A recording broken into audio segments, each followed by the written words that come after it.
legislation that's negative to me, I'm going to pick up the phone and call Washington. And so last summer, pro-Bitcoiners in Washington were trying to put language in the legislation.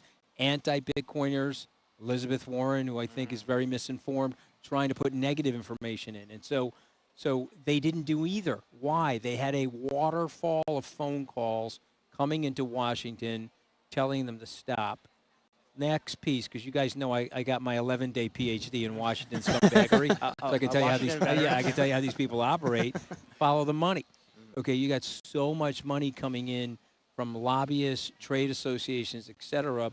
I'll predict right here, 2024, both presidential candidates will be pro-Bitcoiners and pro-blockchain. But why? Let's just stick with you, Anthony, for a second. Why at the local level, right? So what? And let's say a mayor, right? We're going to hear from 3 mayors in the Miami area. What's the thought process there? Their constituency might have more questions. First of all, congratulations to you guys at Bitcoin Magazine, and take a look at this area that we're in right now. There'll be 25,000 people here. We have a volcano. I hope it doesn't have a premature eruption while I'm making this thought. But I mean, here we are. Only scheduled eruptions. Okay. Only scheduled eruptions. Okay, we're going to talk to your girlfriend about that. But here's what I would say about politicians. They want this. They want 25,000 tourists. They want the tax revenue associated with it. They want the glitz. They want the free media associated with something like this. Right. And so I think it's impossible for a local politician not to want to be pro-Bitcoin. Also, look at the demographic. They want younger people in their cities to revitalize their cities. Well, so all of this is pro-crypto, pro-Bitcoin. When we hear that, some people get skeptical. Q, I know you're no stranger to being skeptical about the political activity. I mean, I think you said it best where you bring up just the media blitz that comes with being pro-Bitcoin or pro-whatever you want to be. And I'm a firm believer that we've watched every politician cling to the latest hot trend to grift for some votes and then not follow through. While some politicians have followed through and there have been some legislative passes, I do think a good majority of these politicians are candidly just grifting for votes. They want votes. They want to stay in power. Yeah. Let's see what they actually do when they're given the opportunity. I accept that. Alex, let's go over to you. Let's say you could make up an ideal political candidate. Who would you embrace as a Bitcoin politician? Would you embrace a Bitcoin politician? I would embrace a Bitcoin politician insofar as their actions back up their affinity to Bitcoin. That is, you see mayors bringing Bitcoin on the balance sheet, actually distributing Bitcoin to city and state level employees. That's the kind of thing I think is positive for Bitcoin. We don't need we need the faces to grow, but they're not fundamentally going to change Bitcoin. So we need some action on the political side. I'll toss it over to Anthony because I am curious for your thoughts. Obviously, people do have specific demands, right? The Bitcoin voter is beginning to gain an understanding, and legal tender, a big issue, right? This idea that people want to be able to use Bitcoin without the tax burden. Your take? Yeah, well, I think that's evident. If you poll Bitcoiners, that's the #1 issue. I'm comforted by the IRS, believe it or not, because the IRS is treating Bitcoin as intangible property. And, I didn't learn much in law school. I'll just tell you the 2 things I did learn. #1, don't be a lawyer. I thought that was the most obvious thing to learn when you go to law school. But then the second thing is about property rights. And one thing about the United States, the property rights here are sacrosanct. They go all the way back to the Magna Carta. So it's a 900 years of legal precedent. I was encouraged when the IRS said Bitcoin is intangible property. That means it's almost impossible to eradicate in a free nation like the United States. So these people are sitting there. Some of them are autocratic in their thinking. They want to control Bitcoin. Bitcoin's something that's not controllable. Everyone on this desk knows that 10% of the global transactions for Bitcoin actually happen in China. Yeah. And that's after China has flushed out the miners, repeatedly said you can't have Bitcoin in China. 10% of the transactions are happening. So to me, I think we're going to get what we want with Bitcoin. What would be confusing to me and an open question is what happens to the other coins? Are they going to be treated as tender, cash, commodity, or are they going to be treated as securities? I don't know the answer to that. I think there's a lot of complexity there. Well, I think we can look internationally, right? So zooming out, we're talking about the mayors here in the U.S. Let's zoom out internationally. Obviously, we're going to have international politicians here today. El Salvador embracing Bitcoin, recognizing Bitcoin as a commodity, introducing it as legal tender. Alex, maybe let's go to you. How do you look at the international picture as compared to the U.S. for Bitcoin? I think we've got a very privileged background here, especially in the U.S. and these nations. If you look at El Salvador, what Bukele did was a very good thing, a very humanitarian thing. You're banking the bankless. You're providing them with an asset that's immune to government capture. Some big stats there, right? 60% of people in El Salvador, by some statistics now, with Bitcoin wallets. Amazing. Q, your take on the international scene, pulling out again. We talked about the U.S. mayors, thinking about now international, the regulatory environment. Your take. Look, one of my favorite books is The Sovereign Individual, and we are witnessing some of the things discussed in that book come to life before our eyes. You have a country that has now adopted a cryptocurrency to afford the ability to those who hold it to come tax-free, spend it. If you spend enough, you become a citizen of this area, pushing forward more legislation to make it more accessible to as many people as they want. Other countries are going to follow suit. And mark my words, it's going to be the ones that have not benefited from the money printer here in America. The further away you have been from this money printer, the more you have been left out from the benefit of it. And everyone is going to watch and take the lead of El Salvador. Look over the course of the last 18 months, roughly, they are hitting it out of the park compared to every other country in the world as far as tourism.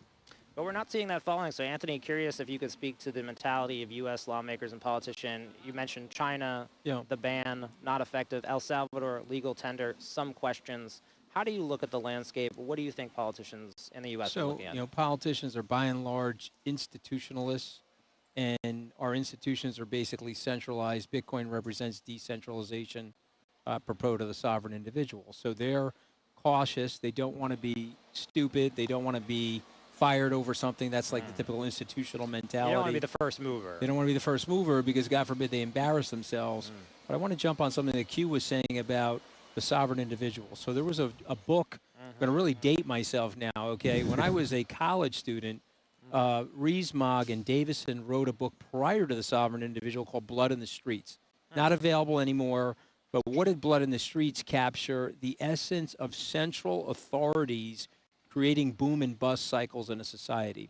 And then the sovereign individual kicked in with, well, imagine if you could have a digital currency, a non-governmental currency that was standardized where they couldn't manipulate it. You see what I mean? And that's where we are right now. So the brilliance of where we are at this point in our lives is we've got the technology, we've got the wherewithal to take the drunk driving away from the central bankers, right? I mean, obviously they've blown us up, right? But do you think we can avoid the temptation here in the U.S. and the Western countries of central bank digital currencies? There's already a lot of positivity in the statements about it.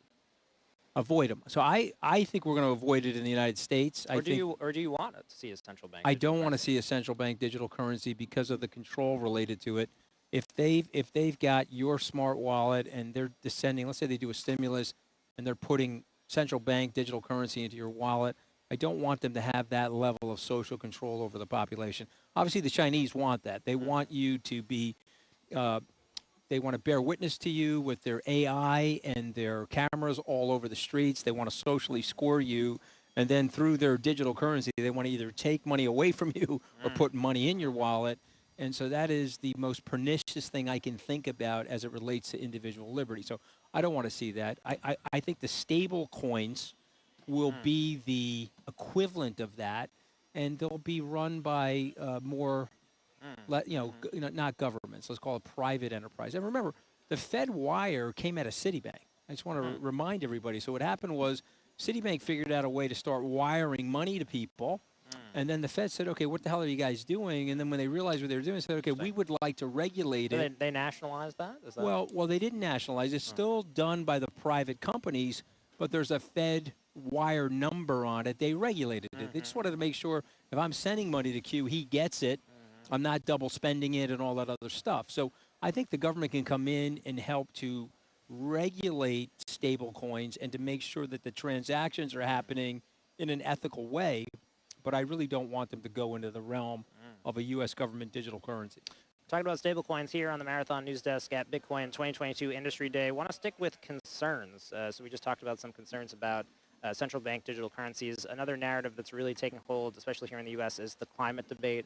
the ESG narrative that's forming around Bitcoin, that Bitcoin's energy use is bad, negative. Q, your take, how would you rebut that? And yeah, your take. I mean, we don't spend too much time really in this country discussing what it actually takes to maintain the petrodollar system that we have, to maintain the US dollar as the global reserve currency, the amount of energy it takes to maintain our military, the amount of energy it takes to just continuously print money. How much energy does it actually take to maintain every single ATM in this country right now? Pales in comparison to the amount of energy that Bitcoin miners are using on a global scale. Bitcoin miners, in addition, are incentivized to find the cheapest form of energy. Look at what came out of companies like Upstream Data. Of course, you have Exxon now. Exxon as well, using that same technology of taking the excess energy used during the natural gas mining process that was just wasted for years. It was never being capitalized or used. And here we are now using that energy and putting it towards mining Bitcoin at a net positive. For the environment. We're now burning less methane. We're putting less CO2 into the air because all of that is being used in powering these mining rigs. Alex, your take. So it sounds like Q's saying, actually the narrative is quite positive around Bitcoin and energy use. Your take. I think it's been a lot of fear, uncertainty, and doubt. I think mainstream media wants to correlate energy usage overall as a negative for society. But when you look throughout history, it's obvious that it's good. It's good for us. The more power we have at our disposal, Look at the lights. look at the the volcano. Careful with that volcano. Hey, I'm not dressed right for that volcano. yeah, we don't want to talk about how much energy the volcano takes. Let's go over the stats. I think this is important. 0.13% of global carbon emissions goes to Bitcoin mining. So let's just reverse Zoom out. out. Let's look at the entire landscape. 0.13%. Okay, your Christmas lights in North America generate more electrical output than all of the Bitcoin mining network in a year. So what are they doing? They don't like Bitcoin, so they want to hit it with something that they think is a virtue signal. And so they say, oh, it's creating a lot of carbon emission and a lot of energy, right? That's the whole Elizabeth Warren uninformed narrative. But step back and think about what Q's saying, okay? If I'm driving to my bank to visit my teller, and the bank has to be heated in the winter and cooled off in the summer, and the teller, he or she, is driving their car to the bank, and we're all admitting all of this carbon so that I can make a check deposit or get cash out of the bank. Everybody cool out a second. Think about the amazing technology that we have, and think about the future where if we're eliminating all of that transactional activity, the reduction in carbon. And so we have to step through that one issue that anti-Bitcoiners or anti-crypto people are preying on because they know it's a good virtue signal for them. I'll do a small plug for my latest piece out in Forbes, Why Bitcoin Uses Energy, unpacks this a little bit more. But, of course, tight time, Bitcoin 2022 Industry Day, just starting. I want to talk about the conference. We've got an amazing lineup of speakers. We've got Peter Thiel, we've got Aaron Rodgers, Jordan Peterson, Cynthia Lummis, Michael Saylor. The list goes on. Curious, you guys on the stage, who are you most excited about and why? Q? You know, maybe it's cheating a little bit, but Jack Mallers, I mean, I will never forget being CEO of Strike. CEO of Strike, who last year at Bitcoin 21 helped announce that El Salvador was pushing forward legislation to make Bitcoin legal tender. He is following that up this year with another surprise special announcement. Remains to be seen. He has teased some things on Twitter. My money is still betting on some sort of an Apple tie-in, but we will see. Tough act to follow, though. Last year's speech, very emotional, very personal. You think he can really pull off another announcement that's that large? I don't doubt Jack, and Jack we trust, man. Alex, I'm going to toss it over to you. Bitcoin 2022, the conference starting tomorrow. What are you looking forward to, and why? I would say Bukele, President Bukele. I think it's going to be hard Of to... El Salvador. President of El Salvador. I would say it's going to be hard to top a nation-state adoption announcement. However, I think in terms of disrupting U.S. dollar hegemony, ELS beginning to trade in Bitcoin would be very beneficial first step for everyone. Let's just say this conference, it ends. There's no announcement of a new nation-state adopting Bitcoin. Bearish or bullish?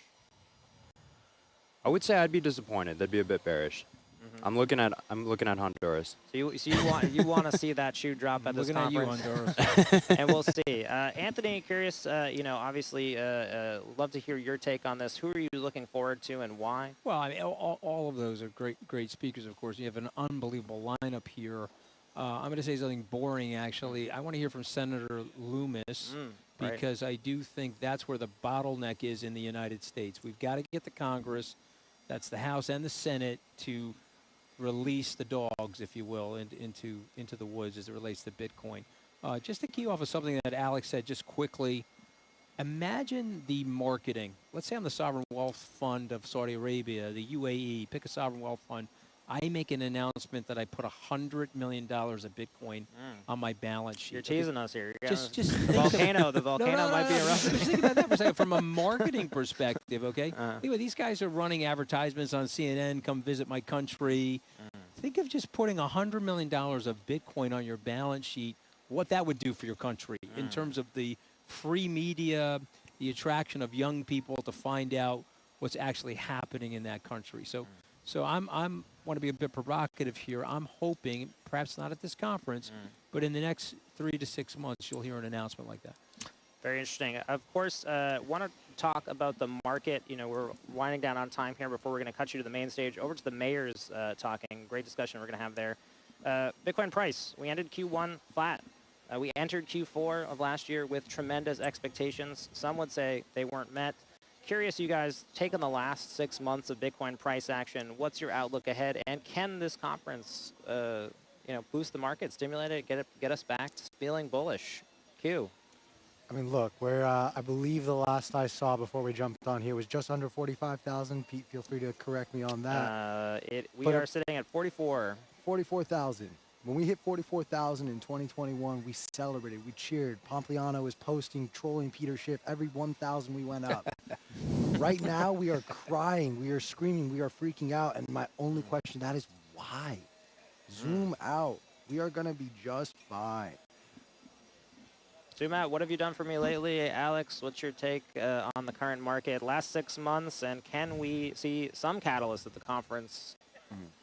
Like I said, I think some of that bullishness overall might have worn down, which is exciting. As a Bitcoin holder, you worry that the price will get away from you. This is a scarce asset. You got to think about it a bit differently. I would say that here at the Bitcoin 2022 conference, sentiment, morale is going to be at an all-time high, regardless of price. 1 Bitcoin equals 1 Bitcoin.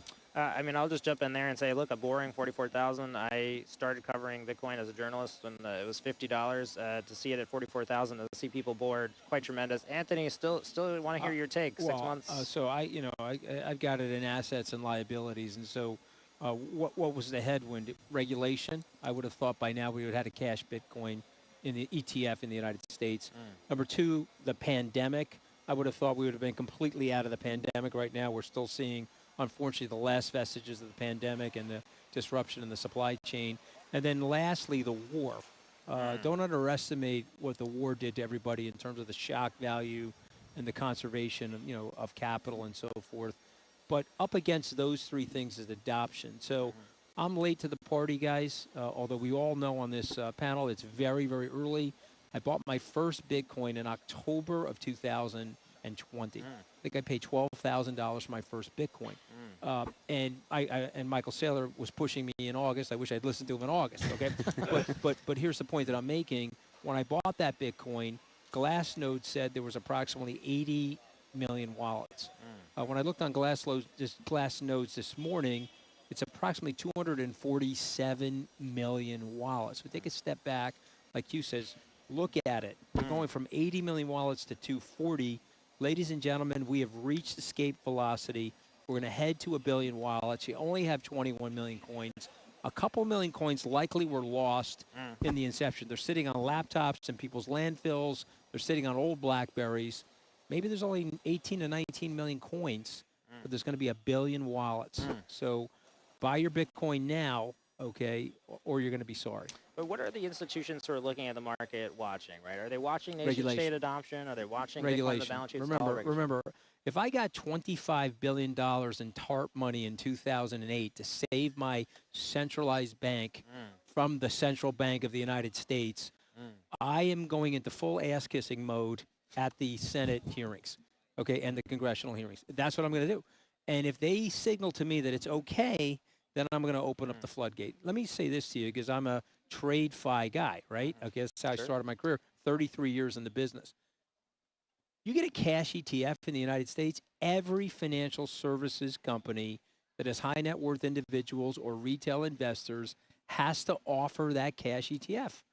If Q's coming to me and I'm at, let's say, Morgan Stanley, and he just sold his company for $100 million, and he says, well, what's your Bitcoin your weapon, what's your in your arsenal? Oh, I don't know. We hate Bitcoin. Okay, he's going to Wells Fargo.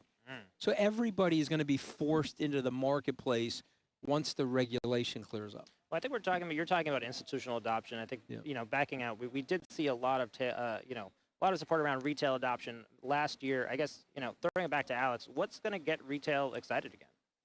I think it's the names and faces that really bring retail in, the familiar, everybody's looking, wondering when Apple is going to jump into the Bitcoin space. I think it calms people down to see the people they look up to, the people they see all over the internet adopting Bitcoin. I mean, Jordan Peterson, we've got him coming out. I'm very interested to hear what he's learned in his short time in the Bitcoin market, and I'm interested to see whether these faces and stars stay through a potential bear market through the end of the year. Well, sticking with Anthony's point, do want to talk about regulation. We're going to have politicians on the stage. They're coming right up. The mayors. Regulation, what would be a bullish regulation for you, Anthony? And I'm curious to other people on the panel, is there bearish regulation? Could there be regulation that, the market does not respond well to? Your take. So I think we've got the bearish regulation right now. We've got all this uncertainty.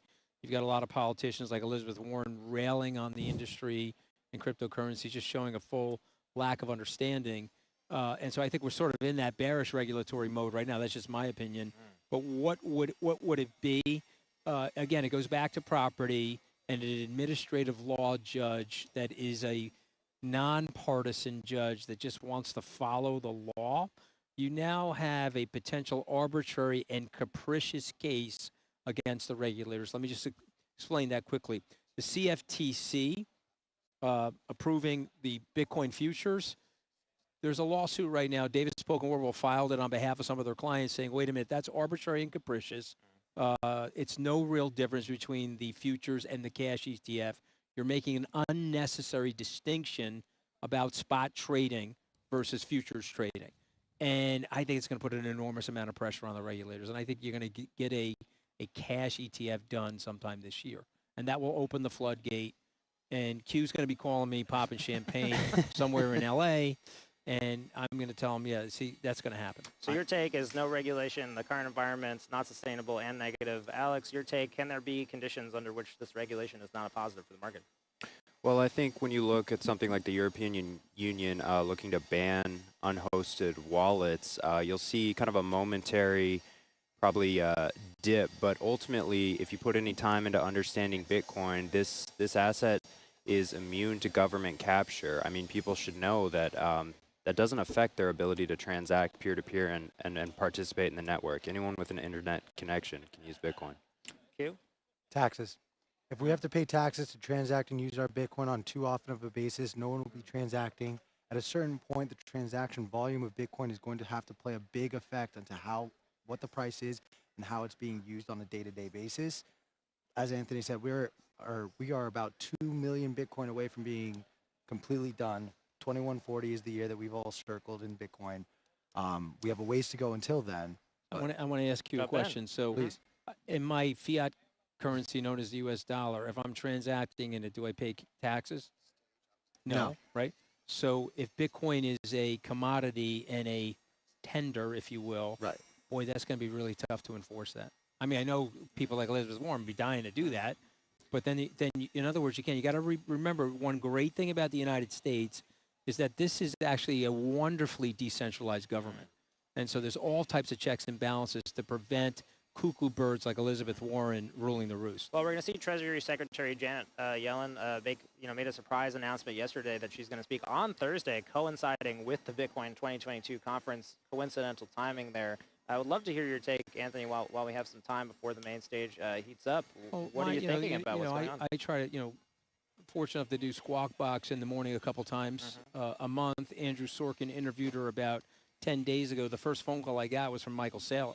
I don't know if you saw the interview, but it was a seminal 90 seconds where she basically looked at Andrew Sorkin. This is after the president's executive order related to cryptocurrency. She says, okay, look, it's here to stay. We just have to figure out a way to fairly and propitiously regulate it.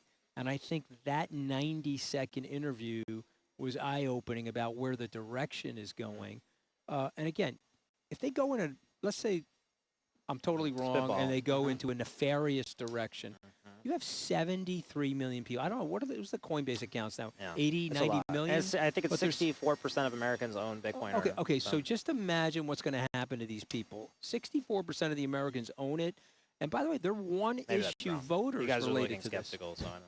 It's high. You need to look that up. It's great. We're going to look that up and confirm. Yeah, Okay, we're but gonna fact- I don't we're gonna know what fact the check number ourselves. is, but all I know is you got 73 million accounts open at Coinbase. I think that's the number. So just imagine all those phone calls going into Washington.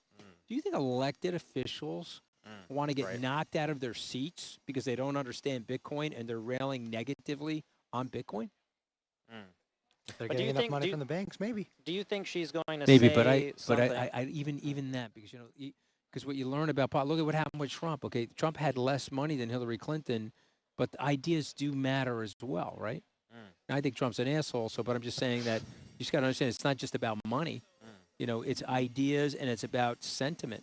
Well, we saw the UK come out and You're allowed to curse on this, by the way? Probably not, right? 100%. Yeah, I'm just You're right. I'm known for Curse cursing, away. so We- I'm known for cursing. I just want to make sure I'm consistent with my brand. I think if we have a volcano, you can curse, right? I All think right, that's, all right, that's thank the you. setting. It might light up All every right. time you do. But I want to draw it back a little bit. We're talking about Janet Yellen, talking about regulation in the United States, talking about what she might say or not say. We saw the UK a few days ago talk about crypto regulation, but it was mostly about stablecoins. Do we think that there might be something where she might not say anything about Bitcoin?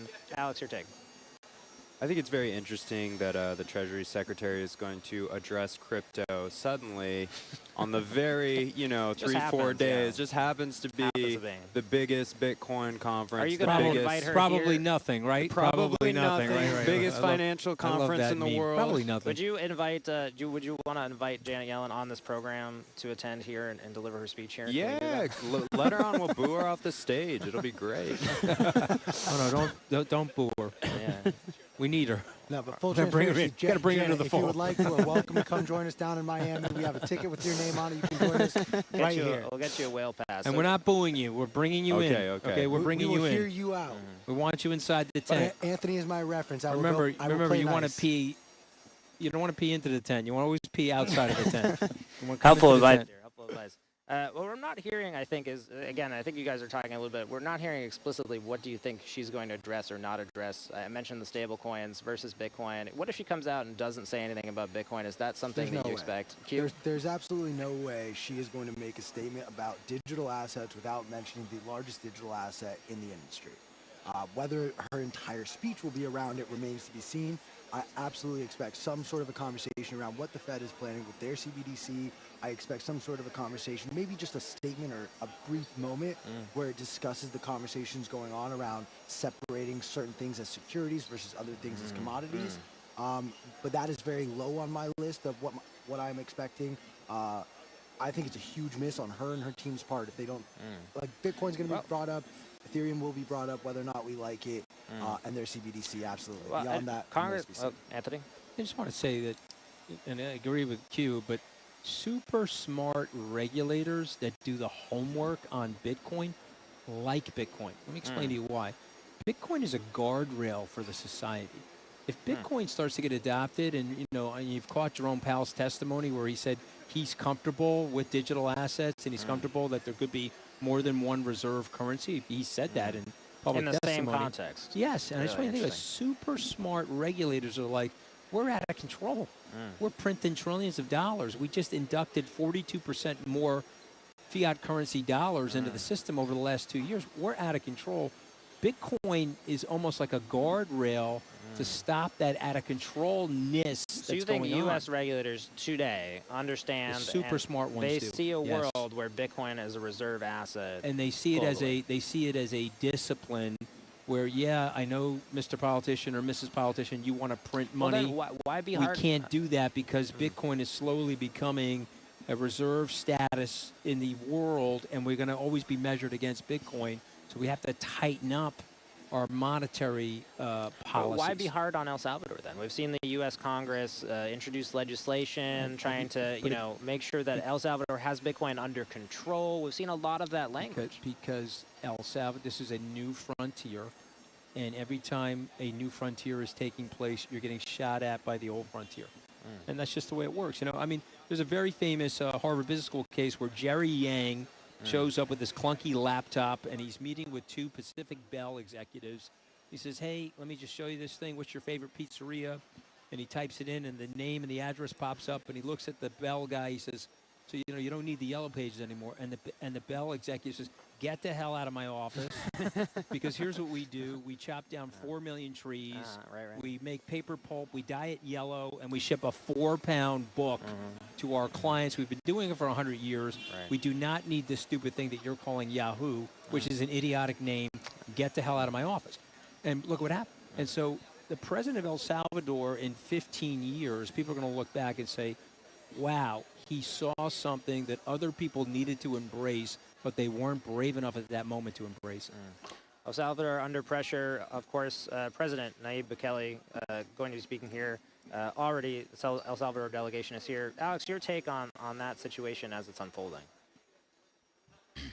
Excited to watch. I mean, one of the things I like about Bukele is not only is it pure signal in terms of Bitcoin, but I agree with Anthony. A lot of the regulators understand Bitcoin, but Bukele is choosing to differentiate Bitcoin from the other crypto, securities, whereas these other politicians, I think, conflate the two as an attack and to undermine it. They lump it in with everything else.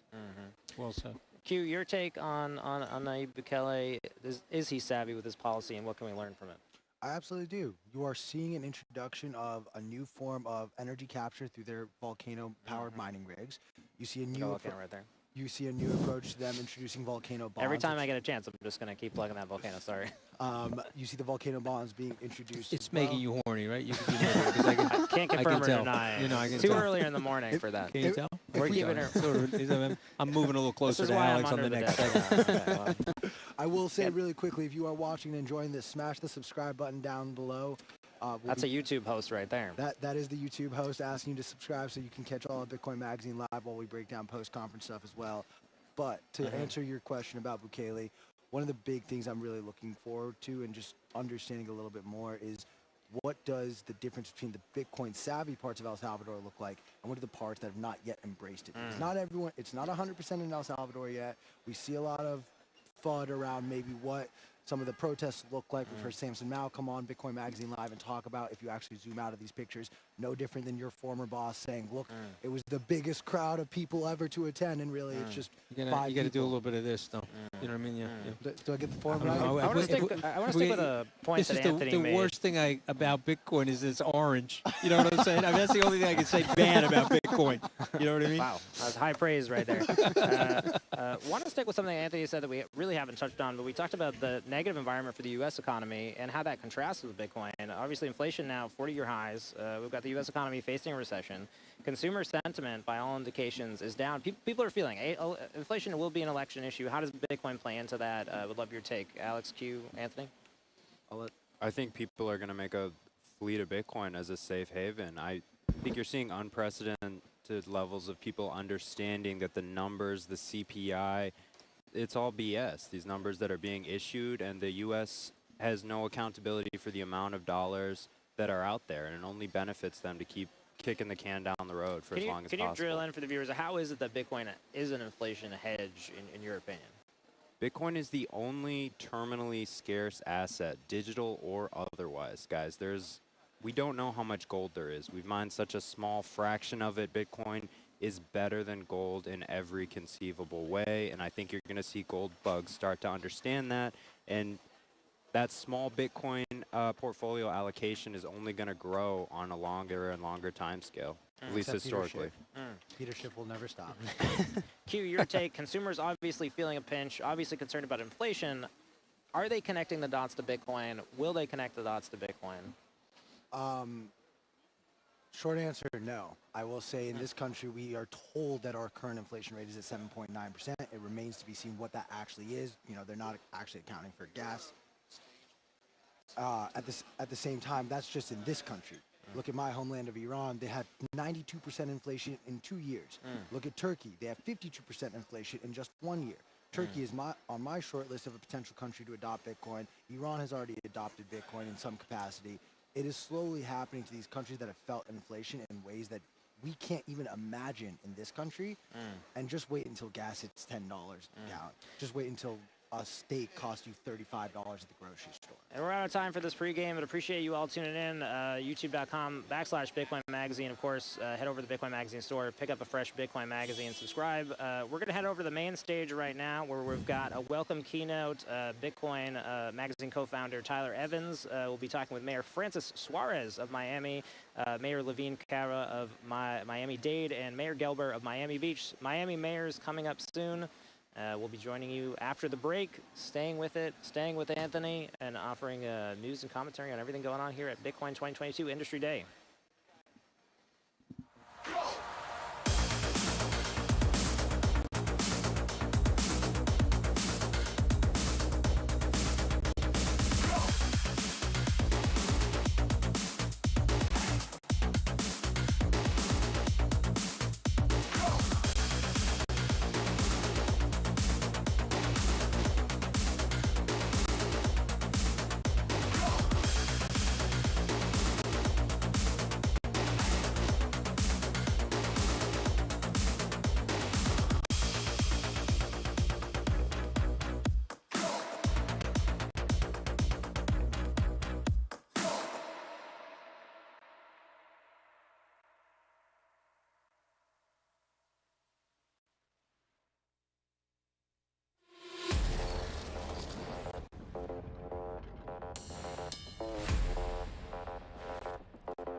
Really a testament to Bitcoin that today, this week in Miami, we are hosting not only the largest Bitcoin conference in the world, but the largest finance conference in the US.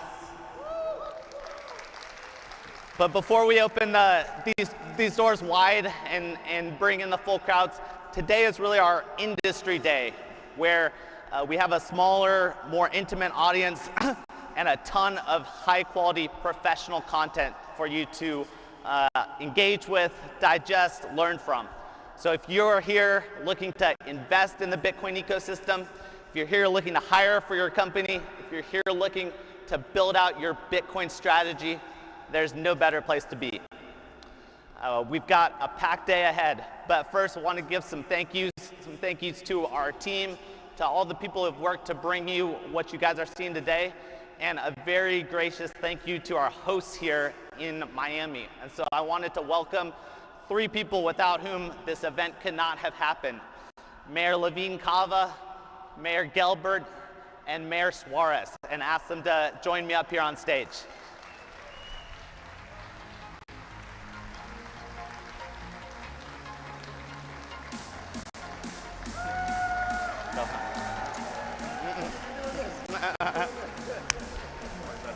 Thank you for being here.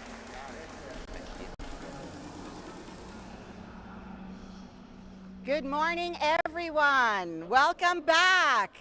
How many were with us at Mana in Wynwood last year? How many? We were there. We were there. Okay.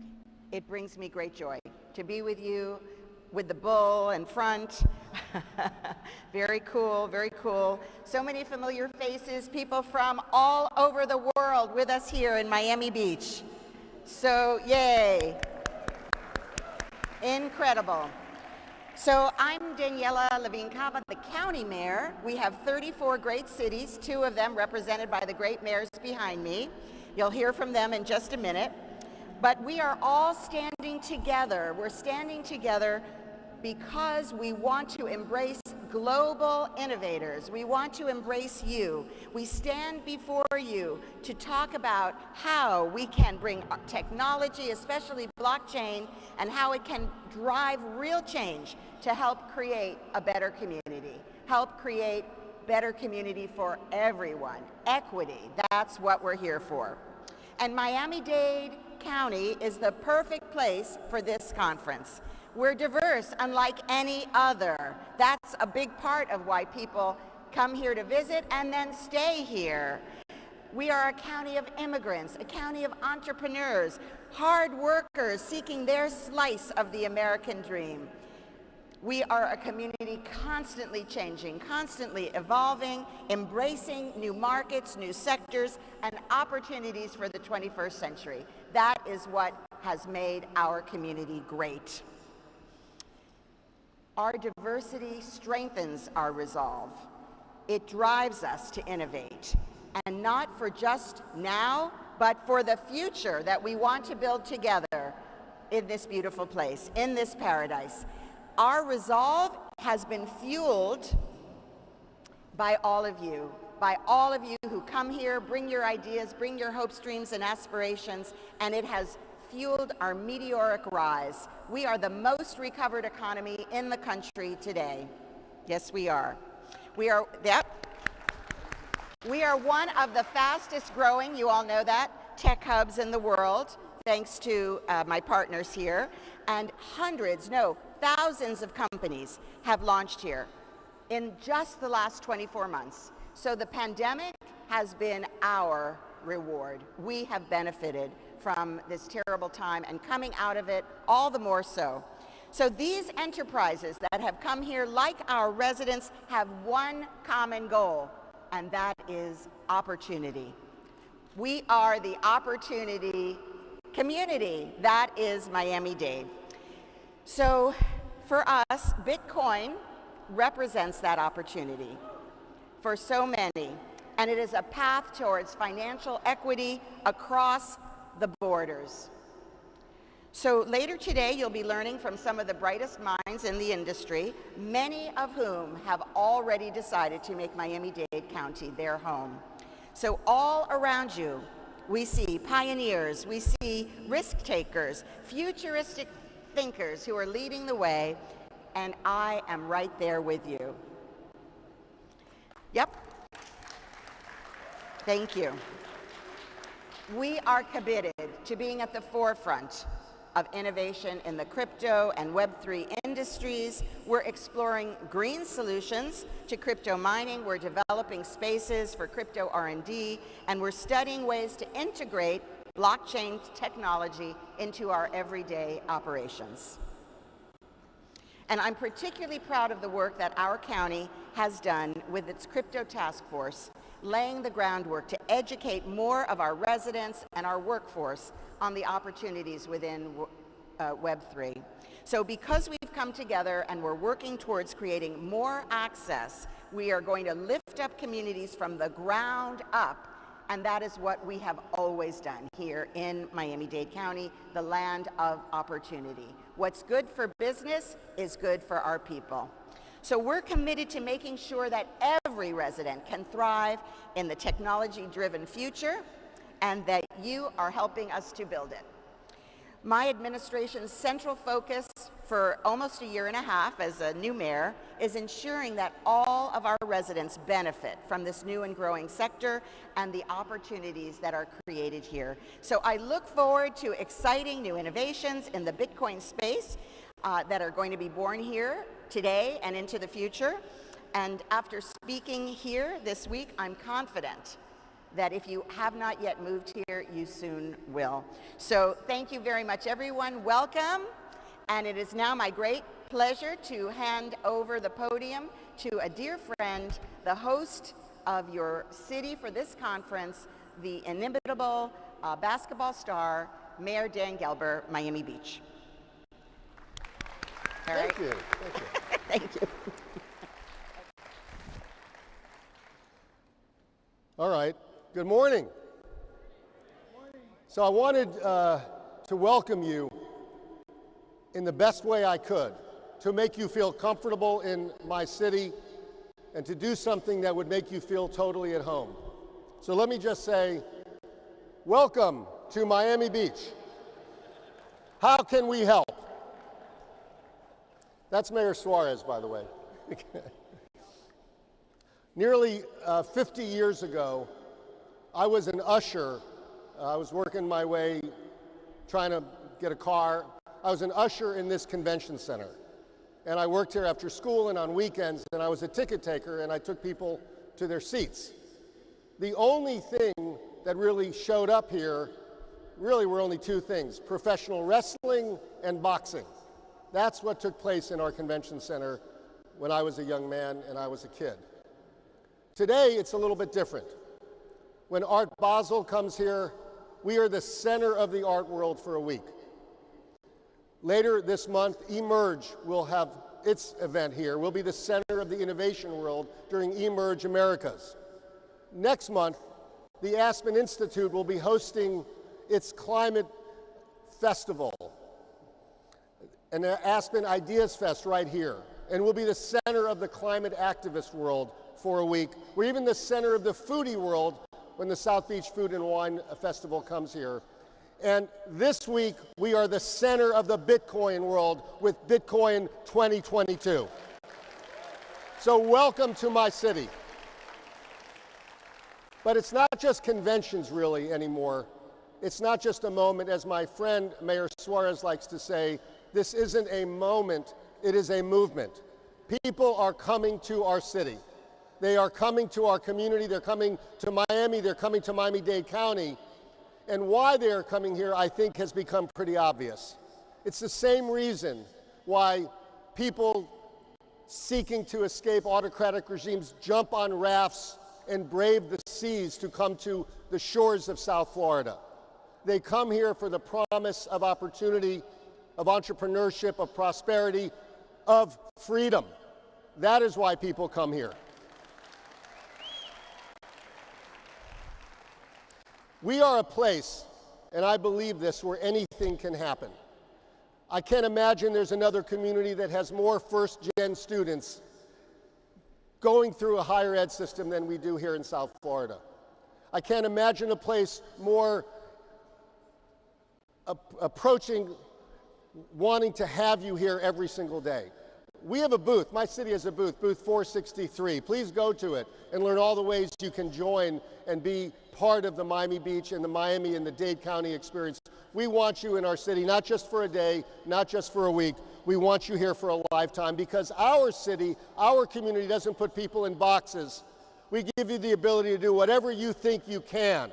That's what this city, that's what this community wants to do, and that's what we're going to do. Now, and by the way, we're in different political parties, but I can tell you something. Mayor Suarez and I really believe that the best thing to do is to help people rise and to help businesses rise.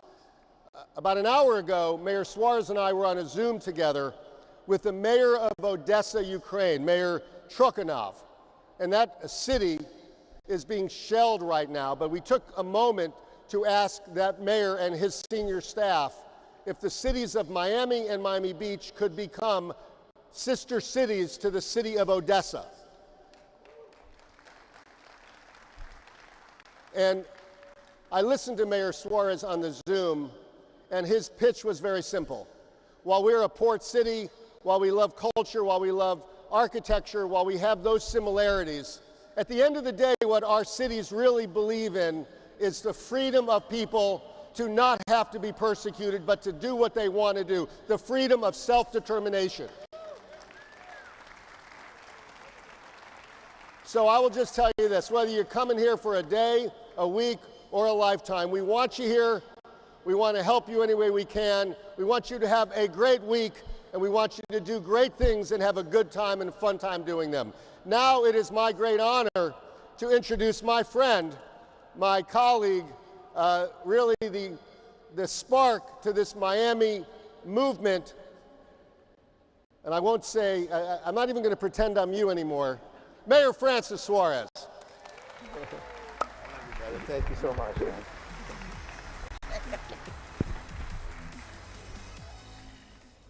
Yeah. Let's see. Give me some mic action here.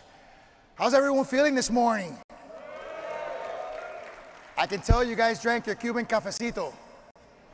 I like that. So I want to thank my dear friends and colleagues, Mayor Dan Gelber, whose city is hosting this. In Spanish, they say, no hay cama pa tanta gente. That means that we outgrew our last venue, and so we have to get a bigger venue thanks to all of you. And I want to thank Mayor Levine Cava, who does such a great job running our Miami-Dade County. And so I also want to thank Paxville, because Paxville provided 500 free tickets to the Bitcoin conference to our community. So let's put our hands together for Paxville, please.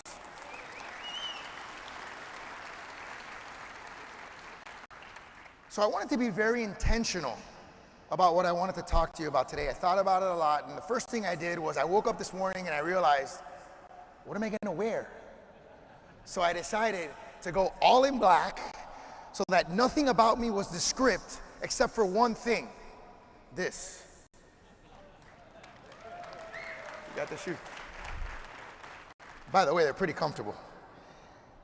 And you can talk to Novogratz, who's coming after me. He got some shoes that are a little bit more expensive. You tell me if you like my shoes or his.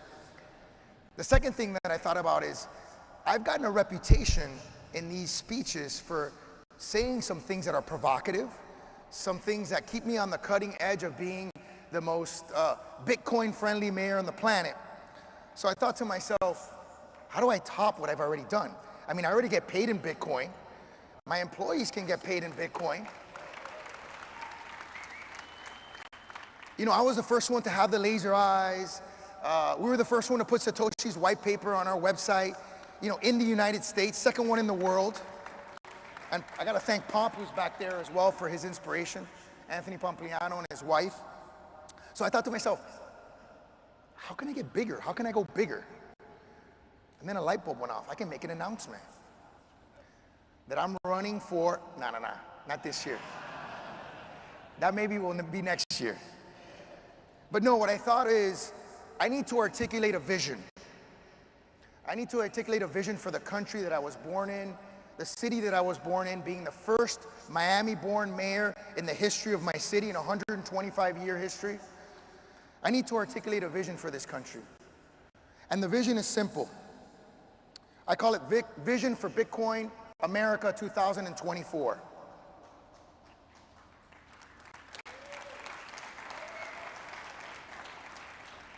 It has 3 points. I'm Catholic, so everything is Trinitarian, right? The first is, we need to elect pro-Bitcoin candidates.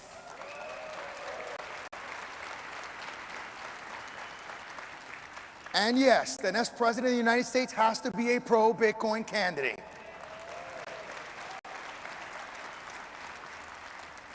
Because what's at stake is federal legislation that can either propel us into the next generation or can set us back.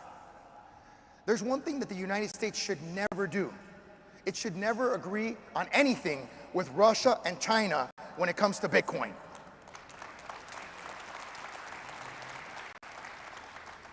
The second thing that we need to do this year is we need to integrate Bitcoin into every aspect of our society, every part of the fabric of our society. We need to make sure that you can go into a convenience store and buy a Snickers with a Satoshi. And the last thing that we need to do is we need to unleash the macro power of Bitcoin. Bitcoin has the power to democratize and to create wealth for the unbanked and for the poor in our community who are getting decimated by inflation and government spending that has gone rampant. If you have a bank account today,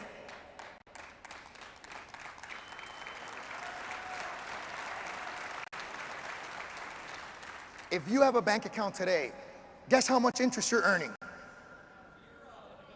Zero. And it's worse than that. It's worse than that because of inflation. Someone is sticking a hand in your bank account and taking money out because the purchasing power of your fiat currency, the fiat currency of the world, is being diminished. And so we have to lean into this generational wealth creation opportunity so that the poor in our community don't get left behind like they always do when government intervenes. We have to understand that Bitcoin has the possibility of being able to allow for people to transmit money outside of the banking system efficiently and quickly, and give people in countries that are dominated by, in many cases, socialist and communist regimes, the ability to untether themselves from that control and be able to be free and be able to spend money in their countries and buy goods without having to worry that the currency that they're using is being controlled by the very government that controls all of their decisions.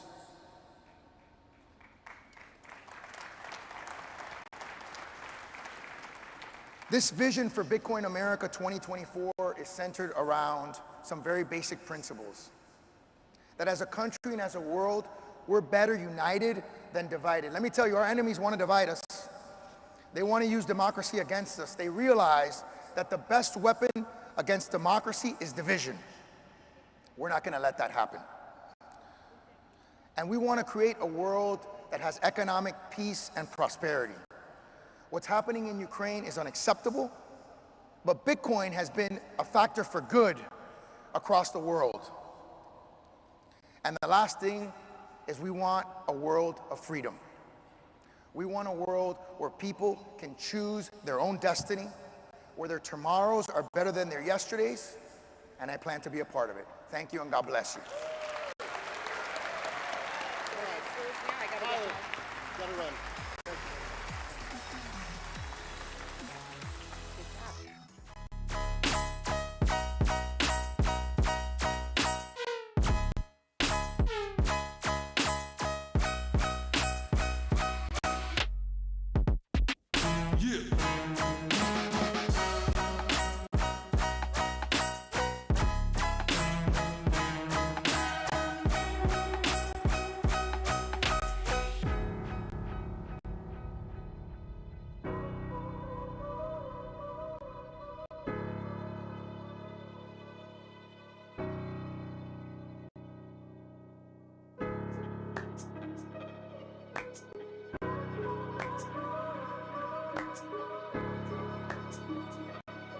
Thank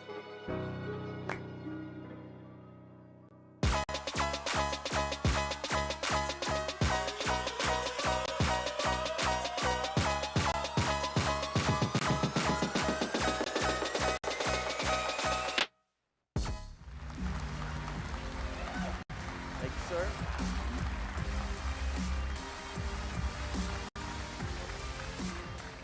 All right, so here's the deal. Mike thinks that he's the best dressed person in all of Bitcoin, and he has some great shoes on. My first question is, do you lay your outfit out the night before, or is this a game time decision in the morning? You know, it's kind of like when I get on stage, I'm not sure what I'm going to say. I wake up and I just grab something. All right. You worked at Fortress for a while, and Fortress seems to be a place where Bitcoin had an epicenter very early on. And a lot of the work that you guys did at Fortress was foreign currencies and other types of trading that would lend itself to understanding Bitcoin. Help people understand in the beginning, when you first saw this, you were talking about emerging market currencies, Bitcoin came along. How were you guys thinking about that, and why did it resonate so much with a Wall Street type audience that you know, probably isn't really what Satoshi might have thought would be the first ones to see the value? Listen, at its core, right, Bitcoin is a macro bet. It's a bet that populism was going to come. I mean, Satoshi was brilliant to understand in '09 that we were going to have this move towards populism. Populism always ends up debasing currencies. And so I'm a macro guy. I got a call from my partner who wasn't a macro guy, but I'd met Wences Casares. And for those of you who haven't seen Wences or met Wences, he's kind of patient zero for almost everyone I know in Bitcoin. And Wences had red-pilled, orange-pilled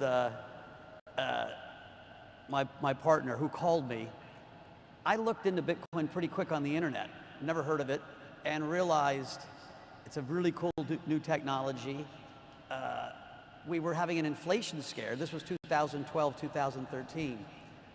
People were really worried about inflation back then. It turned out it didn't happen for 10 years. But in 2012, 13, you had QE2. And so I thought, you know, there are a lot of libertarians. There are a lot of people that want to live off the grid. People are worried about the world, right? We'd had the great financial crisis. So this was going to go up. And at Fortress, because we were kind of a real asset company, my partners and I all decided this would be on our PAs, private. We wouldn't talk about this publicly. And partly because I can't stop talking, I was at a small conference and someone asked me about frontier currencies, emerging market currencies.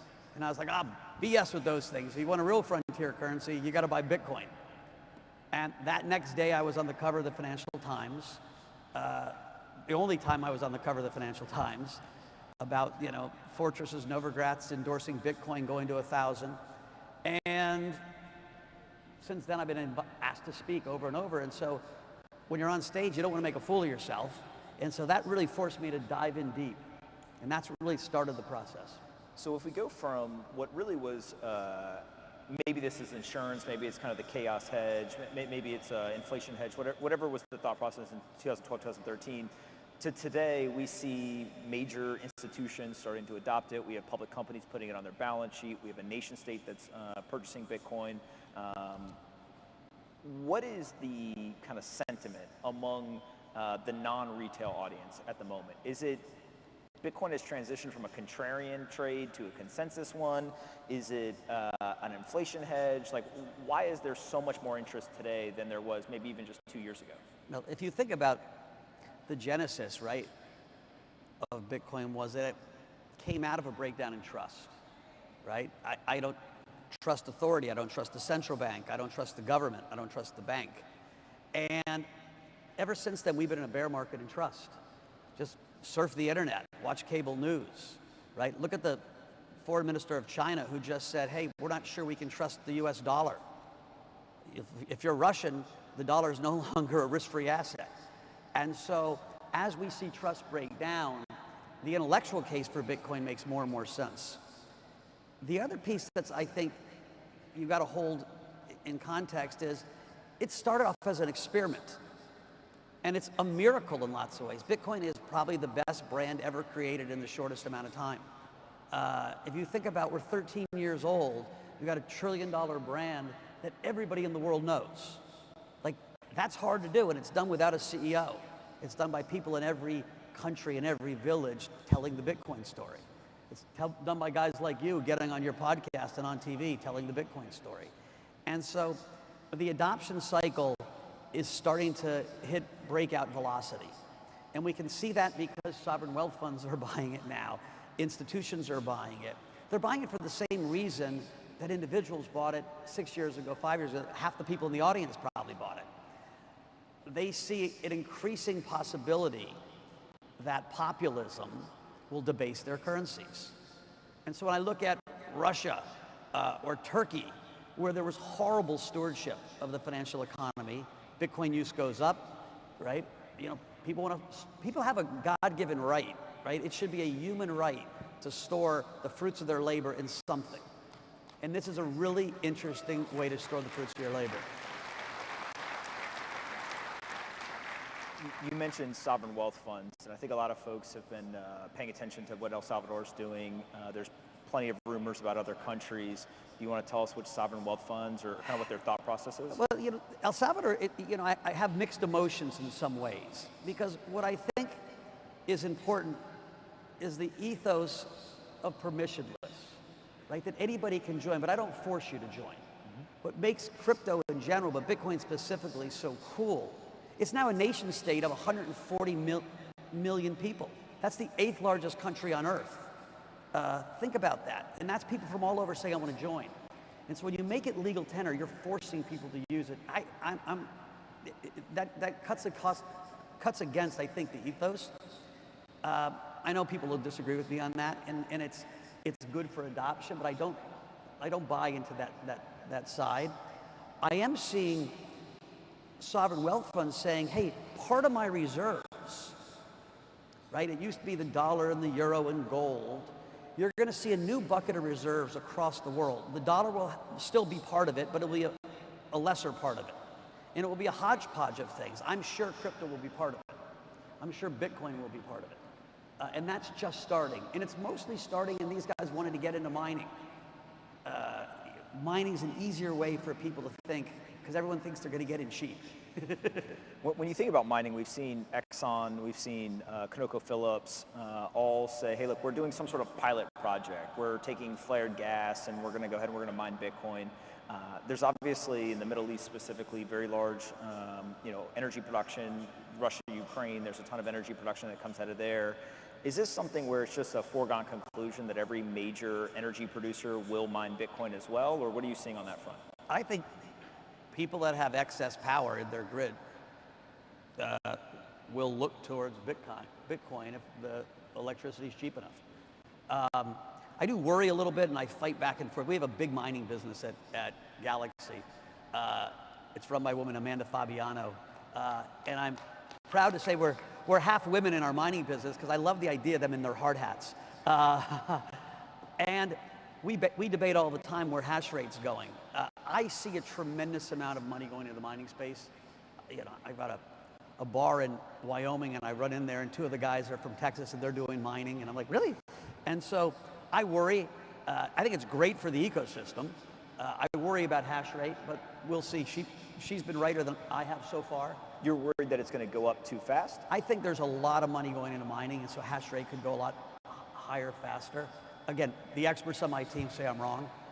So basically the idea would be Bitcoin would be more secure, but it's great for the Bitcoin economics. ecosystem, right? It is certainly great for the Bitcoin ecosystem because it makes it more secure. Yeah. One of the things that you've got a ton of experience is foreign currencies. If we go to somewhere like Lebanon, the central bank just announced, hey, basically we're bankrupt, and there's a lot of issues. And the stats that I saw yesterday were the currency's fallen 90% since 2019. There's been a contraction of the economy by 60% or so. When you look at that country, but could be any country that goes through a similar situation, are we now at a point where Bitcoin is big enough where they can actually turn and potentially either put it in their reserves, give it to citizens, or seek that as a potential safe haven or solution, or is it still too small? It's getting there. Listen, traditionally, when countries had horrible stewardship and we've started having hyperinflation is people would find US dollars. They'd put them in their pillowcases, they'd hide them in their closets, right? We're moving to a digital world. And so you're going to see stable coins, dollar-backed, renminbi-backed, algorithmic. We can talk about the Terra stable coin in a little bit, as part of that. And you're going to see Bitcoin as part of that. It's interesting, you always ask yourself, if you're living somewhere and you have to put all your money into something, would it all go into Bitcoin? Would it go into Bitcoin plus dollars, right? The people in this room would be like, Bitcoin! But the broader population is still learning about Bitcoin. And so the first instinct would be, just get me into the dollar. And so I think stable coins are going to have a big part of the ecosystem for a long time. You mentioned UST, which is the stable coin in the Terra ecosystem, and most people in this room didn't know anything about it, frankly didn't care, probably thought it was a scam. And one of the creators, Do Kwon, recently announced that he was going to put $3 billion in the reserves. 10 billion. Well, 10 billion over time, 3 billion initially. And there's one argument of, hey, if there's somebody with a persistent bid in the market, in a highly illiquid market, the price is going to go up. And so if you hold Bitcoin, you may be more sympathetic to Do Kwon than you were before this announcement. The other argument is he potentially, if successful, is creating a playbook, similar to what Michael Saylor did, creating a playbook for public companies to put Bitcoin on their balance sheet. Is your thought process that Do Kwon is showing, whether it's the central bank, other stable coins, you can use Bitcoin as collateral for these, really just stable coin or digital tokens? Listen, so to start with, I probably am the only guy in the world that's got both a Bitcoin tattoo and a Luna tattoo. I met Do, 3-4 years ago. He is a brilliant young man.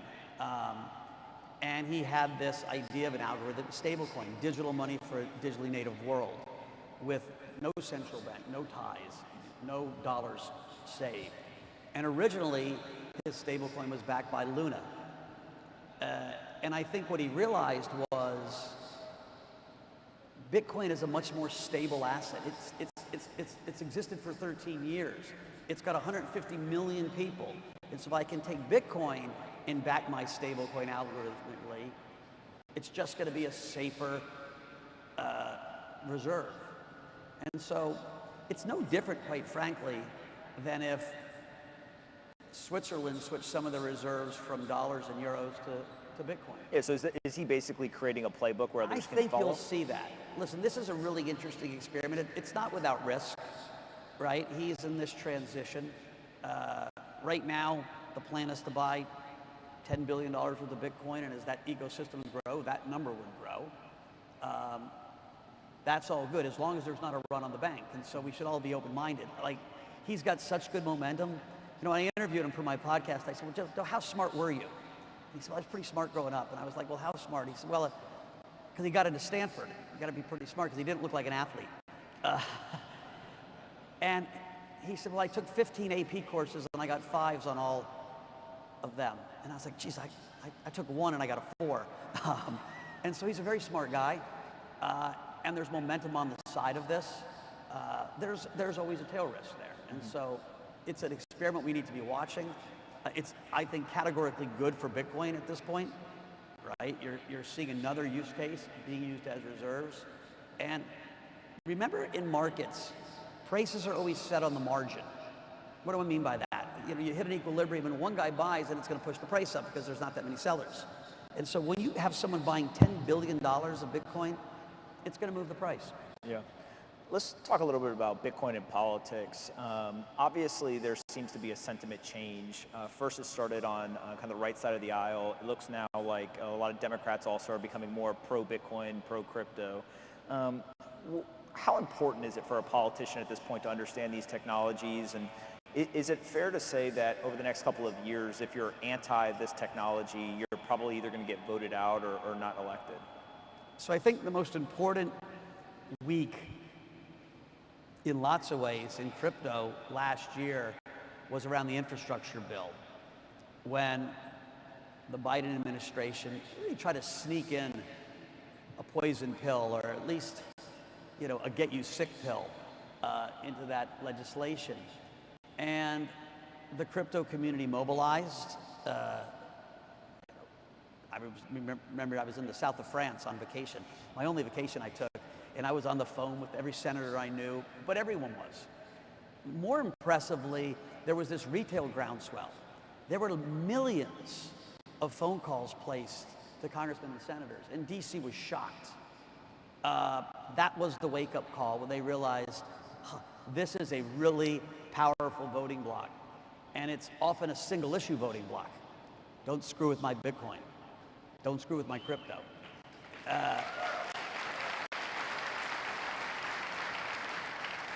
You know, Elizabeth Warren, who has got a lot of clout with the Biden administration, who is very close to the head of the SEC, had a lot of influence about how the Biden administration was thinking. And what is really interesting is Janet Yellen and the president's executive order really had a change in tone recently. It was a change in tone from being negative to being balanced. That's politics. That is not because they saw the light, it's because they like, wow, we need to pay attention. And there are two things that got them thinking, right? This is about innovation, right? And it's about the little guy.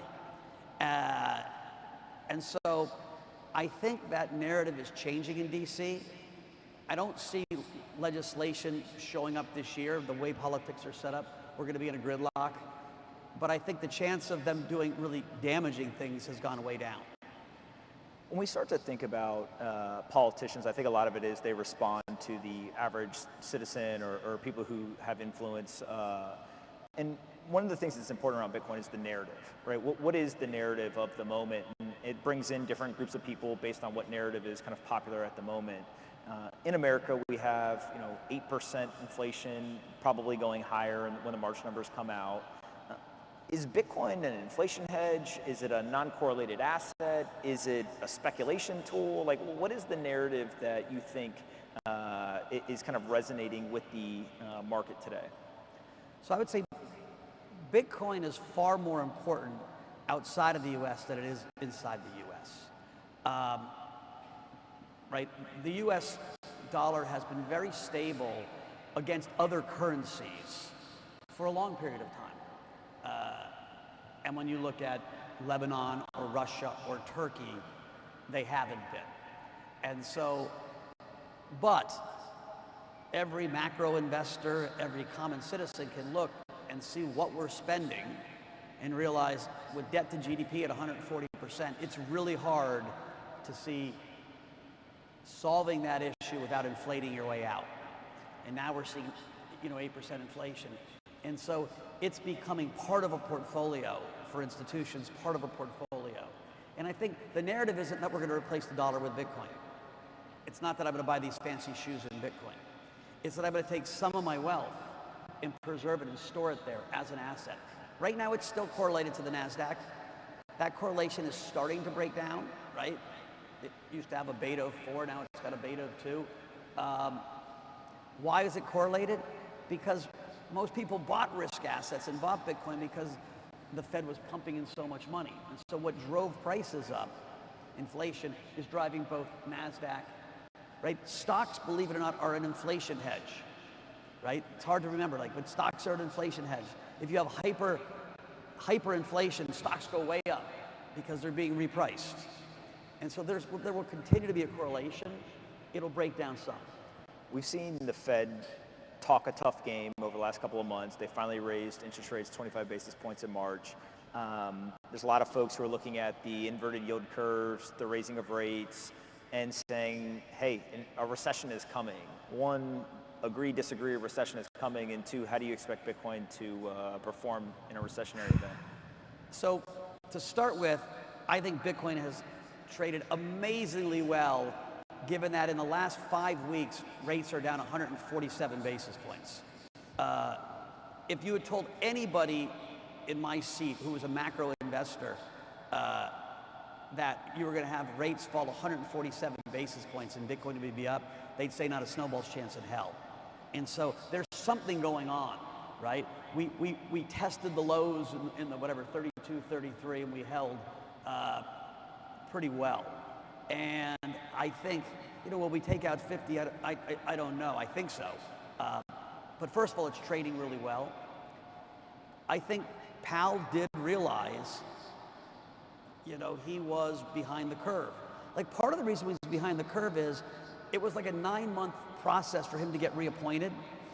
And he really wanted to get reappointed. People like to be in power. It's why, algorithmic trust sometimes is better than human trust. He had his reasons, right? He's a Republican. If he wasn't going to be the chairman, it was going to be Lael Brainerd. He was probably worried that Lael would be a lot more dovish than he would be. And so I think you're going to see the chairman be very hawkish for a while, right? He's a civil servant at his core, and he has a reputation, and he doesn't want to blast it. And so you're going to see the Fed be hawkish. Will the economy slow? You're already seeing signs of future slowing. But these things are hard, right? Like, the American economy is tech and commodities. Commodity prices are going sky high, so that's pretty darn good for America, right? And tech is a little less correlated. And so we'll have an industrial recession maybe, but, the economies are like super tankers. And so I think the jury is out on how quickly it slows. And so I think you're going to see the Fed raise rates 50 and then wait a little bit and then raise again. It's priced in the market. What's shocking is how well Bitcoin's traded. The moment the Fed pauses, I think Bitcoin, as my song says, goes to the moon. If you haven't heard Mike sing a song, it's pretty good. Well, I want to spend the last couple of minutes. There's a lot of folks in the Bitcoin community who are watching this. You talk to all kinds of different people, politicians, entrepreneurs, other investors who are in Bitcoin, who are not in Bitcoin, and just various people in some of your philanthropic work, et cetera. What would your message be to whether it's a young person, an entrepreneur, or an investor in the space? Like, what are the things that need to happen, or what can they do to help push Bitcoin forward? So when I first got into Bitcoin, I met with this guy, Alex Marcos. I don't know if you know Alex. He's a core developer. But before that, he was one of the greatest high-frequency traders there was, and he made a bunch of money. And he was the guy that gave every student at MIT 1 Bitcoin. And then he was donating money to this and this, and I was like, Alex, you're like a philanthropist for Bitcoin. And he looked at me with a wry grin. He's like, dude, you still don't get it. I was like, huh? He was like, I own a bunch of Bitcoin, so I want the community to be healthy. I want people to understand it. Like, it's in my vested interest to do good. That idea, the genius of Satoshi in lots of ways, or one of the geniuses, was you do well by doing good. Everybody in the Bitcoin community has a role to make this place better. My role, because I can't stop talking, has been to preach. If I could code, I promise I would try, but like, I can barely type. And so you got to figure out what your role is. And so what I tell people is bring people into the tent. Or if you're a core developer, code away. Or if you love mining, work on Stratum 2. Like Galaxy, we hired someone full-time to work on Stratum 2 to make mining better. Figure out how you can contribute to make the community better. That's the ethos of Satoshi. It's the ethos of crypto. All right, we got 2 minutes left. So we're gonna have fun now. I'm just gonna fire. I'm gonna fire questions at you, and you tell us what you think. Don't hold anything back. How high is Bitcoin's price ever gonna go? $1 million. It will never go over $1 million. What are you guys clapping about? That's the most bearish person here. Predicting prices is a really complicated thing. So I got myself to $500,000 because that's the market cap of gold, right? But the gold market cap could go up, and we're going to replace gold. And so in some ways, and this is going to maybe sound heretical to a Bitcoin crowd, I go to bed and I pray that the stewards of the U.S. economy don't screw it up. Because I see what happens to societies when the stewards screw it up. I have Russian friends that have gone bankrupt in literally the last 6 weeks. That had good livings and they're gone, right? I've had Turkish friends that have seen their entire life savings blown. And so I really do pray that the dollar stays strong and Bitcoin doesn't go to infinity, because Bitcoin going to infinity means the rest of the Western world has really fallen apart and we lose social order. And so, but I think we could get to 500,000 or even 1 million with stability in the West. And so for us to get a lot higher than that, it means stability of the West is gone. You mentioned earlier that Bitcoin's more important outside the U.S. The president put forward the executive order saying that we want to be a leader in this technology. True or false, the United States becomes the leader in Bitcoin over the next decade? You know, I think that executive order was more focused on stable coins, right? The U.S. has a vested interest in keeping the dollar strong. And so getting the stable coin solution right is of paramount importance to the country from a national security perspective. If you're American, you don't want African countries, Latin Americans, the Mideast using the Chinese stablecoin. China certainly wants that stablecoin used. You're going to see a monster effort by the Chinese to have the digital renminbi be the coin of commerce, right? If you're American, if you're the US government, you want it to be the dollar. And so the government cares a lot less about Bitcoin than they care about the dollar stablecoin. Last question. The day you die, I obviously come to your funeral and I look at the message that's written on the tombstone. It says, Mike Novogratz, what? While alive, he lived. Fucking great. All right, I appreciate it. Have a great conference, everyone. Thank you.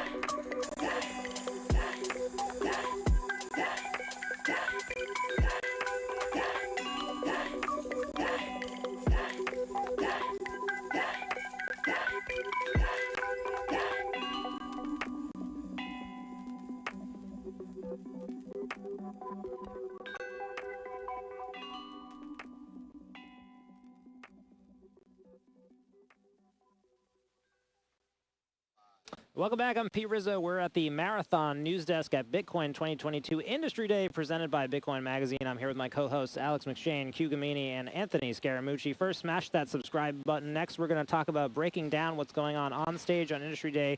We just finished watching a fireside with Anthony Pompliano and Mike Novogratz. Before that, we had a trio of elected U.S. politicians, Mayor Francis Suarez of Miami, Mayor Daniela Levine Cava of Miami-Dade, and the Mayor of Miami Beach, articulating a vision of this country for Bitcoin and America in 2024. I'm going to read some quotes to get you guys warmed up for some comments. These are quotes from Mayor Francis Suarez of Miami. We need to integrate Bitcoin into every aspect of our society. We need to make sure you can go into a convenience store and buy a Snickers with a Satoshi. Bitcoin has the power to democratize and create wealth for the poor who are getting decimated by inflation. Q, I want to start it off with you. Your thoughts on the Miami mayor and the Miami mayor's remarks. Look, I think we're purely speculating here. I did not hear the exact words come out of his mouth, but the idea that there is some sort of a Bitcoin 2024 campaign is suggesting some sort of a political run, whether we see Mayor Suarez actually make a run for president or not, or we see Bitcoin on a big platform, as our good friend Anthony Scaramucci mentioned at the very beginning of today's show. His expectation is that both presidential candidates in 2 years will be talking Bitcoin. I think what we just heard is further confirmation of that. Well, I agree with Q saying, but also in his speech, it was layered with levels of great comprehension about what's happening with fiat currencies and the crisis of confidence that we're having in fiat currencies. Again, a 7% inflation number. We were able to tolerate that in the 70s. We brought it back down. We got it normalized. We could get these positive effects from technology deflating again, but it doesn't seem likely if you're going to print trillions of dollars a year and add it to the government's balance sheet. He was talking about that. I liked also the rhetoric focusing on the poor, focusing on how this could be potentially a BIPOC issue, widening the tent. We also heard the mayor of Miami-Dade talking about diversity and ever underbanked. Could that be a cornerstone? And politicians haven't started talking about that. I thought that was interesting and maybe something we'll see. Alex, your take? Yeah, I think zooming out a bit, all politicians are going to lend legitimacy to Bitcoin just by their interest. But what you see with Mayor Suarez is actually actions backing those words. They hosted the Bitcoin white paper at a time when people were being attacked and domains were being sued for hosting it, as well as making sure employees can get paid in Bitcoin here in Miami. And those are kind of the actions I'm bullish on in terms of politicians adopting A lot Bitcoin. of signaling, though. We saw the Bitcoin shoes. We saw him mentioning name-checking Satoshis. We were talking before about being a little bit dismissive of politicians who are pandering to us. Did you guys sense any of that in the mayor's speech? Look, I made a comment amongst ourselves that I'll share with the world, but his speechwriter did his homework. He hit all the points. I mean, this is the same man who introduced Miami Coin. I do not have a very short-term memory loss. I remember that, so that's all I'm going to say. He gets it. I mean, honestly, if you go through the list of politicians, he would be at the top of the list. He's like President Bukele for the United States. He's a guy that I would support for president. If he made a decision to run, he would be a guy that I would love to get behind. Next up, we've got Bitcoin, an institutional asset. We're going to hear more people talk in the same way that Novogratz did about some trends that we talked about. When are the wealth funds coming? When are the institutional funds coming? Curious, how do you guys think the conversation is going to advance coming up? Yeah, I love Anthony's take on this. So I have consistently said to people that the institutions are not there. Then the Bitcoin futures got approved October 6th of last year. We did see some institutional buying. You and I were talking about that on the break, that some institutions added some futures exposure. But by and large, what we would call the whales in the institutional markets will not enter the space. Well, the question I in the think United is, States. when are institutions going to actually hold a Bitcoin? When a Bitcoin Cash ETF is approved by the SEC or the CFTC, that will be the gate that opens, that brings all of the big whales into the space. Alex, your take on that, institutions holding Bitcoin? Yeah, I agree. I think we're honestly let down a little bit over the last year. If you remember, people making calls for 200, 300, even 500,000 Bitcoin by this time. And, we didn't see that spot ETF. So I think that will be the catalyst for the gradually, then suddenly. Well, if Anthony is right and that regulation is holding back, certainly someone like Suarez being elevated in the political office would go a long way. So we're going to turn it back to the main stage now, having another panel here on Bitcoin and institutional asset. Of course, stay tuned, smash that subscribe button, and we'll be coming back to the Marathon News Desk with more after this panel.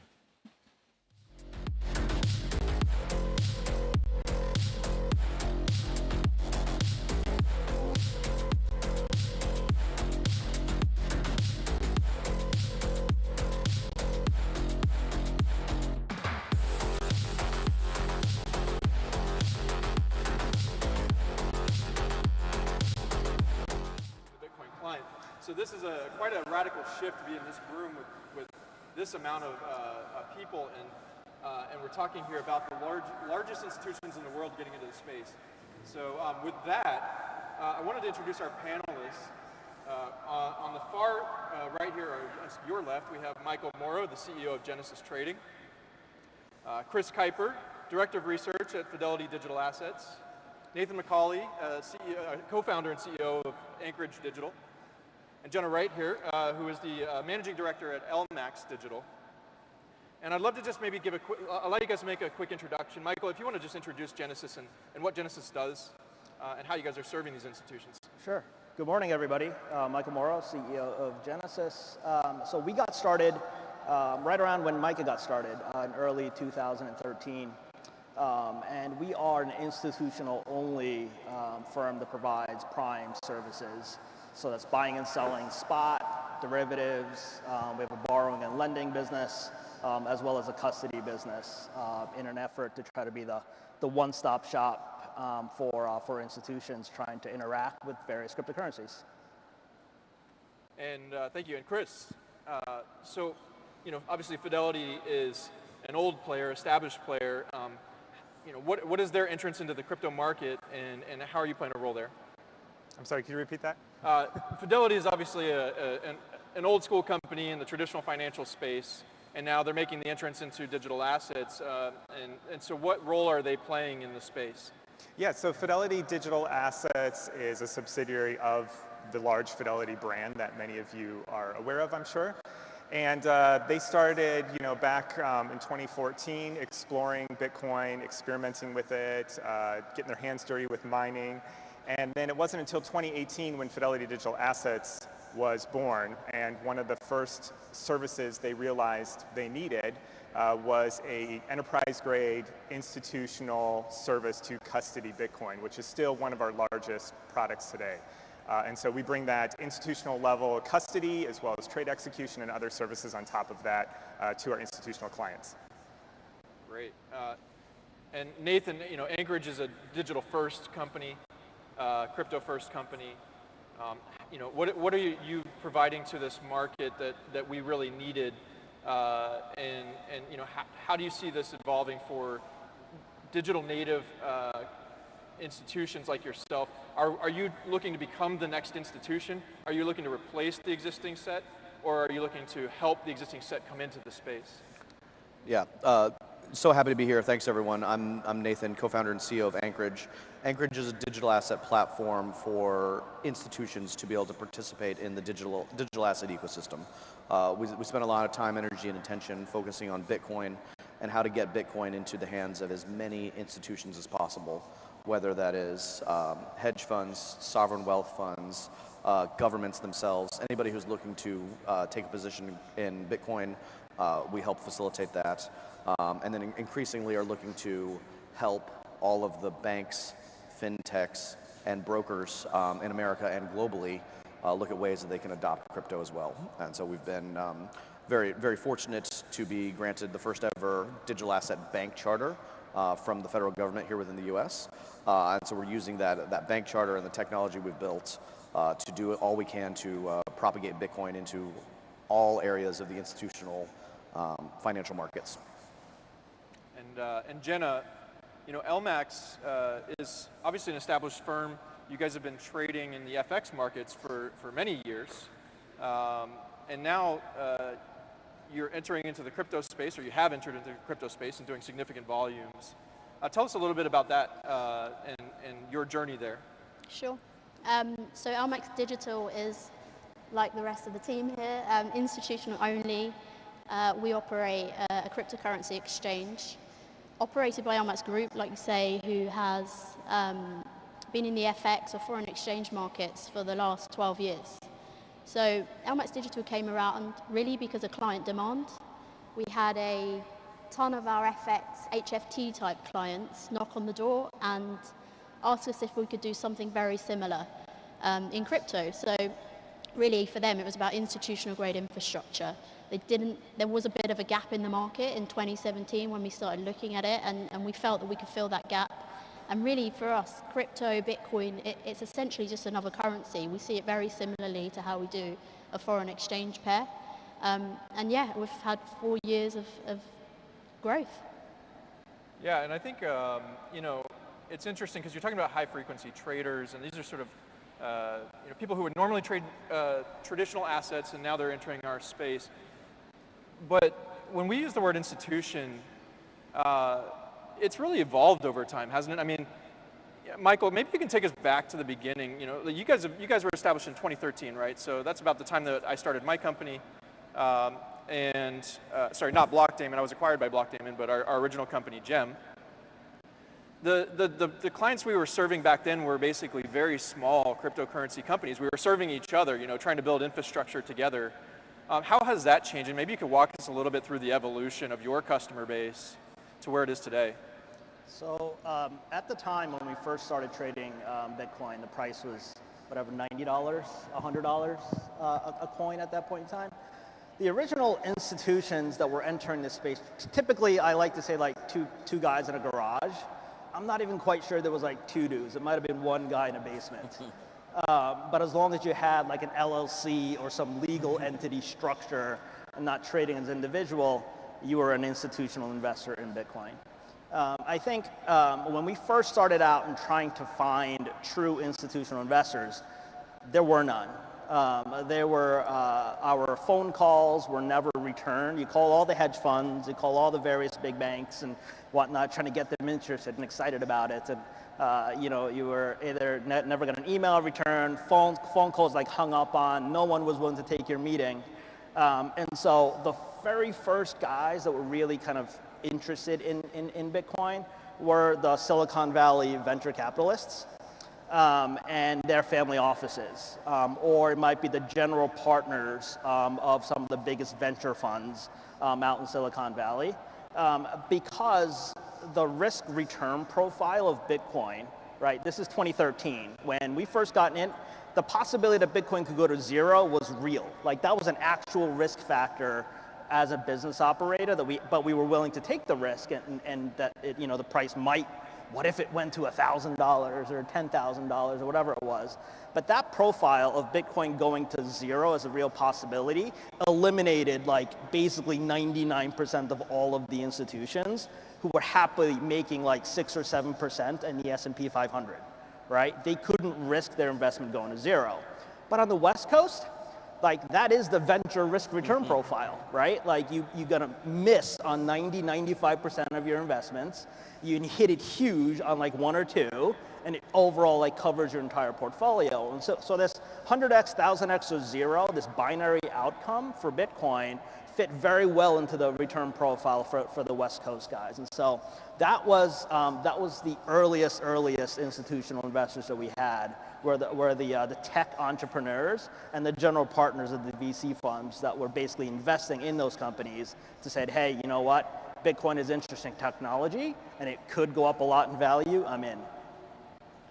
I mean, do you think that that's still the case, that the larger institutions are using, say, venture capital as a proxy for exposure to the space, or are they going to actually start holding large amounts of Bitcoin and crypto directly on their balance sheets?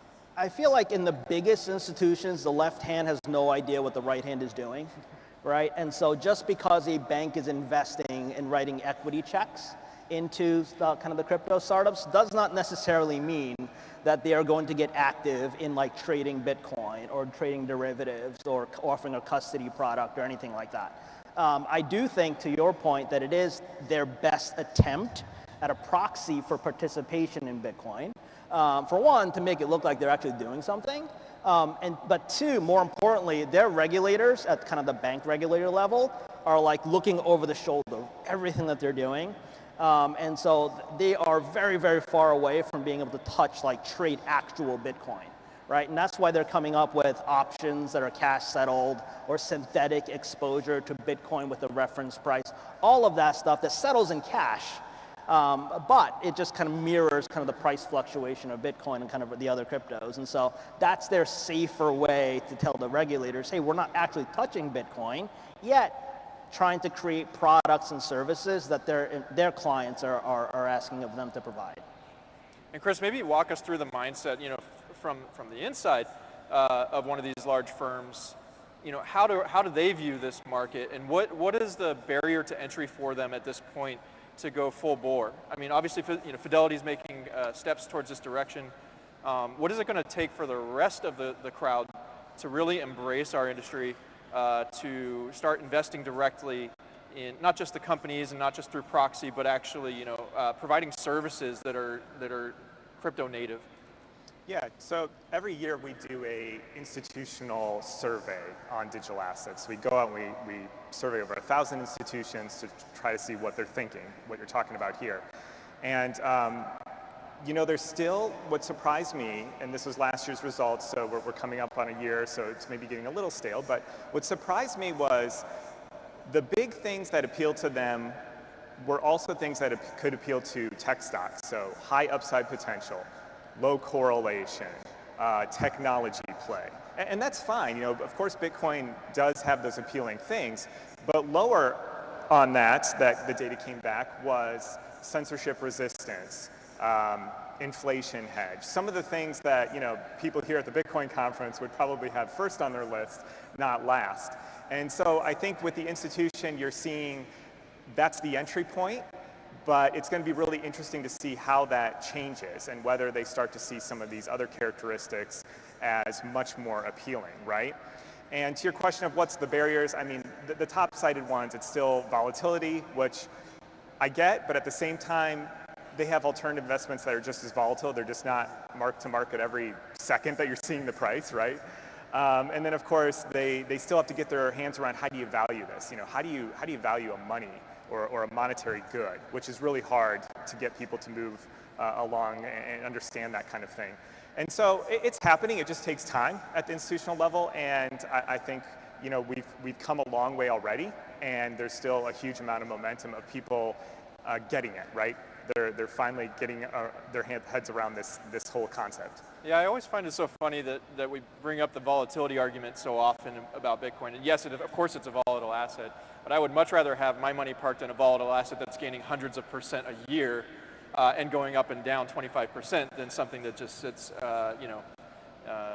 and fluctuates a couple percentage points. So I really think it's a feature, not a bug.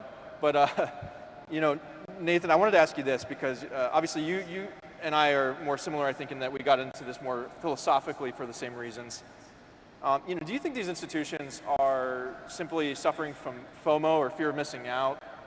Do you think that there is any buy-in at this point for something much deeper, something larger about Bitcoin in its role in the world as potentially even a global reserve asset? Yeah, I think one of the things that you've seen kind of over, say, the past 5 years that I've been in this space, there was certainly a period of time where there was a bit of an educational component. If you showed up to a client, you were selling the Bitcoin thesis as much as you were selling your particular services. I'd say somewhere during COVID, maybe the past 12 to 18 months, really, you've seen a shift there, where now there's so much demand coming in, you're no longer having to educate. People understand whether it's things like censorship resistance or inflation hedge, the fact that Bitcoin can be a global public utility and you can value this thing by the network effect and the number of blocks that are happening there. It's become clear that the thesis is clear. The idea for why to come into Bitcoin specifically is resonating with people. And so there's just an incredible amount of demand there. And you're seeing as it kind of goes up the stack, it gets more and more popular there. So we're, of course, working with various institutional investors like hedge funds and even increasingly sovereign wealth funds. You see everything that's going on in El Salvador starting to think about Bitcoin as a legal tender, and the path here is clear. What happens next is clear. That Bitcoin will continue to be trusted, and likely we'll see increasingly that it will be adopted by say governments or other very important international entities as a true store of value. And so that's just extremely exciting because it's really just part of this evolution that is happening, and it's increasingly clear that when people want to come in, they want a safe place to hold it, they want a regulated place to hold it, and so much progress has been made there that it's now getting close to the point where it's easy as an institution to adopt Bitcoin, to put it on your balance sheet, to invest in it, and then start to even think about use cases beyond just holding it, whether that is lending against it, and so it ends up being like a reserve and part of your capital base within your company, or starting to participate in, say, other aspects of the ecosystem as well. So really pretty fascinating to see that cascade, and it's pretty clear where the next set of steps go. Yeah, you mentioned lending. This is obviously like a big use case now that's driven a lot of popularity. I know in our business we have fiat on-ramps and off-ramps, and a lot of our customers provide lending services, which turns out to be a huge part of the demand. People are chasing yield in the cryptocurrency markets. They're looking to put their money to work, and they're getting way better APRs by putting their money into crypto assets and either storing with a custodian or working with DeFi. Michael, I know you guys are one of the largest lending institutions. Can you tell us a little bit about that market and who's borrowing? Where does this money go? When I put my money in deposit, where is that money being actually used and leveraged, and why are these APRs so high? So we started our lending business in early 2018. so about 4 years ago now. And at the time, one of the criticism I think of just kind of like Bitcoin was that it's like it just kind of sits in your wallet and it doesn't do anything, right? It doesn't earn dividends, there's no interest, there's no cash flows. And so said, hey, so that was kind of the narrative around one of the criticisms I think of kind of making a Bitcoin investment. At the same time, I'm coming from a financial services background, and in traditional markets, you have the ability to get a borrow on stocks for the purpose of hedging or shorting or taking the other side or what have you. And we really didn't have one in the spot market for Bitcoin at the time. There were derivative venues that let you kind of put on hedges, but there was nothing in the spot market. And so we started the lending business. We're about, I think, $15 billion or something like that of loans outstanding today. And I think about a third of that is Bitcoin. So call it $5 billion of sort of Bitcoin loans kind of outstanding. The people that are borrowing from Genesis kind of fall into a bunch of different buckets. One might be market makers. So they might be exchange market makers who need to obviously pre-fund exchanges to be able to make markets in. And so, if you're required to pre-fund exchanges and you work with and trying to arbitrage or make markets in 30 different exchanges, you're going to borrow some coins from Genesis and park it in 30 different exchanges so that you can do the buying and selling on the market making side. And number two, there are going to be guys who are using it as a loan, generally for working capital purposes.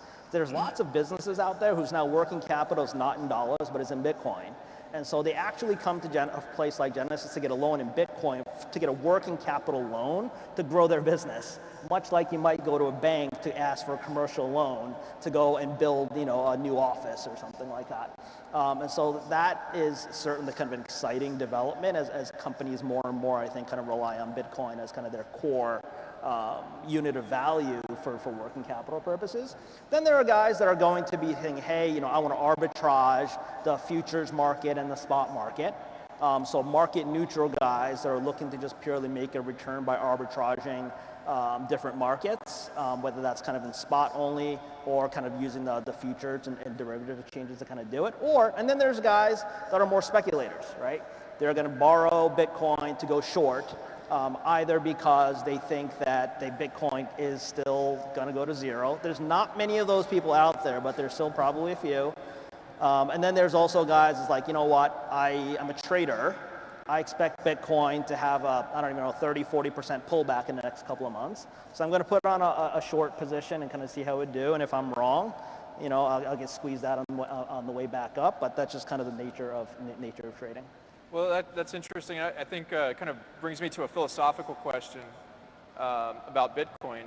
And, I can tell you my reason for getting into Bitcoin back in, starting in downloading the Bitcoin client in 2011, but, really getting serious in 2013 was I was quite frustrated after the financial collapse with the existing financial system and, all of the errors that they were making with our money. And I saw Bitcoin as potentially an alternative system to the traditional financial system. And I feel that the trend is certainly moving towards both from within the crypto ecosystem, it's a financialization of Bitcoin, meaning we're adding, additional crypto services, lending, borrowing, other types of yield generation, hypothecation. Are we actually just creating the traditional financial system with Bitcoin? Are we recreating the thing that already existed? And this is a question for everybody on the panel, what is fundamentally different now with what we're doing from the traditional financial system? I think you've got an opportunity to use the best of both worlds. So, our background's foreign exchange. We have 35 banks who trade FX with us that can't trade crypto today. And over to what Michael was saying, they're not allowed to physically touch the Bitcoin. That's just what the regulation says. And for that exact reason, we announced recently that we're going to launch a cash-settled derivative so that the 35 banks can engage with us on the crypto side. But, these guys need to wise up a little bit, the banks, because they're very much used to a 5-day-a-week market. And we've been in crypto for a number of years now, and that's not how it works. But then flip it the other side and think about what crypto can learn from the traditional methods. And some of the barriers to entry for institutions into crypto are things that just work in capital markets. So, the capital inefficiencies of trading crypto for an institution, you have to fund every exchange fully collateralized. I know you can get loans and deals to allow for some credit, but there's no prime brokerage model. There's no central clearer in spot crypto. There's no household name that is allowing a large fund manager or an asset manager to come and trade how they would typically in other asset classes. And for that reason, they're holding back because they want a convenience. So they just want one credit intermediator who will allow them to access all the venues and manage their credit. That still doesn't exist. And that's what needs to be worked on for real full-scale institutional adoption. Look, 2021, there was growth and adoption for sure, but if we really want these asset managers, this real money to enter the space, there are a couple of items we need to address. Credit intermediation, banking, we probably need better, household names, tier 1 banks to bank the crypto firms, because is a large asset manager going to fund a crypto-friendly bank where potentially they have a larger balance sheet than the banks? That's just not going to work. So I think a combination of the two, and we might get there. Well, do we really care? I mean, do we really care that these institutions need these services and that do we want them to come into the space? I mean, I always thought that Bitcoin was a global settlement layer, right? So it is the system that allows you to settle peer-to-peer and trade peer-to-peer. Isn't the lack of a central clearinghouse the feature of Bitcoin? Do we really need to recreate this plumbing, or should the world sort of adapt to this new way of doing peer-to-peer? I guess it's how big you want the market to grow, right? We're still very small. We're in a $2 trillion market. If the institutions start allocating, 5%, then we can potentially get to 5 times the valuation today, just based on the $200 trillion that we know as assets under custody today.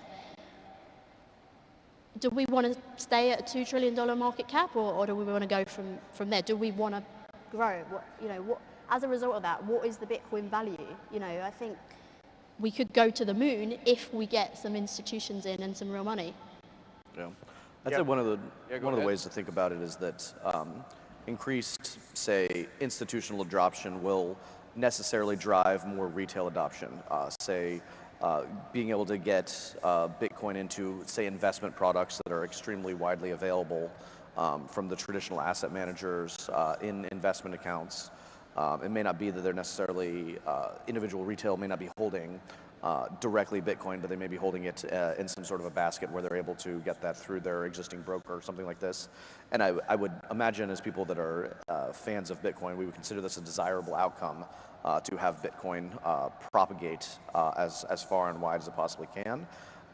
And as much as the Bitcoin network itself in many ways is a settlement network, there still are questions of, say, credit intermediation and being able to safely deal with settlement networks globally. And as you mentioned, the many of the problems in 2008 were around difficulties around settlements, difficulties around over-leveraging, and Bitcoin kind of at its core is going to be help that with the fact that it has inherently transparent triple entry accounting and much more difficult to say rehypothecate, because you know exactly where the Bitcoin is, you know exactly where it's held. And so a lot of these features, I think, to Jenna's point, we can take the best of both worlds and really kind of improve the state of institutional infrastructure by building some of these on blockchains. And certainly as we go out and talk, Anchorage has the opportunity to talk to all of the large Wall Street institutions and most of the banks in the country that are looking at adopting crypto. And many of them are looking at it and saying, hey, this is inherently safer in terms of settlement, but then also ends up looking like a very good form of collateral. So to Michael's point around looking at Bitcoin not just as an investment asset, but as something that could be collateralized in the same way the banks could issue mortgages against a house, you could issue a loan against Bitcoin. And so I think a really large part of what's going to happen here is really capturing that notion of value and allowing, say, retail clients at banks across the country and institutions across the country to say, hey, we want to buy Bitcoin, we want to stay long Bitcoin, but we'd like to have a loan against that because there's inherent value there, and we'd like to be able to say, use working capital, go buy goods or services with the loans you've taken against Bitcoin. And so that use case around Bitcoin fundamentally as valuable collateral is really catching on within the institutional and the retail banking space. I think it's going to end up being one of the really big trends of, say, the next decade. Yeah, Michael, going back to your philosophical question of, are we just recreating the same thing? Would we expect the same thing to happen again? It's a great question, but I know I'm preaching to the choir here at Bitcoin conference here, but you have to look at what underlied everything, right?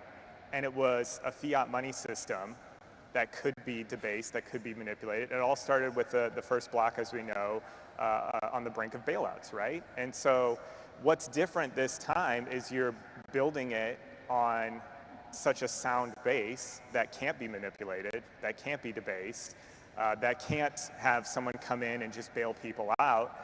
And so there's nothing wrong per se about all these institutional services. The question is, what are they built on? Are they built on something where if you screw up, someone's going to bail you out, or are they going to be built on something where you better make sure you've got all your risk management and everything else in line because there are no bailouts? And so that's the thing that gets me excited, is in that we need these services. Take just custody.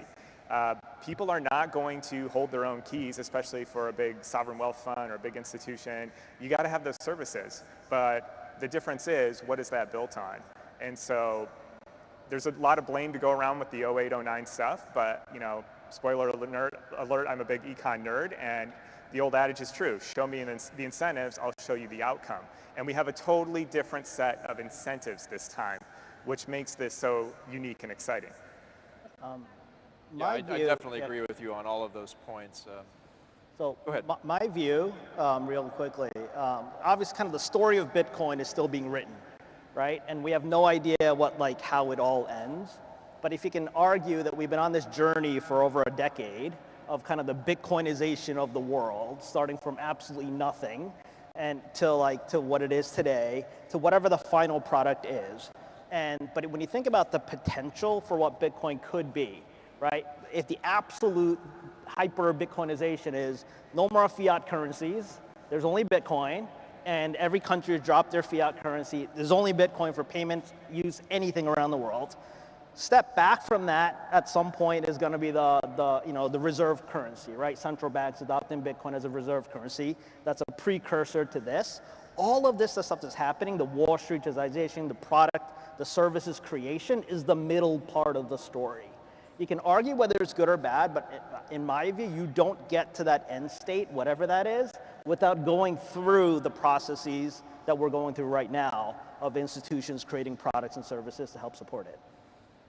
Yeah, I couldn't agree more. I think it's a necessary step in the evolution of hyper-Bitcoinization. And, how close are we to that, really? Let's put our forward-thinking hats on here. What does the world look like 5 years from now, 10 years from now? Is this a 30-year journey? Is this a 100-year journey? We've seen El Salvador obviously adopt Bitcoin as legal tender. They're sort of opening the door for other smaller nations who don't have their own, they don't have the power of the Federal Reserve to basically create money out of thin air in the same way.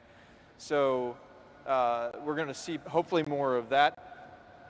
We have countries like Bitcoin who are getting shut out of the dollar, Russia who's getting shut out of the dollar system, who is now considering Bitcoin as alternatives. And I don't want to get too political on that, but certainly many nations around the world are starting to look at how much dominance and control the dollar does have over the global financial system. Where are we? Is this going to happen in our lifetimes? Are we going to see a collapse of the dollar and a replacement with, say, Bitcoin? I'm not gonna predict the collapse of the dollar here. That seems pretty bold and whatnot. But like coming into this, I used to think this was gonna take like centuries to potentially play itself out. And then like things keep happening to like shorten the time frame in my head, where Bitcoin has to do absolutely nothing but exist and run and work. And whether the geopolitical stuff, the macroeconomics, whatever it is, the things that's happening around the world seems to think, oh, wait a minute, my centuries, I've way overshot this. This is gonna happen much, much faster than I could have predicted. And so my guess is a year from now, I will tell you that the time frame, which in my head is still in the decades category, might still be like, you know what, I was wrong. That's way too long a time frame. It's going to get even shorter because I think something will happen over the next 12 to 18 months that'll like hasten my thinking on it. And we're moving at light speed, right? So we've been in crypto for almost 5 years. And if we think where we were in 2018 and where we are today versus how things move in capital markets, I mean, I think your 5 to 10 year mark is probably with 2 times where we are today. I mean, yeah, I'd guesstimate 5 to 10 years, and we're in a very, very different space. Well, I'd say the good news for all of us here in this convention hall and anyone who's interested in Bitcoin is there's clearly a life's work for all of us to do.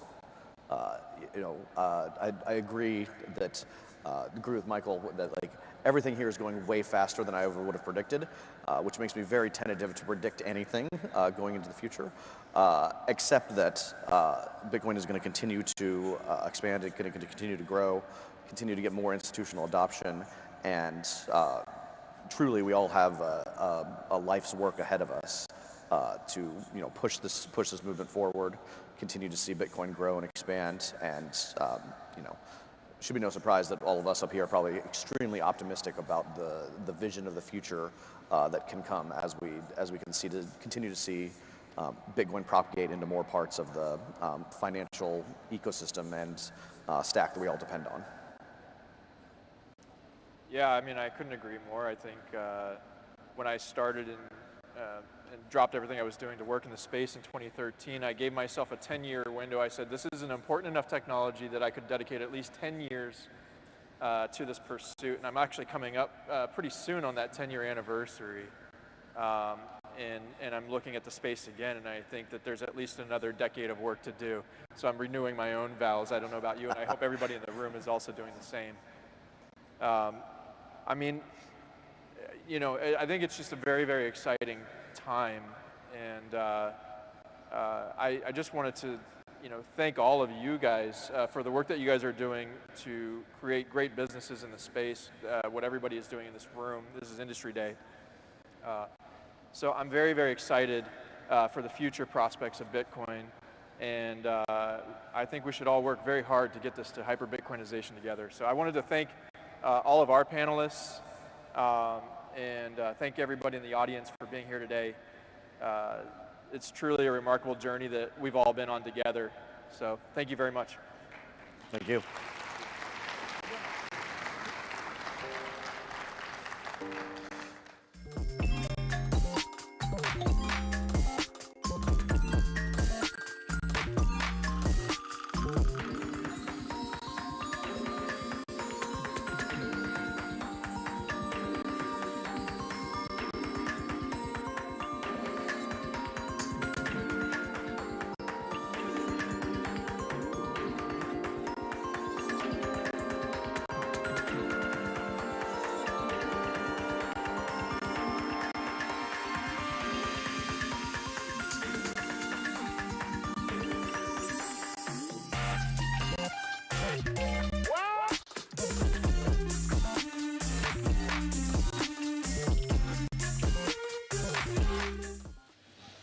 Welcome back. We're here at the Marathon News Desk at Bitcoin 2022 Industry Day presented by Bitcoin Magazine. I'm Pete Rizzo, editor at Bitcoin Magazine. I'm here with my co-hosts Q Gamini and Anthony Scaramucci, and joining us also for this as our special Bitcoin guest, Jesus. Stefan Livera, Bitcoin Jesus. host of the Stefan Livera podcast. Stefan, welcome. First, smash that subscribe button, and then we're going to break down some of what you just saw on stage at Bitcoin 2022 Industry Day. We watched a panel on institutional adoption, a topic that's been hot today. We heard from Fidelity, we heard from Anchorage, we heard from LMAX, Digital Currency Group. Want to pull out some headlines there. There are no bailouts in Bitcoin. There's a different incentives at play. Why can we trust this new generation of Bitcoin institutions if we don't trust the last? Anthony, why don't you kick us off? Well, I think there's a lot of layers to that, but I think that the number one thing that these guys are saying is that they've got safety, they've got private insurance like Lloyd's of London and things like that to additionally wrap the safety. And I think if you've got big numbers, you're going to have to drop it in a depository like Fidelity or an LMAX, something like that, or an Anchorage. That's my opinion. I'll just speak for Skybridge. We probably have $600 million of Bitcoin spread out in entities like that.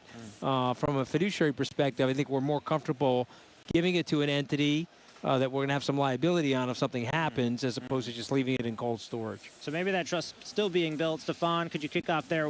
Why trust this new set of institutions? Do we trust them? Yeah, well, do we trust? And as you say, I mean, there's no bailouts in Bitcoin.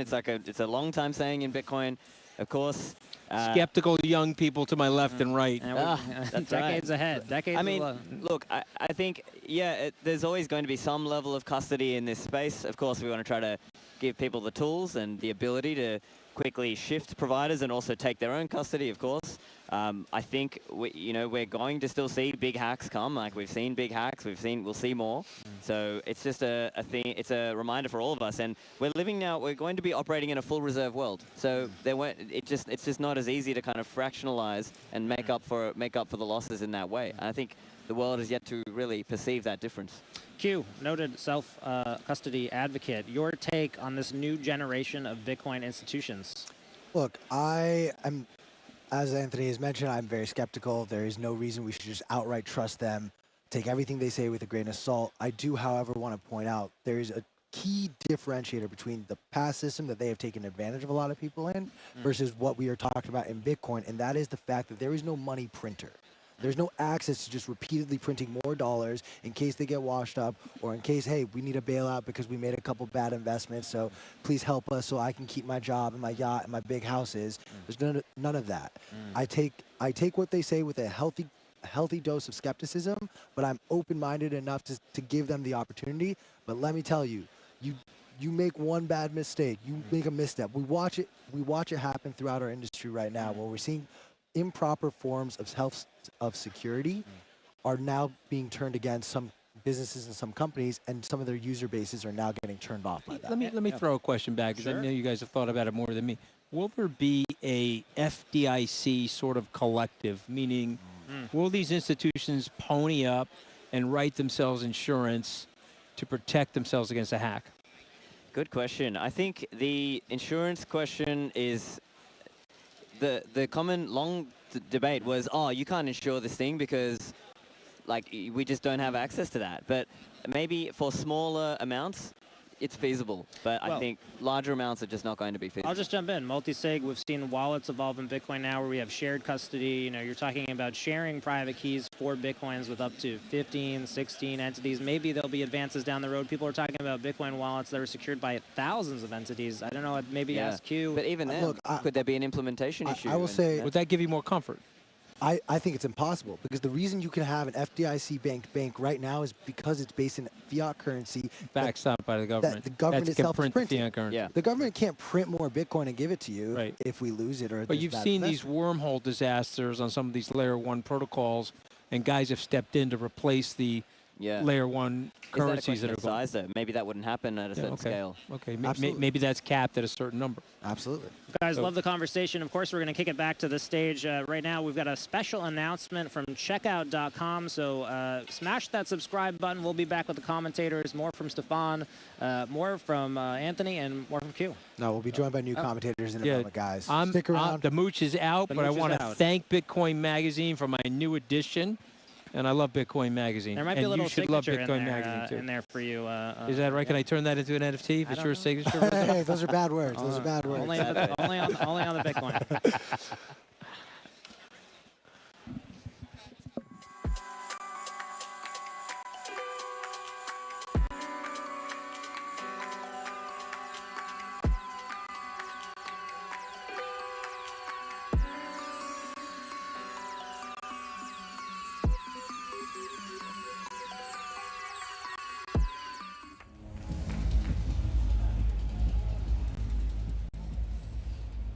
Hi, everybody, and welcome. My name is Jess Holgrave. I lead crypto strategy at checkout.com. Our mission is to enable merchants, businesses, and their communities to thrive in the digital economy. And part of the digital economy, as we know, is all about crypto. It's our privilege to work with merchants like Netflix, Sony, and Siemens, but also with amazing crypto companies. We currently process for about 12 of the top 15 exchanges and many, many more merchants across the industry. For the last few years at checkout.com, we have been tracking the sentiment and behavior and feelings around crypto as a payment method. The desire to use Bitcoin and other cryptocurrencies is on the rise. Today, we published our first ever Demystifying Crypto report, and the results were outstanding.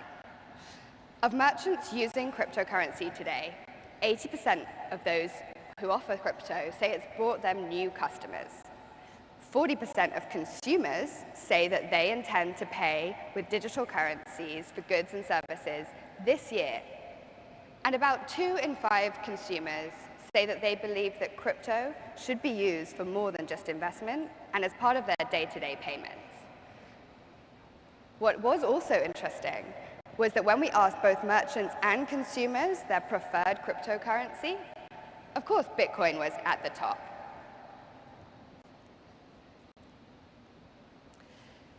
Now, the survey, we served 30,000 consumers around the world and 3,000 merchants.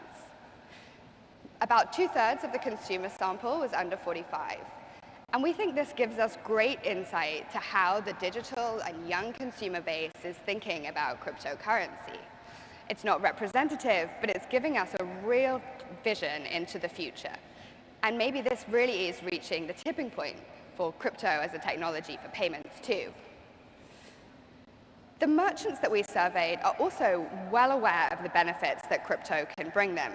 Their insights were actually surprising. 2/3 of those using crypto say that they saw significant upside into holding crypto on their balance sheet. And about 80% say that payments on the blockchain are more secure than traditional payments. In another report by Forrester, merchants also found that they had a 327% return on investment when they started offering Bitcoin through BitPay. Even with all these benefits, though, 55% of merchants still think that holding any form of cryptocurrency on their balance sheet is too risky. And so what I'm interested in is, what are the barriers to mainstream adoption? What are we going to need to make crypto payments go mainstream? There's a lot of issues out there, and many of you guys are working on solving them. But one of the key things that we found through our survey was that the main barrier is that of regulation. When we asked CFOs and treasurers, the top reason why they're not engaging with cryptocurrency today is uncertainty in the regulatory environment. We are making progress, but there's a lot more to come. The IMF has released a call for consistent and global regulatory framework for crypto. The EU is in the process of passing legislation under its Markets for Crypto Assets Act that we think will become law soon. Here in the US, of course, President Biden has launched a major program to consider how best to regulate those digital assets. And in the UK this week, Rishi Sunak, the Chancellor, announced the UK's ambitions to become the #1 place in the world for companies to build and scale in crypto, promising to bring crypto under the regulatory perimeter and provide a safe and certain environment for businesses to grow. We're really excited about this progress. Clearly, there is a desire for businesses and merchants operating in this space to have that certainty to reduce their cost and be able to innovate faster. Wrong slide. And we are seeing this too in the conversations that we're having. The conversations that we have with merchants give us better insight into what they need from a crypto regulation perspective and allow us to engage better with policymakers to help shape the environment that we're operating in. And we are beginning to see the results. Over the last few months, we have been working with some of our biggest exchanges to settle them in stablecoins. And over the last several months, we've settled several $100 million in stablecoins, really bringing some of the benefits of this technology to our merchants. We're really excited to continue that and roll it out to more merchants, both current and future. And so if that's something that you're interested in, we're in room 244. We've got drinks and coffee. Please come and talk to some of our experts there about how stablecoin settlement might be able to benefit your business too. Overall, as we see this landscape evolving, Checkout.com as one of the global leading payments partners is really our job to help guide our merchants through this change and through the impact that crypto is going to have on their business. We're really lucky to be able to partner with the merchants that we do today and continue to drive this space forwards. All in all, I'll close out by saying that we are super excited about the survey that we launched today. Please check out our website or come via the lounge to learn more about that or our stablecoin settlement. Huge thank you to all our merchants, but also to Bitcoin for hosting us and for having a brilliant lineup over the next few days. Thank you.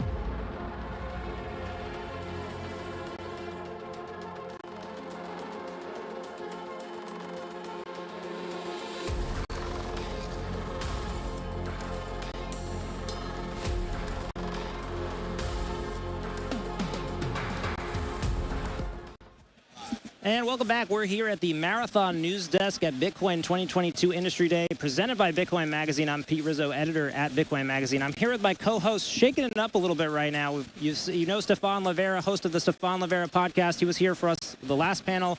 We've got two new people, Dr. Jeff Ross, founder of Vailshire Capital, and Greg Foss, a strategist at Validus Power and noted Bitcoin pleb. First, you're going to smash that subscribe button. Next, we're going to break down what's happening on stage at Industry Day. We just finished watching a presentation from Checkout.com.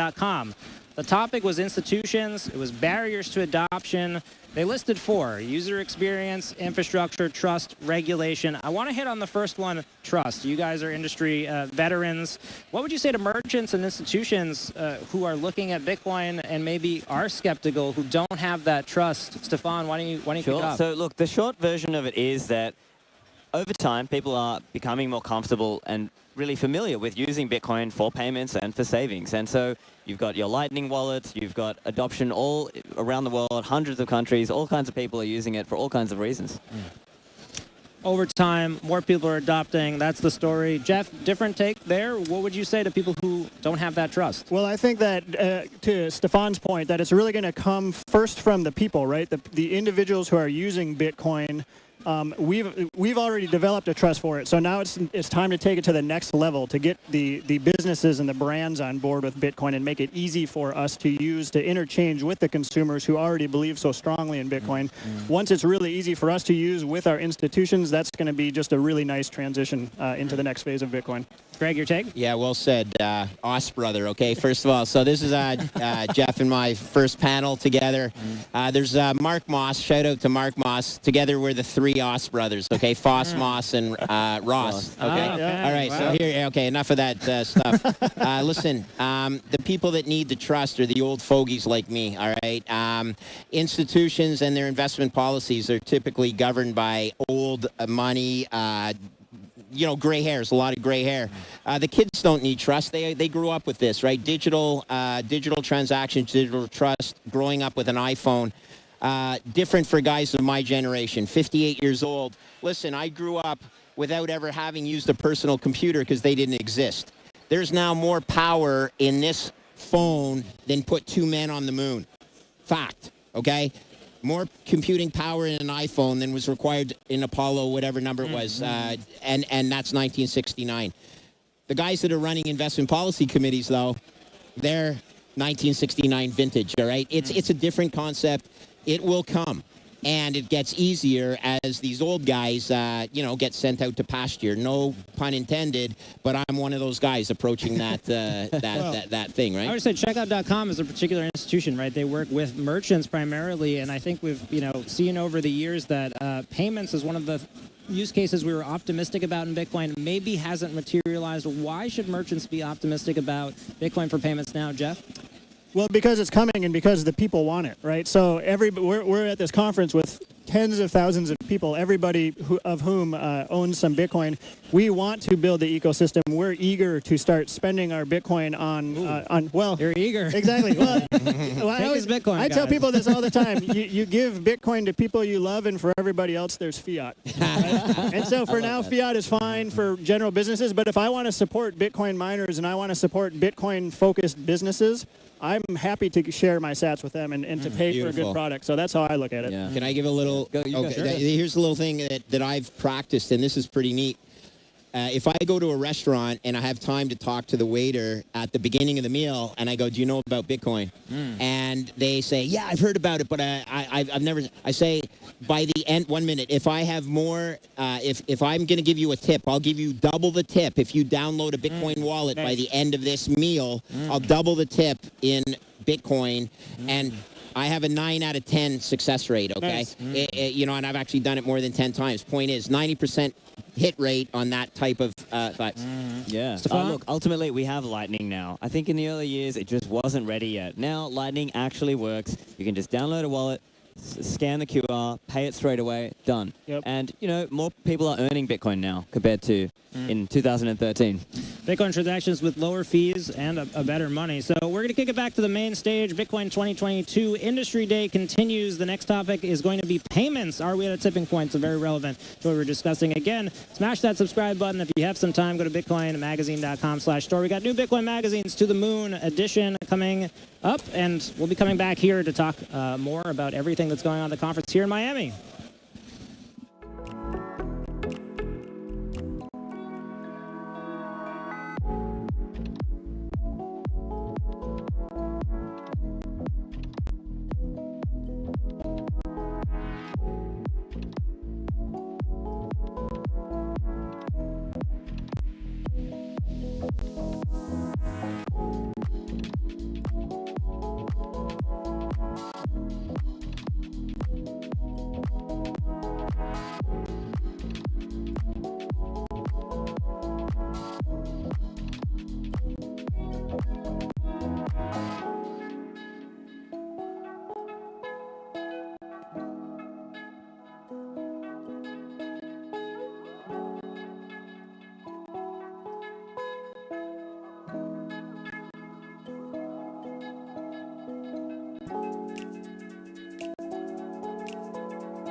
right, welcome everybody. Thanks for joining us. Can you believe this production?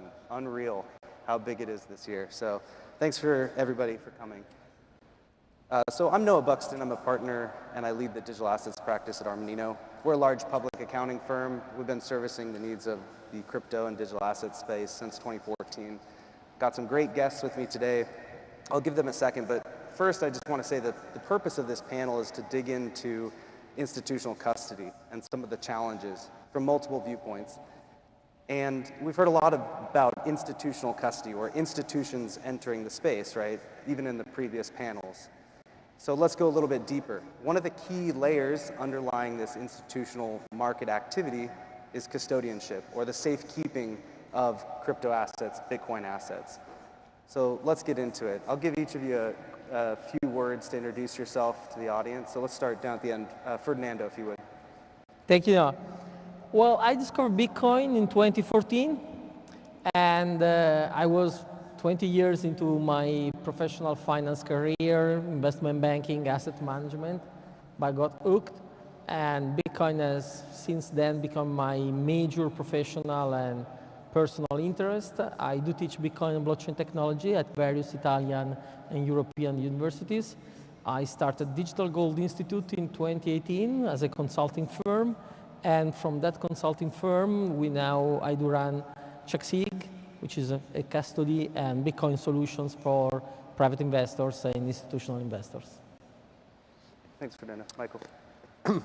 So my name is Michael Szabo. I'm the CEO and co-founder of Fireblocks. We started Fireblocks about 4 years ago, and what we build is basically custody technology service that powers right now over 1,000 institutions. So basically it's the entire backend that allows them to securely store digital assets, including Bitcoin, and settle them across the Fireblocks network, so basically transfer them securely, and also provide a lot of the new and advanced services like basically access to DeFi and other exciting applications like staking and so on. My background is actually in cybersecurity, so the first 2 decades of my career I spent in the cybersecurity space before starting Fireblocks. Thank you. I'm Henson Orser. I'm president and acting CEO of Komainu, an institutional-grade custodian for digital assets. We announced Komainu back in 2018 as a collaboration with Nomura, CoinShares, and Ledger. And we saw the writing on the wall that for when financial institutions got into the digital asset space, which was really a question of when, not if, that they would need a foundational layer of regulated custody to store those digital assets securely for them. So fast forward to 2020, we launched and are growing our operations globally, with just announcing this morning that we've opened an OpCo in Singapore to be our home base for APAC. Thank you all. So Henson, I'll keep it with you for now. What really determines the difference between institutional and other, or institutional and retail? Let's start at the highest level when it comes to custody. Like, what really makes custody, institutional custody, different from other sorts of custody solutions that individuals might use in the marketplace?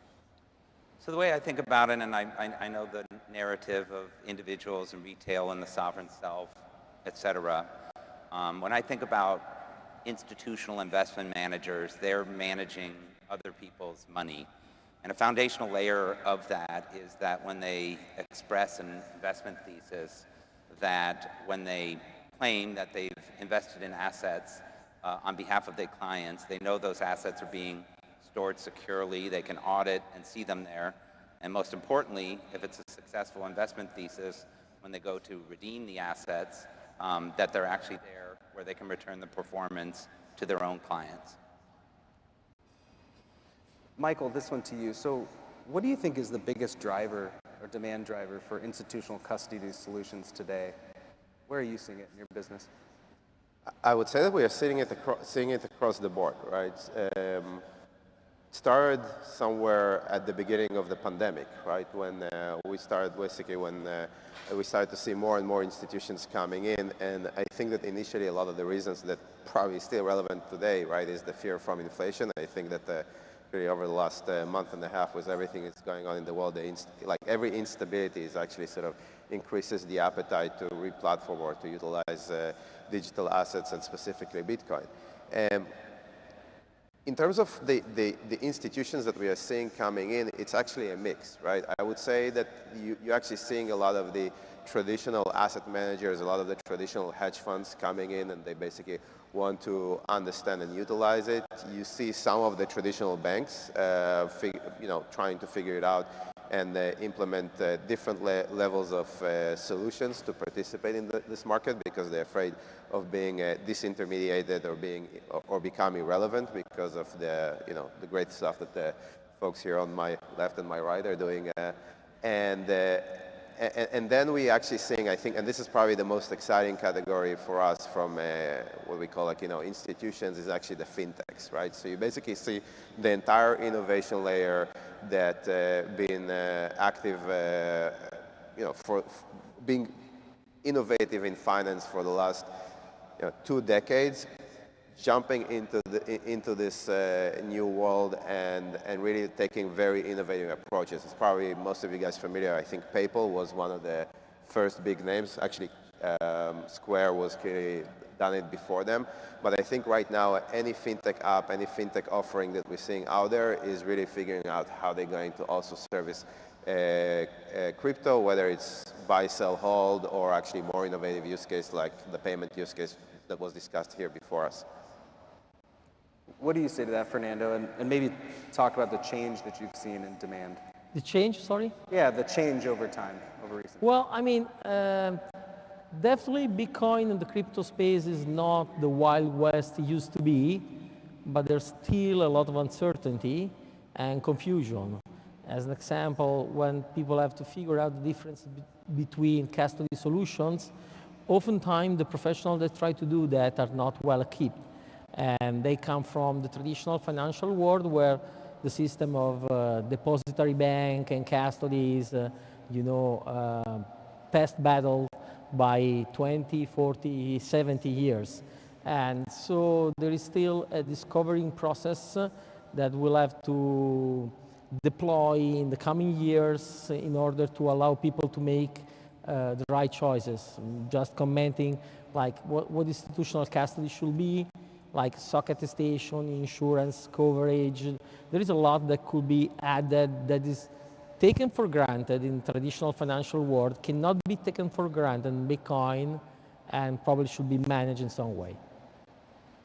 And I would add to that, I think 2020, 21, from my perspective, was one, Bitcoin became acceptable as a financial asset. It worked on the debasement of global currencies, and it went up in price when central banks printed a lot of money.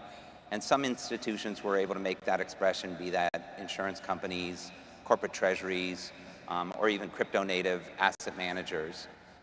So many regulated institutions and investment managers now want to be able to make that expression, but they have to do it in a compliant manner.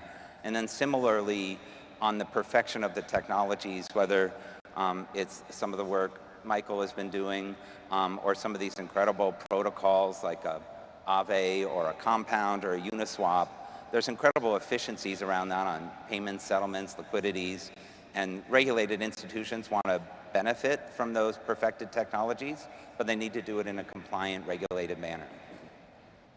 So there are a wide array of what we might call institutions, all the way from relatively small individual funds, LP type structures, all the way through large investment banks. Is it absolutely necessary to have institutional custody for some of these players? You mentioned regulated players. I would think the answer is yes. What about down from that? Thinking about investment funds, do they necessarily have to have a custodian, or is this a question of build it ourselves, be comfortable with it ourselves, secure it ourselves, versus being able to confidently outsource that custody responsibility? What do you think? Maybe I'll take that. So I think that clearly as you basically go into the more active managers, right, which is, by the way, a lot of what we, where we do what we do and where I think our strengths as Fireblocks. Definitely some of the approaches that you see over there is that they prefer direct custody, but it's still institutional grade, right? The main difference between, using like self-custody like MetaMask or your favorite app to using Fireblocks or to using offerings like Komaino or other offerings, right, is the institutional or basically like the complex tool set that you have to maintain the security, maintain the governance over the funds, right? You need different set of policies, you need different level of controls, you need integrated AML, you need all those things regardless if, regardless, I guess, like, what's your strategy. In the second that you basically, more than one person, in the second that you're managing millions of dollars of others people or even like your own funds, you need those controls because basically the impact of whether it's like a cyber attack or actually something that we see quite often, an insider threat or a fraud, is so substantial that you have to protect that. Otherwise, you basically have fiduciary duties, right, to whether you're investors or anyone else. And therefore, you just cannot use retail tools to achieve that. And every time that we've seen someone using retail tools, that's usually, leads to some disastrous results. At the same time, you cannot invent your own crypto each and every time because otherwise that will be risky on a different level. So I think that the industry has still to grow up and mature in terms of public auditing and open source solution and even the transparency on the insurance guarantee, what they are covering, what they are not. Otherwise, this still feel like an attempt of providing services which can be brilliant and for a very fast evolving ecosystem, and you will need to evolve fast. But at the same time, security and custody, they require time, they require well-assessed processes, independent audit, and so on and so forth.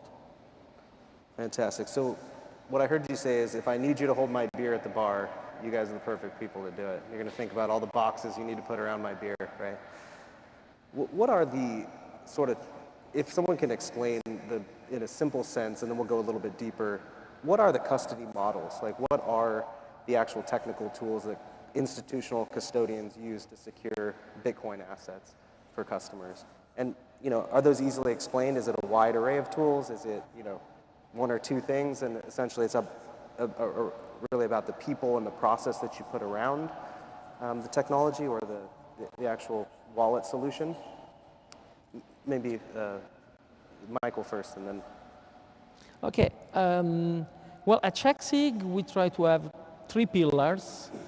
2 of them already kind of talk about, which are SOC attestation, that is the independent audit of an external third party, and insurance coverage. This is just from the traditional point of view.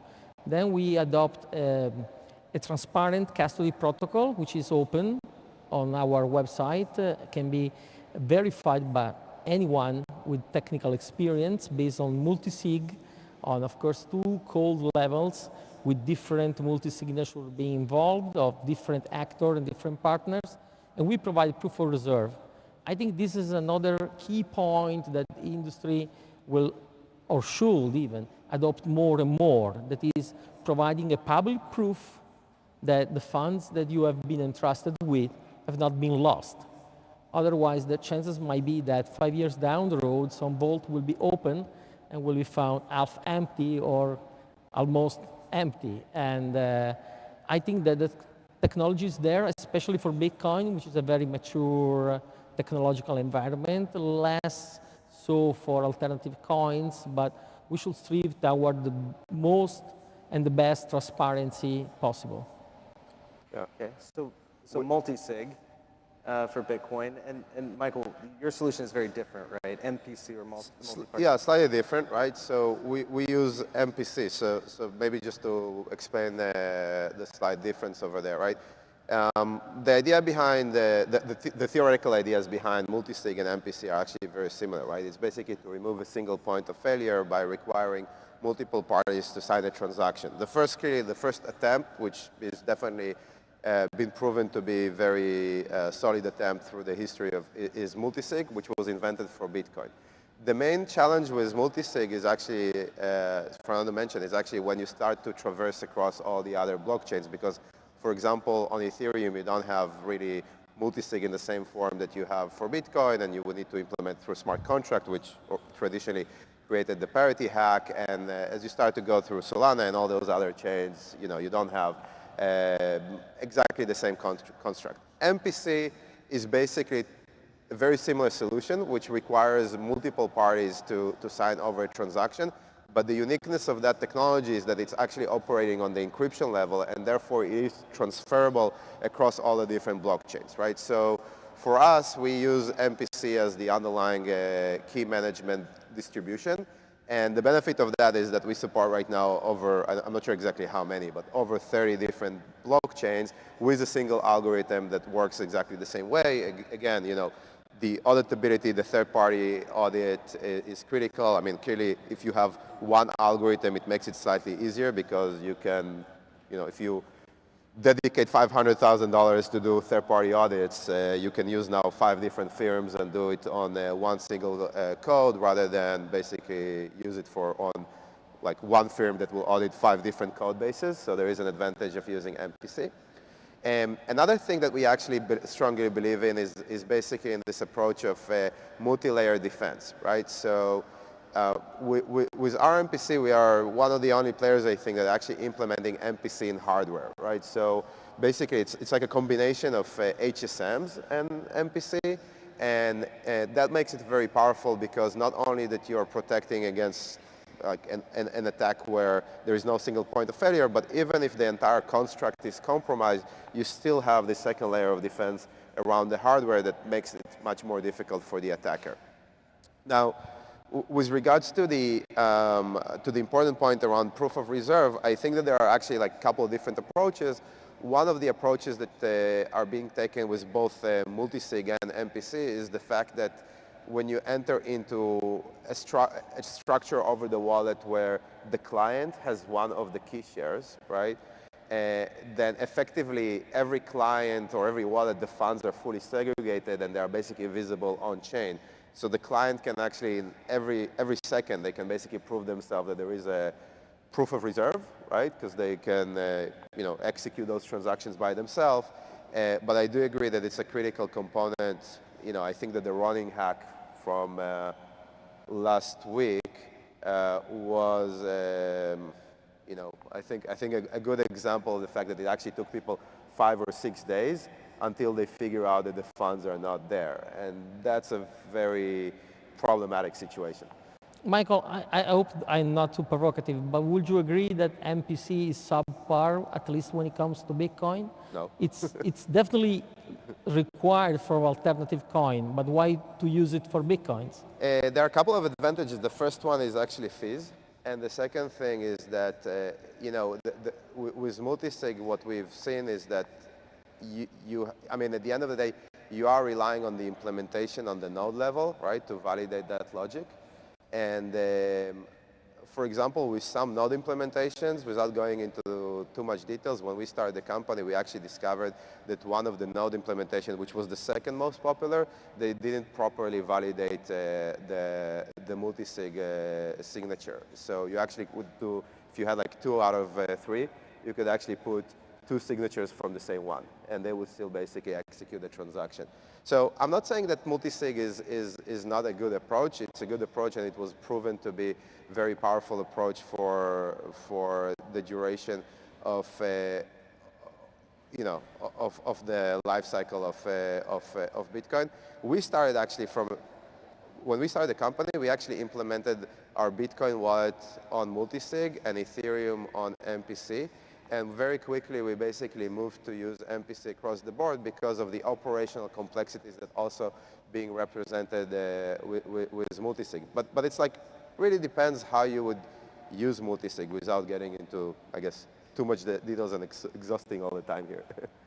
I would elaborate just a quick sec on your question, which is there's the cybersecurity and things that keep us awake at night, of course, are the risk of getting hacked or having an incident. And we work with best-in-class technology partners on that, and we make sure that if the system goes down, we can recreate or recover our clients' assets.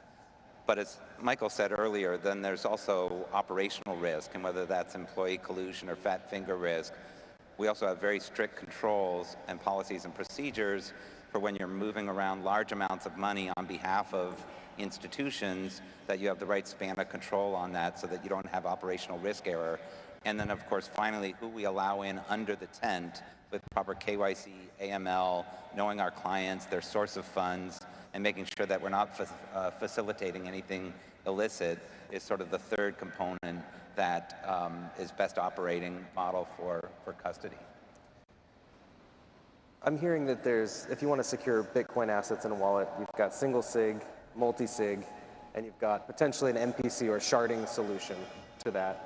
I think that's the universe, essentially, but Michael's telling me there's also MPC with hardware, which I need to learn more about. Do we have, I think that Henson has just addressed the fact that that's the technological layer at the core, but ultimately you have to invite people into the process, humans into the process, and you have to invite other technology and surrounding integrations into your custody solution in order to make it work for clients. Do you think that we have enough standardization in those other layers of the onion? You know, some of the things that you were just alluding to, Henson, like, you know, controls around you know, segregation of duties, around entry of data, things like that. Do we have enough standardization? Is that clear to custodians in the marketplace what they should be doing, or is it just a universe of best practices that they're doing the best to choose from? So I don't think we have enough standardization, and what I just described on being a proper safekeeper or custodian, we could be a self-regulated organization because that's what keeps us up at night, and that's what we're very disciplined about. But for the regulators to understand that, there needs obviously to be some sort of synchronization around that. But the standardization, no, I don't think it's there at all, and we spend a lot of time thinking about the technology layer, the middle layer architecture that integrates all of that into a unified framework. Yeah, I would add that it's basically, right now there is no standardization, it's best practices, and I think it's more than best practice. I think right now this is like the unique IP of companies like Komainu and others, right, that they put a lot of thought and analysis into how to create those best practices. I think that unfortunately, most of the regulators, in terms of where they at, they're somewhat behind getting to the point where they will actually create a standardization around it. At CheckSig, as a challenger, because of course our company is much smaller than yours, and we really believe in standardization. That's why our custody protocol is open, and I know that this is a very technical audience, so anybody who wants to spend some time peer reviewing our protocol or providing feedback to the custody protocol and the proof of reserve, which, by the way, even if we have some aspect of it patented, we have our patents in the COPA, Crypto Open Patent Alliance, so any of our ideas can be used by anyone. We really think that standardization, and that is open standards, should be the way forward. I feel personally very uncomfortable about security by obscurity. You know, I trust you, I trust Anson, I trust your companies, but I would love to see more, you know, about the internal process being documented and being verifiable by anyone. That's what we aim for at CheckSig. As you, go ahead.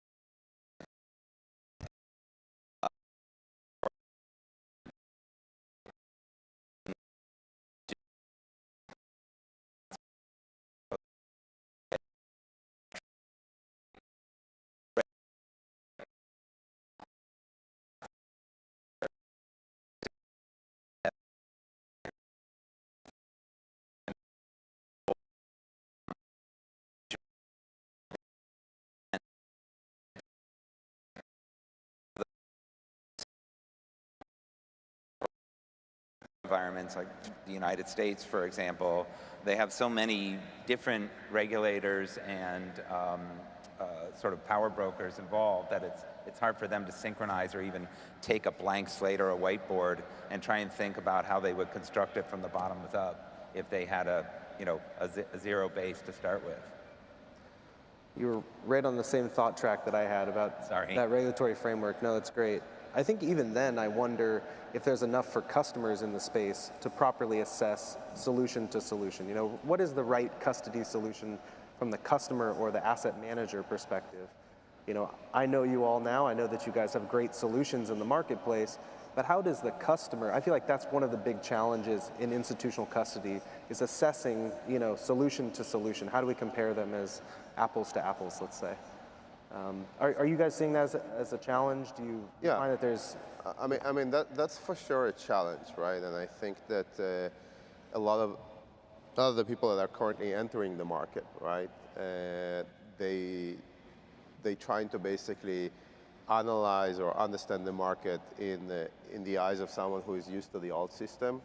Clearly, the properties here are so different, as we discussed. The considerations here are so, like, the things that are required from us are very different than what is required from a traditional custody bank, right? This is much more of a, advanced technology, advanced processes, cybersecurity play, rather than, I think, a lot of the things that are required from the traditional players. Now, I think where people are hitting, or where the challenge is that they don't always understand what are the implications of their use case, right? Because I think that choosing the proper solution is really understand what is your use case, what are you required to do, right? There is clearly a big difference between I want to buy Bitcoin because I think it's going to appreciate over the next 5 years, and I can put it in a very secure, safe, environment. I can pay a lot of money for insuring it.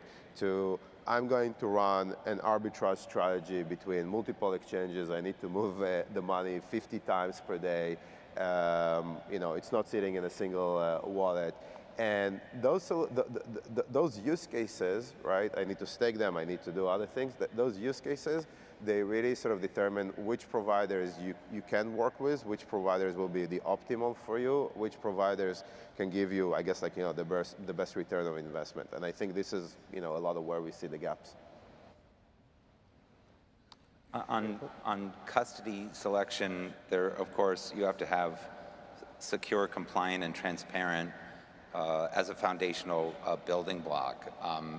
Then we like to think, and Michael and I have discussed this, from that regulated foundation, how do we help traditional financial players get the benefits of decentralized finance? So how do we use that as a gateway for on-ramp, off-ramp, and then integrating with the digital asset metaverse? We can do secure custody, but then it's how do we figure out how to help people get extra yield from their assets that are in custody? We announced Komainu Yield with staking as the first feature.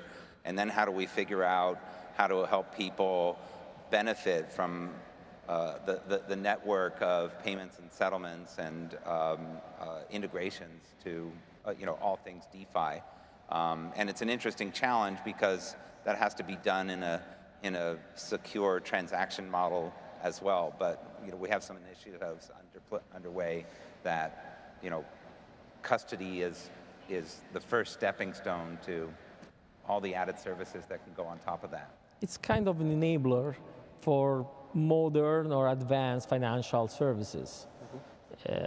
We serve high net worth individuals and financial institutions. And in those cases, I'm all familiar with not your keys, not your coin, but for financial institutions, they cannot do self-custody by regulatory reason. And there are high net worth individuals which are not comfortable with the technical risk and the physical risk also associated with self-custody. And for them, there is a world of new services which are starting out. There is days where I see my company as a provider of technological solution to institutional player or institutional investors. There are other days where I feel like we are more like a private bank for high net worth individuals.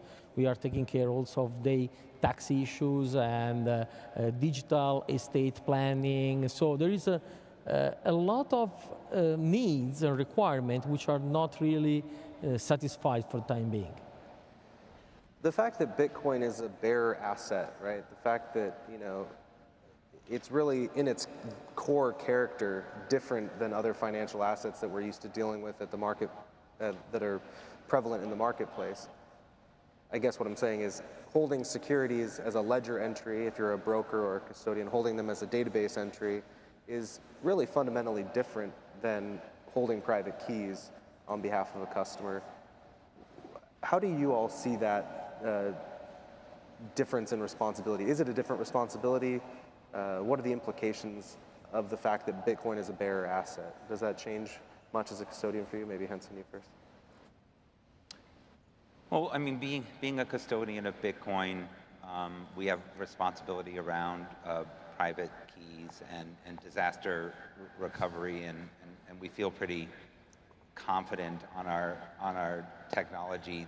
The more cocktail conversation around Bitcoin as a bearer asset and the implications of that. I mean, let's not forget that people who have hacked large amounts of Bitcoin, they still have the issue of on-ramp and off-ramp. It's sort of like stealing the Mona Lisa, right? Like, what are you going to do with it? And although they tried to obfuscate getting value out of their hacked Bitcoins, like many of them have gotten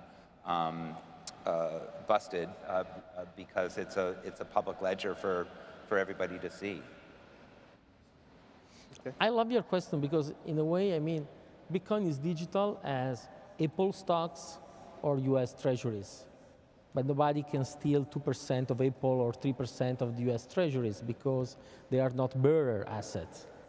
At the same time, if you think about Bitcoin as a digital gold, again, if you want to steal gold from Fort Knox, you have quite a few logistic problems to solve. With Bitcoin, you don't have that.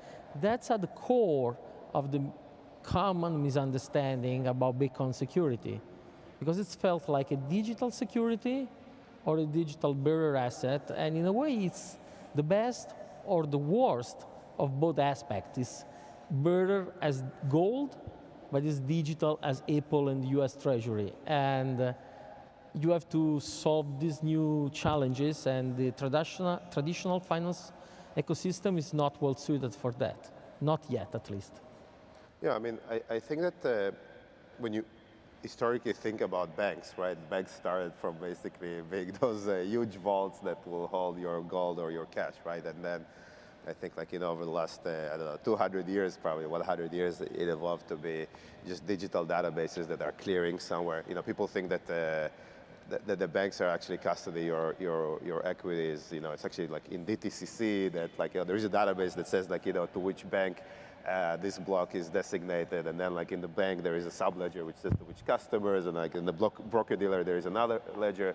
So it's a fairly complicated system that clearly, like, deviated from where they've been maybe 100 years ago. But I think that fundamentally, with it's not that you don't have any bearer financial assets in the traditional space. It's just that the law and order over there had evolved over the last 100 of years to basically solve this. Now, with crypto and Bitcoin specifically, because it is a technology that is compatible with the internet, right? It's basically, the technology that brings money to be compatible with the internet.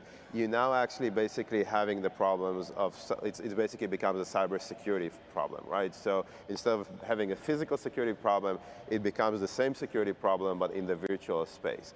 Now, I mean, I come from, I spent 2 decades of my career in cybersecurity, so it's not that I'm going to sit here and say that cybersecurity overall is a problem that is being solved, but it's definitely something that, just generally speaking, as the humankind becomes more and more virtual, and as we basically starting to see more and more of this metaverse stuff, this is a problem that we will all need to deal with, regardless if we talk about Bitcoin, or we're talking about our personal finance, or we're talking about, just our social interactions, right? And therefore, I view our mission as a custody technology provider for this space is really, bringing the best of breed, bringing the most innovative cybersecurity technology to, protect those assets.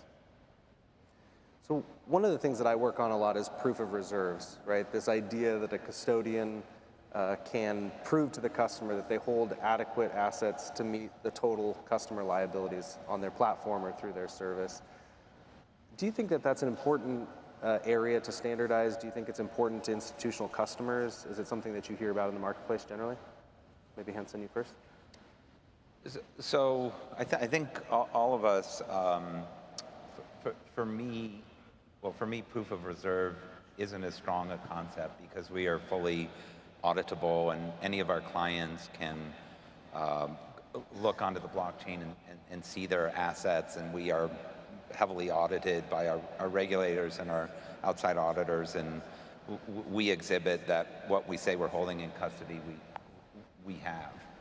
The proof of reserve concept on something like stablecoins, I think is an important conversation, and I think regulators are trying to get their arms around that while stablecoins are not at the level yet that they represent systemic risk, although USDT is in the 80s of 80-something billion. It's not at the point where it's systemic risk, but to give credibility to the system, if settlements and payments and lending protocols and decentralized exchanges all start to be settled with stable coins and the number becomes an enormous number, I do think proof of reserves for stable coins is probably something that needs to be ironed out over time. I didn't quite answer your question, but that's my thoughts on the space. It's right. The term proof of reserves too is a bit living right now and evolving. You know, it means different things to different people still, I think. So I think what I heard you say is that for your clients, individual wallet, you know, for those assets, right? So they know their public key, they can look into that address and see the assets that are there, and they know their own holdings as well, so they can tick and tie that. But in a shared custody model where you have, you know, commingled assets, essentially, I think it potentially becomes much more important, right? But yeah, go ahead, Michael. Looks like you had some thoughts. I mean, we started the company, the old company, on the idea that the custody protocol should be open and transparent and verifiable. And the key to the verification is providing proof of reserve. And I can tell you, the first one to be happy about that are our auditor, because they can see the asset we have and they just attest the liabilities we have. And so matching asset and liabilities, you prove to be to have solvency, you know, and there are a lot of shenanigans that can go behind the scene with auditing. Even with proof of reserve, you could just lend, you know, Bitcoin and prove that you have them. So the way you provide that proof of reserve should be consistent in time, well documented, auditable by anyone, reserving to your internal and external auditors just the part concerning the liabilities. I think that might be or should be the way forward. Yeah, I think that's not only an important property, but I think this is one of the most important properties, and probably, I think a lot of people are basically always talking about why this system has like defects compared to the old system from security and things like that. I think that actually this system has so much advantage, right, from a transparency and auditability compared to what happened, you know, compared to what happens in the old system. For example, inherently, if I have money in the bank, they're running on a partial reserve, right? That's like, you know, not even a question. Inherently, when we look at what happened with Madoff, someone managed to basically defraud the most sophisticated global investors, you know, for a decade, that he was basically running the books properly, right? I think that the advantage with crypto and with Bitcoin is that it's a bit like around the not your keys, not your wallet, but not your coins, but the fact that the user can be a participant, a direct participant, or they can actually verify cryptographically that the reserve is there, this is one of the biggest advantages that this system has. Now, just like, you know, from our perspective as Fireblocks, clearly the way that we run the technology and provide the service, it's always segregated and always the client has at least part of the key. So there is an inherent proof of reserve over there. But a lot of our clients that are using our solution, they do run either, you know, they either fully on the keys, or they also like sometimes run omnibus accounts, especially when we talk about retail. We power a lot of different exchanges, a lot of the different super apps, and they need to basically verify to their users that there is a proof of reserve. We worked with a lot of the audit firms to basically make sure that there is a way to invoke this kind of signature to prove that the reserve is over there, and for whether the auditors or directly the clients to see that the coins are over there, and it's not just like some kind of fake balance that they see in their app. All right, with that, unfortunately, we're out of time, gentlemen. Appreciate it. Thanks, everybody. Thanks so much.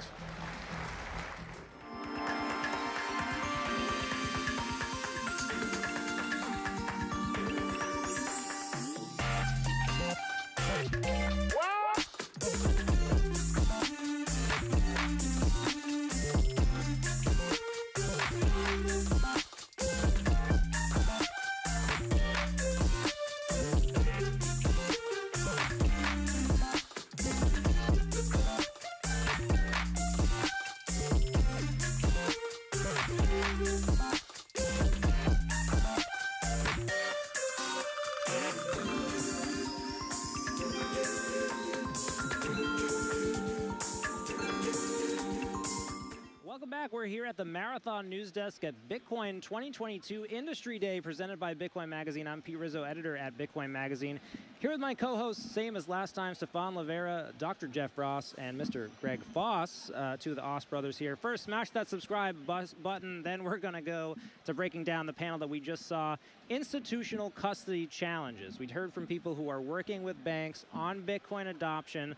But as we were talking about backstage, institutions seem to be walking the line early on at this conference between Bitcoin and crypto.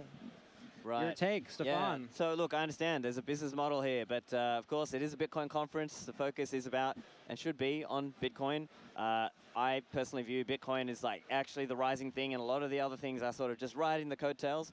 But the other interesting point I wanted to make is just that there is this understanding that people have to take responsibility. People have to take accountability. And so whether that's at an institutional level, people learning how to hold their own keys, this is something, of course, we teach at Swan Bitcoin. I deal with this with my clients. They might come on learning with custody, and then I'm trying to get them to learn for themselves. And as part of the conversation as well, people having to verify balances, proof of reserve. So you're saying they're conflating two things. Ideally, they'd be separate. Greg, your take. So institutions are an important component of any market, and you get a lot of the Bitcoin maxis that say things like, we don't need them, And here's the truth, guys. Bitcoin will attain a monumental price target in the future, but it does not get there without institutional involvement. Let's be honest. They control all the wealth of the world. They include things like pension plans, firefighters, pension plans, etc. Here's what I wanted to point out. It's not about custody. Yes, very important. The Fidelity Asset Report that was published by one of the world's largest asset managers in the world is a game changer for the institution in investment landscape. The conclusion, very simply, interpreted by Greg Foss. There is Bitcoin and there are shit coins. Quoted. Manage yourself accordingly. And Fidelity basically said there's Bitcoins and then there's other digital assets, which can be considered like digital equities. Know the difference. Invest accordingly. I'm going to read a quote. Bitcoin and crypto are compatible with the internet. That's something that we heard. Jeff, your take when you hear a sentence like that using these terms interchangeably. Yeah, so to echo Stefan and Greg as well, I think this, when I look around and see the crypto presence at a Bitcoin conference, frankly, it's a little bit disappointing to me.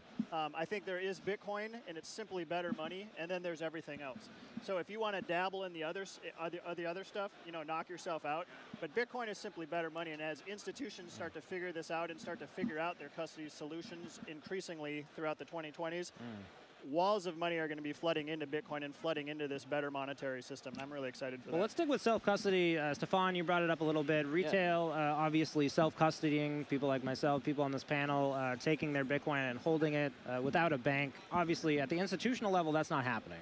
Can you dissect that? I sometimes think people make excuses. They just say, oh, look, it's too hard, and they just put it in the too hard category. But actually, they really could learn. They really could put in the time. And yeah, okay, it's early. And even for those institutions who cannot self-custody, they could at least look for things like proof of reserves. Now, yes, it requires a little bit more technical competence, but just like when the internet came out, people had to learn how to use email. People had to learn how to type in www and use the, various basic aspects of it. So, I think there are excuses being made. We only got a little bit of time left. I want to talk about the market, another subject backstage. Obviously, Bitcoin 2022, we've got 20,000 people here, and the market's been a little bit flat. Jeff, Greg, we're looking to you. What's happening? I'll start, and Jeff is going to bring it home with a home run. Look, equities and debt or credit are both down today. It is a difficult market for institutions. So bonds are down and equities are getting crushed. There is no protection or insurance in the market for traditional assets. Use Bitcoin as your long volatility insurance policy. Jeff. The macro environment is ugly right now, which means that all risk-on assets are getting hit hard right now. You can make the decision what is your risk-off asset of choice. It's either the US dollar or Bitcoin. I highly recommend Bitcoin for the long run. Bitcoin solves the fiat Ponzi. Up next, markets that never sleep. We're going to turn it over to the main stage. Nice. Good.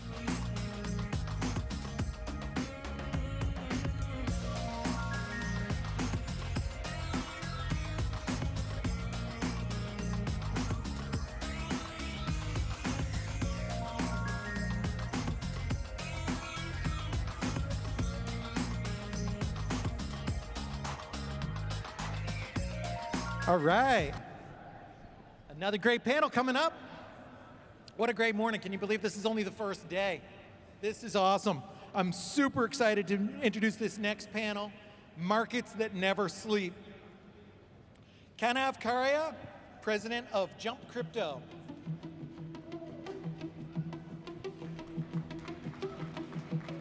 Bobby Zagoda, CEO of Bitstamp USA. James Putra, VP Product at TradeStation. Different order. Evgeny Gayev, CEO of Wintermute. And moderating the panel is CK, Managing Director of BTC Media, the organizer of this awesome conference. Let's give it up. Woohoo!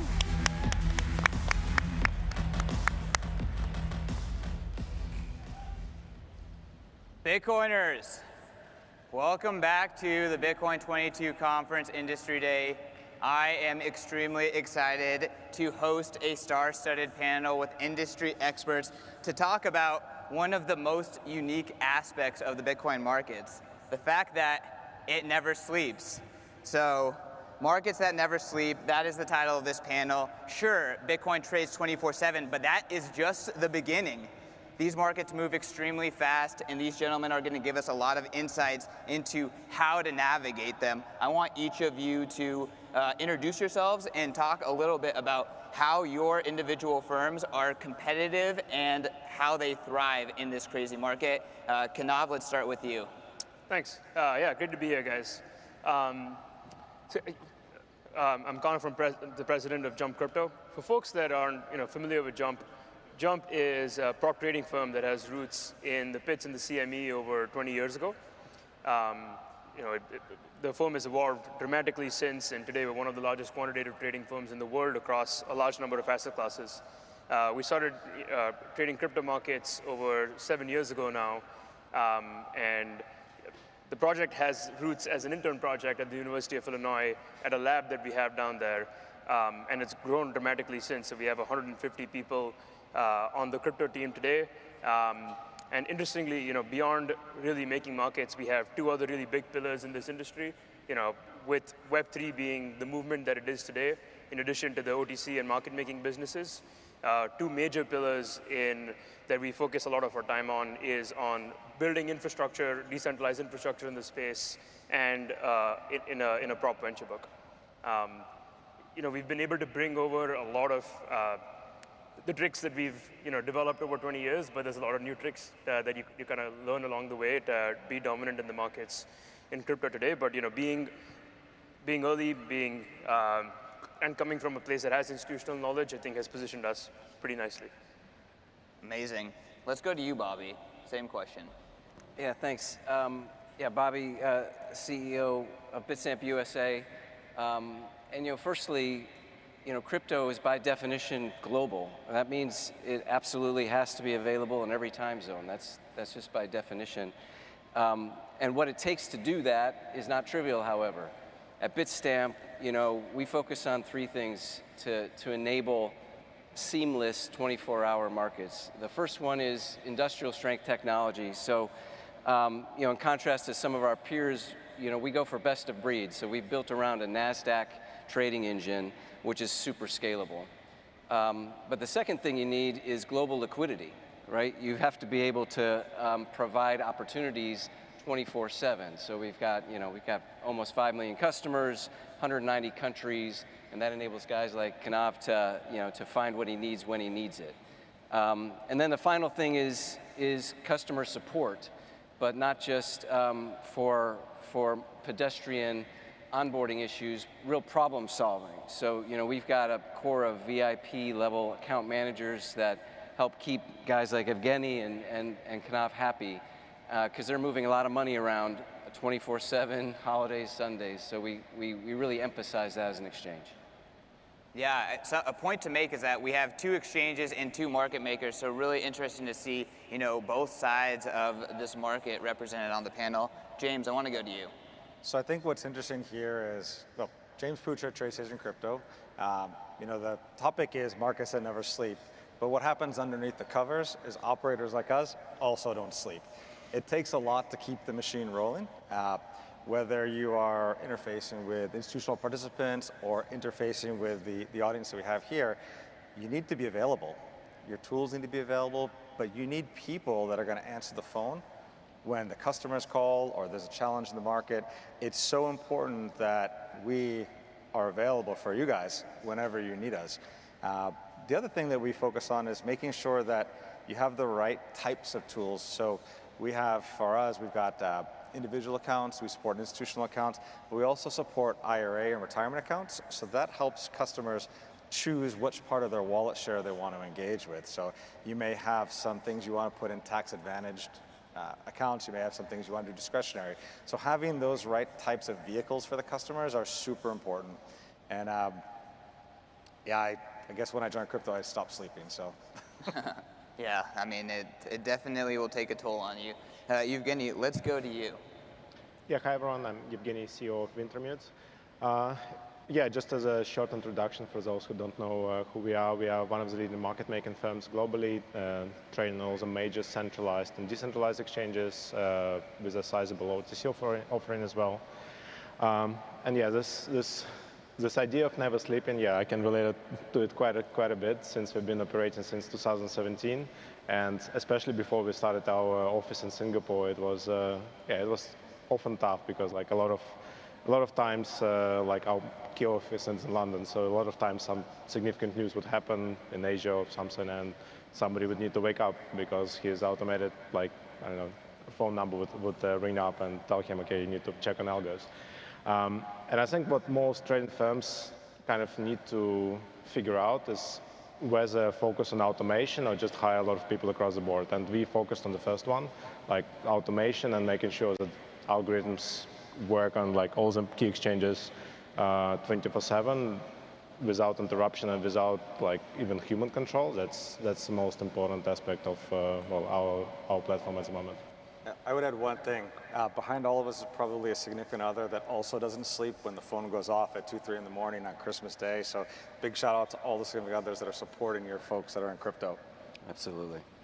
Yeah, we have to give a hand to the customer service reps who are getting up at crazy hours. So thanks for that, James. I also want to talk a little bit about, obviously this shift to 24-hour trading and everything that comes with it is a stretch for Bitcoin businesses, but it's also having a massive impact on traditional finance and kind of forcing firms like TD Ameritrade to start changing their offerings, start finding ways to serve customers more. How has this kind of change in trading activity that stemmed or originated from Bitcoin gone back and affected traditional finance markets? I want to start with you, Bobby, and then maybe as you all get inspired, you can jump in. But Bobby, let's start with you. Sure.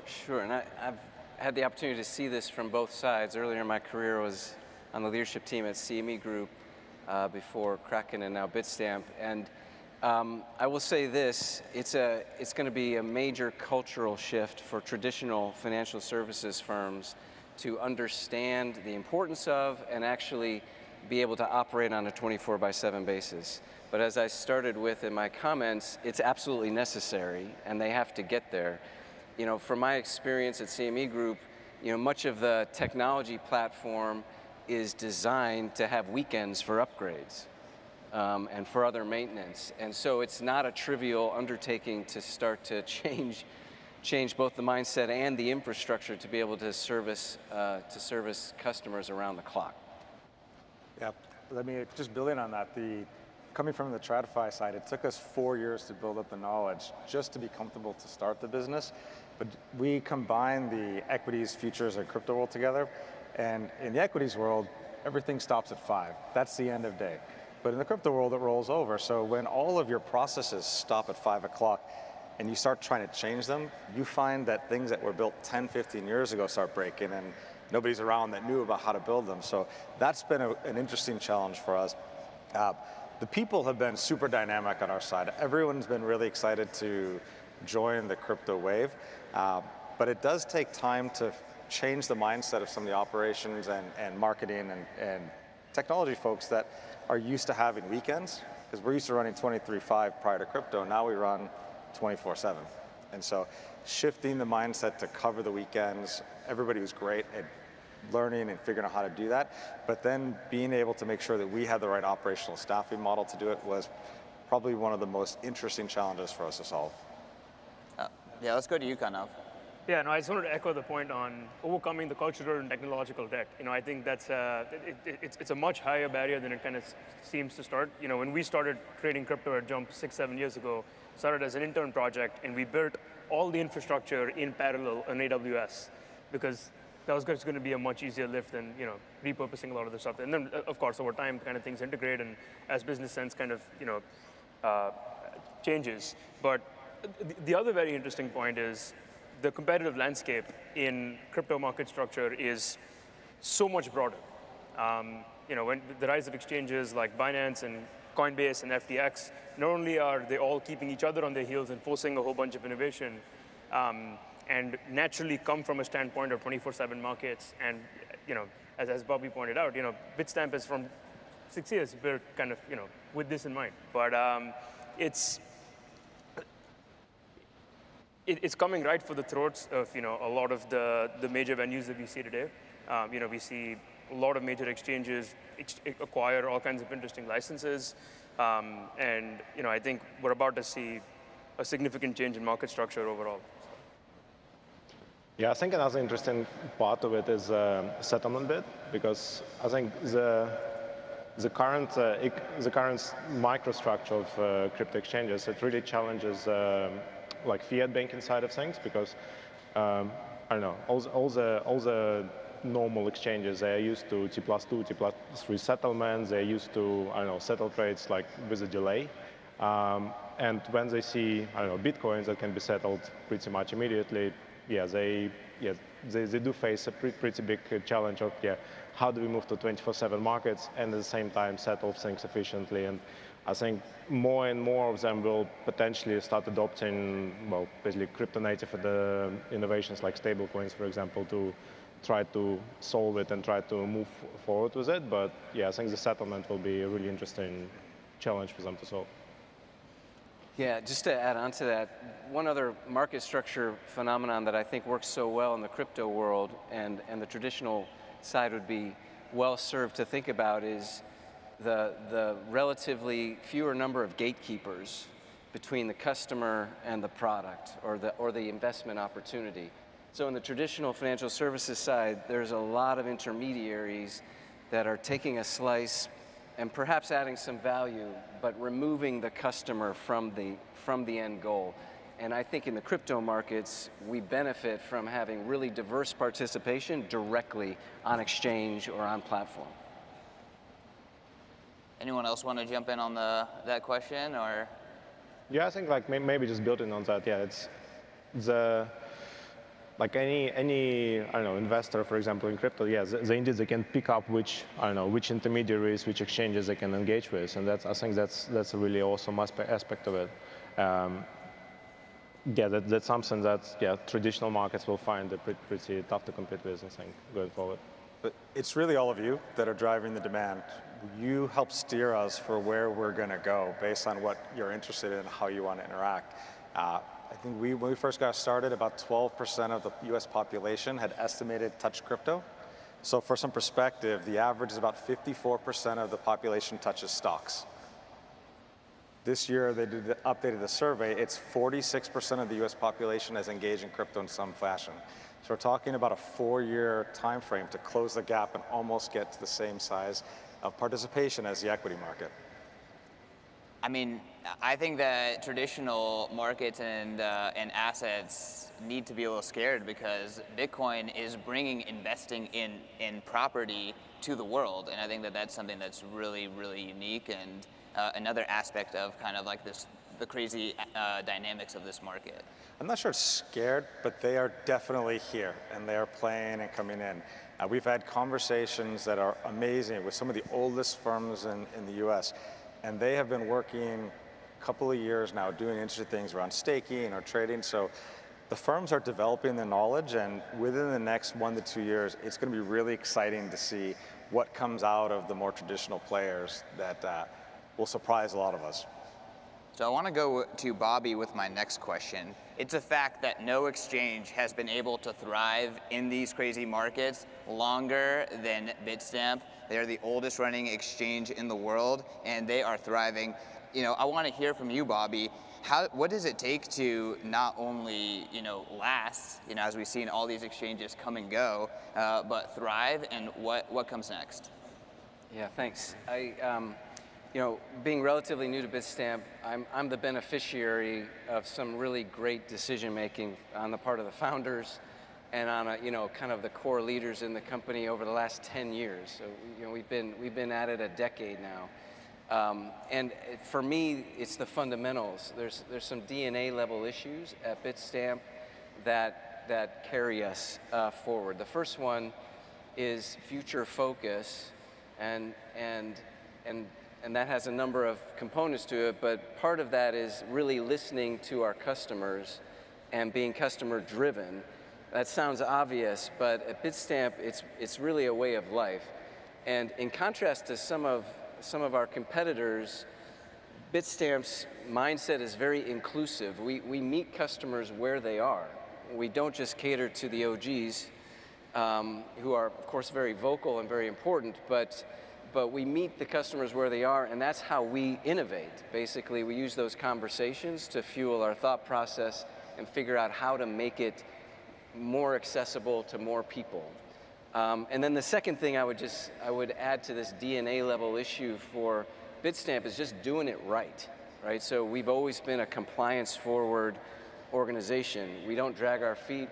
We try to bring about and enable the right compliance and regulatory frameworks, not because we just love working with regulators, but because we know that's necessary for broad adoption, and that's what we want. We want confidence on the part of consumers to participate.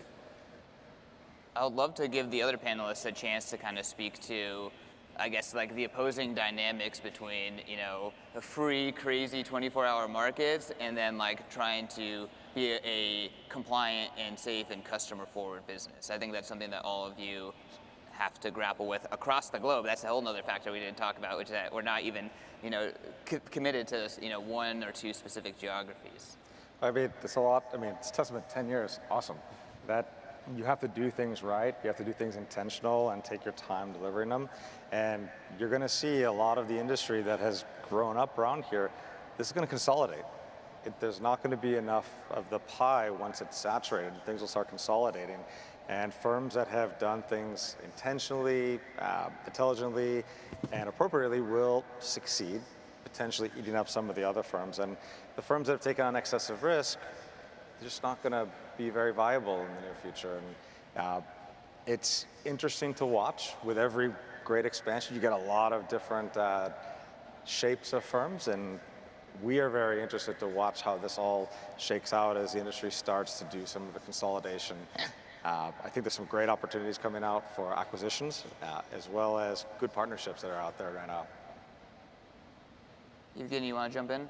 Yeah, I think like one really interesting thing about crypto in general is that you see a lot of market participants, like market makers, like exchanges, going way outside of their comfort zone and like expanding into areas which would be unthinkable in traditional markets. Like, I know both us and Jump are doing both venture investment and building actually protocols on the side, and it becomes more and more critical to our business model. For exchanges as well, it's like, yeah, when you talk about acquisitions, it's not just, I don't know, acquiring another exchange. I can imagine it can be acquiring something adjacent, for example, and yeah, finding business opportunities which, I don't know, exchanges like NYSE or NASDAQ would just wouldn't even consider.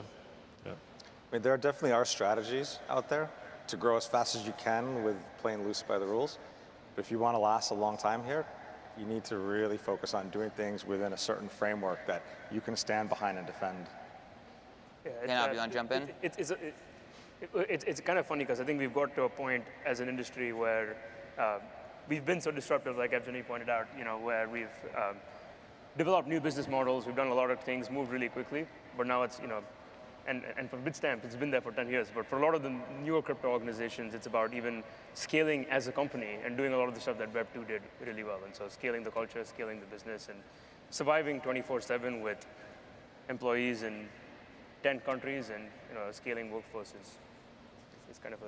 So I want to stay with you, and Evgeny mentioned this, but one of the most interesting things about Jump is that you're not only trading and making markets, but you're also building. Can you talk a little bit about why that investment in infrastructure? It's not, if you're a trading firm and you're paying developers, like that is a big deal. So why the kind of conviction into doing those projects on top of trading? Yeah. So when we started the crypto effort 6-7 years ago, it started at this research lab where we were working on this intern trading problem so that it could be a sandbox environment that wouldn't mess up everything else that we're doing at Jump. There was a VR project to look at trading screens and try to see if you could abstract the wall of screens away. There was a mining rig in the closet, and the real purpose of that lab was to do new cool things that could be interesting.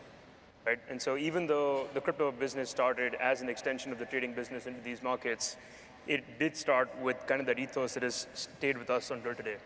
And so as we continued to trade and became one of the early major participants in the space, we were working with a lot of the major protocols on liquidity and protocol-related problems that they found interesting.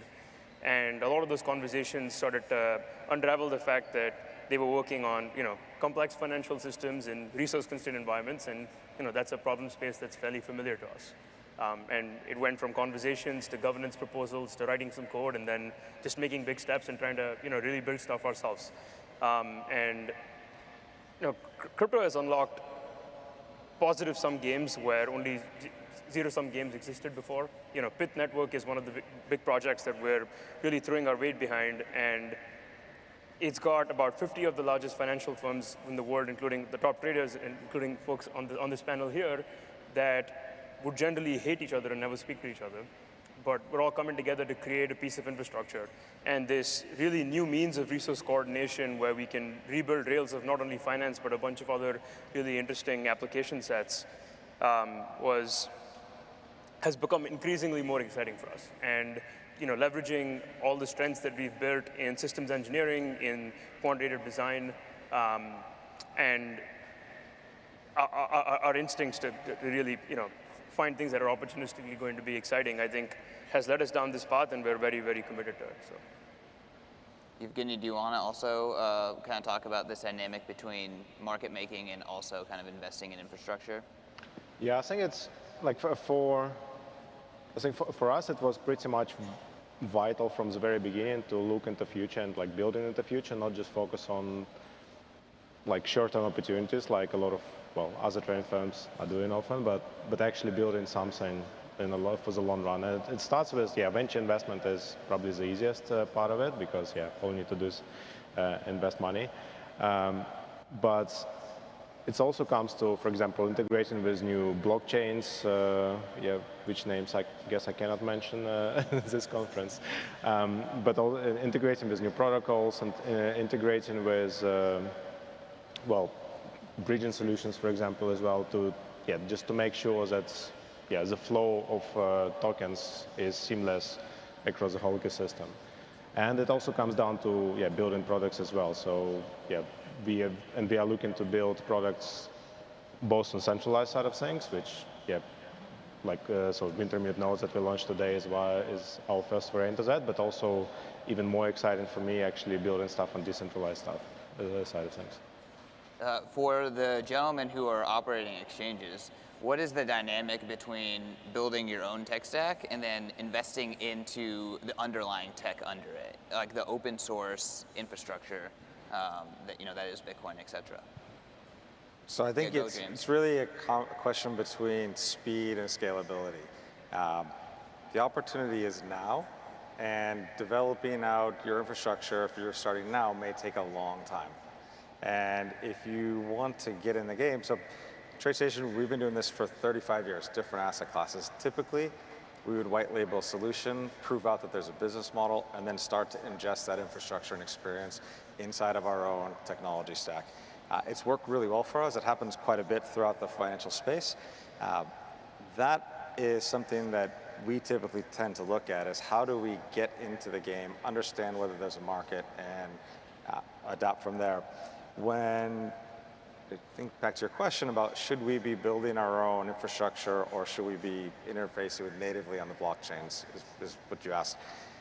I think that we have a blend of both. When we look at trading on our side, we need to make sure that the trades move and clear very effectively for customers. And if we do all of that activity directly on a blockchain or multiple blockchains, it's cumbersome. There's a lot of technical integration, and there's a lot to keep up with. So it makes it much easier for us to run them on internal centralized ledgers and report out batch settlements at the end of the day. We do have to interface with different blockchains, though, through our wallet and custodial providers. So we decided to use BitGo, that's our custodian. And through BitGo, we interface with the various blockchains that we have connected for our wallets. And for us, that made the most sense. And it's proven to be a great model for us because I don't have to have expert blockchain developers on staff.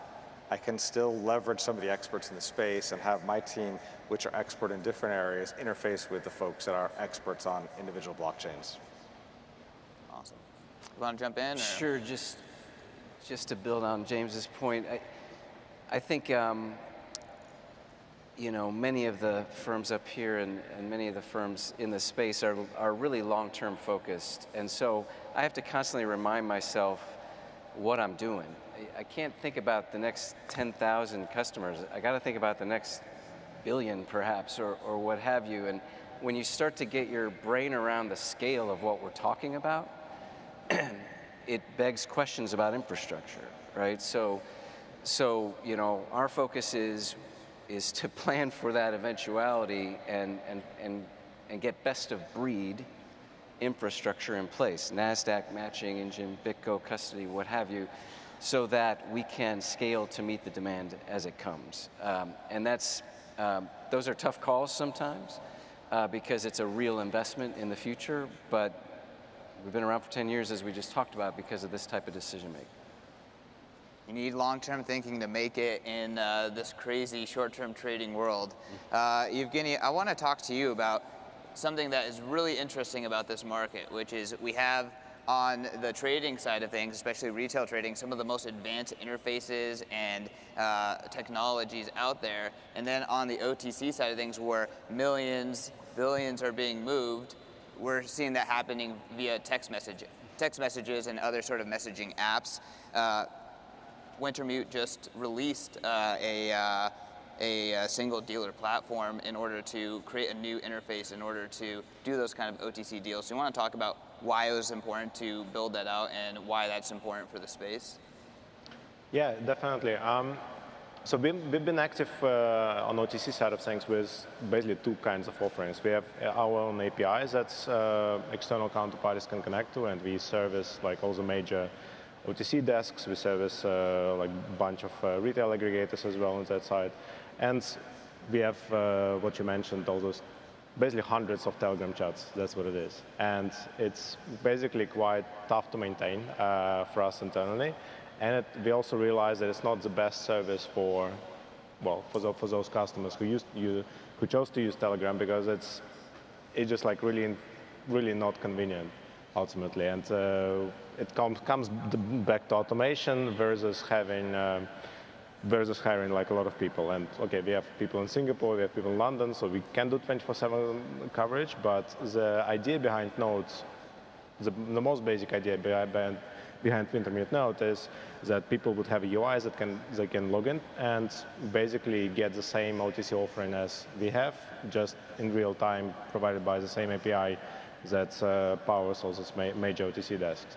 And obviously, like with all the things that we're building in the space, we always ask ourselves a question: do we create something really new, or do we improve on things that some other people built? And in this case, it's kind of a both, because on one hand we can service much better people and provide access to over 250 tokens that we cover programmatically and with really advanced settlements. On the other hand, we can build on top of that and offer people to trade any kind of derivatives on top. So it can be CFDs, NDFs, options, any kind of exotic products, and all this will be available in Node later this year, basically for everyone, for all of our users to use, which is very distinct offering from, well, majority of OTC desks out there.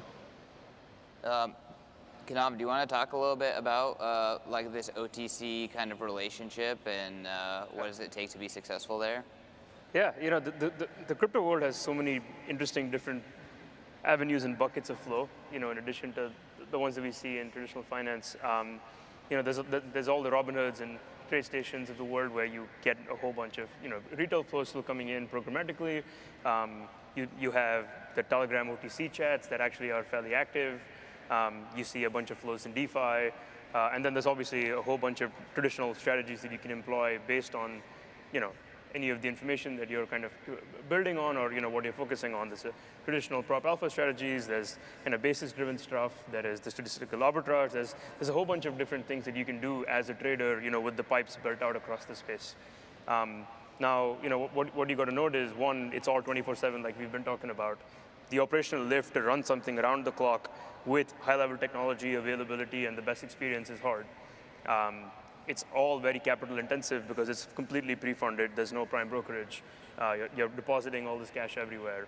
And you know, as you're kind of growing and looking at the massive opportunity set that's in this space, you got to make decisions on, you know, where you're going to kind of allocate resources as you move, right? And so at Jump, we haven't really focused as much on the Telegram OTC chats or, you know, kind of those flows of revenue. Our OTC offering from day one was built electronic, and so it was repurposed, you know, from the traditional Jump business where we're electronically doing a very large amount of FX and treasuries and a whole bunch of other, you know, kind of more traditional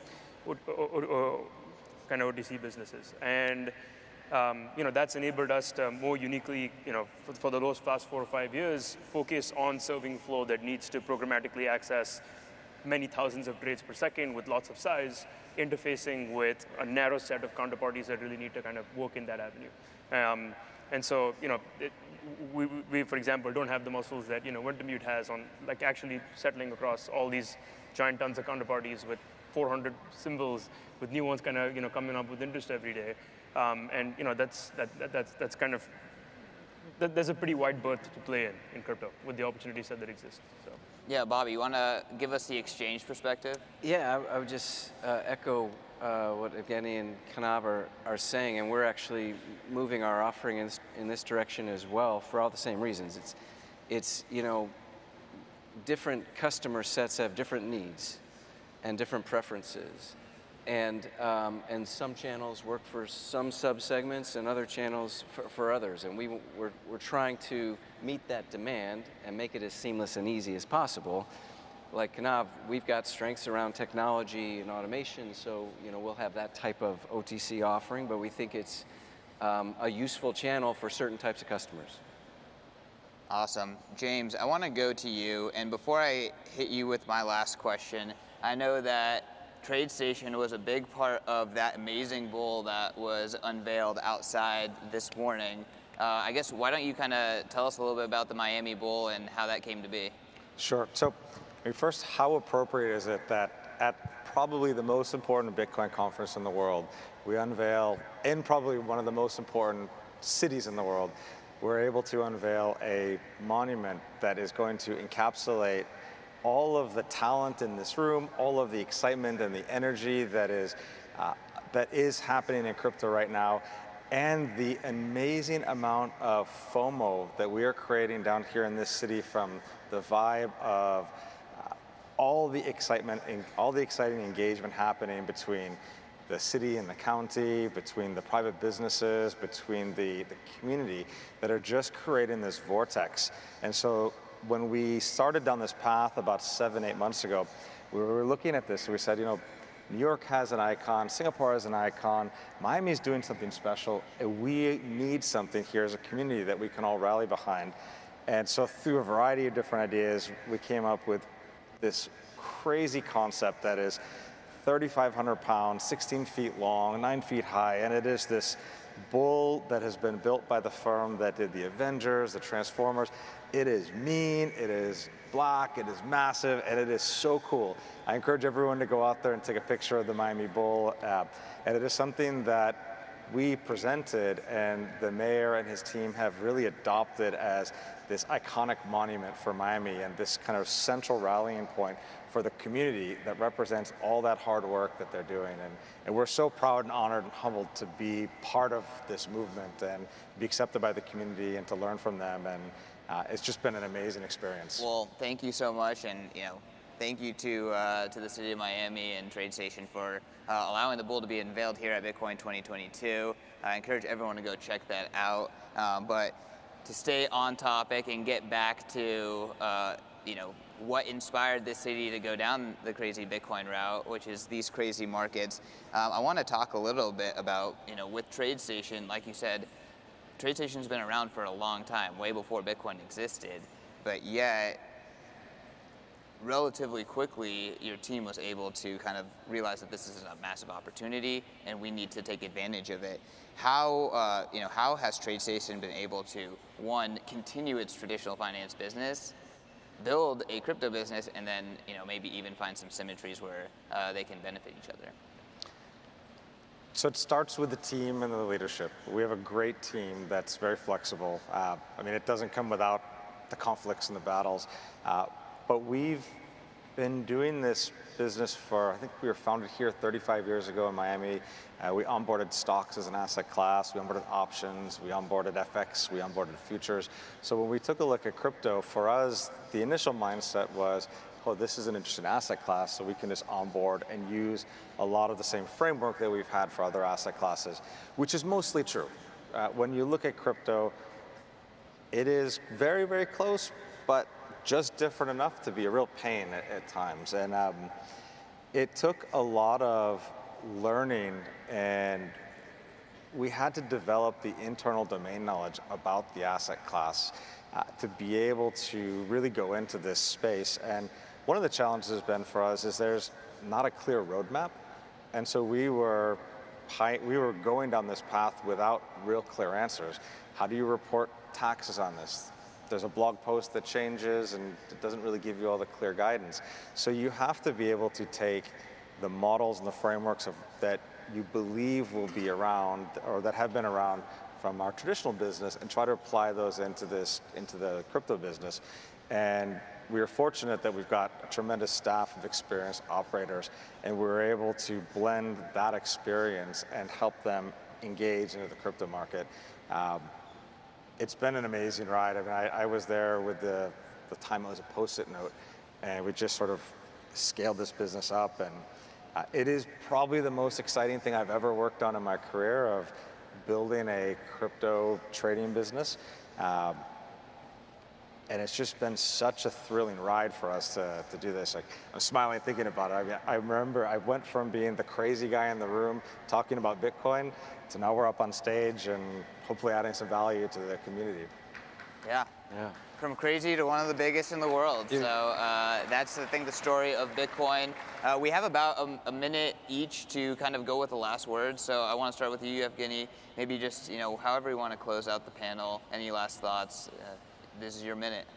Awesome. Yeah, no, just in general, really excited to be here. Really, yeah, it's really amazing how far Bitcoin community came, like, just seeing just how massive this venue is. And I think in general, like, it's really exciting what comes next as well. And I think we still see massive opportunity going forward, yeah, for exchanges, for trading firms, and for investors and hodlers and everyone else. Incredible. James? I think, like I said before, we're so humbled to be part of this community. We are doing a lot to kind of participate and give back. We've got 125 jobs open, so anybody that is interested to try to work with us, please stop by the booth. We love to hire local, but we'll hire from everywhere. We also are interested to work with businesses. If you've got projects or ideas, we're always looking for good concepts and partners to work with. Stop by our booth, say hello, learn about what we're doing. I believe also you can open up accounts there, talk to us about the offering, and then come take a picture of the bull. Hashtag Miami Bull, and enjoy it. Thank you for having us. Amazing. Thank you, James. Bobby? Yeah. Firstly, it's so inspiring to be here, and just the scale of this event versus last year is so energizing for those of us who are trying to build the community. And a heartfelt thanks to all of you that have supported Bitstamp for the last 10 years. You know who you are, and look forward to partnering with all of you for the next 50 or 100. Yeah, crypto is cool now. Yeah, it's become. Yeah, no, it's awesome to be here, guys. With all the hyper growth in the space, everyone's seen incredible opportunity. I echo the hiring cry here. When I started as an intern, we were about 2 people full time, and we're 150 today, and scaling very aggressively. We've got roles open for everything as well, and we're really committed to building the next wave of crypto infrastructure, really from kind of a whole lens of across liquidity, engineering, and investments. And so, if you guys are interested in building with us or working with us, reach out. Thanks. All right, awesome. Everyone, that is the end of our panel. Give these gentlemen a round of applause. They did an amazing job. Thank you so much. Nice work. Nice fun.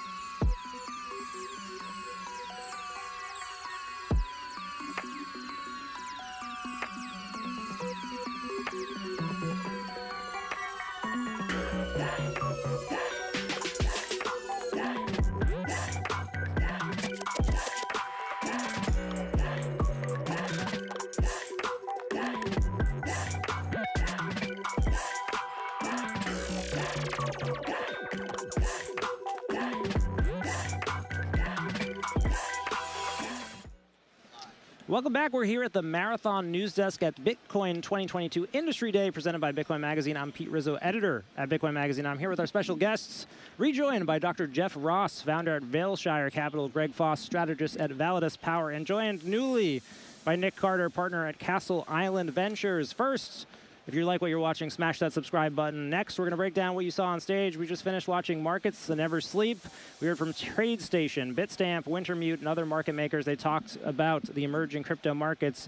But as we were talking about backstage, really what it sounded like they were talking about was the decline of the current institutional system, the decline of the fiat system that we've known, the decline of the dollar, per se. Greg? Yeah, well, first of all, welcome Nick, and he's going to be the man to listen to on this subject. But I think we align in our thought that I don't want the U.S. dollar to fail. In fact, we can't allow it to fail at this point in time. It will fail because all fiats fail. That is a mathematical certainty. The U.S. dollar will likely be the last of 2 currencies to fail, the euro being the other one. I'm from Canada. You guys know that. It's my prediction that Canada will fail and the Canadian fiat will fail 10 years before the U.S. dollar does. So by that metric, you know, Canadian dollar hasn't failed yet. But look, here's some pressure points. Turkey is a G11 country. That means it's the 11th largest economy in the world. It's not doing well, people. Look at its currency. Bitcoin is needed in that currency. And I remind you that there's 150-ish other currencies behind the Turkish lira.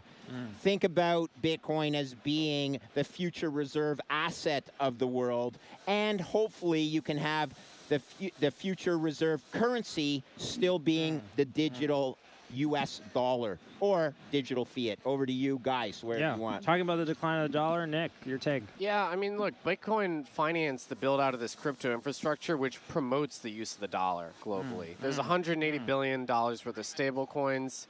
Some of those stable coins live on Bitcoin, probably more now that we're going to have stable coins on Lightning. And this is aggressively dollarizing the world, putting pressure on those emerging market currencies. We're seeing these crypto dollarization events happen. So basically, the crypto infrastructure is delivering dollars out on a direct-to-consumer basis globally, probably causing people to engage in currency substitution when they weren't able to before. I don't think Bitcoin kills the dollar, certainly not yet.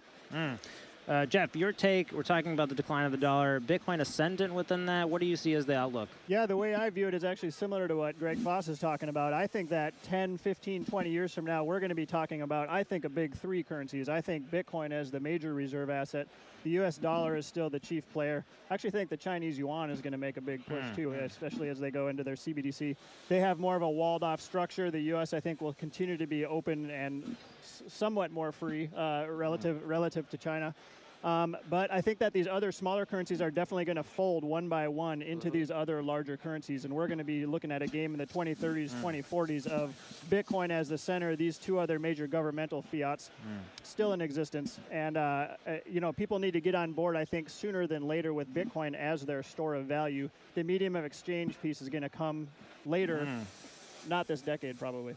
I want to stick with something that you said, Nick. U.S. dollar on Bitcoin. Big announcement this week. Lightning Labs potentially rolling out, getting in the stablecoin game. How do you see the environment for building stablecoins on Bitcoin, U.S. dollars on Bitcoin? What's your outlook? Well, that's where stablecoins first originated, was on Tether, on the Omni protocol, which was on Bitcoin. There's still $1 billion or so there.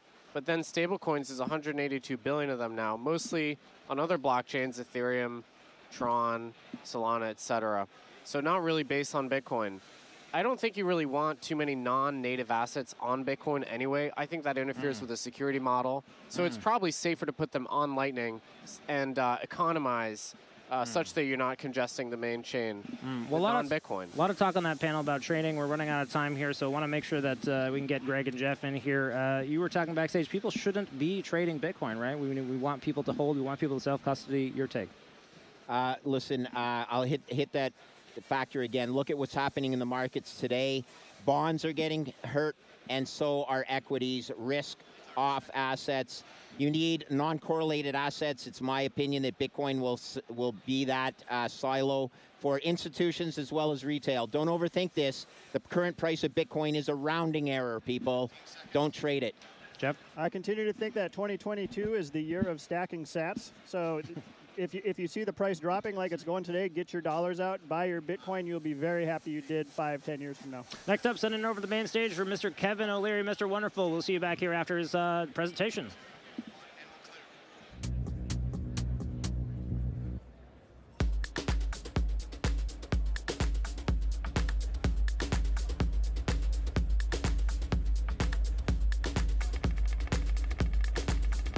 All right. Ron Paul was right. So Ron Paul was one of the ones who brought me into this space. I wouldn't be here without Ron Paul. It was first learning about liberty and the proper role of government, voluntarism, and human freedom that first brought me into Bitcoin, like so many other people. So some of you might know, I've been on this journey for 9 years now, full-time in Bitcoin, and I've loved every minute of it. I'm so blessed and so thankful to have had a front row seat to people changing the world. You folks are my people, and I love you. As you might have heard last week, I announced last week that I am running for United States Senate representing New Hampshire. So I appreciate your support. If you have $100 or $50 or $20, don't send it to me. Buy Bitcoin. No politician can save you from the melting ice cube of fiat, and I can't either. But I can promise that if I'm elected, I'll represent Bitcoiners, I'll represent small government, and I'll do the best that I can to keep this tyranny under control and move forward with freedom, economic freedom, liberty for everybody. Thank you. So if you want to support me, don't donate. Well, you can if you want, but go to my website, brucefenton.com. Go to my social media, Bruce Fenton, share it, tell your friends, particularly your friends in New Hampshire. So thank you very much. The next guest is the Mr. Wonderful himself, Kevin O'Leary, who really needs no introduction. He's a legendary investor. He's one of the stars of the awesome television show Shark Tank. And he's going to talk about regulation and Bitcoin. And it's a real pleasure to have him. Let's give a big, warm welcome to Mr. Wonderful, Kevin O'Leary. Kevin. Thank you, everybody. I want to talk about indexing for a moment. Now, many of you know what that is if you're an institution, but let's say you're a very, very wealthy Middle East sovereign fund, and you're managing, I don't know, $500 billion. And you don't need any more oil as an investment because you've already got that in the ground. So you go to an indexer like me and say, look, give me the S&P, less energy, less airlines. And that's what indexers do. So we as an industry get to see fund flows 24/7 every day. And there are billions of dollars out there waiting for policy, because for all the excitement about Bitcoin, for all the excitement about crypto, for all of the wonderful productivity, these products and blockchain, and everything that's promised that you're going to be hearing about the next 3 days, these massive pools of capital, these trillion-dollar pools, own this much crypto, this much, practically nothing. It's the purvey of high net worth individuals, hedge funds, and retail investors. And that's okay. But what we're missing is policy. When we get policy and the regulator regulates, that's not a negative thing. The spigots of capital are going to flood into this sector like you've never seen. And so for those of us that can invest in it now, you're getting ahead of what's going to be a huge wave of interest when policy occurs. I predict in the next 10 years that crypto, blockchain, Bitcoin, all of this innovation will be the 12th sector of the S&P. Now, why do I say that? Because Bitcoin is not a coin, it's software. Ethereum is software. Avalanche is software. Helium is software. Solana is software. It's all software. And the smartest hands over keyboards today in the world are developing on the chain and bringing innovation to financial services, which in the end is the largest sector on earth. Now, what we need is policy. We need government to catch up with us so that we don't lose leadership in America to this very important 12th sector of the economy. There's no question. So let me give you a quick update, because I've been spending a lot of time in Washington in the last 3 months, a lot of time. And the good news is, on a bipartisan basis, there are many senators and reps that are thinking about this in a proactive way. So I'm going to give you what I'm calling the 5 vectors of policy and give you an update on where we're at on this stuff, because I've actually read these bills. They're big. A lot of reading, a lot of bedtime reading here. But there's a lot of good innovation occurring. Let's start with the big daddy bill that's coming out of Cynthia Lummis. She is coming here on Friday to give a keynote. This is a very important milestone, to have a senator come here and address this important sector with a bipartisan mandate. That signals that regulation is coming, and that is a good thing. That's vector number 1. Vector number 2, the president himself, in his direct order, his executive order, talked about crypto as something that he wouldn't make illegal. That was the most important message in there. But there was also a concern about climate change, which I'll get to in a minute. Then there's BlackRock, the Larry Fink mandate that has discussed this sector as well, also a concern about ESG and climate change. Last night, at 6 o'clock, Bill Hagerty dropped a bill. 2 pages. I spoke to the senator last night. A 2-page bill that would make stablecoins legal. This is a genius piece of legislature. If it's 2 pages, every senator can read it. And it's very simple. What this says is this. Why is this any different than a money market fund? Why can't we have a simple audit every 30 days with the underlying security and side of it, whether it be USDC or any other stable coin? And why can't we limit the duration of the asset to 12 months or less? And then why don't we let the market compete to provide stable coins, which are now way past $100 billion, and allow institutions to put this on their balance sheets? 2-page bill.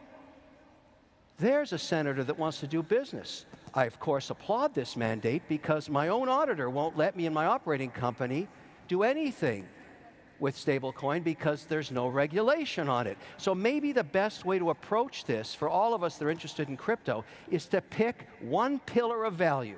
And right now, I would argue that stablecoins are one of the fastest growing asset classes outside of Bitcoin, and help this become policy and law, and watch what happens. And the reason you should care is, if it's backed by the US dollar, it will become the reserve currency of the earth. That's what will happen. And why would we want to give that up to any other country? Why would we ever give that innovation up? So let's regulate this. Let's get behind this bill and make it happen. And I'm not asking the federal government to write one line of code. That's not their job. Let the free market, let the private sector develop these stablecoin products and let them compete, just like Fidelity competes with their money market fund, like Schwab competes. They're regulated and everybody uses them when they have a cash balance on their account. Let's do the same thing here. That way, we have the innovators coding and we have the government regulating. That's a great outcome. It's coming soon. Now, let's talk about the minefields in the 5 vectors of policy. We'll start with the SEC. Now, I don't know if you read these memorandums, but a few weeks ago, they started proposing that in addition to financial audits in all companies that are public, in all 11 sectors of the economy, that they have a carbon audit, that they get somebody, if you claim that you're carbon neutral, you're going to get audited every quarter. Now, in the Bitcoin mining industry, where I'm a participant, the way we get carbon neutral is we buy carbon offsets. The problem with a carbon offset is the tracking error is so huge that no public auditor will sign off on those statements. You can say you're carbon neutral, but there's nobody going to sign it at the risk of being offside with the SEC. So if the SEC adopts that policy, that's bad for proof of work. And it's bad for Bitcoin mining because the first pioneers of this in the US were very concerned about being ESG compliant, and they went to that market. They went to the offset market. 2 weeks ago in the EU, they tried to ban proof of work because they were so concerned about how much carbon it was doing. Now, here's why Bitcoin mining is going to save the world. If this policy gets implemented, because it's also in the ESG mandate that Larry Fink at BlackRock put in place, and it's also mentioned directly deep in the executive order of the president himself. It's a direct swipe at Bitcoin mining. But why is Bitcoin mining good for the earth? Because the next generation of Bitcoin miners, and some of them are represented right here, are starting to work with energy that does not require carbon. Hydroelectricity and nuclear power, wind and solar. The drive to produce Bitcoin is so economic in value that they will go ahead and fund the next generation of machines and turbines. 90% of dams built in America in the last 100 years contemplated hydroelectricity, but never installed the turbines. I'll install the turbines. Why? Because it's great economics if I can use that and not be hassled by a carbon audit. This is the future of Bitcoin mining. We will be developing power for all communities while we mine coin in an ethical and 100% green mandate that we can do with hydroelectricity. This speaks to Montana. It speaks to the Tennessee Valley, upstate New York. Quebec, Canada, northern Norway, all of these places, Georgia, have an abundance of unused hydro, and that is the future of Bitcoin mining. And it's a good thing. It provides for communities. It provides extra power. And the capital required for this is unlimited. Now, the beautiful strategy here is when we get policy, this is the Loomis bill right here, and there's lots of good news in this thing, when we make Bitcoin an allocation for institutions, which they do not have yet, what I predict will happen, they will put between 50 basis points and 3 basis points or 300 basis points into their portfolios. How much money is that? Trillions of dollars. So if you want to see Bitcoin appreciate in value, if you're an advocate like I am, because it's software and it's a property and maybe it's a currency, you want regulation. You embrace this and you stand back and watch the capital pour into this. And to celebrate this idea to the moon, I'm wearing my Snoopy Omega today that has Snoopy going to the moon on it. This watch has gone up 4,000% in value in 24 months because of you. You love Snoopy. You love going to the moon. You love this watch, and so do I. Thank you very, very much.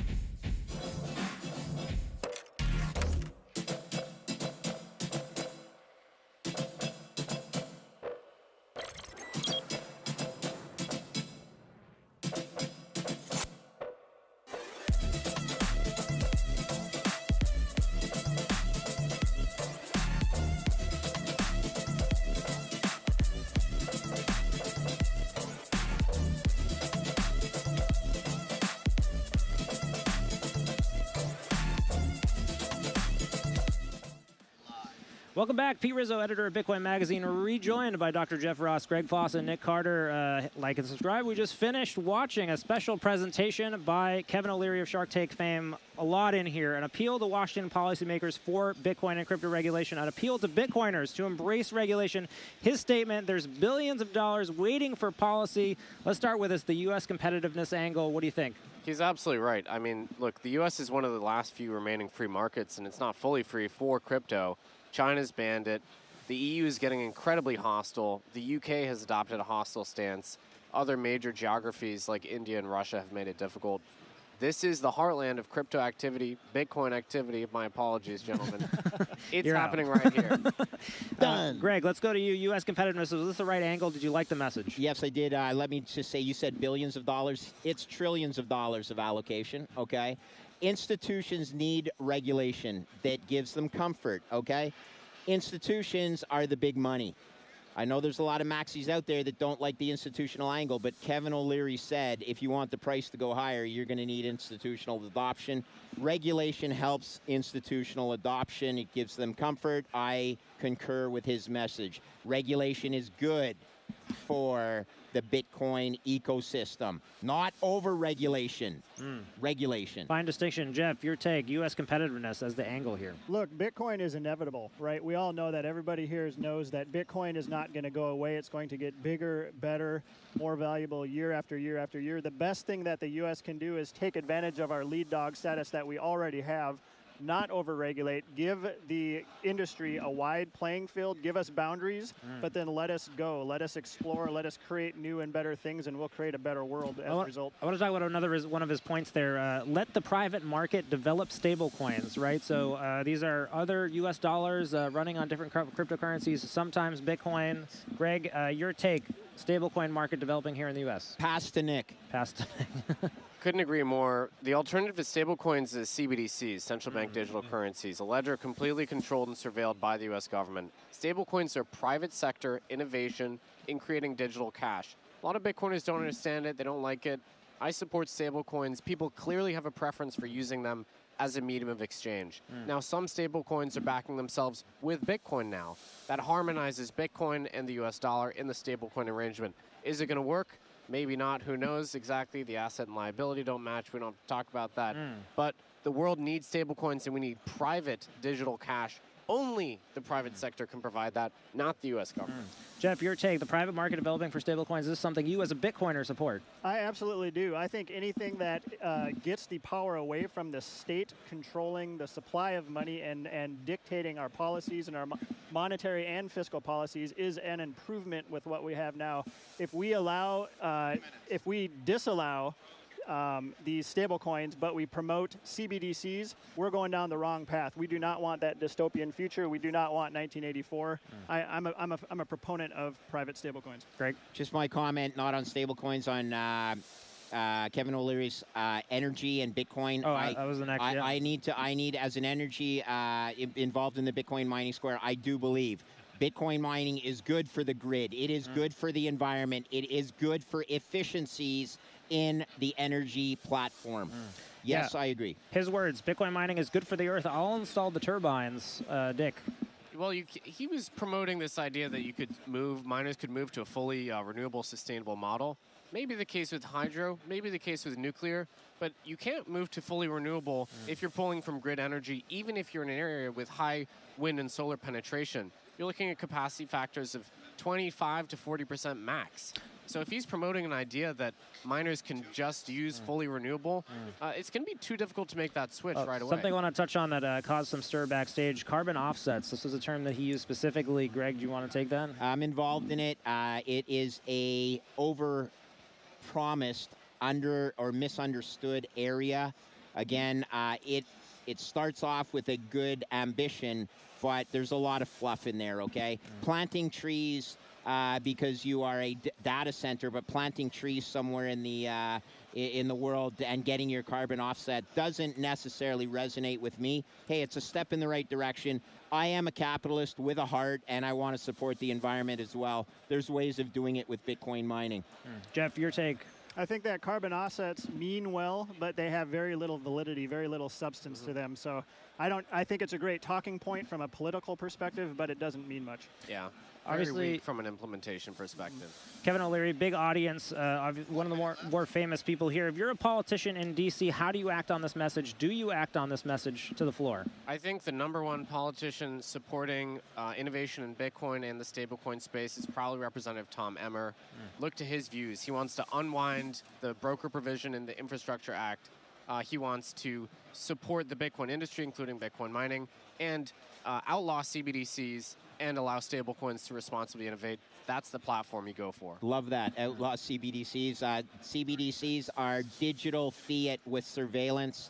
I just want to give a shout out to a Canadian politician who's making some waves. Pierre Poilievre, is endorsing Bitcoin. He has not defined, he's defined the crypto space, but listen, understanding education is key. We are starting lookingglass.com. LookingGlassEducation.com. Go there. Free education on why all this matters. Over to you. Jeff, if you're a politician, how do you act? The best thing that the United States can do is get out of the way from this innovation. Just let it grow and develop on its own. Give it some boundaries, and we're off to the moon. Awesome. Well, we'll be coming to you after a break here at Bitcoin 2022 Industry Day. Of course, stay tuned to our live stream. Like and subscribe. You'll hear from other major U.S. politicians in the coming days. Particularly excited for Cynthia Lummis's panel later this week on Friday. We'll be with you after a short break. Thank you, boys. Nick. Great.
thank you for making it today. I'm glad our panel is at 1 p.m. because if it was earlier, many of you would be asleep or still having the after effects of last night.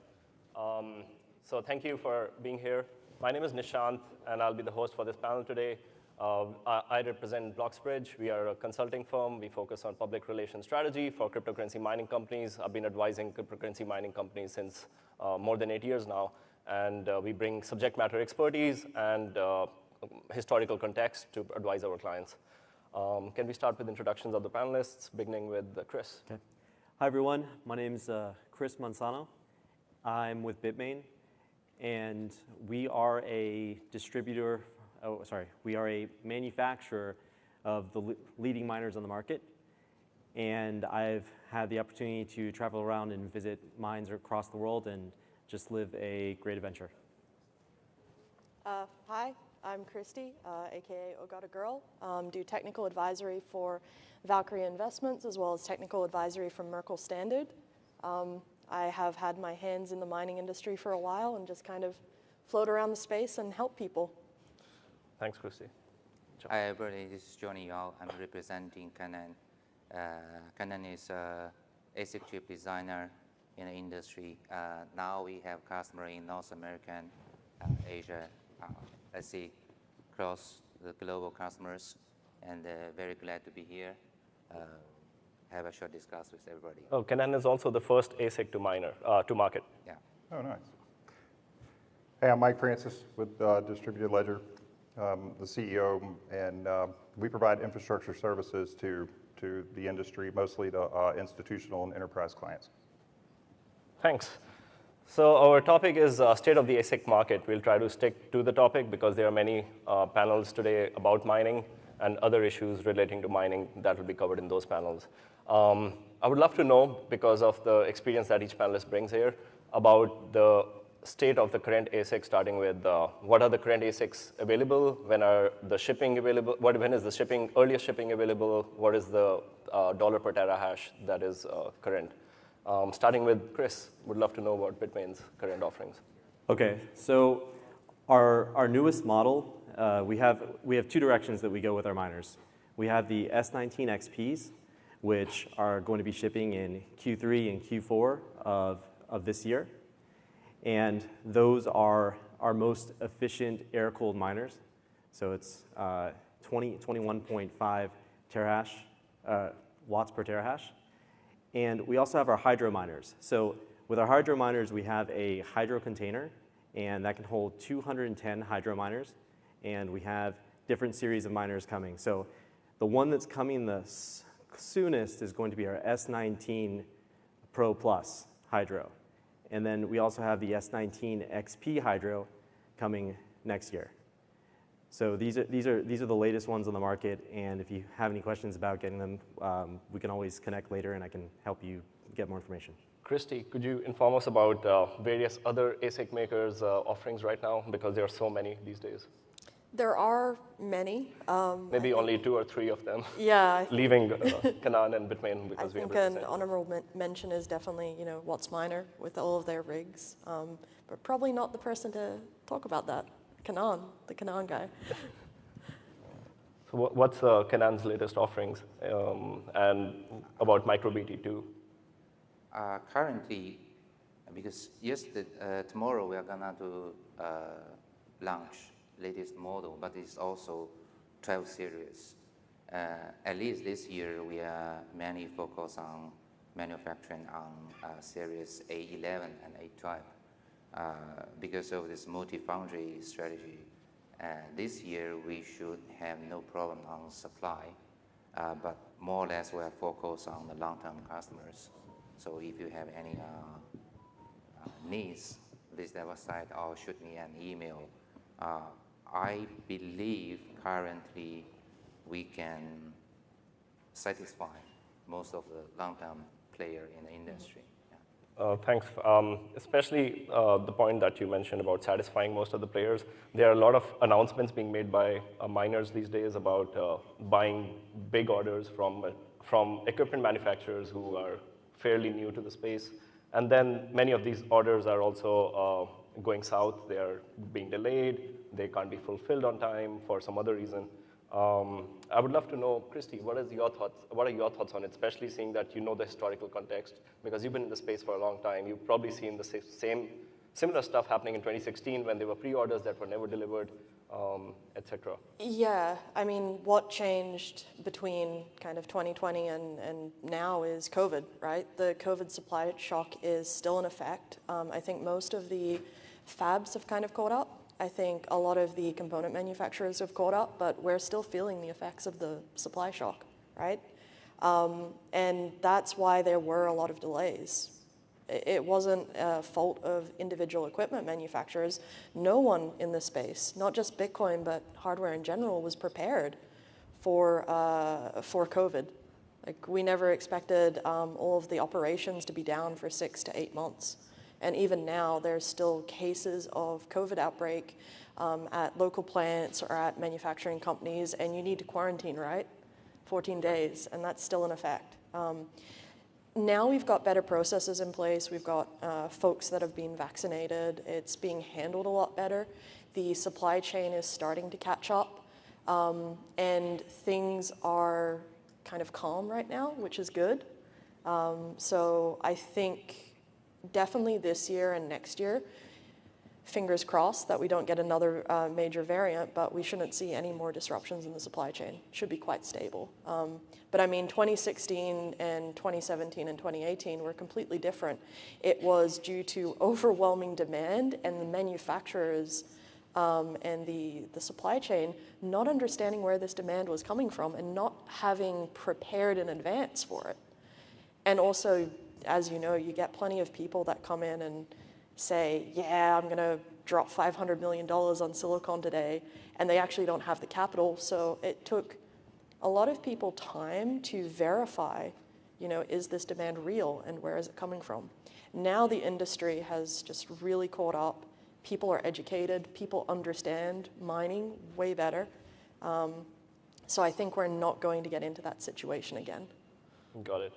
Talking about new players, now we also have some new manufacturers that are only making or selling the chips, not the whole miner.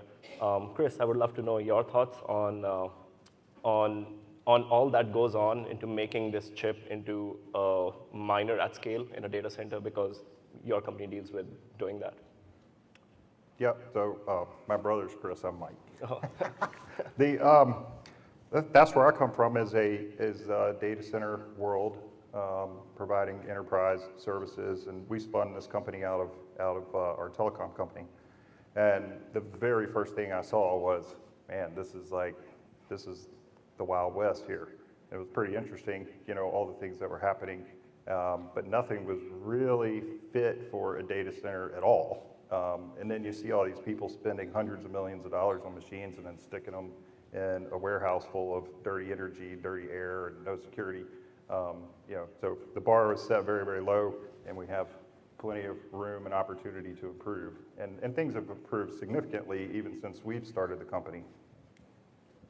What do you think are the signs that tell you about whether a manufacturer is legit or not? If the audiences were to, you know, take some points to look at when they hear about some manufacturer making a next 26 joules per terahash miner or even lower than that, what should be the things they should look out for to know whether it's a legit player? You know, to me, it's the evolution of any industry, and this is going to continue to evolve, and the chips themselves might become more commoditized, and what we're really looking for are companies that to do business with that care about their clients and want to help really progress the whole market, and it's not just about the almighty dollar or the Bitcoin. What do you think, Christy? You've been in the industry for a very long time. What do you think are the red flags when? Biggest red flag, honestly, is people that are very skittish about kind of letting you do your technical due diligence. So contrast with, if you're going to, as a customer, go in and purchase hardware from one of the major suppliers, right? Whether it's Bitmain or even skipping out of Bitcoin, if I want to go and purchase a bunch of GPUs, I'm going to go and talk to probably the product manager and probably their engineering team, right? I have a ton of questions. Biggest red flag in this industry right now is people that are hiding everything under NDAs and contracts, and they're not willing to share details. A competent team should be able to completely open their books. They should let you, ask questions, walk you through their floor plans, their clock trees, how they're handling things. If they're not doing that, that's the first red flag. The second is if they can't answer really basic questions about the supply chain. Like, who are your suppliers? Who's doing your actual chassis? Who's doing your thermals? Are you doing that in-house? If they can't even have an intelligent conversation with you about how they're going to cool this chip, that's also a big red flag. Third is lack of understanding of this industry. It's not just building a SHA-256D ASIC, it's what do miners actually want? How are they using these devices? What are some of the pain points right now in the industry, and how are these people addressing them? And then the fourth is if it's a legit clone of either Bitmain, Canaan, or What's Miner's performance, major red flag. And anything below that performance, you just need to be incredibly skeptical of. But white flags, good things, is if the team is legit, if they answer all your questions, if they're pretty transparent and open with what they're doing. Honestly, if people in the hardware industry understand that there are not too many secrets, you can easily reverse engineer and tear down a chip and figure out everything, right? It's better to get that first mover advantage, be very honest and upfront with what you're doing, how you're competing, and just run at it. Big white flag, and I'm actually happy to say that there are some people coming into this industry that have exhibited those white flags. So Intel is one, and then there's a few other stealth companies that are out there lurking, very much trying to do right in this space, which is good to see. That's good to know. These red flags are, I think, same, and they keep coming up whenever there's a bull market like now. So Johnny, Canaan was the first manufacturer to take an ASIC to market. Canaan has been there for a long time. Where do you think is the industry headed from here? How is the technology in ASICs evolving? We've been at 7 nanometer for a long time now. When do you think we will see the next biggest miner or the most popular miner with a 5 nanometer chip or lower process node? Or maybe we don't even see that. Maybe there's some other side that the evolution is going. What do you think is the next stage in development of ASIC technology? Yeah, I said that we have been in this industry for a while, right? So here I would like to talk a little bit more about engineering process instead of this 5 nanometer will goes to the market. Because as a major component, the chipset inside the miner, the biggest challenge is coming from engineering for now. You don't know how the products will move out of lab to the manufacturing process. And also in the coming 2 years, we still see the supply constraints on the fabs. So basically, doing all those high performance architecture, doing this high performance versus this power consumption will take a bit longer time when we goes down for this chips processor. So what we are doing now, basically we are gonna to announce a product only when all those testing is done inside you. We will announce to the customer when we think this is going to the market.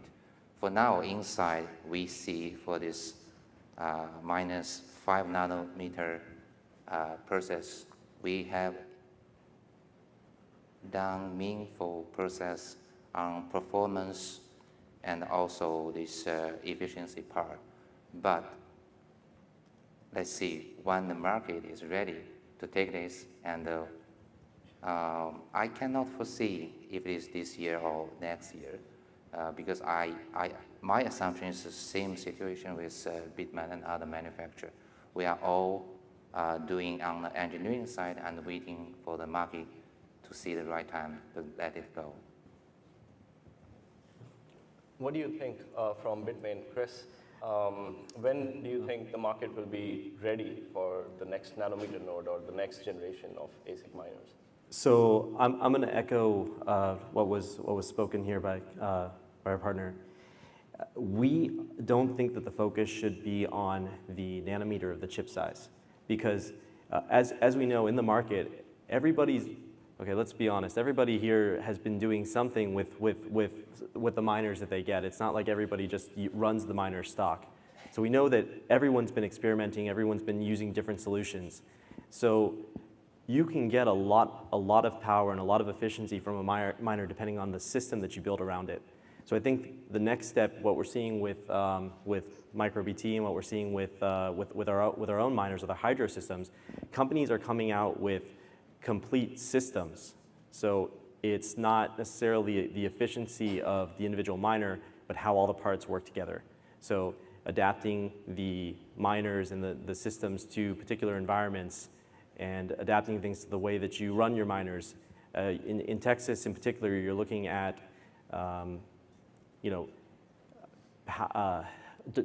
demand response. So turning your miners off when it's better to send that power to the grid or when that's needed. So there are a lot of changes that are happening to the way that miners operate and the environments that they operate. And I think that going forward, we're going to see companies focusing more on offering a simpler solution to everyone in the market, because before that you had to go and experiment.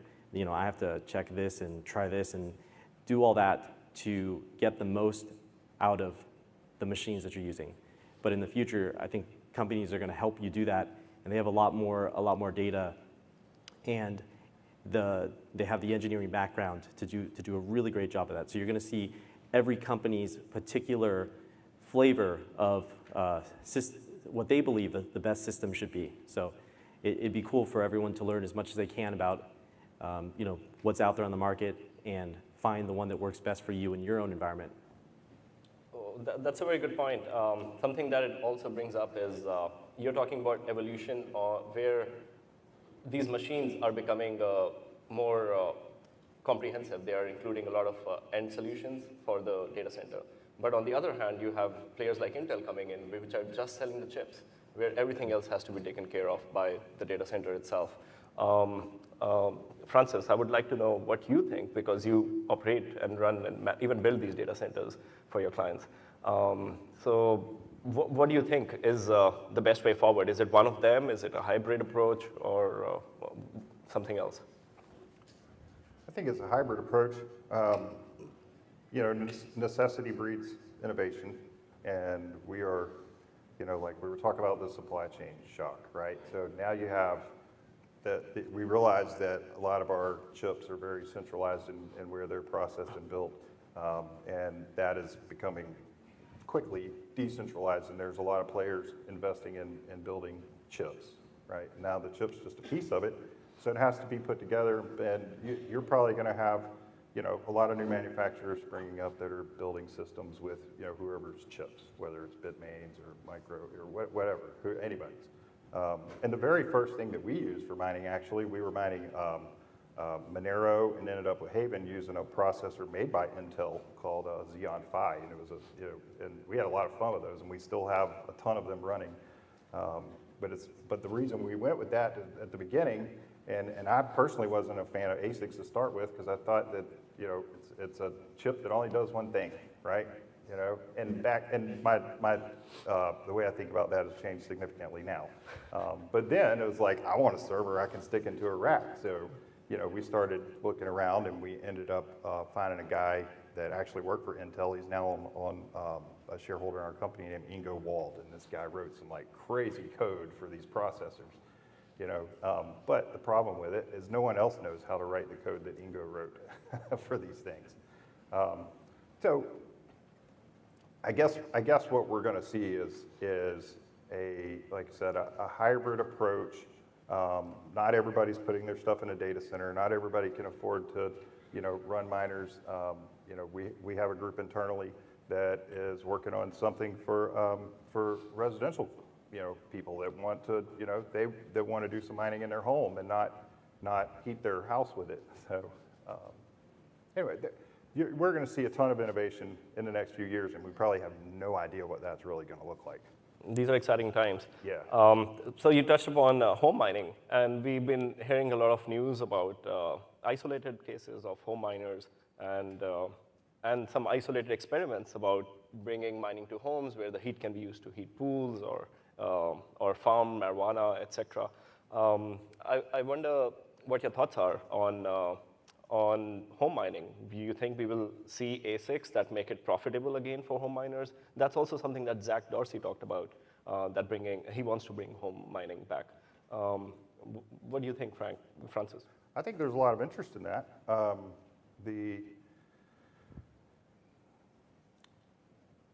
There's quite a few barriers, and we all know that.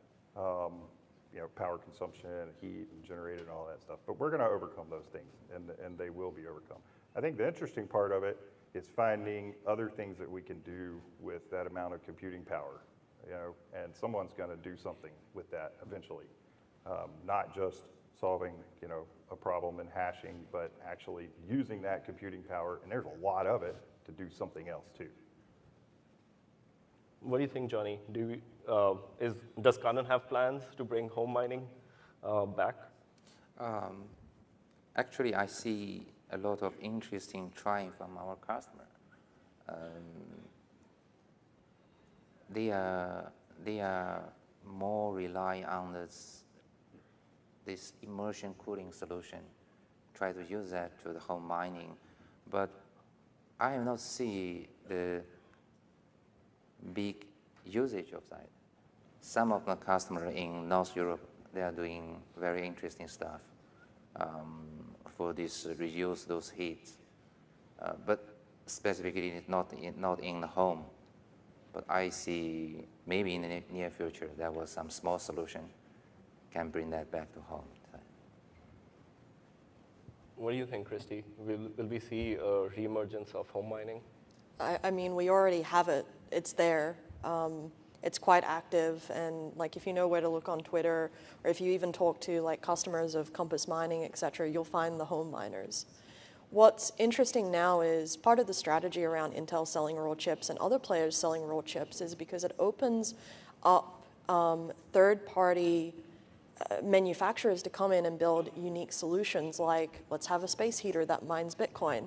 Let's have a toaster that mines Bitcoin. Remember the Bitfury light bulb that mined Bitcoin? Yeah. I think what we're going to see in the next 5 to 10 years is a very slow trend of people caring a lot about how do we decentralize Bitcoin at a global scale? How do we ensure the hash rate is in every home instead of just clustered into a few public companies, which can easily, an executive order in America could easily hurt a lot of that. We've seen that happen in another country already. We have, and yes, we like to say that that won't happen in America, and America is nice and stable and yada yada, but things happen. New leaders get elected, things happen. And for Bitcoin's future, we want to make sure as much of that hash rate is in the hands of individuals as possible. We can't lose that decentralization narrative of what makes Bitcoin so important, so valuable as a financial system. And so in order to do that, you need to start thinking about, okay, how do we start moving hash rate into everything, not just into an actual ASIC, but into other, components in your house. So at least in Washington State, I've been quite impressed by seeing the amount of miners that are using old ASICs, S7s and S9s to heat their homes. So they actually do some really cool retrofitting of their furnace to push hot air through. I think we're all familiar with the infamous Bitcoin hot tub, the Szabo Spa, which is awesome. But I also see quite a lot of folks in Washington doing that as well with their hot tubs. She's talking about Washington State, not yes. the people in Washington. Yes. So we're starting to see a lot of that experimentation and innovation, and just having access to raw chips will encourage and promote that. And that's where we want to go in the future. We need enterprise miners, they're very important, but we also need a large percentage of the hash rate to be in the hands of individuals. Because then, absolutely, a country cannot kill off Bitcoin. It is impossible to kill it when it's in the hands of 10 million people versus just a few companies. Agreed, 100%. I wish everyone saw that. So, Chris, what does Bitmain have any plans on bringing home mining products or making investments in that area? Or you may have some stories to share from your customers. I have my perspective on this. I think every company at some point or another has had their take on home mining or has had the idea about it. I don't know what future plans there are with this, but if we get into it, home mining, a lot of it is about the philosophy of Bitcoin. I mean, if you're really a believer in Bitcoin, you want decentralization, you want everyone in the world to be able to learn about this great technology. So when I look at home mining or ways to make home mining feasible or ways to do it in a great way, I look at it in two directions right now. You can do home mining, but I look at it more from a learning perspective. So if you just want to have like a Raspberry Pi or something that lets you, or even just mining Bitcoin on your PC, just to learn about it, I think that's pretty cool as an idea, just being involved with the process.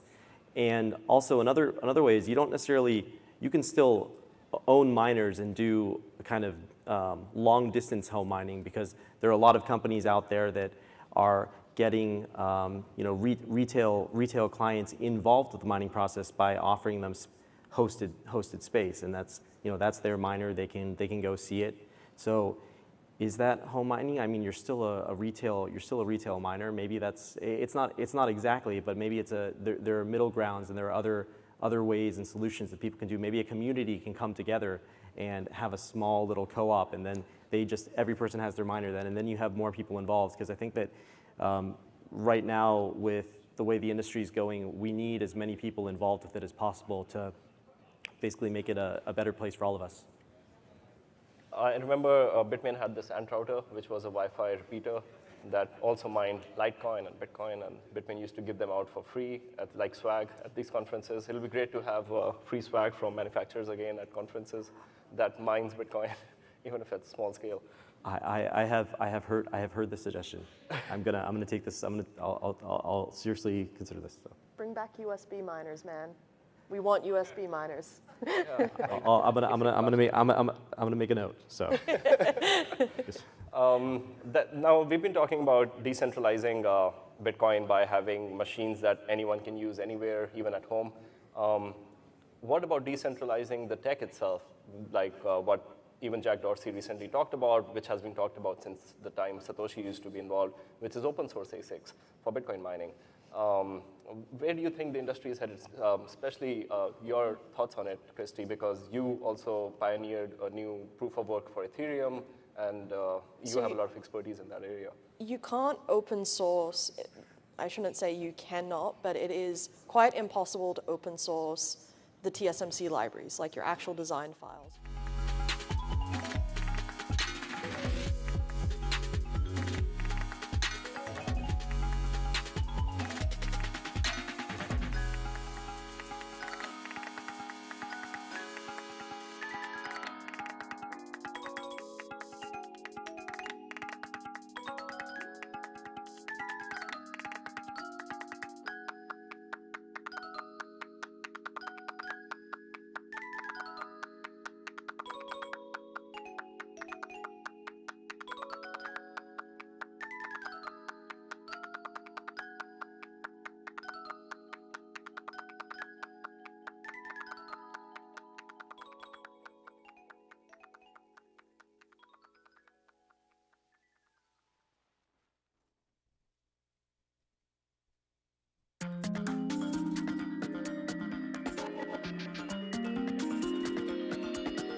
coming back. I hope you all had a good lunch and you enjoyed that. So just going to quickly introduce our next panel. This is Valuing Bitcoin. We're going to be moderated by Jan van Eck of Van Eck, and our guests on the panel, our panelists, will be Brian Estes of Off the Chain Capital. He's the CEO and CIO. We have Mike Belshi, CEO and co-founder of BitGo, and we also have Thomas Lee of Fundstrat. So I'll welcome our panelists up to stage.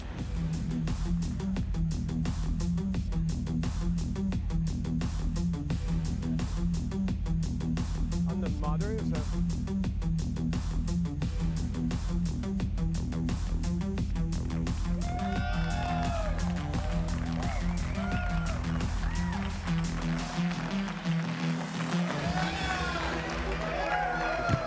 Is this your fan club? Got your fan club there, Brian. Ready to go, gentlemen? All right. Welcome, everyone, to the Valuing Bitcoin session. I think all of us almost are valuers of Bitcoin, but the way I'd like to organize the next half hour or so is to talk about how you value any network, obviously, which is its usage. And then to talk about, well, who are the new arrivals at the network that'll take it to the next level of value? So that's how I kind of see the next half hour going. I'm here with the OGs of crypto and Bitcoin, and we have some slides that I might be able to go through with you that I can see right here. So excellent. Let's start, Brian, if it's okay with you. Let's just talk about the basics of people coming onto the network. You've got your S-curve adoption, so let's start at the basics and get going. Yeah, so the way you measure adoption of a new technology is use what's called S-curve analysis. So we can go back to the 1400s with ships, we can go back to 1880s with railroads, 1940s with cars, 1970s with fax machines and microwave ovens. But what S-curve means is the amount of time it takes for a new technology to go from 0% adoption to 10% adoption is the same amount of time it takes to go from 10% to 90%. And so Bitcoin was invented in 2009. In 2019, 10% of US households owned Bitcoin. Today it's 25%, according to the Biden administration. They just came out with their executive order 3 weeks ago. In that executive order, they say 25% of US households own Bitcoin today. So if we hit 10% in 2019, that means in 2029, 90% of US households will own Bitcoin. Okay? This is a mega trend, it's unstoppable, and it can't be reversed. And so if we look at valuing Bitcoin, if only 25% of people own Bitcoin today, and 90% of people are own it in 7 more years, it's going to be worth more. It's undervalued today. And so we're in the sweet spot when it's a good time to invest in Bitcoin. In 2029, it'll probably be too late to buy Bitcoin. You've talked about the US, just a clarification. What about globally? Is the US ahead on the adoption curve, or we're probably behind some countries? Way ahead. Way ahead. So the US is 25%. Worldwide, it's 1% ownership, if you take the total worldwide population. So, got it. So the US is, mass adopted it. Okay, another good background, basic chart, almost should be shot for showing it on the stage here, but. Yeah, so Bitcoin economics, it's basic, supply and demand. So the amount of Bitcoin is fixed at 21 million that could ever be created. There's been 19 million Bitcoin created so far. It's going to take 120 years to create that next 2 million Bitcoin, okay? So that's the supply of Bitcoin. It's hard-coded into the software. It can't be changed. And so the supply is fixed, it's guaranteed, it's hard-coded. Well, what's the demand? If we look at the number of Bitcoin wallets since 2012, the number of Bitcoin wallets has grown at over 500% a year. So if you have a fixed supply of something and if you increase demand, the only other variable that could change is the price. And that's why Bitcoin's the best performing asset class 11 out of the past 13 years. It's based on that demand. And as more and more people use it, the price will go up. The question is, how high will the price go? That's the big question. We know it's going to be higher, we just don't know how much higher. let's move it on. Tom, I don't know if you have any comments here. I just shared a chart of just total transaction volume on the network. Again, a network with no throughput probably has very little value. This is kind of basics.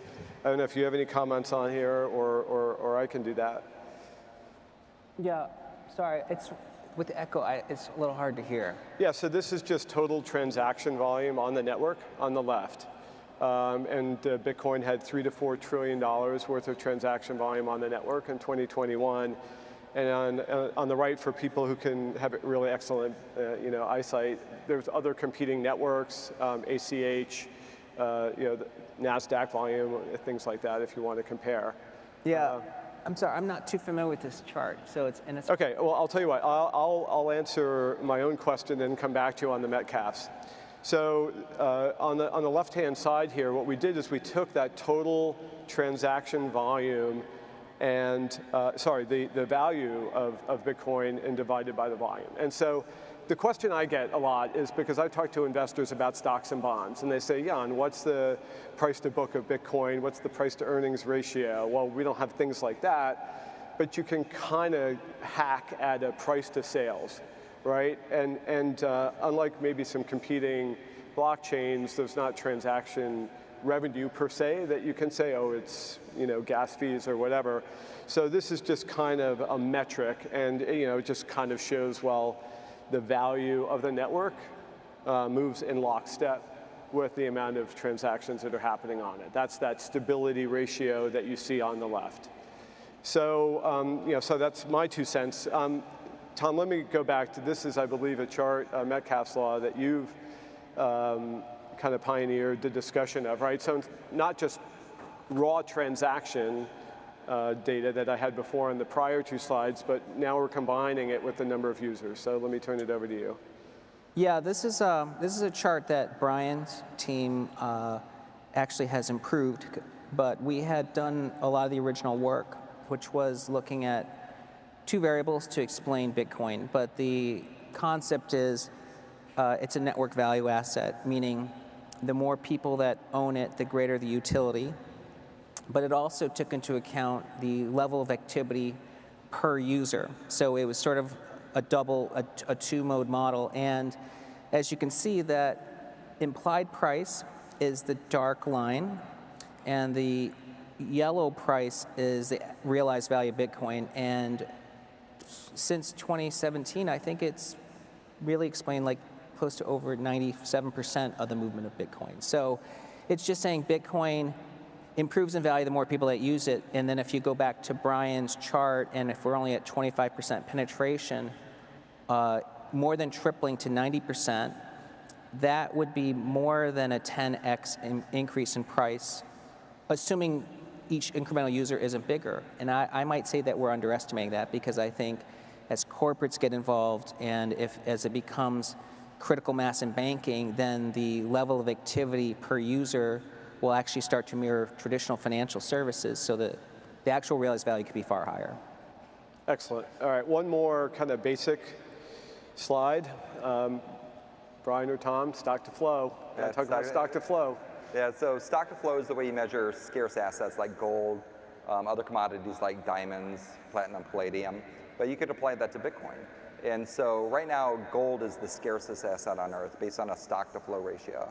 So you take the amount of gold that's been mined over 10,000 years, you divide it by the flow of gold, the amount of new gold that gets mined. That's a 60-to-1 ratio. Bitcoin's stock to flow ratio right now is 57-to-1. So so gold's scarcer, 60-to-1 over 57-to-1.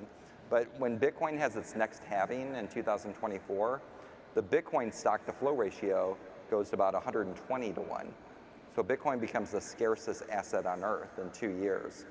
Gold's market cap today is $10 trillion. Bitcoin's market cap is less than $1 trillion. So if Bitcoin's gonna be twice as scarce as gold in 2 years, you would think it would have twice the market cap of gold. So that's a $20 billion market cap. That's $1 million of Bitcoin in a few years. So that's what and this model is 95% correlated to the historical price of Bitcoin over the past 13 years. It's a very accurate model. Any comments? Good. All right, let's move forward. One of the big constraints to people getting involved in Bitcoin from an investment perspective is the volatility. And so before we get to exciting new use cases, which is, Mike will bring you in a second here, I just wanted to have a historical conversation on volatility. And Thomas, you have some great points, so let me give you the mic. Yeah, this chart actually is plotting two things. The dark line is the realized volatility of gold, and the light blue line is the realized volatility of Bitcoin. What we circled here is the period in the early 70s when individuals could once again own gold as an investment in America, and that's because of getting off the gold standard. And what you see is that in that first 5 or 6 year period, gold's volatility exploded. So in the early days, gold was a highly volatile asset, but then as Brian mentioned, once gold got to that $10 trillion market cap, the realized volatility of gold has actually collapsed. I think Bitcoin's going to undergo through the same process, that today with the number of households owning Bitcoin being so small, penetration being so low, we should expect Bitcoin to be hyper volatile, but as it gets towards 90% penetration, realized volatility should drop. I love that historical perspective. As we talked about before, Van Eck started the first gold fund in '68, and it was only investing in gold mining shares because at that time it was illegal to own gold. And we talk about Bitcoin, whether it's legal in this country or that. You don't have to look back in U.S. history to come up with the similar kind of dynamic. So, and I love having some historical perspective on Bitcoin. So thank you very much. I think it's a fantastic chart. Yep. Okay. We've talked about the ecosystem, the network. How do you value the network? I'd love to now talk about new Bitcoin use cases. What expands the network even further, right? How do we get to that 90%? Mike, let me turn it over to you. Governments, foreign governments using Bitcoin. I think you've got some experience, so take the mic and give us a couple examples. Sure. Well, look, so a lot of this about looking at the price and historicals is interesting from a, how to price it today. But I think the most interesting things are like, what are we doing with this asset for the long term? It's great that in America we might have as much as 25% of Americans that are able to hold Bitcoin today, but are we using it for a lot? So the technology is starting to get real traction. We've got Lightning Network coming in a significant way. I don't know that payments are going to be a big thing in the short term, but for the long term they will. We've got governments that are starting to say, hey, maybe we've got a better way to reserve value than what we've had on our own currencies that have been very unstable. So some of the theses around what's great about Bitcoin in terms of taking control away from the humans, handing it to the computers to faithfully execute, is starting to come true. And I think those are really exciting. So to value Bitcoin, I would be looking at, of course, user adoption, but also like for the users that have it, can they interface with their institutions, their banks, et cetera?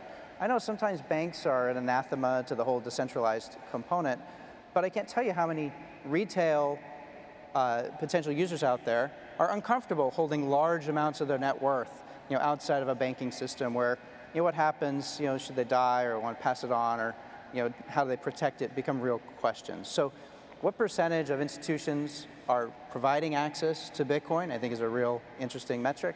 How much Bitcoin's being used as a reserve asset in some of the other more experimental blockchains, total value locked on Ethereum, et cetera. A lot of that is in Bitcoin. And then lastly, kind of government friendliness or government use as a reserve currency. I think those are three very interesting metrics to look at. So let's unpack that.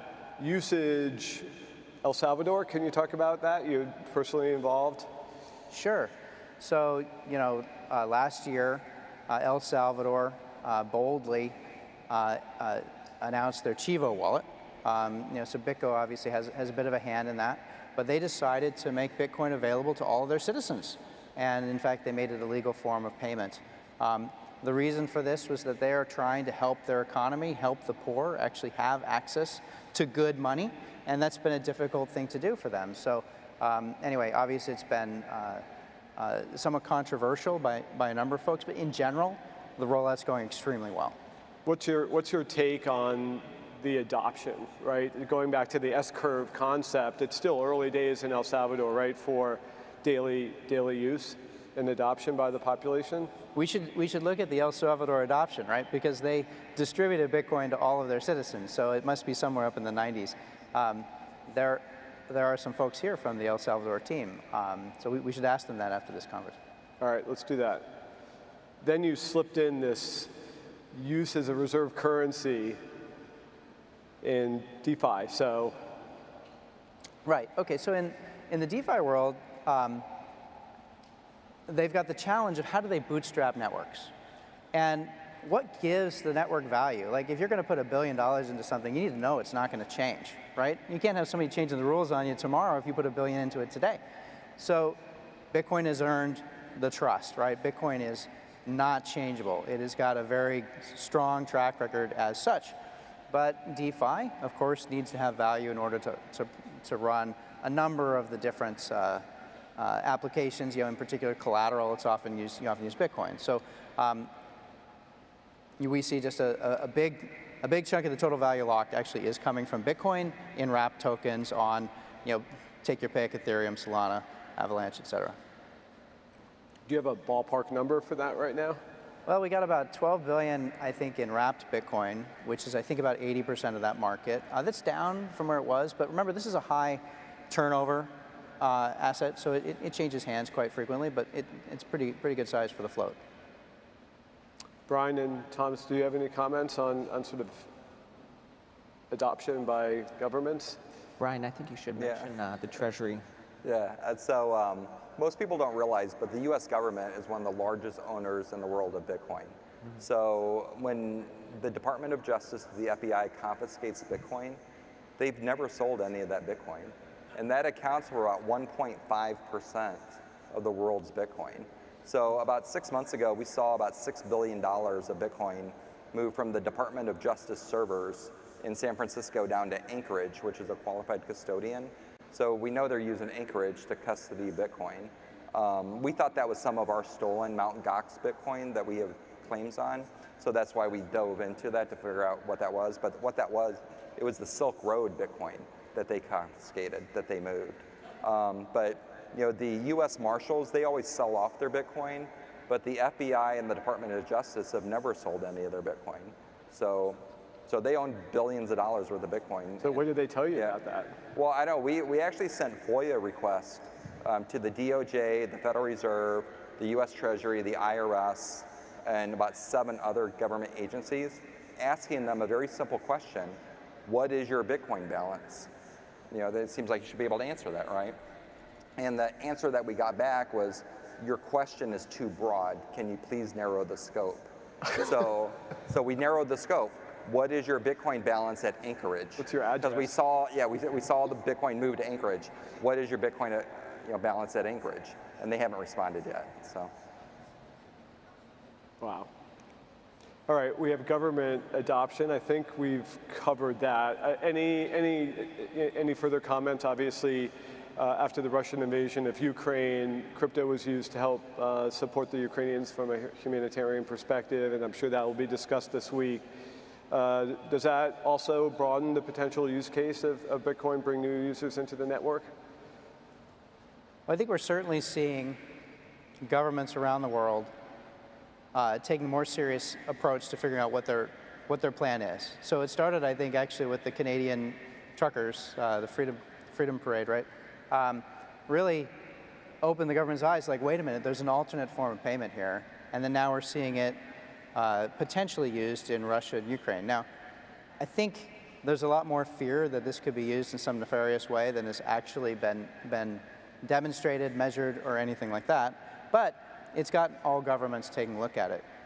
Personally, I think this is a great thing, and actually could be a good way to, if you want to have a metric for the value of Bitcoin, you know, a number of governments that have got solid policies around what is the treatment of Bitcoin and how is it used from a regulatory and sanctions point of view. So we've seen a big step up here in the US from pretty much all branches of the federal government with regard to crypto lately. I think that's a good sign. Yeah, I mean, I guess the only thing I would add is a lot of how people are imagining Bitcoin's utility going up is trying to make Bitcoin payments part of the real world, like the actual physical world, but we're overlooking how much of global GDP growth is now native digital. Like, so in the last 10 years, okay, the global economy added like 15 trillion of GDP, but more than 50% of that was native digital. So the question we should ask is, is a regional-based fiat currency the best way to make payments in a native digital world? It's probably digital money. But in the next 10-year increment, global GDP will grow by almost 40 trillion, okay, because that's 5% of your nominal. 75% of that growth is probably native digital. So that's a $30 trillion incremental digital economy. And that's where I think digital money is going to work a lot better than a surveilled fiat dollar or something that can be seized. And so that's why I think the use case is changing, because the world is becoming, digital. Great. So we've talked about government use. We've talked about Bitcoin as a reserve currency and DeFi.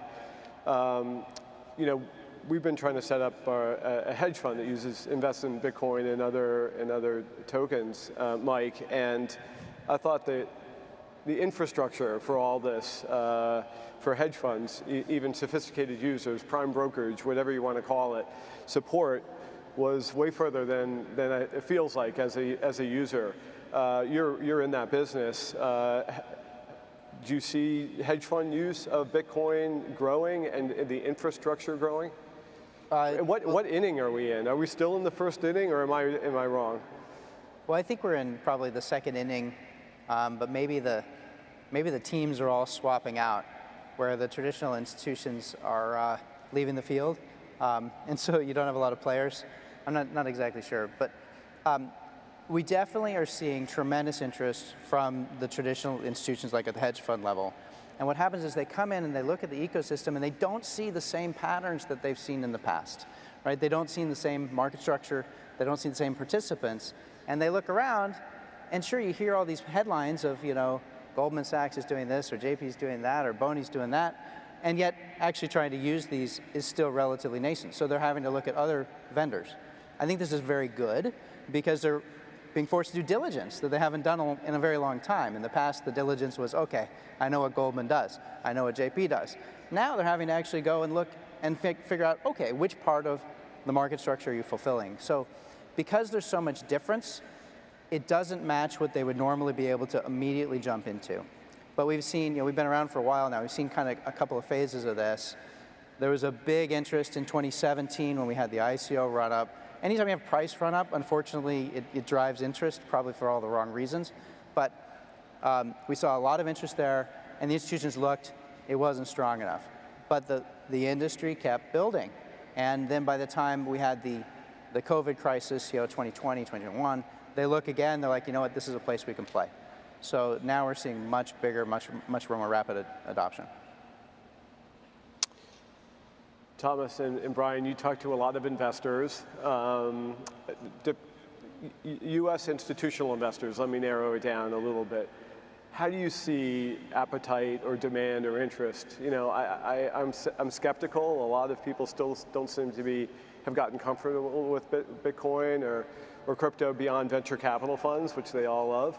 How do you see it? You've been doing it for several years. What do you do? Is it headed the right direction? At what velocity? We're starting to see more openness to it. So we started our fund 5 years ago, and it was absolutely no, right? So we were talking to large university endowments, and they were all no. Now they're allocating, and they're just trying to figure out who to allocate to. So the investment decision has been made. They need to have a certain percentage in their portfolio. Now they're trying to figure out how to do it. So there has been a lot of. Is that the 5% early adopters, or? No, I think. Yeah, I think they. I think most university endowments, large pension funds, they're all taking notes. They're all looking at it. Yeah, I mean, look at Mass Mutual. Mass Mutual insurance company 2 years ago bought $100 million worth of Bitcoin. And they got approved by their regulators, the insurance regulators, which were very conservative, to buy Bitcoin. You see banks offering Bitcoin today through NYDIG. NYDIG announced about 3 months ago, they have a group of about 200 small to mid-sized banks that you could buy Bitcoin at. And then the Bitcoin's custodied at NYDIG. They provide the back office support. Yep. So. Thomas, any thoughts on? Do you have that last slide about speculation to use? Oh, I do. Yeah. Perfect. Yeah, because I think this ties into everything that at Fundstrat we have over 200, close to 250 institutional investors in 26 countries and close to 6,000 family offices and RIAs that care about macro. And the interest in Bitcoin is very high. There's some FOMO because the numbers that Brian puts up, makes them want to allocate. But they think crypto is still too speculative and it's not legitimate. So I think regulatory improvements are going to change the career risks they think they're taking. But I think what people overlook is there's actually not enough speculation in crypto.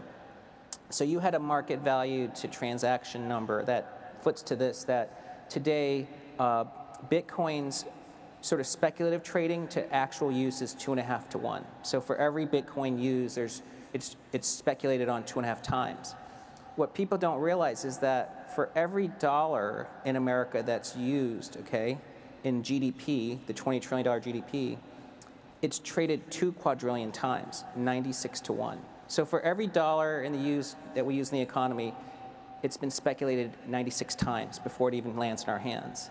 And for oil, for every barrel of oil that's bought and used by a refiner, it is traded 31 times on speculation. So crypto actually needs more speculation. It's actually an under-speculated market. I think our time is up. Mike, Thomas, Brian, thank you so much for your contributions today and to the space generally. It's been an honor being on stage with you. Thank you. Oh, thanks.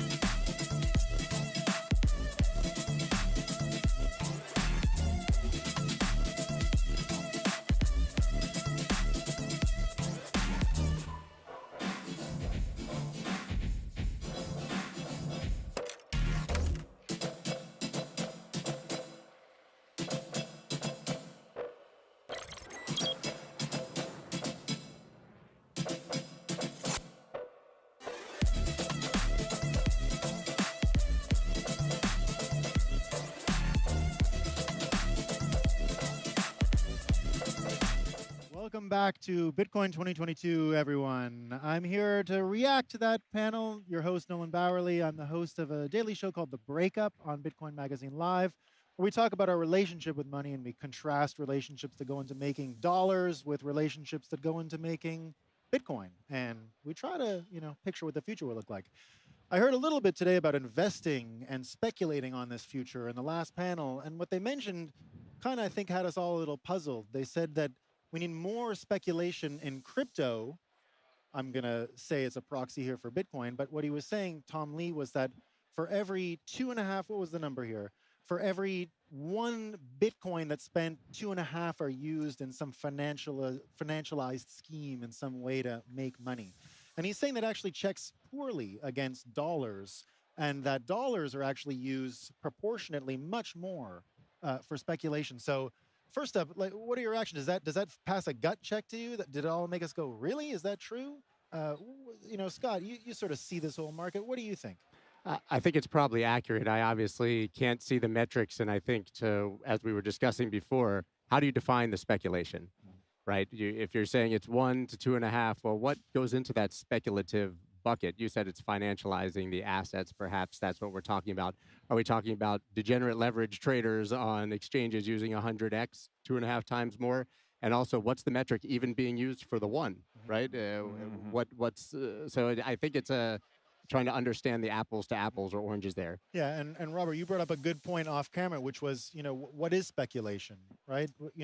Is savings beating policymakers also speculation? Right. So this is one of those terms that's a bit of a value judgment. You also hear this with things like hoarding, right? People saying, accusing others of hoarding gold or hoarding Bitcoin, but one man's hoarding is another man's saving, right? It's a value judgment. So I'm not sure what metric he's using to delineate speculation versus what the alternative is, authentic use, I guess, or non-financialized use. I'm not sure what that means exactly. But if Tom Lee does believe we need more speculation on Bitcoin, you can be damn sure that inflation in the US dollar will drive more speculation in Bitcoin. Yeah, yeah. And, you know, I saw once a statistic around the 1920s and the roaring 20s, and it was the amount of GDP that literally went into the markets, and it was something like 10% of total gross domestic product. And in the way they can measure it then had to go into beating those early inflation days.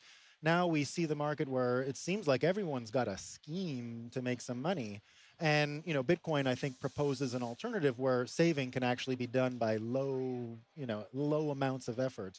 Do you see the last panel about all this institutional adoption as vital, or is it really just, you know, we're being forced in a position here to fight policy? So what is it? Are we going to follow the rich people to the pot of gold and speculate more? Or are we going to just stay being good at what we're good at and try and save money? So did you get that sense when you watched that too? I got that point, and I would really say it's a double-edged sword. Because on the one hand, yes, you want to have like more institutions coming into the market, but with that also comes risk. Because if they are going to just like take the Bitcoin and hypothecate that, and it's just like the gold market that they can easily manipulate, that goes against everything that the Bitcoin ethos stands for. But on the other hand, like you do want the sophistication, you want to have like institutional players coming in, you want like pension funds, and they need to like have like different access to it than just like Bitcoin on chain, which is like much harder for them. So we have to really see the risk with that as well, because we don't want to lose the 21 million. So Scott, you pay attention to a lot of these markets real close. You know, I see all this talk about speculation and what it's going to do and how we're going to get around it. You know, do you see an opportunity where you know, the ability to save again becomes a priority, and that we don't necessarily pay attention to rich people trying to make money. We pay attention to craftsmen trying to be better at their craft. Is that an issue? Absolutely. The point that you made before is, are we going to follow the rich people? Very clear that the rich people are following us. Institutions are not first into Bitcoin. We're first into Bitcoin, and now institutions are chasing. They're going to take the same strategy as your average investor, understanding that it's a hedge against inflation, but we are not following institutions. It's wonderful if they make the number go up, but we don't need them. You heard it here, folks. Guys, subscribe to Bitcoin Magazine Live, and you'll get more of this kind of information. You know, our shows that come out daily really try and focus on this. We try to talk about relationships with money and all the daily news and give you a frame that we think is useful. So signing off. We'll see you again after the next session. Thank you. Goodbye.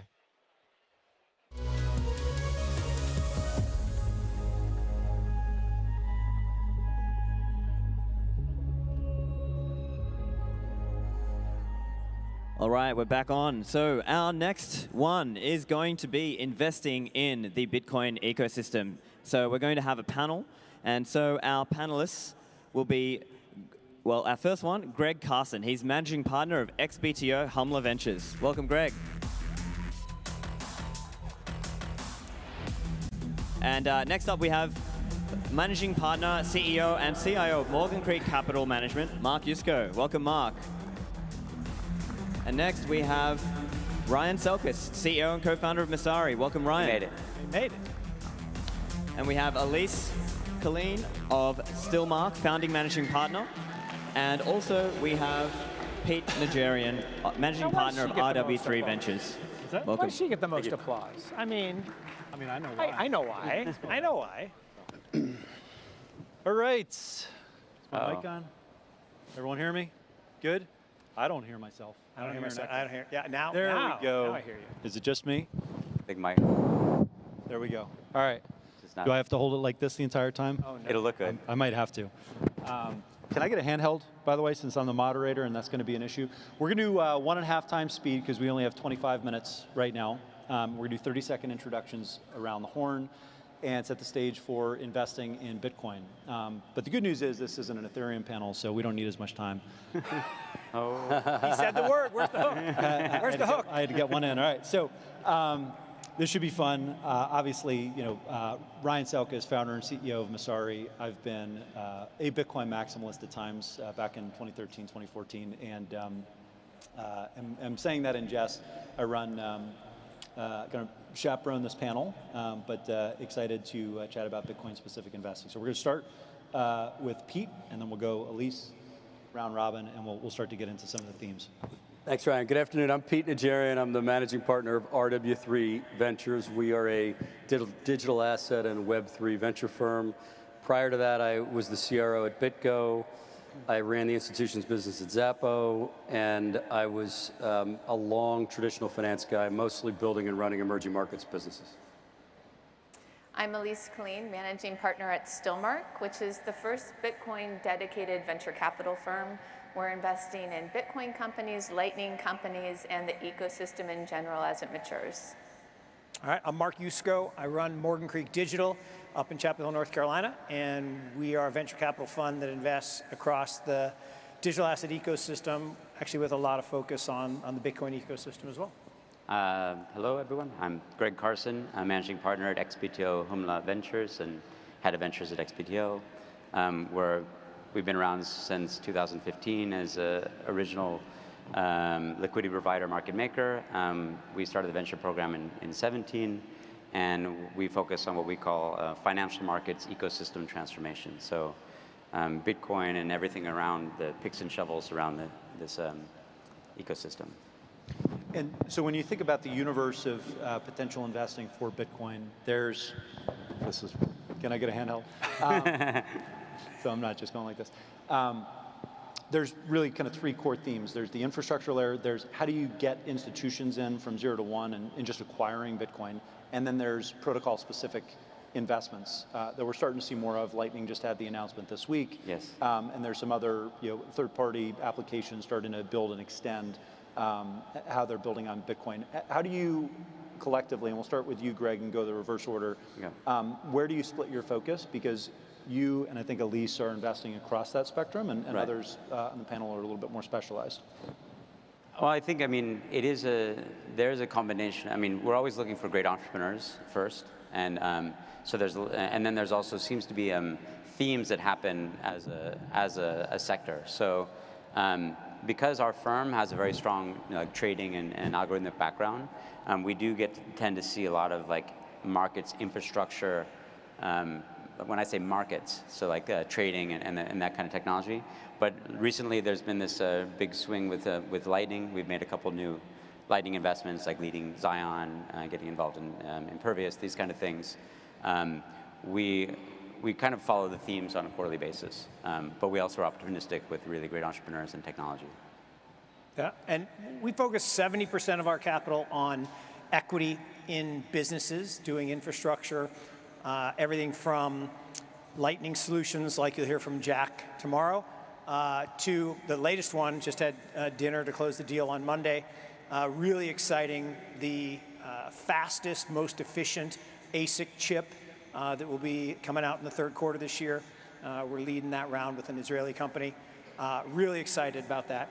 And everything in between. 30% of what we do is in the tokens themselves. Bitcoin is a big piece of that, and people say, why should I pay you $2.20 to own Bitcoin? Because we'll actually own it for you and you won't sell it. So at Stillmark, we think of our investments as fitting two buckets. The first is unlocking the potential inherent to the protocols. So these would be companies like Akaza, which makes multi-sig, so self-sovereign security. Available to a broad user base, or a company like a Hoseki, which is offering a service for proof of reserves. So to be able to use your Bitcoin to access a mortgage, for example. The second bucket is what can be built on top of the protocols. So what can be built on Bitcoin blockchain, what can be built on Lightning Network. And so in that bucket, we have companies doing everything from, say, building a distributed marketplace, like a Mechanical Turk, which is Stackwork, all the way to Ibex Mercado, for instance, is our last public investment. And that's the company that's the payment provider, the Lightning payment solution for this conference. So we go pretty broad, and we think of those two buckets as being our main focus. And then the final thing I'll say here is that we think of our work as staying up to date with the developments at the protocol layer, and then anticipating what that means for founders at the infrastructure and app level. You know, we like Mark, invest in both equity and tokens. Our focus is to be as early stage as we can. We've done some later and more growth stage oriented stuff that we thought were kind of foundational to the portfolio early on. But we tend to look at the world a little bit through use cases and trying to determine what are the use cases that we think can really unpack and in the period of time. I mean, there's certainly a metric and there's a filter you go through around teams and around valuation and all that stuff that's quite traditional. But for us, from a digital asset perspective, understanding use cases that this technology lends itself well to, and lends itself well in a period of time that fits your investment cycle is kind of paramount in my view. And for Bitcoin, we've really only focused on Bitcoin as a store of value use case so far. And I think that'll be maybe controversial in the eyes of some. There's a pretty meaningful debate around what should be the layer one that everything is built on, and certainly Lightning and other opportunities are fascinating. We haven't really participated yet, largely because our focus currently is around what I think is the core use case of Bitcoin still, which is the ability for people all over the world, not just to have a bank on their phone in their pocket. This is not just banking the unbanked, but maybe even more importantly or contingent to that, creating a world in which a vast part of the planet doesn't live in constant threat of devaluation for their wealth. And all of that for me, and this is how I found Bitcoin originally, I'm still a hodler, it's still the biggest position I own personally. All of it came from a life and a career of running emerging markets businesses. I ran Global EM at UBS and RBS once upon a time, and I ran around and spent a ton of time in every funky place you can imagine, and there was a consistent theme across them all. And that is that people in almost all of those EM countries have an inability to invest in their home currency and save. And I think the fundamental use case for Bitcoin that for me is singularly most important, at least at this point in the journey, is solving for that. And the demand pull for that will be dramatic and has been. So our plays are more infrastructure centric around, and we're invested in a mining business that we like, and we've got, we put some money into the team at Leaden, which we think is quite a good team that is doing some interesting things in terms of their borrow lend business and a kind of Bitcoin-backed mortgage product. But at its core, what we really care about is starting to solve for that last mile that helps the Nigerian mechanic get paid in Naira, converted into Bitcoin, and can still live and parse it out every day back and forth into Naira, but doesn't have to live with this constant threat of currency devaluation. I like the framing there, and it's similar to my own. The king stay the king, to use the wire parlance when it comes to Bitcoin. But there is a universe that's emerging beyond that. One of my questions for this panel, I think if you asked this question last year, 2 years ago, in cycles previous, it might be a little bit of a different answer. But today, I've heard digital asset, token, not Bitcoin specific investment theses from your different firms. Can you differentiate as a Bitcoin-focused investor right now? Or do we think of Bitcoin as the leading asset, the 0 to 1 asset that opens up a whole variety of other applications, other use cases that your infrastructure companies might be able to support after they support Bitcoin? Do you want me to go? I can start. So where Pete ended was a focus on emerging markets and the sort of solutions and use cases that will be critical to impacting the lives of folks that are unbanked or underbanked. And we take the same perspective, actually. So when we talk about, Ryan said he used to be a Bitcoin maximalist, or has been at times. The way Stillmark thinks is that we're a sound tech maximalist. And that's especially important when you're working with more fragile populations or folks that are not wealthy and have problems as simple as how to store value.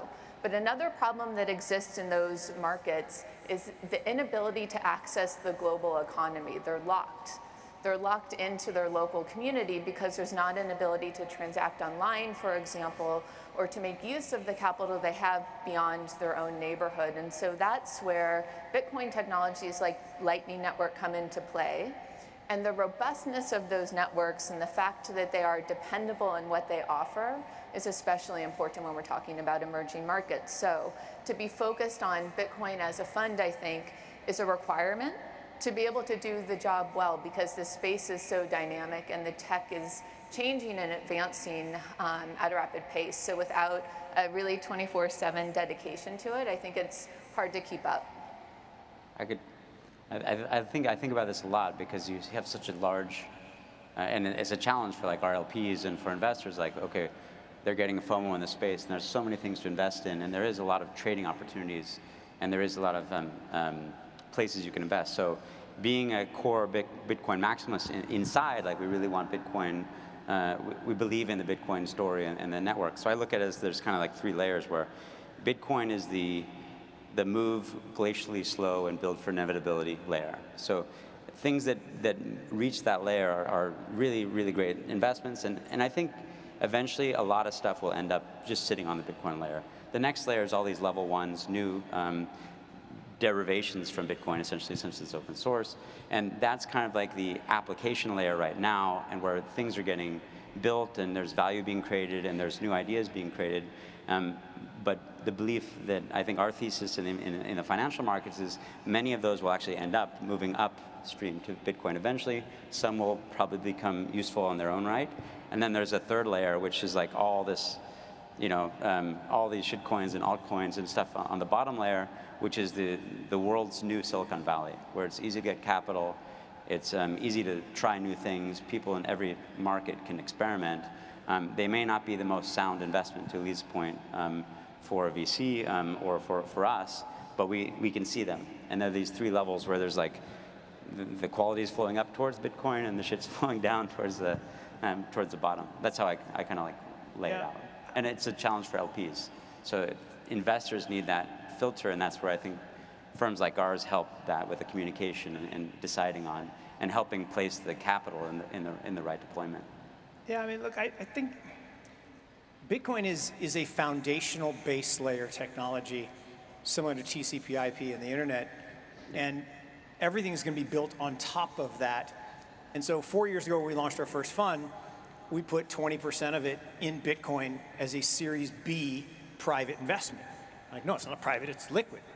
Not to us. We don't trade it, we hold it. And it went up 10x.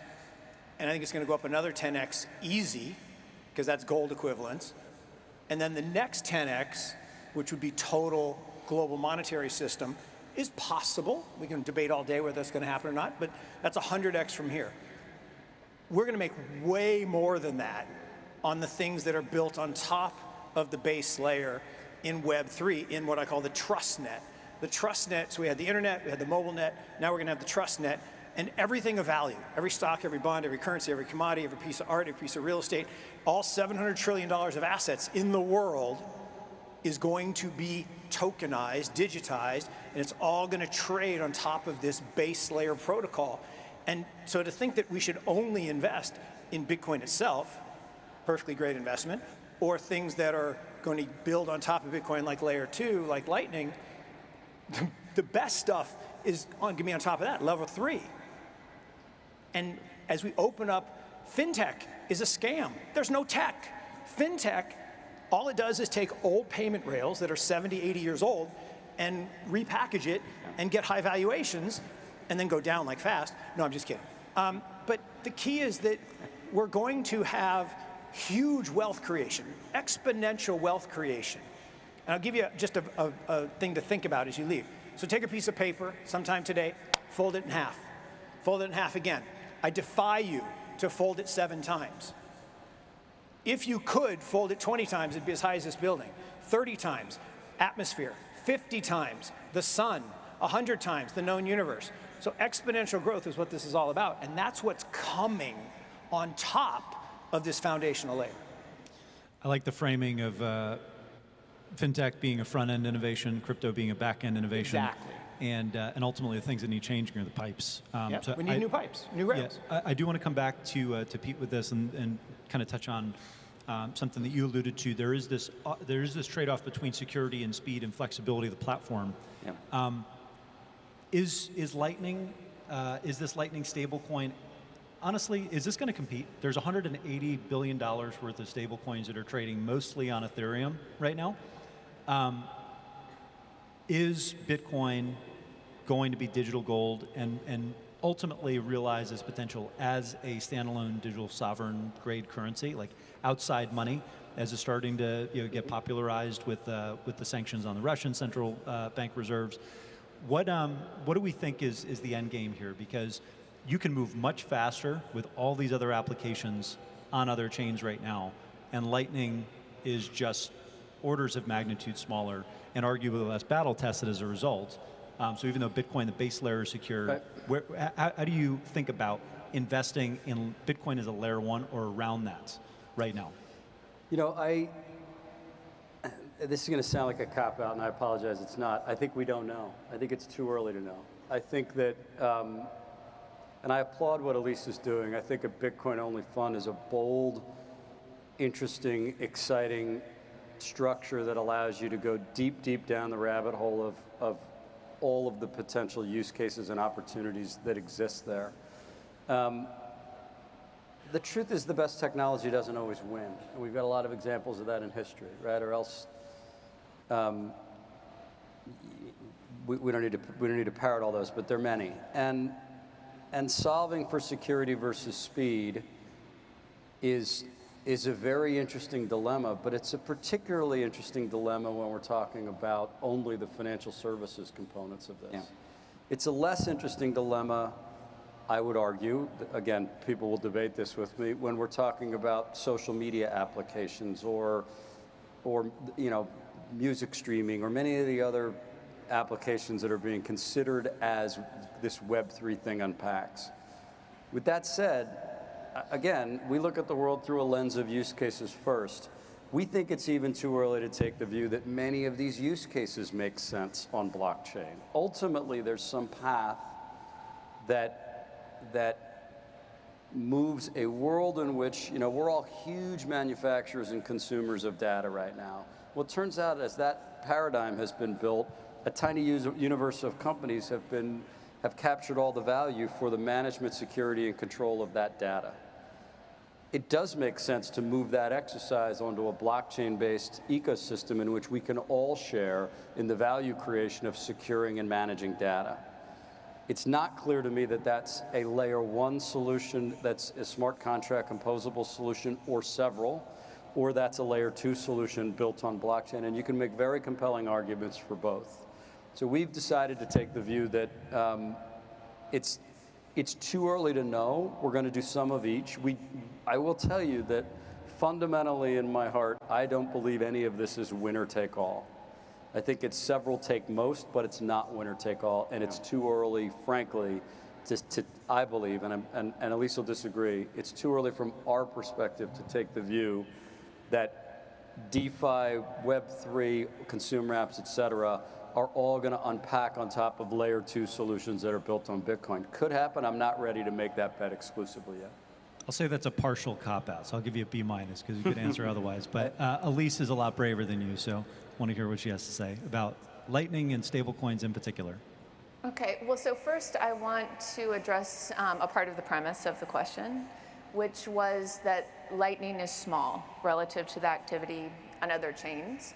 And so I think what is important to acknowledge when we're looking at traction metrics is what is driving that traction, and if it's something that's extendable to other use cases. So for example, if a protocol has become really efficient at offering decentralized gambling effectively, is that behavior, is what they've optimized for there, the developer trade-offs that have been made, is that extendable for use cases outside of gambling?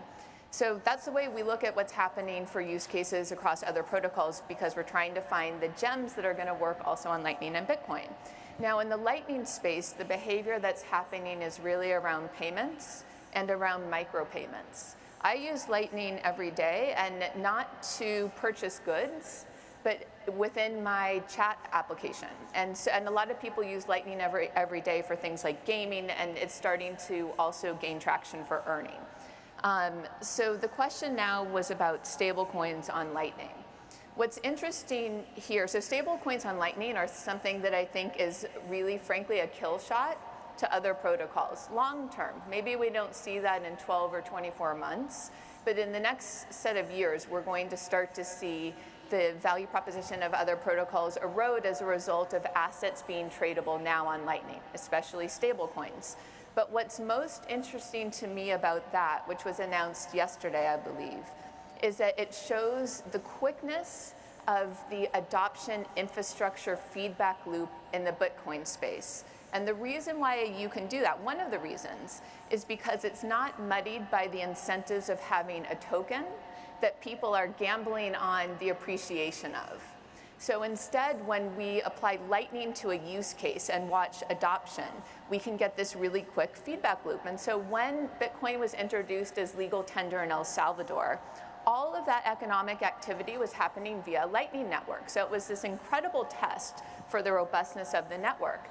And what we saw was, for the first time, 3 million unbanked people in El Salvador were now banked via Lightning Network. And by the way, that's more people than are banked by El Salvador's regional banks. So just an incredible statistic. But what we also heard was that Bitcoin's volatility was a friction point, a really significant friction point for people who the money they take in each month is the same amount of money that they need to spend each month. And so that was quickly processed by Lightning developers, that feedback. And now stablecoins are available, will be available this year to be transacted on Lightning Network, solving a problem that emerged just in Q4 adoption. So we have these really quick iterations, and I think that distinguishes Lightning and Bitcoin from other protocols. So I want to make sure that we have time for our lightning round, which hopefully will get us all booed off stage. Okay. So it's going to be spicy. But before I do that, do you want to take the other side of this when it comes to stablecoins? Is non-Bitcoin stablecoin adoption too far ahead? No, I think that there's a kill shot. I think stablecoins is a critical point to the entire future infrastructure. And the question was like, is Bitcoin going to be the number one or whatever? I think our take is that the markets are adopting Bitcoin and digital assets, and stablecoins are a massive part of that. And they could balloon 10, 100 times, 1,000 times bigger than they are today, very easily with the infrastructure. It may come back to Bitcoin also, so there's those both there. So our take is that this is one of the biggest opportunities in venture capital of all time, because the financial markets are transforming, just like the consumer markets transformed from Amazon, from Barnes & Noble, just like business to business transformed into SaaS. This is the new venture capital era about digital asset transformation. And that's a $27 trillion opportunity, which is 10 times bigger than the dot-com opportunity. And stablecoins have to be a component of that, because the countries aren't prepared yet to adopt Bitcoin as a natural. I mean, I'll let you go to lightning round. There were 80 internet protocols. Today there are 5 that matter. There's not one. There's not going to be one in the trust net.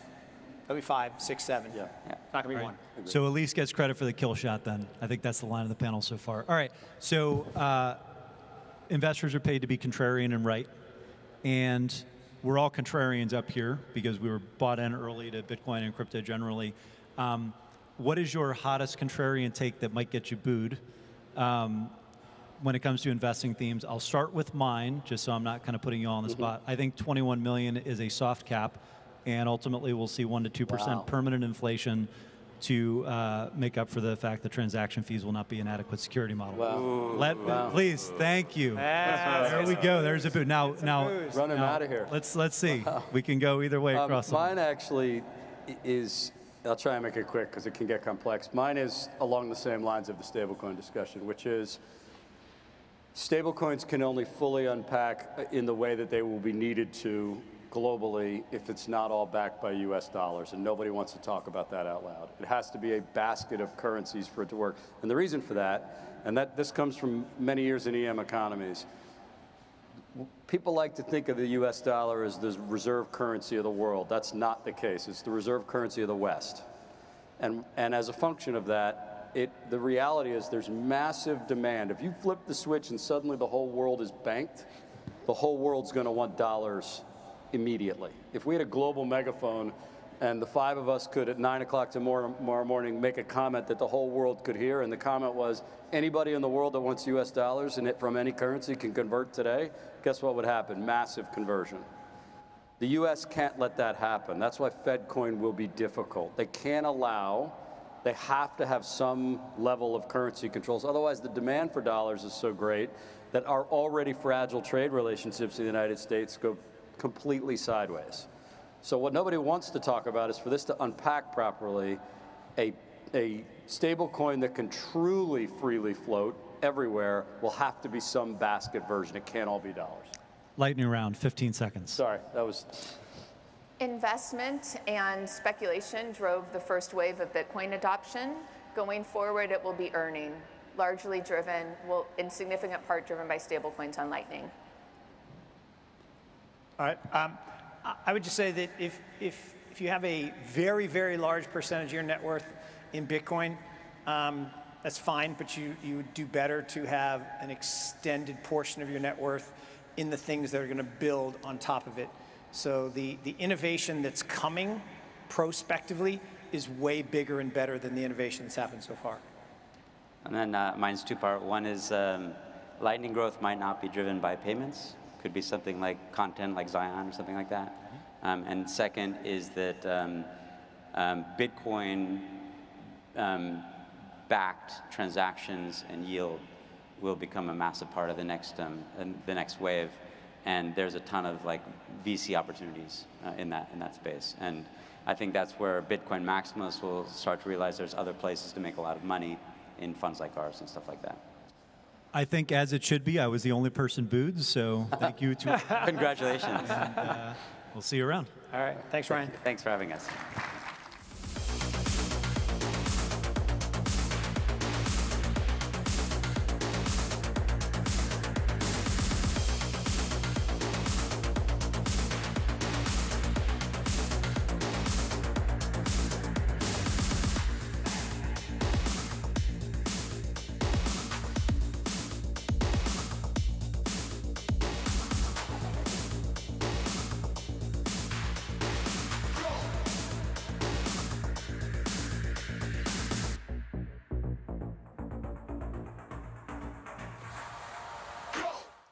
Welcome back, your host Nolan Bowerly, to Bitcoin 2022 here in Miami. You're about to see the greatest post-analyst talk in the history of keynote speeches and everything.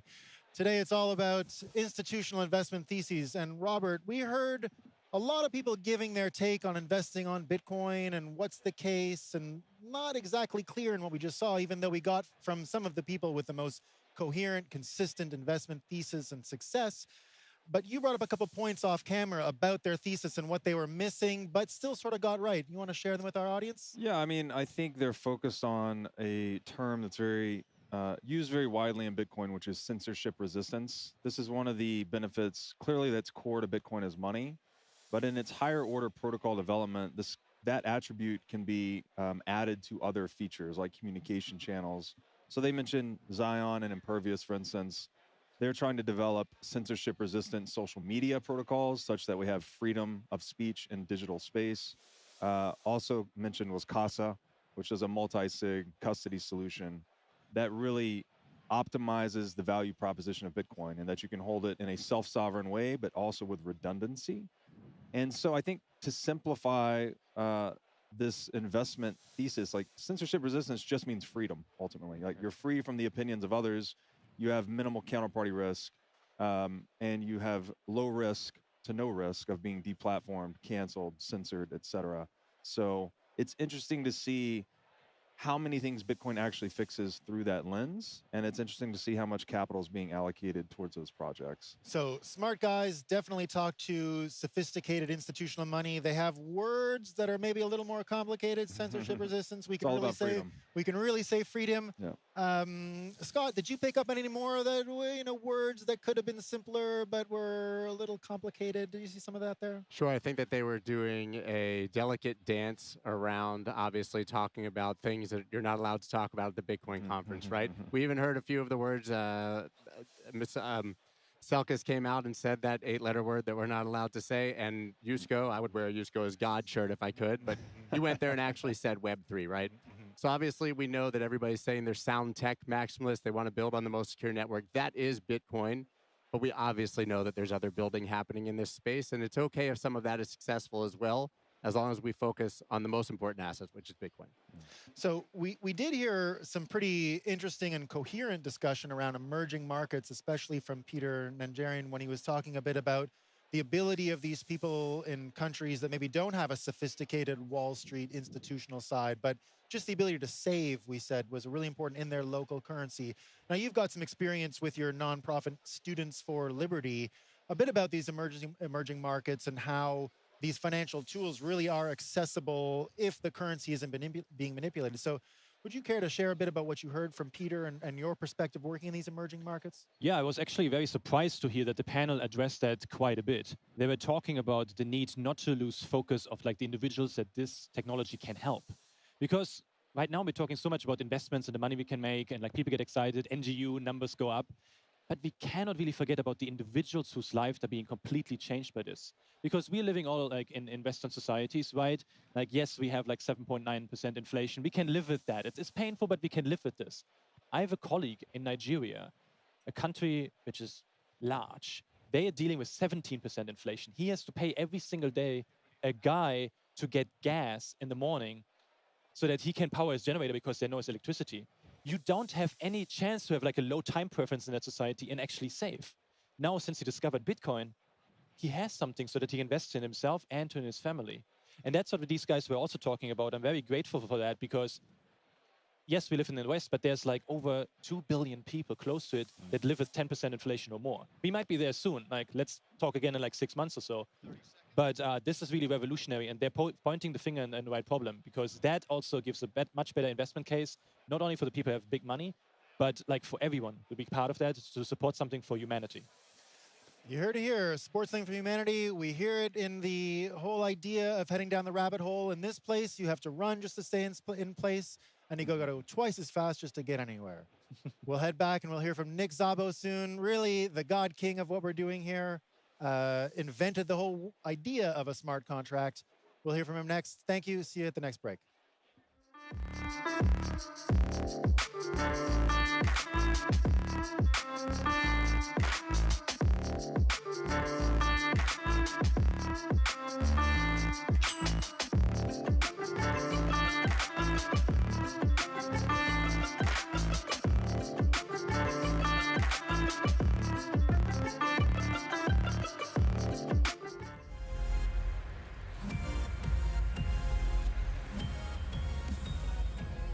Welcome back, everyone, and we've got a very, very special guest speaker now. He is a cryptographer, a legal scholar, and a computer scientist, and has been highly influential in so many people's thought and around how Bitcoin has evolved. Everyone, please welcome Nick Szabo to the stage.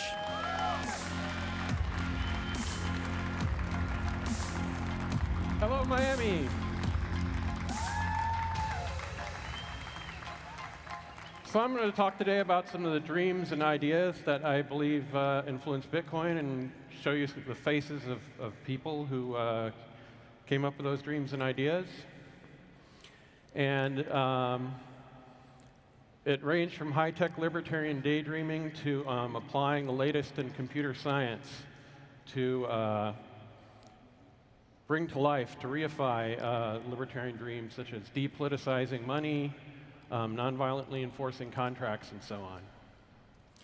And so a couple of the core ideas that I believe are involved was the idea of core dreams, was the dream of Galt's Gulch in cyberspace from Ayn Rand and Tim May, and the ideas that had been brewing in Austrian economics for about a century about depoliticizing money. And some of the technologies that led to Bitcoin included public key cryptography, Merkle trees, which led to secure timestamping by Haber and Stornetta, Byzantine consensus, and proof of work. Now, Byzantine consensus or distributed consensus among potentially mutual attackers on the internet. The internet war of all against all, or at least a fraction against the other, and modeling that and designing protocols to be resilient against that, to be secure against that. So Robert Sostak on the left there, top left, and Leslie Lampour on the top right pioneered this area. In my design of BitGold, I used the Michael Reiter and Deli Maki's particular implementation called Byzantine quorum systems. But that line of research originated from CPUs wired in place, and it made the bad assumption that you could securely identify and count the nodes. This is called the Sybil or sock puppet attack problem in the literature. So Satoshi with Bitcoin came up with a much better approach to this problem that removes this assumption, removes this weakness. But this remains a very good formalism for analyzing such protocols. And one of the independent inventors of public key cryptography, along with Whitfield Diffie, Martin Hellman, and others, and the inventor of Merkle trees, here is Ralph Merkle. Now, a bunch of people that I knew in this space, including Ralph, were also into ideas in the broad space you could call extropian or libertarian futurist. So, for example, most of the conversations I had with him involved things like cryonics and nanotechnology and so forth. So it's actually a broad spectrum of ideas that people like Ralph were exploring. And at the intersection of politics and technology. Now this is Cynthia Dwork and Mani Noir of Israel, who invented proof of work. Adam Ben Vak invented, who most of you know, I think, invented the Hashcash proof of work that I used in my BitGold design, and Satoshi used in Bitcoin. And among the dreams that I believe inspired this space was Ayn Rand's idea of Gulch, a community of free markets, a kind of libertarian playground free of outside interference. And it was essentially secured by this pseudo-scientific force field type thing. So it was pretty much a nice fictional dream rather than any sort of reality when she wrote about it. And another big influence on this space, Austrian economics. Friedrich Hayek here on the top right won a Nobel Prize in economics for explaining business cycles and inflation. He'd probably have some interesting things to say about the inflation we're having today. On the bottom here, Lawrence White on the left and George Sullivan on the right were on the LibTech list I will talk about, where we discuss many of these ideas. And Murray Rothbard there in the center was a big influence as well. And Hayek, most of these people are advocates of private, non-governmental, depoliticized money. Hayek hoped for a roundabout way to do it. But unfortunately, in his time, that way did not exist. And these ideas coalesced in two groups, the extropians and the cypherpunks. Extropians were libertarian futurists, very interested in the intersection of Rand, Rothbard, Hayek, and high technology. And cypherpunks wanted to free cryptography from government control and make it a tool for the masses. And they're very interested in privacy. And one of the chief cypherpunks here was Tim May, who came up with the idea of fusing a lot of these ideas of Gulch in cyberspace. That you can really secure free markets from outside interference using cryptography. Still a utopian idea when he was dreaming about it, but much less unrealistic than the original Gulch, and a great starting point for creative inspiration. And the fact that Bitcoin can operate seamlessly globally comes from this idea. And also related is the ability to bank the unbanked. Both of these are because Bitcoin secures itself. It doesn't depend on government law or bureaucracy to secure it. To operate the protocol, you don't need to go to a bureaucrat to ask permission. And so you can seamlessly send money, for example, from El Salvador to Ukraine, and without people getting in between. And that revolutionary ability, I believe, comes originally from Tim May promoting the idea of Gulch in cyberspace, independence from outside entities in the operation of your market institutions. And also, personally, Tim May was promoting cypherpunks in the Extropians list, which is how I learned about cypherpunks. And so Me and several others, probably Hal Finney as well. And this is the cover of Extropy magazine from 1995. We have the virtual bank of Extropolis, distributed networks of Extropia, 15 Hayeks, a hypothetical currency called a Hayek. And whether this is meant to be centralized, because they talk about a bank, or decentralized, because they talk about distributed networks, in 1995, this is still hand-waving and dreaming, but definitely a community of people who had gotten together on the internet, and sometimes live in California, at least, and talk about these things. And progress these ideas and studied computer science to get some real technology behind this. And here's an article on smart contracts I wrote in 1995 for X3 magazine. This is this is a very different technology than Bitcoin or Bitgold. This is David Taum's digital eCash. It was centralized, but it had some useful trust minimization features, especially protected privacy features, based on his invention of blind signatures. And so, as a way to test this out, test out this software, to not use real money like dollars, they created a test currency called Cyberbucks. And Cyberbucks, people set up shops, they set up a gambling app which actually paid out more than people gambled as a way to distribute the currency. And it actually took on a life of its own for several months, and really I think can count as the first digital private currency. And in the mid to late 1990s, inspired by those things that had come before, I ran a mailing list called LibTech. And so Tim May and Wei Dai, pictured here, and Hal Finney, pictured here, and several others,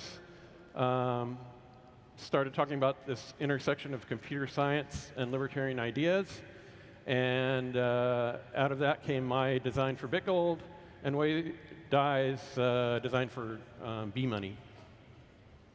And I'm not tooting my own horn or anything, but if you want to look at some things I came up with, you can Google these phrases: smart contracts, secure property titles, and Bitgold. And Hal Finney, out of that also, inspired by Bitgold and some of the other things we talked about, came up with reusable proofs of work. This also used Adam Back's Hashcash. It was based on a specialized hardware, so it could make an efficient, centralized solution without completely sacrificing trust minimization. So it was really better than it sounds when you hear the word centralization. But it never really took off, unfortunately. So that completes our little trip down memory lane. Please keep dreaming. Thank you.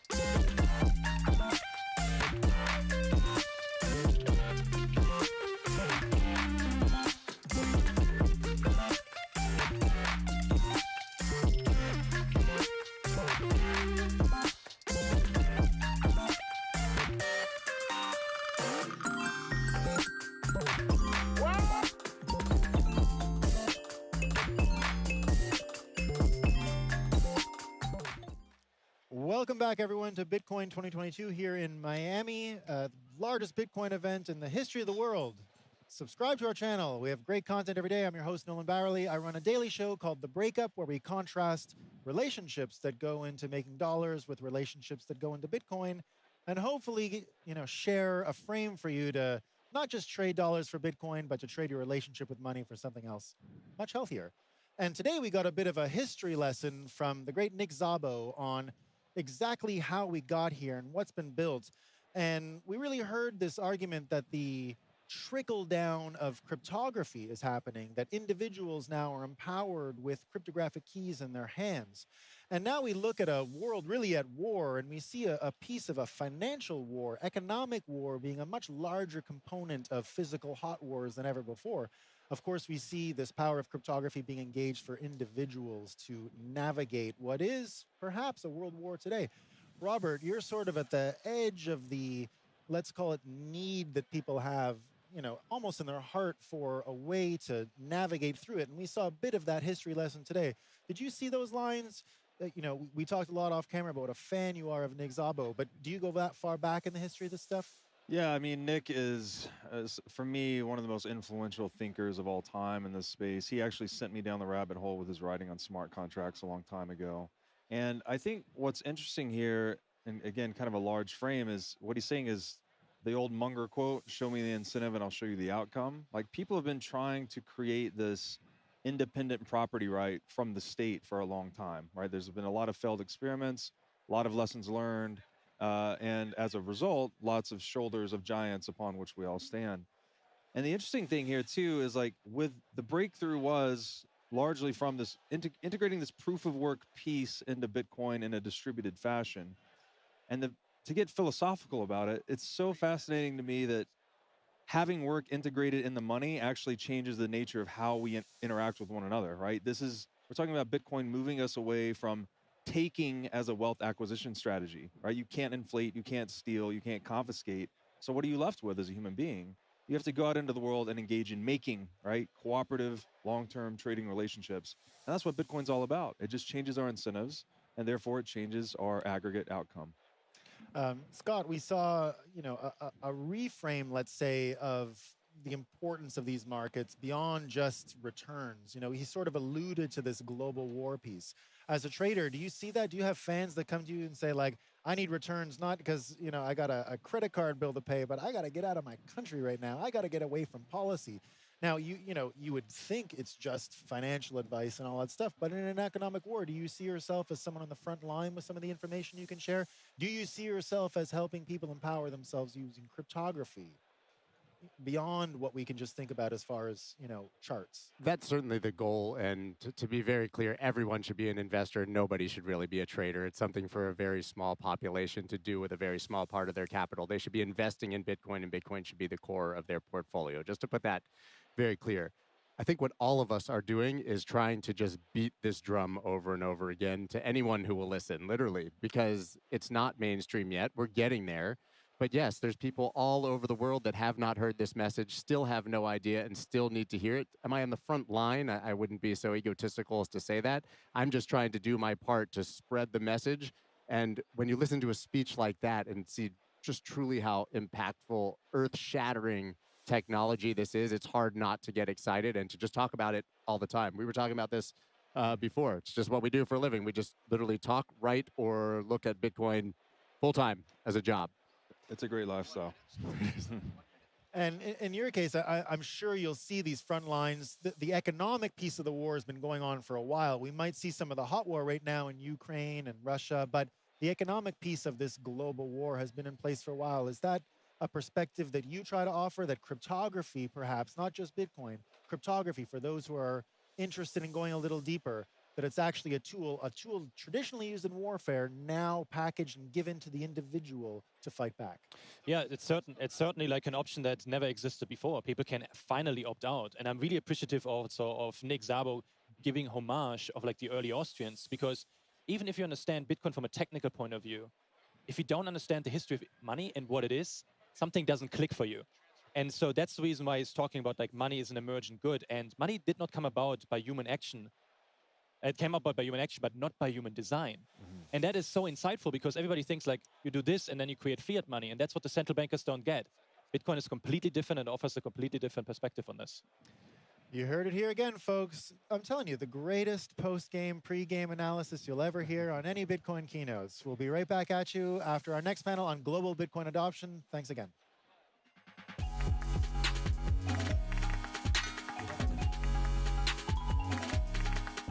Rabinovich. He's the COO and Executive Vice President of Mercado Libre. Welcome, Daniel.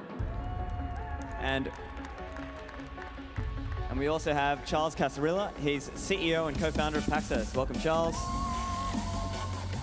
And our moderator for this panel will be Frank Chaparro. He's Director of News at The Block. Welcome, Frank. Thanks, gents.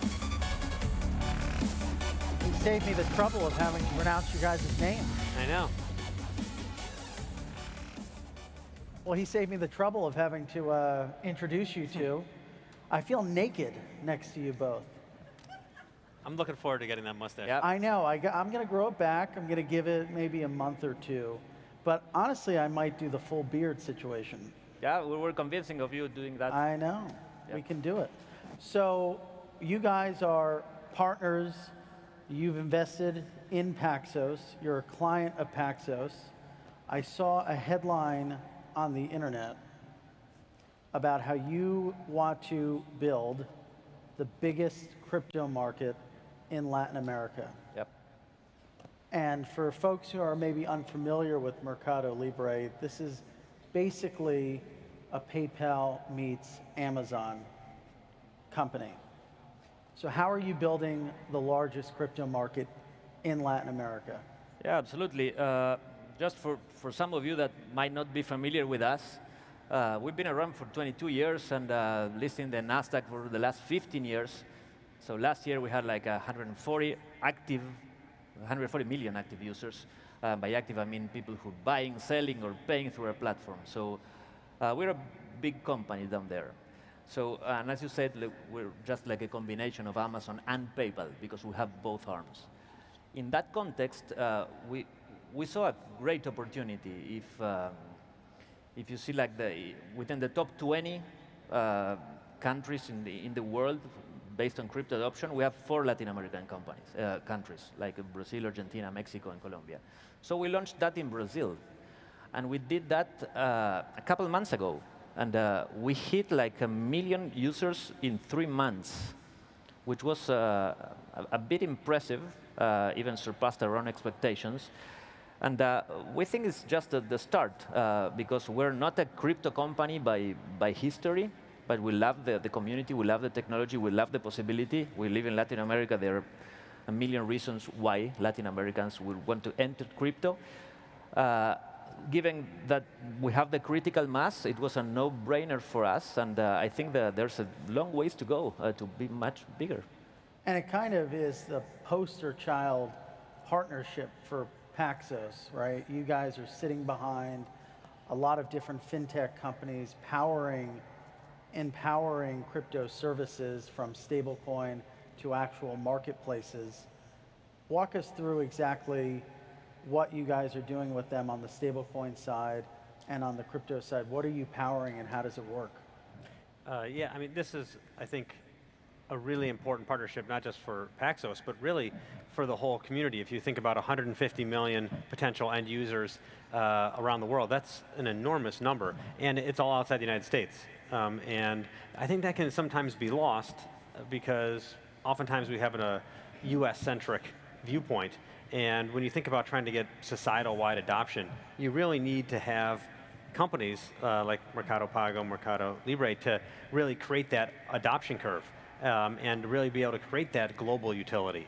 And that's what Paxos is here to help do. We're an infrastructure company at the end of the day, and that means that we're here to help other companies succeed, to offer products that they haven't offered before, or to upgrade products that they do have. And that can be offering crypto buy, sell, and hold. It can be enabling a stablecoin payment mechanism. It can be adding in any other types of assets. Ultimately, we're a multi-asset infrastructure platform that allows companies to be able to get to market in a fast and reliable and regulatorily compliant way. That is what we're all about. And so being able to help someone at this scale and this size is not easy to do. You know, they're a very sophisticated, smart company. They're going to think about who should they go to market with, should they build it themselves? And what we've prided ourselves on is making sure that we can help firms like them be able to have confidence to get into this market and to do it in a way that makes sure that their users have great experiences. In a gold rush, sell picks and shovels. That's right. That's the idea here. So let's focus on what's driving adoption in Latin America. We were joking backstage. The firm is based in Buenos Aires in Argentina. We were talking about how inflation is obviously making headlines here in the United States, but this is child's play compared to what Argentina has unfortunately faced over the last several decades. Yeah. Is that a main driver? People are looking for a more stable, if we think about stablecoins specifically, vehicle to exchange. Yeah, absolutely. So for the US-based person, it's maybe hard to understand. I mean, the US people is like in panic right now with 8% inflation a year, and I understand why this is a serious thing.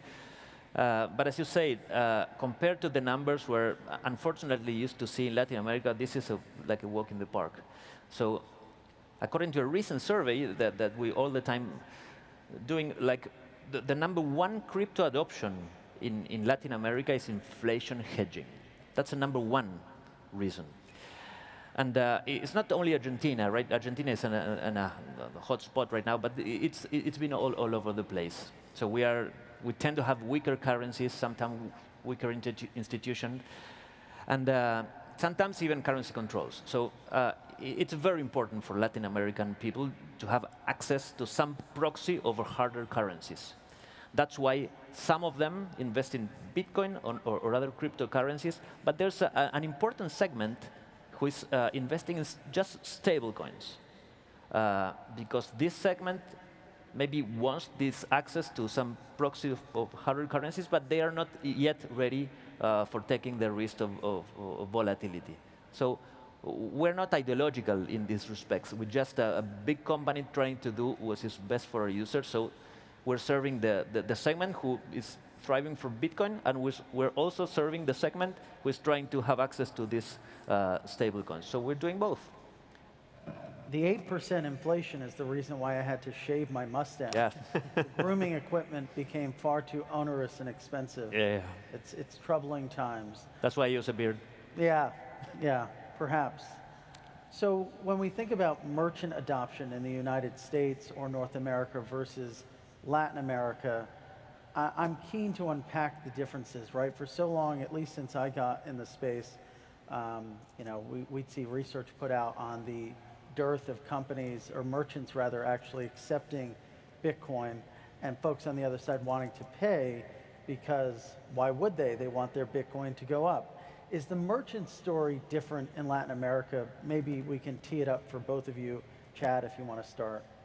Yeah, I mean, I think there is the reality that today most people who hold Bitcoin are buying it because they think it's going to go up. They're not buying it to go buy other things.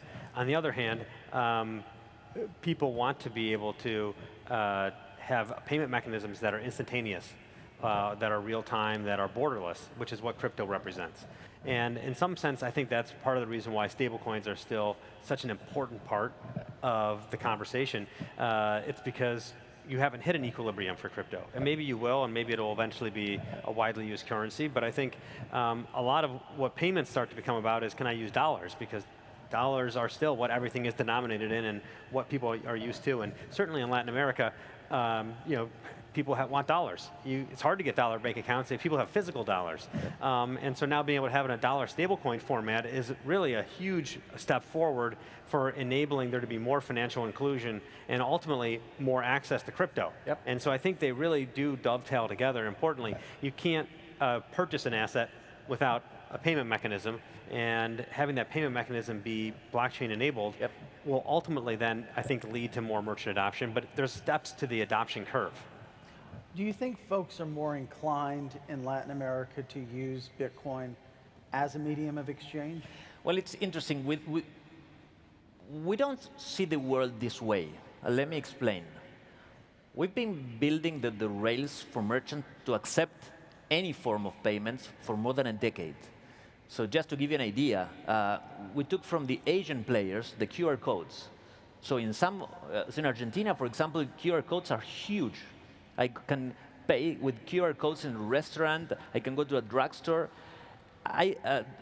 The tolls, I can do almost everything with a QR code in Argentina and some other countries in Latin America. Argentina is the biggest in adoption.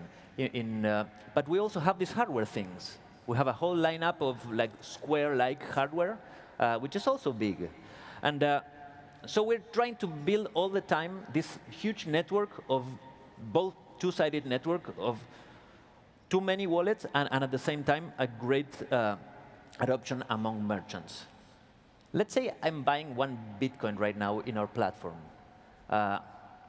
Right now, it's just 2 clicks. If you want to pay in whatever place in Latin America, just sell your Bitcoin and do the checkout, and that's it. You don't need for the merchant to be accepting Bitcoin. I understand that we are in a Bitcoin conference, and sometimes you want to understand how the Lightning networks work and how the adoption from the merchant side. But the way we see the world, it's not that important. The most important thing is that somehow there is a bridge between the physical world and this crypto world, because we're going to see that for decades. That's how we see the world. We might be wrong, but right now it's just 2 clicks. Maybe in the future it's just 1 click. You have a Bitcoin in your Mercado Pago wallet, and then you can straight to pay with whoever wants to pay.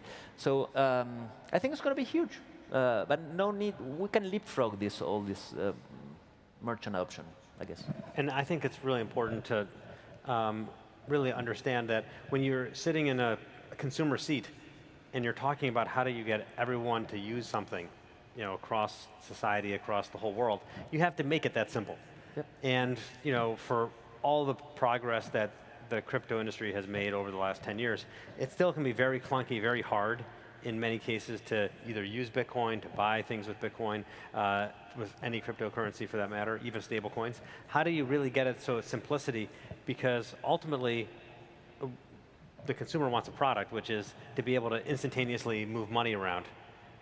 And they don't need to necessarily know everything that's underneath the hood. They shouldn't, just like no one understands how their iPhone works, or at least almost nobody does. But yet, it serves a huge utility for every person, when they're using it. Since you used the word utility, I want to talk about something that has been top of mind for me, which is the ongoing conflict in Eastern Europe, Ukraine, Russia. Because personally, I think the way in which community members in crypto have galvanized around the effort to send Bitcoin to Ukraine to help with their side of the conflict shows Bitcoin's utility or crypto's utility in a way that hasn't necessarily been on the world stage before. How do you think about the way that showcases utility, and why do you think there's also an undercurrent of a negative message of crypto being used as a tool that can evade sanctions? How do we? Well, there's a lot of complexity to this. The reality is that if you're moving crypto around, it can be done pseudo-anonymously. So someone could move it to someone you don't know. And so there's this fear that, well, maybe there's someone who's evading sanctions. Maybe they're even evading sanctions in size. But I think there's also been a lot of research done about how that really wouldn't be practical. That's really not, you're not really able to do it in a way that would mask what you will ultimately need to do, which is to somehow get it back into the financial system. And frankly, there isn't even that much that moves in that type of size to make it possible when you get outside of Bitcoin. So you really have a very difficult way of trying to use a mixer or some other way to obfuscate what's going on. So I think that what Bitcoin and crypto has shown is that you can be a powerful tool for openness, but it's not necessarily, that openness is not, and in some sense anonymity, is not necessarily then creating the framework where you're going to have a problem because someone is using it illicitly. And the reality is, if you go look on certain chain analysis or graph analyses, you can see who has all the wallets. It's not that much of a mystery. You know where the Silk Road wallet is, you know where the Paxos wallet is, you know where the Mercado Libre wallet is, you know where all these wallets are. And so can you really start moving around large sizes? I don't think so. But instead, you can actually really use it as a fundamental way to help people who, say, are fleeing, and they need to be able to take their wealth with them, and they can't. And so it's really showing itself to be, I think, a little bit more asymmetric on the positive side than maybe many of the naysayers had said, and we've certainly had a good public debate about that. and also seamlessly people from around the world sending money to one cause in a way that a GoFundMe could never really do, for an example. I think about I think the amount sent via crypto donations to Ukraine represents something like 20% of what the Biden administration dedicated to that effort. So yeah. I think it's an interesting display of utility for crypto that we haven't really seen. And I wonder what it looks like in Latin America. So I think maybe the public here, since I'm not representing a deep crypto company, maybe it would be helpful to you to understand my stab at it. So on one hand, I find it incredible what you just mentioned. That's awesome. But building on Chad's comment, so we do share many of the crypto objectives or ideas. For example, the democratization part is great. We've been democratizing commerce for more than 2 decades. And also democratizing payments and democratizing credits, access to money. So we're giving credits to tens of millions of users that didn't have credit before. That's great, we share that. In order to be really massive, which is our role here, I mean, our role in this game is to give maybe the crypto innovators that are here access to the masses. In order to do that, there are some objectives of the crypto community that it's not that we're not sharing them, it's not that they're not top-level objectives for us. One is anonymity. We cannot do that because we have to comply with all regulations, and we do need, for the sake of our users, to understand who is owning the money and what is doing with the money. So that is not a top-level priority for us. And another one is, of course, privacy is the same thing. And another one is decentralization, now that you mentioned that. Decentralization is great as an objective for us. We're going to be a way more decentralized company in the next years compared to the past. But we're going to find some place in the middle because we're not ideological in this respect. For example, our main religion is our users. Just as an example, some of the extreme decentralized products are a little bit harder for the users to use, or maybe even riskier for some non-sophisticated users. They might lose their credentials, they might lose their money. So we like that. We share many of the principles, but it's not a top-level priority for us to share all these principles. In relative terms, we're going there. In absolute terms, we're going to always find a good place to be in the middle. It raises an interesting question, which is when you juxtapose what crypto can do, or Bitcoin more specifically, how much different is it from the rails of fintech, right? I know a lot of folks who are maybe not within this space look at Bitcoin and think, and I know you've heard this probably from your relatives and whatnot, and folks in the audience, doesn't Venmo let me do that? Yeah. Or any instant payment mechanism? How do you think about the trade-offs and benefits of both?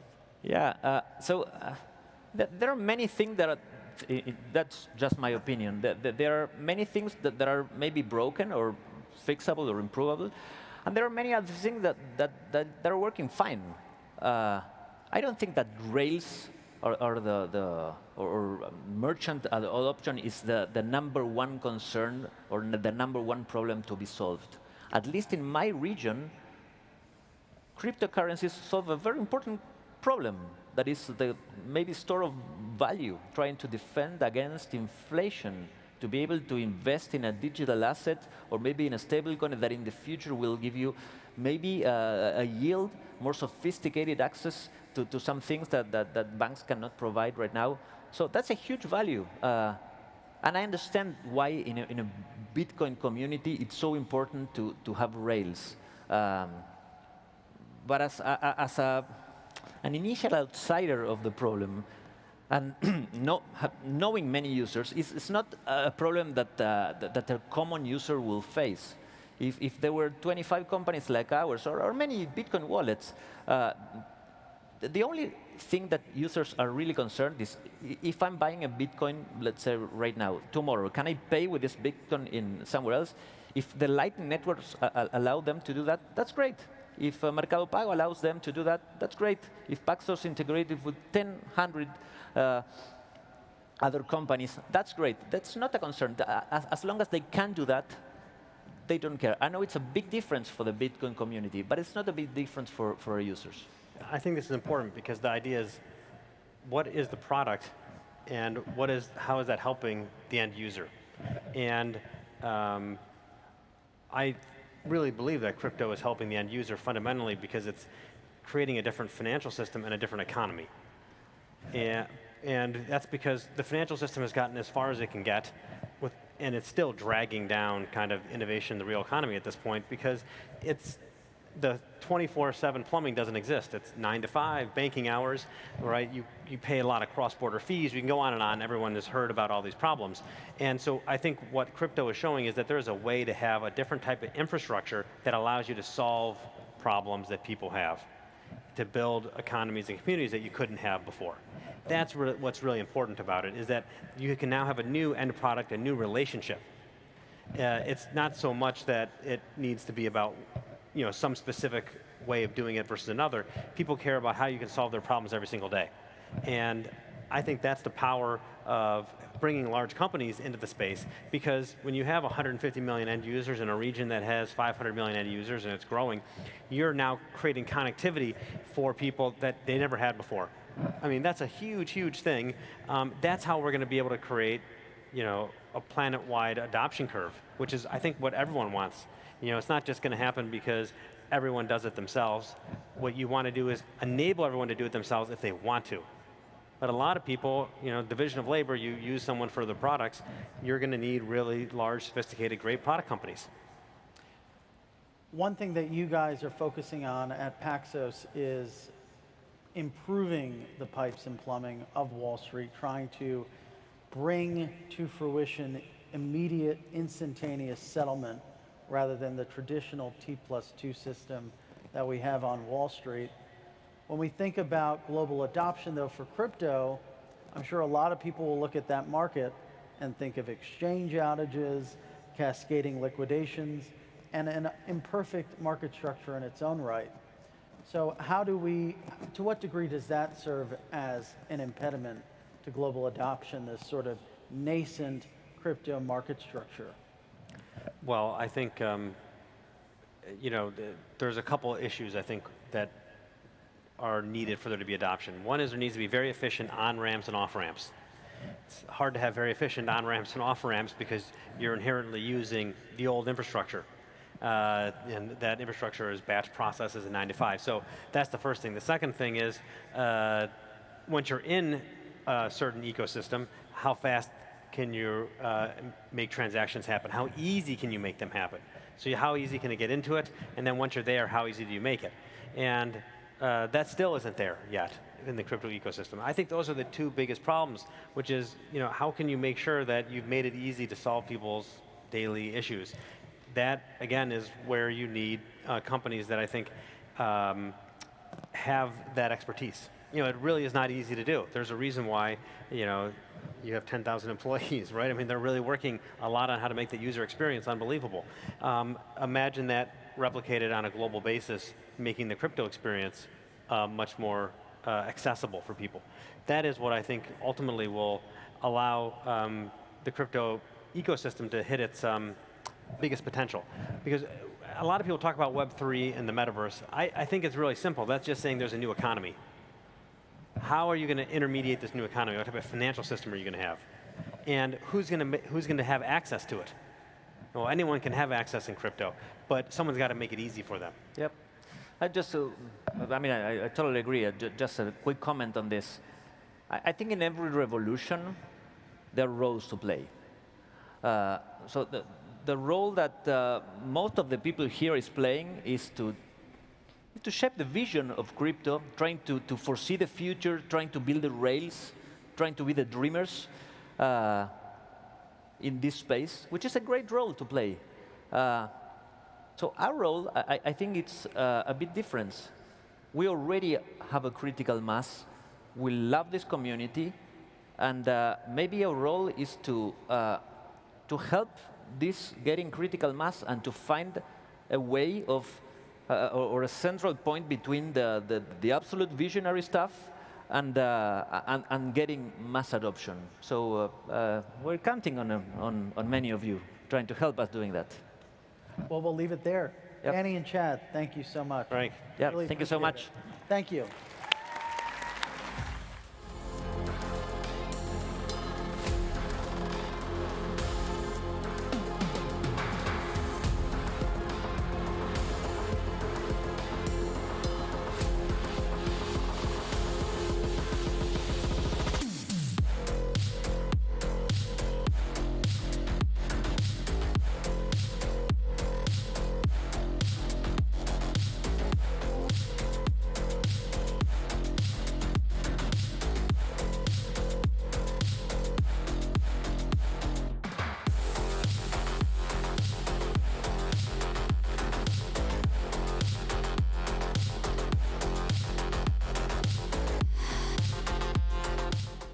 We're here at the Marathon News Desk at Bitcoin 2022 Industry Day, presented by Bitcoin Magazine. I'm Pete Rizzo, editor of Bitcoin Magazine, back on the desk here and joined by a new round of special guests. First, we got Mark Moss, author of the Uncommunist Manifesto, right here on bookshelves. Alex Gladstein, to his left, author, Check Your Financial Privilege. Last but not least, Alex McShane, host of Bitcoin Magazine, live on YouTube. First, like and subscribe if you're watching. Next, we're going to break down what you just saw on stage, global Bitcoin adoption. We heard from Mercado Libre. We heard from Paxos. Heard other panels talking about inflation in the U.S. Here, we're getting a look at it abroad. A large e-commerce provider introducing Bitcoin and stablecoin services. Mark, what's the impact? Well, I love the focus of emerging markets and really trying to bring some of this, whatever they're calling financial inclusion down to this. So I love the fact that at least people are talking about it, focusing on it, talking about how they're underprivileged and trying to help. So that's good. Obviously, trying to push some of these financial tools, Bitcoin, et cetera, down to them. Having a company like Supermercado come on board, being one of the largest marketplaces in Latin America, I think is pretty powerful because it's the on and off ramps that always seem to be the choke points. And so if we can stay in a true Bitcoin ecosystem, then things obviously work much better. And so to be able to have a big merchant like Supermercado be able to allow people to buy products with their Bitcoin, I think is a massive move. Alex, I know you perked up backstage when you heard the news. You evaluated it. What's your take on this activity? Well, the largest e-commerce company in Latin America with like 250 million users is providing Bitcoin wallets to its customers, is buying Bitcoin for its treasury reserve, is allowing its users to spend Bitcoin from wallets that you can create, within the app, and that also offers these like parallel dollar services. This is a pretty clear indication of where we're headed. And they are ahead of us, meaning they're on the frontier because their inflation is 5 to 10 times worse than ours. Ours is bad at 8, but one of the panelists is from Argentina where it's 40, 50%. So he's talking, many orders of magnitude, worse. And that's a vision of where we're going. We're going into a vision of a world where, for better or worse, Bitcoin is much more integrated in our lives. Inflation driving adoption. Alex McShane on the end, your take. Yeah, I think you find that these countries are going to understand Bitcoin before many of us more financially, privileged. Yeah. That's plug your book. Check it. Yeah, we recognize it as a tool, but I think on the same dime, it's hard for these populations sometimes to tolerate the fiat-denominated volatility of Bitcoin, and that's where, stablecoins come in. Yeah. Yeah, obviously, financial inclusion, a meaningful topic. Dame checked on the panel a bunch. We just touched on it here. Stablecoins play a role. These are dollar-backed assets running on various cryptocurrencies. But as we were discussing, it's important for the people at home, not all crypto stablecoins are equal. Yeah. Alex, Mark, one of you want to take that from there? How do you parse these? Yeah, I would just say that stablecoins run a range of more regulated to less regulated. The ones that are slightly less regulated, like Tether, have huge impacts in the emerging markets because they can be traded without KYC. And it's inarguable that Tether is a humanitarian tool in places like Nigeria and Lebanon, right, where folks can't get dollars. When we talk about Paxos, we're talking about a more regulated, kind of more KYC'd system where it's going to be kind of more like a bank for you, where you're still going to have to provide ID. So you're hitting different segments of the population, but look, clearly there's a desire and a market fit for parallel financial structures that allow dollar access to people in emerging markets. And there's going to be some that are more gray area, and then some that are going to be, more people who might be totally banked in Argentina, but banked with the peso, and they want to be banked with dollars, and there's capital controls and all kinds of crap. And hey, through this app, they can actually get, again, custodial dollars, like all dollars are in the end. But they can get sort of virtual dollars through this company, and that helps them. And again, I think that's a market fit that we need to acknowledge in the Bitcoin community, Yeah, One thing I'd jump in and say on that is I would look at it a couple things. So one, to Alex's point, I agree, right? We have different stable coins, and they have different forms of regulation and different levels of KYC, et cetera. Some are completely unregulated, and they probably carry more risk. And so you kind of have to look at that. So ones that are more unregulated might not have the backing that you think they have. So there's differences there. I think, and it's useful in the transition, this evolution process that we're in. I think eventually the thought of stablecoins is a little bit of a make-believe. But for now, I think it's important for the transition. Alex, final thoughts? We're seeing a continuation of the 2021 trend. Infrastructure drives adoption, drives infrastructure. New capabilities on Lightning announced from Lightning Labs just recently. We'll see how it plays out. Yeah, of course, we've seen no shortage of discussion about stablecoins today. We've seen major politicians come out and make appeals for the U.S. to become more progressive. Do you think conversations like this, do we think what's going on here in Latin America, it's going to move the needle forward? Alex, we'll stay with you. Yeah, I think it's going to take off in countries that need access, that can't tolerate the volatility of Bitcoin. They're going to need access to something like a USD, though the stableness of those stable coins is relative, as we were talking about off air just a moment ago. Final thoughts? Does it move the regulatory needle in the U.S.? Alex, Mark.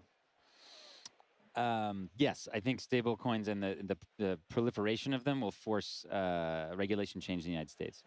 I certainly hope so, because they talk about inclusion, but the main barrier to inclusion, including those people, is permission. They don't have permission to get in. And so as long as stablecoins require this permission, it's going to prohibit the adoption, or the inclusion they're hoping to achieve. So we need to see some of that financial regulation change in order to get that inclusion they're talking about, and we hope to see. Provocative stuff and evolving conversation. Next, we've got Onboarding Retail, moderated by Blockworks editor Michael Bodley. Stay tuned to the stream, like and subscribe. We'll be back from the break with more great content on the desk.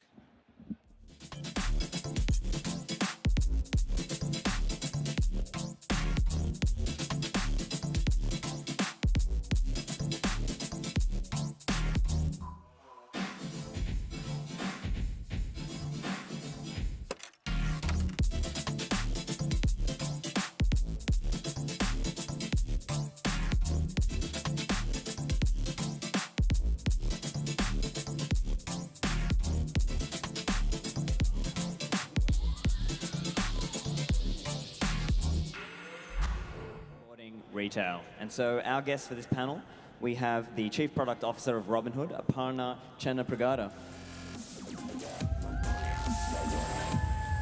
And next up, from Celsius, we have Tushar Nadkarni. Welcome, Tushar. And we have the founder and CEO of Socure, Johnny Ayers.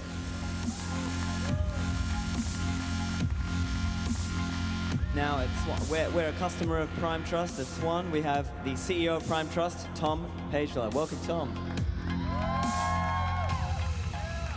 And finally, as our moderator, we have Michael Bodley, the managing editor of Blockworks. Welcome, Michael.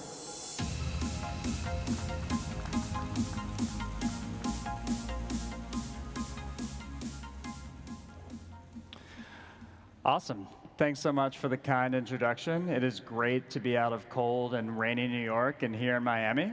Pumped to see all of you, and I think we have a great, timely panel ahead of us. So I view my job as a moderator to largely sit here and shut up and let people smarter than me tell you what you actually want to hear. So with that said, a brief little overview.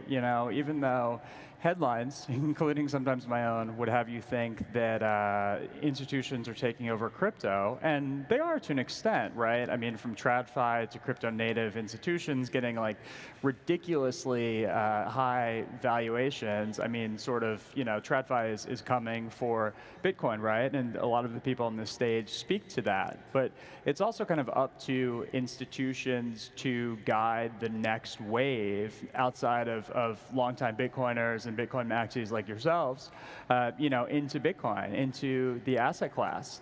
So with that being said, just a kind of a general question to start, but we're at sort of an inflection point for Bitcoin. This is the biggest Bitcoin conference ever, right? It's amazing. Woo. How do we onboard the next 100 million, 200 million, 1 billion? What has worked in the past from your perspectives, and where do we need to go, and how do we get there? I'll jump in. I think some important stuff here is, this right now, what we're doing, bringing people together. We've got probably close to 50,000 people coming together and actually saying, hey, look, this is here to stay. This is now going to get adopted at that professional level. We see things like the executive order coming out and stuff. That's legitimizing it. It's saying that this digital asset, this change is happening. And I think what we're going to see too is better clarification amongst the regulators in the US and globally, so we understand the rules and we're able to adopt it and really make it just like the traditional payment system is, but better, because we know this is going faster, quicker, less friction, less fees. I think I'll jump in here. I agree. I mean, as a company, we exclusively focus on retail investors, so I actually think that we already are seeing kind of that inflection point playing out. 50% of our customers are new investors. So there's a whole new generation of investors that are just coming on board. And I think the second thing is, without being patronizing, I think we have to figure out a way to get the next set of folks into the ecosystem. And part of it is education, not, again, like the word education is kind of like, it's not shoving them off to a side and like show them 100 pages to learn, but it's this in-context, bite-sized. For example, in like Robinhood, we have a newsletter called Snacks, and it's 40 million subscribers, probably one of the largest newsletters in the US. And it's this bite-sized, familiar content that the next generation of investors want to see, right? And it's already working. And the other obvious thing I'll state is cost, right? The cost of getting into crypto as an asset class in Bitcoin. Fees are a big barrier. We found that on the equity side, clearly, once you say zero commission, a big barrier drops, right? And we have to continue to push on that as an industry. Yeah. I think if I can jump in. So it's funny you mentioned inflection point. In fact, we have some exciting news to share at Celsius. We've now crossed 150,000 in Bitcoin held.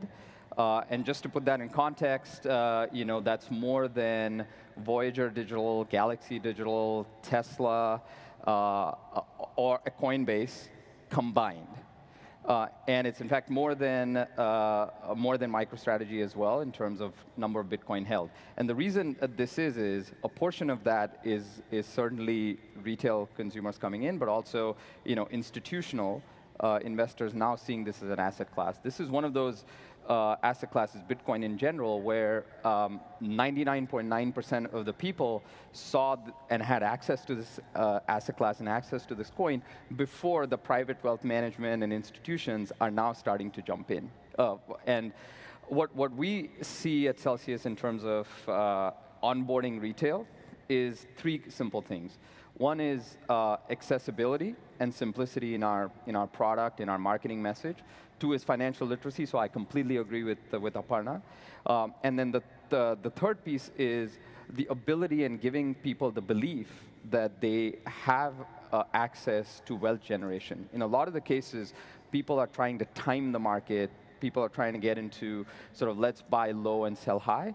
This is more of a marathon and allowing people to generate wealth through through Bitcoin. That's one of the key reasons that we even exist. And yeah, look, our perspective at Socure, at least the angle that we come at it from is around identity and how do you safely onboard consumers with the least amount of fraud possible. I've seen some folks here where it's taking a week, 2 weeks to open an account. That certainly is not a good consumer experience. And so a lot of what we're trying to solve is applying the most advanced predictive analytics to physical documents, to PII, to enable onboarding to occur in milliseconds or a couple of seconds. And so I think providing a friction-free process is a huge part of opening this to a larger number of consumers that don't want to be burdened by a multi-day process to open an account. I think that the second thing from our perspective is in utilizing machine learning, a lot of the way that identity has been done historically has been very bureau-based, where you have, just in the US population, like you have 35% of people that are credit invisible. And so you have an onerous process to prove who you are as a consumer, where we've spent a lot of work trying to figure out different types of Latin American names. How do you verify different types of genders as genders change, as addresses are structured in different ways? There's a huge analytical kind of challenge to be able to verify the largest number of people. And then I think the third to open it up is to make sure we're doing it safely. So we've spent the better part of the last decade building a variety of different machine learning models to be able to classify, is this Tom, is this not Tom, which will enable a better user experience to a larger number of consumer retailers trying to be onboarded. Yeah, absolutely. Really good points all around. Thank you. You're all making it easy for me to sit here and shut up like I promised. I'm sure the audience is appreciative as well. A couple of points on that, on this next onboarding push, right? I think that AI, ML, like you said, totally makes sense, streamline the process. I mean, if you're taking a week or 2 weeks to onboard a customer, that's like 2 years in Bitcoin terms, right? I mean, if Bitcoin is supposed to free you from the legacy banking system, that ain't it. So that's, it totally makes sense to turn to new technological solutions to do that.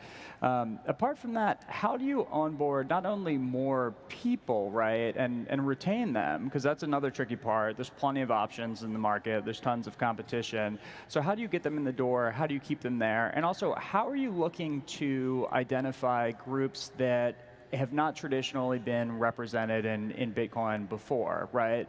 And by that, I'm talking about, like, if you look at the stats, it's still, frankly, male-dominated, white male-dominated. It's been, big steps. I mean, looking around the crowd, the diversity is awesome. But in terms of marketing and you sort of like advertising and the resources, like you look at FTX and Coinbase, what they did in the Super Bowl was awesome. So how do you take all that to, bring on more people, reach as many people as possible, and fulfill sort of the central tenets of Bitcoin? Yep. Yeah, I think I'm going to say something a little bit spicy. Good. What the heck? Spicy's good. I do think there's the performative diversity aspect of it, and we should be careful to not artificially change the curve of early adopters and late adopters. Right? When you think about an active trading product, there's naturally early adopters, and then there are folks who want to see a recurring buy or a passive product, or think about the asset class. They need much more of a hand-holding, et cetera. I think that curve, you need to preserve that. But at the same time, what we've observed in Robinhood is that if you drop the economic barriers, drop the experiential barriers, and drop the educational barriers, if you will, the emotional ones, suddenly you start to have that diversity be organic, natural part of the platform. So 50% of customers being new investors, 1/3 of the investors are women on Robinhood. We have 8% African American, double the industry average.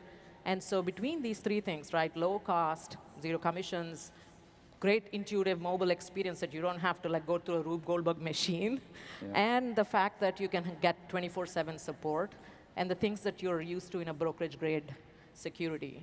Those are things that, at least I've seen from my perspective, really help naturally bring diversity. Yeah, it's and all those points that Aparna made, completely agree with them. The way we think about onboarding is threefold. The first one is, I don't think we look at ourselves. So our mission is to bring the next 100 million people into crypto and Bitcoin. And the way we think about that is not having necessarily a storefront with Celsius on the top. We could bring it through partners as well. So we have an enhanced partnership program. We have partnership APIs. And people coming through those programs, we still consider them as people that we help get to our mission. So that's number one. Number two is when we're trying to make our product, our marketing, very simple and accessible. So when we see people not going through our onboarding funnel, when people are stopping, or when people are leaving us, we see that as a fail on our end, not as it was so simple and like, why did you guys drop from the funnel? We see that as a fail on us as product managers, as marketing managers. So that's continuously iterative process, and we'll keep getting data, and we try to make it as simple as possible. For people to find information, for people to know where they are, people to onboard simply. And the third thing, we've gone one step further, which is we may be one of the few companies in crypto that actually has a call center, a fully staffed call center. And the reason we did that, though it was an expense item for us, is if we truly have this mission and we are in service to the mission of 100 million people, how can we ignore the people that probably require a human voice to guide them and handhold them, just even to sign up? Sometimes they have a problem when they're taking a loan, a crypto loan from us. They may need to talk to a person before they hit the approve loan button. And if we can open a center and have someone talk in person, then we're really not in service to our mission. Our mission is just a banner at the top. So those are the three things that we're doing to make it simpler and really diversifying it across age groups, gender, across international boundaries as well. So for what it's worth, my mom loved the FTX commercial. She thought, she's a huge Larry David fan. And so she said, I love Larry David, but I don't know what FTX is. And so it actually opened a conversation with my mom about what is FTX, what do they do, what's crypto exchange. Yeah. Like, well, Larry David didn't know what FTX was either, so good company. That's true, but it spent the $30 million somewhere, hopefully on an exchange. Not relevant to what we do at all, but not all. But funny nevertheless. And so it was good to have the conversation with my mom. And so I think some of these ads are actually reaching a much more diversified audience. But you know, what Socure does is kind of after the marketing occurs, we actually put together one of the top 3 banks in the U.S. with the Fed. We wrote a disparate impact analysis report, effectively showing that we could increase approval rates versus some of the legacy providers on 13 to 18-year-olds by over 60%. By 18-year-olds, we could actually verify over 65%. When we looked at like basically each different race, whether it was Black, Latina, Asian, like a couple of these kind of non-white races, we were able to verify like almost 80% more than a lot of the traditional providers were. And so as we looked at impact on particular classes, genders, ages, I think that's been the role that we've been able to play in trying to help open this community to a larger number of people. I think something to add on that with Johnny there, because we work with Socure quite a bit. I think one thing Socure is doing that is phenomenal is they do onboarding, AML, KYC, Bank Secrecy Act, all that for the traditional banks, and they've learned where the friction points are, and they're making it more enhanced and even faster as we move into this new disruptive technology, and I think that's great. Then flipping to Prime Trust, where we're at, I think there's a couple things here that are really important. One is in Prime Trust, we just try to provide the rails for people to innovate. And what we want to do is make it so that they can easily integrate with our APIs. They can get the AML KYC checks that they need to know who their customers are. Right. And they get the rails to get fiat in and get the digital currencies moving. I think that's great because it allows anybody in there. It's not just, as we said, male, whites, stuff like that. It is, we have just an array of different ethnicities, everything coming in there, like the Black Wall Street, we're part of that with them, just different ideas that come in and go to these underbanked communities, and we make it so that you can get on our APIs quickly. I think that's phenomenal, but I think the other thing that's really important is we're starting to bring in areas like IRAs and wealth management, and that's really huge because that immediately gets these people who want in, have no idea how to get there and say, oh, I can just take part of my IRA. And the IRAs and wealth management, that's the majority of the US economy and economies across the world is some kind of retirement. If you can put your retirement in there and say, oh my gosh, this thing's outperforming, now I understand I'm in there, and now I've gotten proper AML KYC, which was similar to what I did at a bank. And as you go, you start to say, oh, this is much easier, and that brings millions and millions of users in who otherwise wouldn't be there. I think that's a great point. I just think that it's also like us thinking as an industry beyond just active trading as an asset class. IRAs are a great example. We see recurring buys. Like people are used to the idea of dollar cost averaging on equities. We actually see that Bitcoin is like really high among people who are kind of just doing the recurring buys, stacking the sats, so to speak, even though they don't need to know the term, right? I think those are ways that you can make the unfamiliar familiar. Yeah, agree. Love the hot take, by the way. We're actually thinking bringing a bottle of a whiskey on the stage, and then we heard it'd be a little too edgy, so keep it spicy where we can. In addition to, as you've all pointed out, dollar cost averaging, just buying Bitcoin, I think the retirement account is a great example, right? Because who wants a 60-40 blend that's going to do 6% a year and take like a 1.5 in terms of fees? I mean, if we live to like 130, you might be able to retire then, but otherwise, buy Bitcoin, right?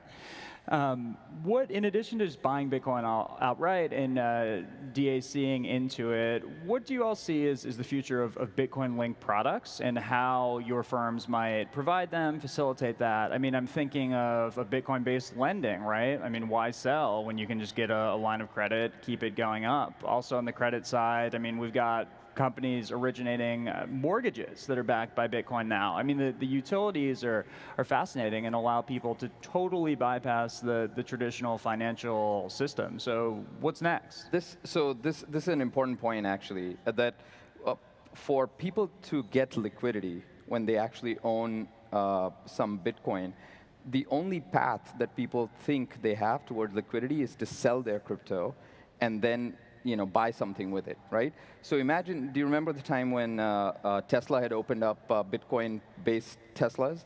So if you bought a Model 3 at that point, when Bitcoin was, I think, 1/5 the price, now it's a $30,000, $40,000 vehicle. Now you're probably driving a $200,000 Model 3, right? If you bought it with Bitcoin.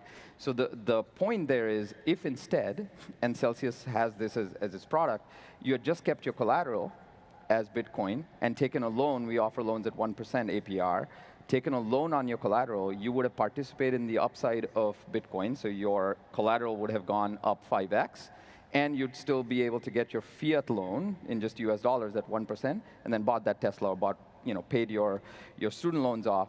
And I think a lot of people, again, comes down to Aparna and what I was saying is financial literacy. And again, we take this as like we failed in educating people instead of having them sell their Bitcoin to take a loan on it. So that's one of the products. The second product, again, to be able to spend in the fiat world is a credit card or a debit card.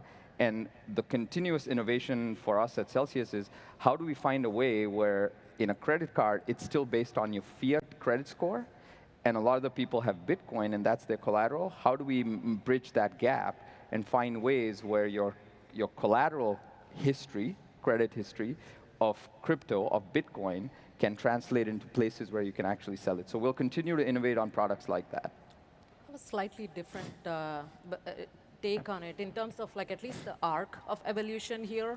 To me, the origin, at least the core part, where there's strong product market fit and there's a lot of energy around it, is Bitcoin as an asset class, as an investment, right? And there, in that core concentric circle, I think there's a whole lot of products to be built powered by Bitcoin. We talked about like retirement, recurring buys. There's a whole bunch of investment products, I would say. Yeah. And then there's like an outer concentric circle of Bitcoin powering other parts of your financial life, everyday financial life, that is spending, lending, potentially even earning. We launched a Robinhood Cash Card, and one of the things that in early research people found really exciting, and folks who had no exposure, by the way, to Bitcoin, saying, oh, I can now split my paycheck and put away some part of it towards Bitcoin. That felt differently qualitatively than me going and buying Bitcoin, even if it's the exact same amount. Or, oh, I buy a coffee and the spare change turns into crypto. That's different qualitatively. And so that's kind of like as much of a consumer psychology for the next 100 million, 200 million people. Yeah. I love that, by the way. Just as a pure product guy, I love that innovation, because what it does is you've just taken that friction away from people, and they still feel that they have made a decision, but you've just made the product so seamless. So just as a pure product guy, I love that innovation, partner. Yeah, we just put out a case study with one of our customers, Dibs.io, where they're basically doing fractional ownership on chain of any collectible. And so if you think about all the assets and all the like kind of pent up value that exists in, I don't know, Spider-Man comic book version 1, right? Or you know, a Babe Ruth, you know, home run signed ball, or a Michael Jordan rookie card. Like there's all these assets, right, with tremendous amount of wealth that are basically locked up because they're not on chain, they're not authenticated. There's not a way to basically fractional either sell it or lend against it or borrow against it. And so I think this opens up a much larger dollar value in terms of collectibles that I think is really interesting. And I think similarly to art, there's been a lot of projects related to fractional ownership of like large pieces of art, including you know, a DAO that tried to buy the Constitution. You know, I think that there's all these like really interesting asset classes that I think are going to continue to evolve. What I think is actually really cool is looking at El Salvador and knowing that they're on Bitcoin. I mean, with the global unrest kind of happening today, and knowing that, you know, Ecuador is on the US dollar and there's different things like that, but like to get a, you know, Bitcoin that is actually a government is actually using and saying, wow, this is awesome, because this is something that governments can't control, and this can actually change the world. You talk about, you know, countries that just, the inflation is so high, suddenly having an asset that they can predict a little bit better. And, you know, when there is war going on and issues like this, I mean, that to me is one of the most exciting things, because it's like, wow, we're really changing the world. Like everybody here, we're changing the world. We're making it so people who never had a chance, like they could walk to the store and the value of the cash in hand is not enough to buy milk by the time they get there. And now all of a sudden with Bitcoin, it's like, wow, I can actually predict this. I can actually trade. I can make this stuff happen. I think that's just amazing. Like, to that point, if I can just add, so when it becomes really personal for me, so a good portion of my team sits in Serbia, and the product and engineering team, and we in the US sometimes just forget how easy it is for us to, you know, open a Robinhood account and, you know, buy equity, like buy an Apple stock, buy a Tesla stock. It's not as simple in those areas. And there's only, this is my team coming back to me and said, you know, Tushar, did you know how hard it is for us to get this? Either you have to get a certificate that tells you you're able to trade equity, or you have to be, in Serbian translation, of noble birth to be able to trade. And so the first time that people have been able to participate in an asset class is Bitcoin. Literally the first thing that they've been able to do, other than like getting a group of friends and flipping real estate, the only way that they've been able to participate in wealth generation is buying their first Bitcoin. And so every time I wake up and I'm looking at like the mission of the company, it's truly personal to me that I have a large team sitting there and actually participating in this wealth generation through Bitcoin. It's awesome. Absolutely. So we've got about a minute left. So let's end this on a rosy note. I mean, I have an incredible high conviction in everyone on this panel, everyone in this room, and this amazing Bitcoin community, right? But I think it's also important to think about why this might not work, and able to ensure that it does work, right? So just real quick, what's the single biggest potential point of failure for you all, and how do you overcome that? I'll start. I think the biggest one is that we don't keep doing this. We got to keep innovating. So we got to make sure that the rails are here. We got to get the ideas out there, and we got to capitalize them and try them. Just keep doing it. Keep innovating. Yeah, I think leaning into compliance and meeting regulatory requirements, or helping shape regulatory requirements, is a huge piece. Really excited about our partnership with Prime Trust, with kind of compliance as a service that enables folks to kind of meet best practices from a lot of other traditional financial services industries. I think that's a key to long-term success. I think as a recovering computer scientist, I think the scaling is one of the core puzzles to crack. We crack that and we are on our way. Yeah. For me, it'll be simplicity. That's how we started this conversation. So anything that we can take to take the friction away, that's how it's going to be accessible, and we are able to scale it. So simplicity in product, in our marketing message, and our ability to reach customers and people. Thank you all so much. Super smart, super insightful. Thank you to everyone in this room for hearing us out. My mom always said, repeat a joke 3 times, so I hope I did actually shut up and let them talk. Quickly, thank you so much to David Bailey and BTC. I thought last year was fun. This year is amazing. drink your Pedialyte tonight, have fun, you know, pop an Advil or 3 tomorrow morning, and we'll see you here. Let's keep it going. Thanks so much. Thank you.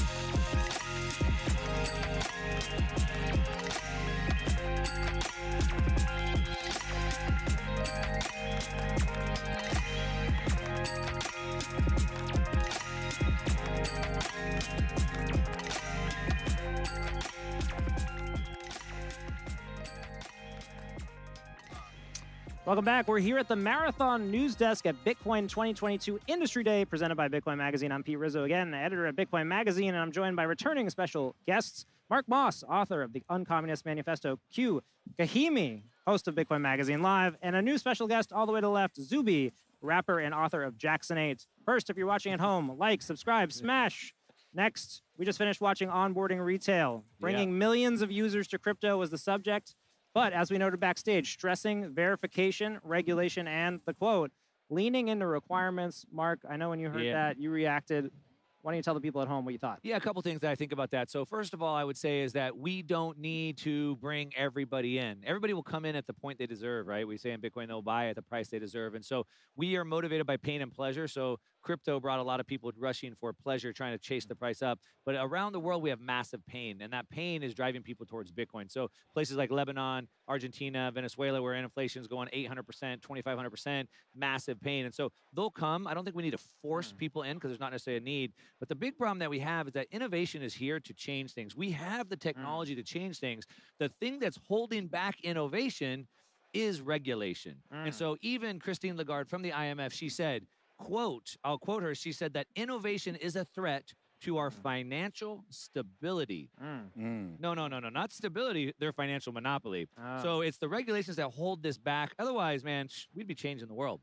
Q, ID verification, regulation, when you hear that stuff, what's going through your head as a Bitcoiner? How are you processing that? I mean, look, it's antithetical to what Bitcoin was founded upon. It was meant to be a response to the 2008 financial crisis, a response to the money printing and the excess power control that's concentrated amongst a few hands, and then to create regulations that will essentially give those few hands access to our information, access to what we are doing, when that is exactly what we don't want. We want the freedom to be able to spend our money how we want. We want the freedom to be able to do what we want with our money. And we want the freedom to not have our money devalued or debased in any way. Not saying that regulation will allow them to debase the money. At the same time, though, regulation will inhibit our abilities to grow the network at the rate and pace at which we would like. Right. Zuby, coming to Bitcoin, maybe a bit newer than some of the other folks. When you hear regulation, what's your reaction? Well, I think you said it perfectly. It's antithetical to what Bitcoin is supposed to be. Right. And if not before, after the last couple of years, people should certainly understand the concept of creep, right? Scope creep, concept creep, exactly. The slow totalitarian tiptoe. Oh, we just need to regulate this and then that and then that. You know, you give people an inch, they take a mile, and this goes for sure when you are talking about governments, when you're talking about central banking, when you're talking about these type of fiscal policies. It's something that always leans towards more and more control. And I believe that Bitcoin is about liberty. That's the whole point of the entire disruption. So I think we need to be cautious that in this space, it doesn't just end up over time becoming something like the old legacy system. Let's stick with there. Love it. Bitcoin culture is a tool for freedom, something we talked about, not discussed on the panel, but Mark, know you're passionate about it. What is it that makes people who are interested in Bitcoin more interested in freedom? What's the relationship there? Yeah, so for me, I think we were discussing this, so I'll leave some of it for others to talk about. But I think one of the big things that I see is it changes your time preference. And we're in this culture today where instant gratification of everything. I need to get rich overnight. Like 6% in the stock market the last 80 years, but now people need to make 200% or they're not happy. So this instant gratification, the problem is nothing good in life comes easy or quick. And so Bitcoin changes your time preference. You start thinking longer term. And when you think longer term, you want to invest longer term into your relationships, into your health, into your body and all these things. And so I think just that shift changes things in a big way, but I know there's more. Bitcoin culture, Zuby, Q. I'll go and I won't steal too much from what I know Zuby's going to talk about, but for me, it really goes back down to what is your priority? What are the things that you prioritize in life? And that's how you creep in and you find ways that Bitcoin solves it. We joke a lot in Bitcoin that Bitcoin fixes this, Bitcoin fixes that, but the truth is it really does solve a lot of our problems. And what your priority is, what you care about most is how you start to creep in and slowly learn. And beyond that, it's on you to learn more and deeper. Zuby, we were talking about the connection between Bitcoin and other industries, broader skepticism, your take. Yeah, absolutely. You know, I think once people start questioning one system, they start to question the entire thing. They start to question conventional wisdom, things they were taught in school, things that are coming from corporate media, and so on. And I think it's always good to ask questions and to go beyond that and to seek solutions. Excellent. Well, we've got more great Bitcoin 2022 Industry Day content coming up. Next is Onboarding Institutions, another panel that I think we can expect our board here to have something to say about. Yeah. Appreciate you liking and subscribing on YouTube. If you've got some time, bitcoinmagazine.com/store. Check out the new Bitcoin Magazine Moon Edition. That's on sale right now. We'll be back for more of this after the break. Is that it? Yeah.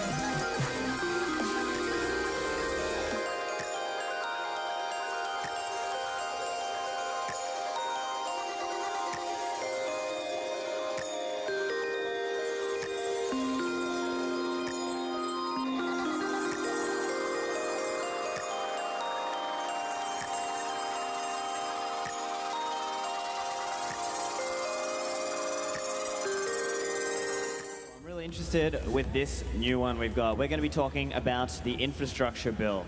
Hello there. All right, so our guests and our panelists will be started off. We've got the Chief Executive Officer of the Chamber of Digital Commerce, Perianne Boring. Welcome, Perianne.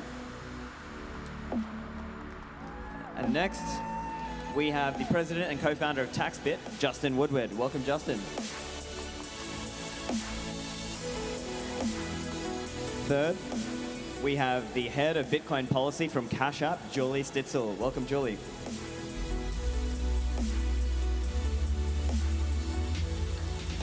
And finally, the moderator for this session is the editor-at-large at Reason. It's Nick Gillespie. Welcome, Nick.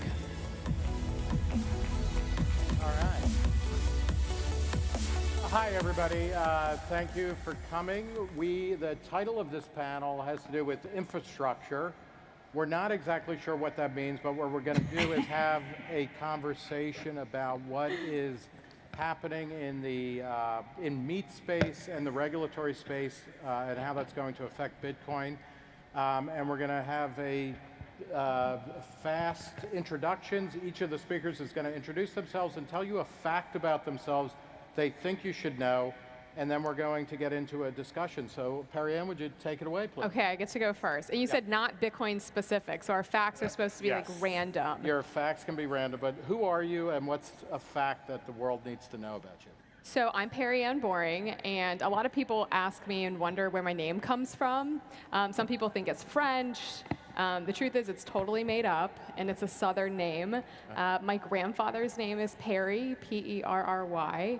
He made the name for his daughter. He named his daughter Perianne. I'm named for my aunt. So his first name is Perry, and then my grandmother, his wife, her middle name is Ann. So they made Perianne, and that's where my name came from. But where's the boring come from? That's real. Well, that comes from my dad. We think it's boring. We think it's German. We're not actually totally sure, but I've spent my whole life trying to not be boring. Yeah. So. All right. Well, you'll have your opportunity in a few minutes, Justin. Hello, everyone. My name's Justin. I'm the co-founder of TaxBit and a tax attorney. I think something interesting, I think throughout, I guess my interesting thing might be an unpopular opinion. Throughout all of my time working in crypto, Bitcoin, I'd have to say Miami does it best. And these are the best events and the best conferences we've been to. So excited to be here with everyone. Thank you. Julie. Hi, everyone. I'm Julie Stitzel. I'm the head of Bitcoin policy for Cash App. I post a song of the day every day on Twitter, and I haven't done it yet. So if anybody wants to send me a recommendation for today, I will take it. And I use one of Block's business's title to do that. So happy to take recommendations today. All right. Do you have a genre that you particularly care for? Love all music. Okay. All right. Fair enough. I'm Nick Gillespie. I'm an editor at large, and my useless fact of the day is that I was once Alyssa Milano. I wrote an advice column for Alyssa Milano at Teen Machine in the late 80s, and if any of you followed her advice back then, I apologize. Let's start talking. Perry-Ann, in 3 minutes or less, you know, something a Beatles song or less, what is most pressing about the Bitcoin infrastructure regulatory space right now for you? So, as we're at the largest gathering of Bitcoiners in the world today, what I would like to share is that there are a lot of false narratives about Bitcoin, and I'd like to take the opportunity just to address those head on, because these false narratives, they make their way to boardrooms and discussions in DC and other power cities where public policies are made, and they're having a huge impact on public policy. So myth number one is that Bitcoin is the currency of choice for criminals. The media, some members of Congress, they would lead you to believe that there is a huge amount of illicit activity happening with Bitcoin and other cryptocurrencies. That is false. It's the opposite that is true. Illicit activity using cryptocurrencies is not common, and it's decreasing every year as a proportional percentage of the network. The actual numbers, what these actual numbers look like, according to Chain Analysis, which is a company that works with law enforcement to help follow the flow of funds of crypto, according to their 2021 crypto crime report, they estimate that 0.05% of transactions involving cryptocurrencies was linked to illicit activity. And if you compare that to the traditional financial world, the UN estimates that illicit activity is anywhere from 2 to 5% of GDP. So myth number one, illicit activity is not common and it's decreasing with Bitcoin. Myth number two, since we're talking about infrastructure and the infrastructure bill from last year, another myth is that we're a bunch of tax evaders. Not true. That is a very disingenuous thing for anyone to say. When it comes to tax in the United States, the IRS issued guidance in 2014 saying convertible virtual currencies like Bitcoin would be taxed as property. Fast forward to 2022, it's been 8 years, and the IRS has not issued any meaningful guidance answering any of the industry's questions on how to comply with that. The Treasury's or the IRS's own Inspector General has criticized the IRS for not giving the industry sufficient guidance to comply. The Government Accountability Office also has criticized the IRS for not issuing guidance. And the reason why I bring that up is because when the infrastructure bill was being debated, Treasury and White House and individual senators were saying, look, there's all these tax evaders, we got to rush this thing through and pass this infrastructure bill to clean up all of this. It wasn't true.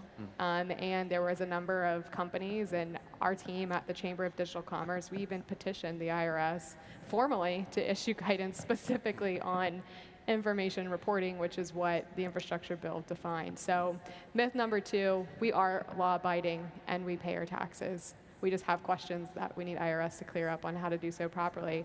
Myth number three is that we're polluters. Right. We're contributing to climate change, and we use so much energy that we're going to ruin the earth. Also, completely false. Bitcoin uses a very, very small amount of the world's energy production globally, but more importantly, proof-of-work mining is leading the transition to renewable and sustainable energy practices. The reason why I bring this up today and really think this is important to highlight while we're all gathering here in Miami is because while we're here in the free state of Florida, this New York Assembly is considering banning proof-of-work mining in the state of New York under this pretense that it's going to contribute to climate change. So these are false. It's really important that we really understand the facts, and I'm happy to debate these with all of you today, but for all the Bitcoiners that are here, there is a lot of false narratives. I believe there's intentional disinformation about this technology to try to slow it down. We'll definitely come back to that, and I want to commend you on making Bitcoin seem really boring. right? Because it's not used for crime. Nobody's using it to cheat on their taxes, and it doesn't pollute. I don't know. I mean, I'm less interested in it. We can all go home, yeah. Okay, Justin, what is on your mind? Yeah, I think what's important to understand about the infrastructure bill is first, what was the purpose and what was the goal of the infrastructure bill? Starting off first, it did not change the taxation of Bitcoin. This wasn't new, tax rules changing how we tax specific transactions, but it does change how transactions are reported. And so this is important from two perspectives. One, to the end consumer, this infrastructure bill should make it easier to report your taxes for those that do report taxes. The reason being is because brokers, exchanges you trade on, will now provide you with the tax statements you need to file. So in 2014, when the first crypto guidance was released by the IRS, it was kind of complicated. Users had to kind of figure it out themselves. And you had all millions of users trying to go to, different aggregators and different, solutions to just try to come up with something defensible to file on their tax returns. That's not how stocks and equities work. It's not how commodities work. In those industries, information reporting is given from the broker, so from the top down. So what this means from the consumer is this should actually make your life easier if you're planning on reporting taxes, because you will get helpful tax reports directly from the exchanges and the brokerages. What this means for brokerages is this means that there's going to be additional regulatory requirements to actually do this information reporting. So things such as tax KYC matters, verifying TIN numbers, properly collecting W-8s, W-9s. Some of those similar information reporting practices that exist in the traditional equity world are going to be applied to cryptocurrency and digital assets in particular. So I think the big important thing to know is that this should potentially make your life easier, but at the same time, it's important to get the parameters of the infrastructure bill correct. You want to bring it in parity with stocks and equities. You don't want to make it more cumbersome than stock and equities. So there's a lot of hot topics with the passage of the infrastructure bill, such as who defines as a broker, who is subject to these requirements. And I think the most important thing to know is just to understand the technology and allow regulation that is possible to comply with and actually makes end users' lives easier, and brokers in particular. Great, thank you. So I'll riff off of what you said, Justin, and I agree that they did not get it right, and I don't think we're alone on this stage with saying that. You have bicameral, bipartisan support in that statement, and also with Treasury. So what did in addition to expanding the broker definition, the bill, the crypto reporting provision in the infrastructure bill, which is now law, allowed unprecedented, I think, access for the Secretary of Treasury to define what is a digital asset, potentially making it become a political football depending on who holds that seat. Another thing that it did, which I think for firms like Block, is it is a very accelerated timeline. So the applicability date for that provision is 2024. Maybe you can back me up on this because you're the tax pro here. But when you have firms like Block who hold a very high standard for compliance, and you're given, till 2024, which means we have to cover activity for 2023. And to Perry Ann's earlier point, there is still to date no certainty or guidance coming from Treasury or otherwise. That's a problem. And the fourth piece is what some folks might refer to as a 60/50I section, which is treating digital asset transactions of 10,000 or more equivalent to cash. And so that is also an issue. What's great is that right now you have pending legislation that addresses the broker definition in various forms. There are bills in the Senate. The Keep Innovation in America Act was introduced in the House. This is also bipartisan, that addresses all of those issues that we just laid out. And what I would say is we need that statutory fix to have that level of certainty moving forward for anyone who's operating in this digital asset space. Okay, thank you.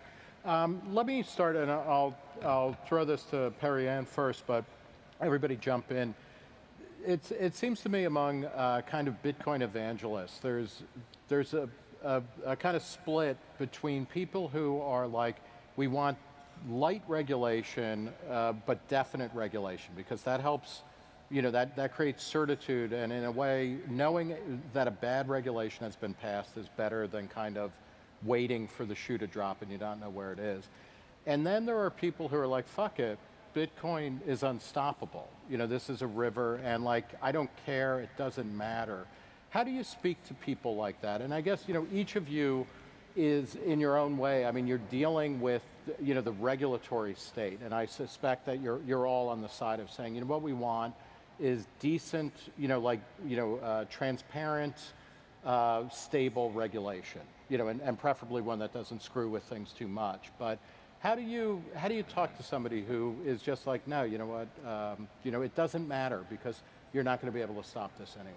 Well, in some regards, I agree with that. I think, if we look where we are today, there's over 25,000 people around the world that have come here to celebrate the success of Bitcoin. I attended the very first Bitcoin conference in 2013 in San Jose, and there was like 5 people there. And there was more than that. But to see the success in just such a short amount of time. Look what's happening in Ukraine, $100 million worth of cryptocurrencies donated to help Ukraine defend itself. Just a couple of months before that, what we saw in Canada with truckers who are getting cut off from their financial system by their own government, now being able to turn to something as a lifeline just so they can survive and buy food and take care of their families. Right. This is incredible to watch, and I don't think there's any real stopping this. But I think for anyone who is a Bitcoin maximalist, anyone who wants to see, to use David Bailey's word, the hyper-Bitcoinization, wants to see mass adoption of this technology, one of the things that's going to drive mass adoption is regulatory clarity. So real businesses have the rules to the road on how to build and how they can operate in this space. If businesses don't have legal clarity, they may not take the risk of entering this industry, of having Bitcoin products and services. We need tax clarity. We need clarity around AML compliance. We need clarity from the SEC. We need a more streamlined regulatory framework. So I think it is in our best interest to ensure that we have legal frameworks that promote the further adoption and use of this technology. And I tell you what, there's a lot of conversations happening in DC right now that's going to have a huge impact on how companies and investors can build and invest in this space. And if we're not present in those conversations, it could really stifle the growth and the adoption of this technology in a real way. Thank you. Justin or Julie, would you say is one party, I hate, as a small L libertarian, I hate even talking about partisan politics, but is one party better or worse on Bitcoin? It's a good question. You want to start us off? Yeah, so I think Bitcoin's for everybody. And Bitcoin is as much about purpose as it is about price. And so what we're seeing in our conversations with regulators, and if you're following the policy and the hearings, you're seeing this slight change, particularly in Democrats, that are recognizing maybe this does address some of the systemic issues when it comes to financial access, when it comes to inequity. Maybe it is a solution, and so they're not ready to vilify it. Unfortunately, I think it's competing with a lot of other issues of the day. And I think what tends to happen sometimes is when you have complicated issues like Bitcoin, folks tend to follow the loudest person in their caucus. But you're seeing this slight defection, particularly on the House side, and that's promising. So I think Bitcoin is for everyone. And if you look at the political too, so you've got incumbents or you've got the policymakers, look at the candidates running. You've got a really strong candidate in Erica Rhodes running in California 32, strong Democrat. And you've also got strong Republicans as well. Yeah. So I think people are attracted to Bitcoin's purpose for different reasons, and that's why I think it's for everyone. Yeah, I'll jump onto that. I think, to me, it's hard to say that one party is better than the other on this issue because they're both terrible. I wouldn't even say that. Some of the biggest Bitcoin maximalists I've met have been on both parties. I've met Democrats and Republicans, very senior administrations, that are complete maximalists. And there are people within each party that are also, skeptical of the technology. I think it is more of education that has to happen, and there might be political issues within Bitcoin or cryptocurrency, a specific regulation that might become partisan, but my hope is that not only is this bipartisan, I hope this is a nonpartisan issue, and how do we get to just more, reasonable and widespread adoption, and hopefully making this a partisan issue. I don't think that's going to be the benefit to Bitcoin. And so how do we create this, be as a wide net as we can create to capture as many people to, really help this propel and you guys, you're all based in DC, right? Yes. Yeah, and last year I interviewed Cynthia Lummis, who's here again, who's a senator from Wyoming. She was talking about, she created the Crypto Caucus, and she said one of the biggest challenges was just getting people in Congress. In the Senate, the average age is like 900. To even understand, they didn't even, they're still wondering like what happened to, bank issued money or something like that. They're living in the past. What is the level of kind of interest in, in Bitcoin? And where is it coming from in political offices? Is it coming from the member of Congress or the senator, or is it the staff? Like, how are you engaging with people? Perry-Ann, do you want to talk about that? Sure. Well, we've made a lot of progress in building champions on Capitol Hill, and I really believe that the best success we can have as a community is educating our public policy makers. That has been a challenge. I mean, I used to work on the Hill, and typically when you meet with either a staffer or a member of Congress, it's like 15, 20, 30 minutes, meetings. If you're lucky, you can't teach somebody Bitcoin in 30 minutes. Like, you have to inspire them to want to go home and learn for themselves. You have to make that personal investment in your own education to really understand the promise and the potential and how important this technology is going to be for the United States, for everybody, but they're representing, serving in US Congress. So that's who we focus on. And when we first started, so we launched the chamber in 2014. We had, that year, I think we successfully orange-pilled one member of Congress, one. Who was that? Well, Mick Mulvaney, who was a member from South Carolina, and then he went on to serve as the head of the CFPB, right? And then he served in the White House as chief of staff to President Trump. And he has really not been heard from ever since. Oh, he's still out there. I think I passed him on the way shaking a cup, but yeah. Okay, great. Today, the Congressional Blockchain Caucus has about 40 members. We now have the Innovation Caucus, which Cynthia Lummis put together. There's a handful of members in that. So to go from, most people thinking this doesn't seem very important to having an incredibly active caucus that is very active in helping educate other members and pushing pro-Bitcoin and pro-crypto policies on the Hill. We've made a lot of progress, but there's 535 members, so we all have work that we can do to help the education of more members. One of the things we've picked up in our meetings is a desire to engage, but a reluctance because there's not complete familiarity with the issues. And for a politician, that's a gamble, right? You'll get slammed. And so we've seen increased desire to better understand across the board, which we see is extremely promising, and particularly driven from the staffer level, who are, Perry-Ann, silent heroes of democracy, the staffers are. They work long hours. Perry-Ann can tell you this. They get paid very little, and they do great work for the most part. So we're seeing this desire and appetite for a better understanding. How should we talk about this? How does this relate back to our district? And if we, industry, are able to provide them that information, I think you're going to see more people, more allies come out of the woodwork. Are there, is part of the confusion that when you're talking to a member of Congress or their office or something, they just see this big blob of, cryptocurrency, and they're not necessarily making a distinction between Bitcoin and every shitcoin that comes along.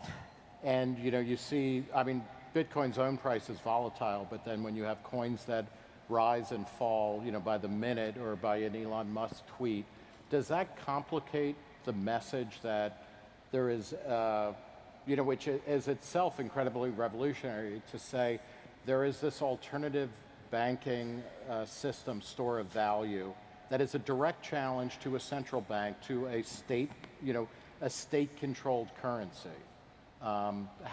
Justin, do you engage with any of that kind of stuff?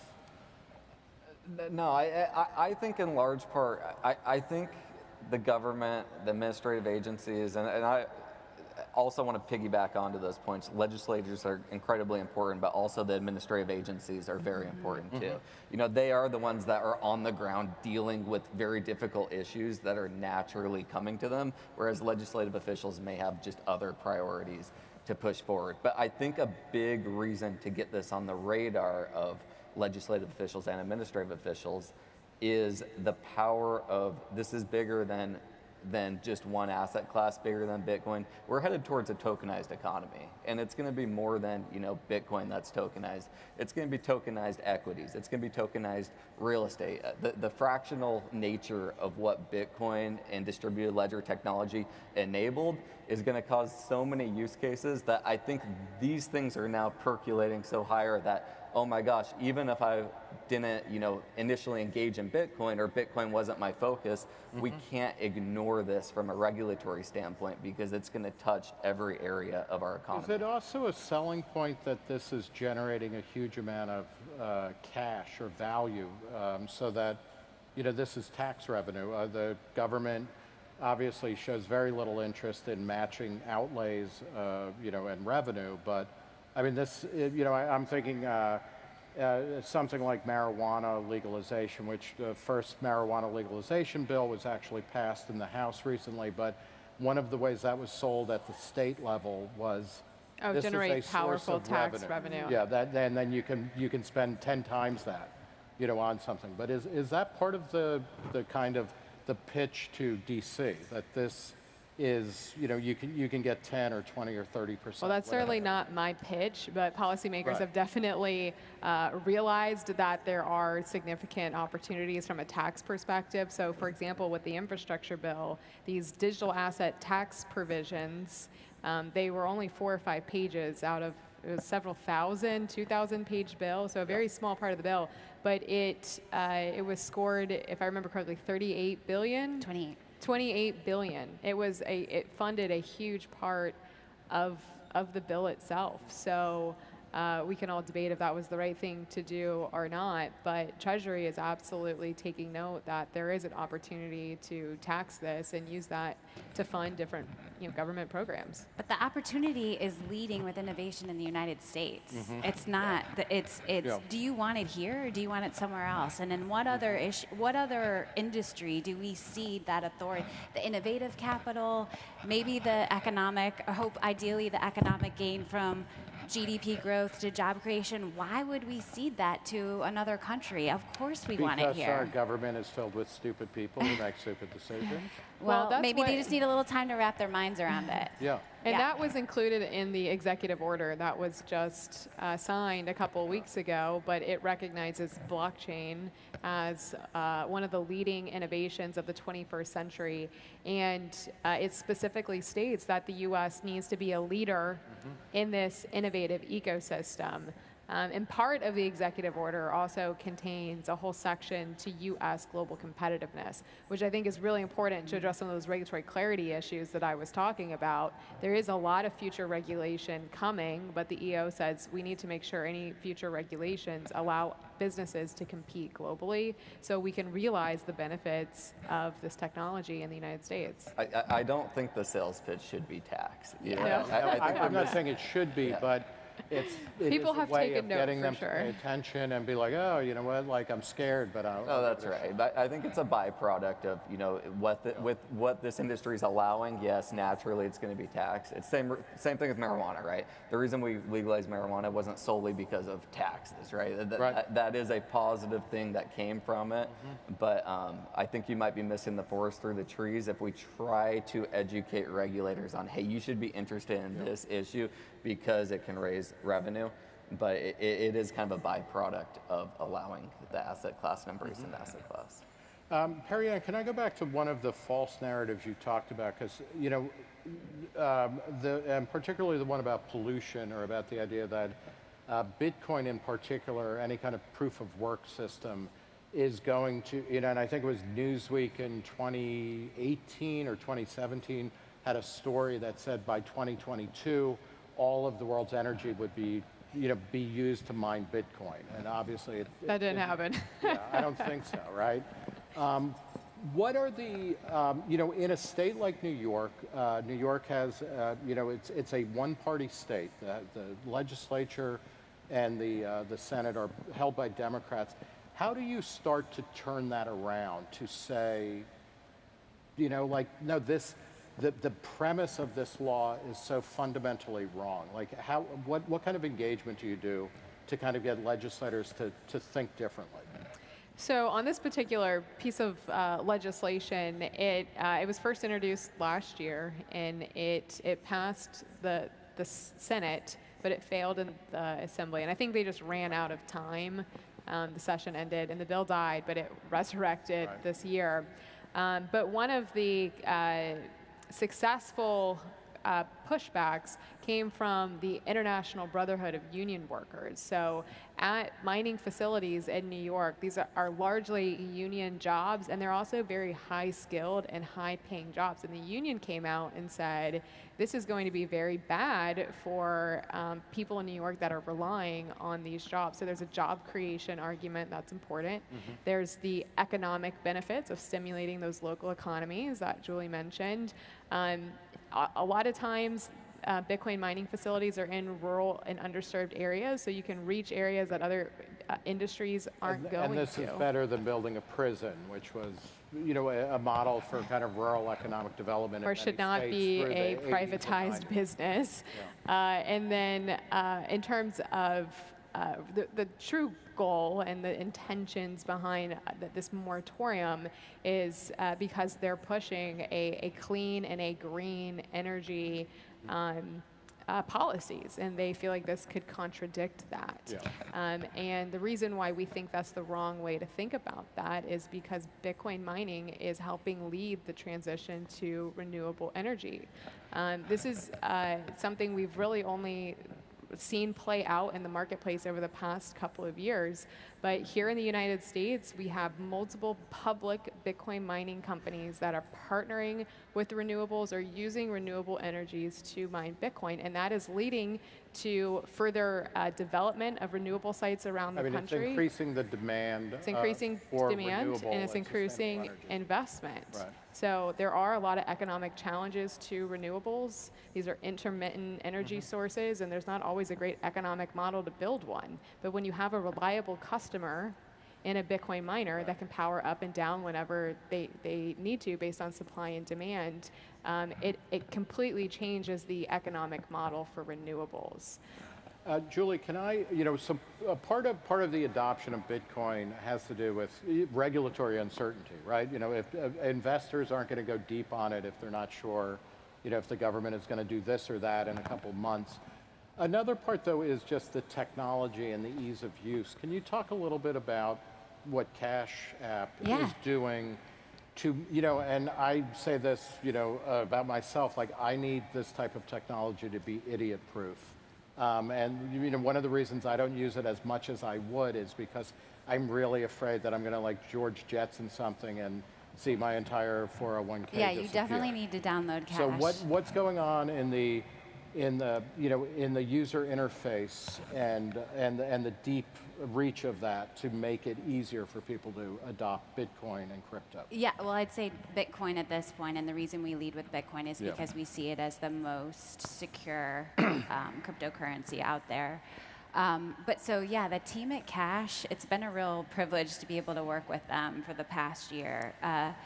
They've launched something called the Lightning Network, which I'm sure everybody out here knows, or they've integrated it with Cash App, and that gets to that ease of use. And what it does is it makes transactions faster, cheaper, and more energy efficient. And they're continuing to iterate, which is what's cool about this space. And as you recognize maybe some deficiencies with the Bitcoin, and then you're building on top of it to correct, I think that just is another signal when you talk about the market. You've got the development, the continued ease of use, which could lead to greater adoption, and then that could potentially stabilize what we're now seeing as a volatile market. But I think it's really early, too. So, I mean, people always make this comparison. We're pre-dial-up when it came to the internet. And so what's happening right now is really cool, and the Cash App team is really doing some brilliant stuff to make it easier for the customer, but also have that added layer of security so you have customer protection. Justin, you mentioned in passing know your customer laws and things like that. Is the era where people are going to evacuate services, coin brokers or exchanges, because of that? Is that gone? Like the Wild West is being settled? No, I think in the early days of trading on cryptocurrency platforms and exchanges, there was very little KYC. Some platforms you could kind of bypass on and not even put your name or social security number in. I think those days are largely going to be leaving as there's more and more parity with traditional stocks and equities. And so if the brokerage is required to have certain KYC requirements on stock and equities, I think it's becoming more likely, based on how Congress and legislative officials are thinking of this, that crypto is going to be kind of brought more in parity with these traditional requirements. So I think hopefully, as you mentioned, this should be a good transition.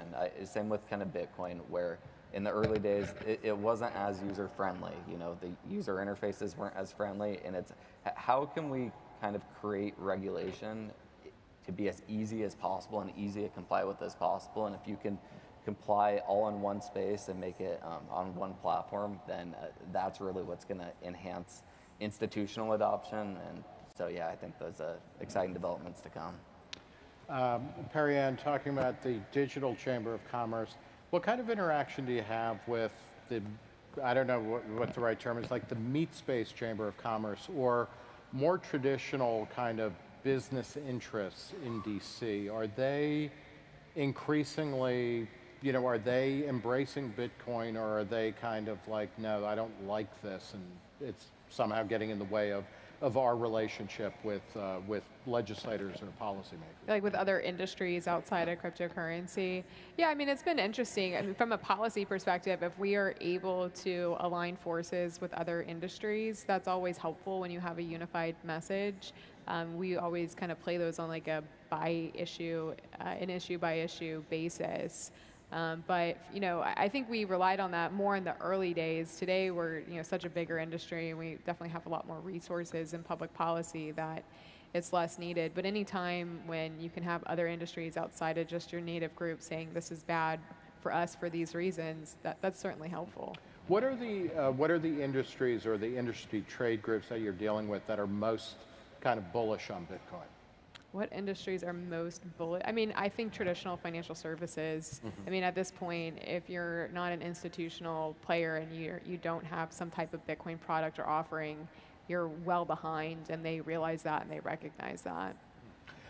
We have about 4.5 minutes to go, and I'm going to ask each of our panelists to take a minute to say a parting word of wisdom. I would like it to be about Bitcoin, but Julie, you go first. What do you want to leave the audience knowing?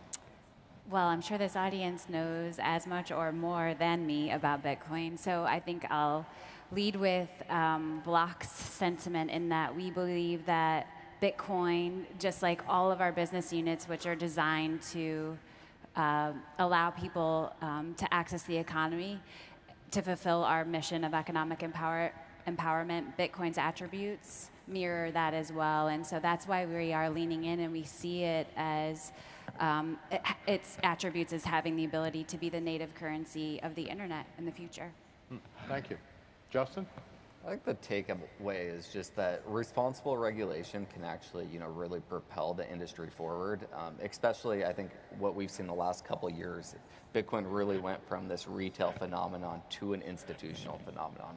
And I think as there's more and more clarity, large institutions take more notice, and they're all developing their strategy and their thesis behind the asset class. But the most important thing is just that any regulation that is proposed or enacted, that it's, you can comply with the regulations, that they're reasonable, that they don't put, the United States at a disadvantage to other different countries, that they don't make, crypto more regulated than maybe other asset classes that we, traditionally are used to dealing with in the economy, but really allowing it to embrace and bringing it under the umbrella of kind of the traditional financial system that we've been working with. Very quickly, Justin, just to follow up, is there a country that is doing it absolutely right as far as you're concerned? And if so, what is that?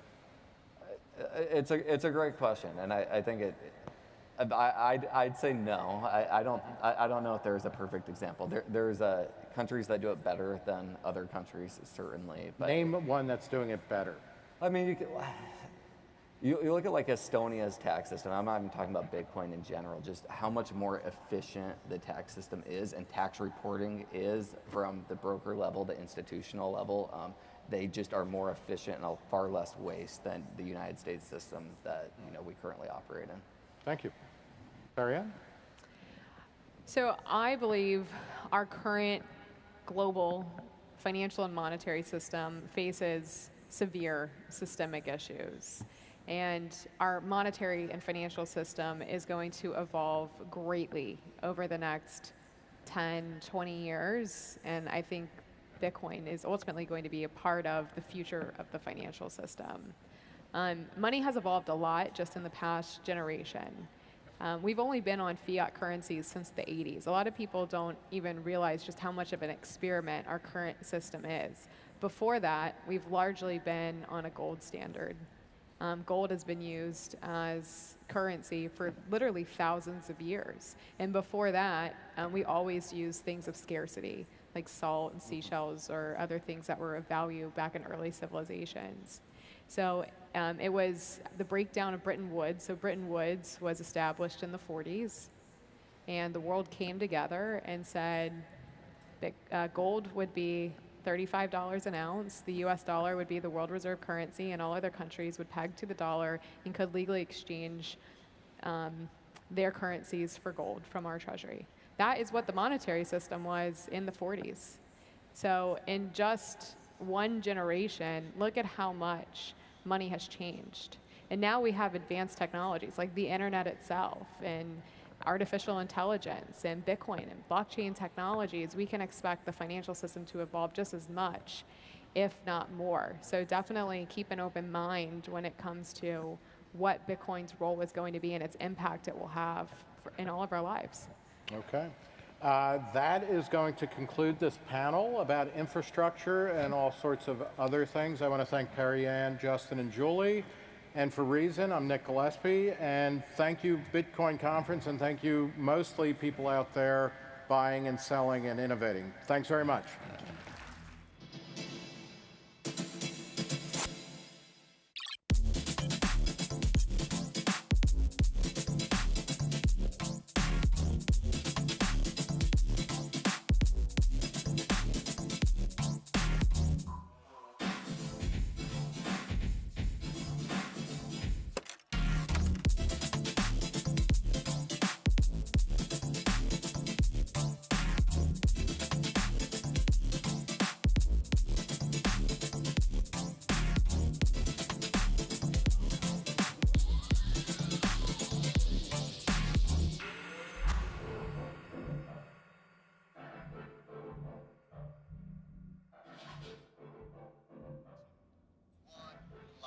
Welcome back. We're here at the Marathon News Desk at Bitcoin 2022 Industry Day, presented by Bitcoin Magazine. Pete Rizzo, again, editor of Bitcoin Magazine, joined by our returning guests, Mark Moss, Q, Kahimi, and Zuby.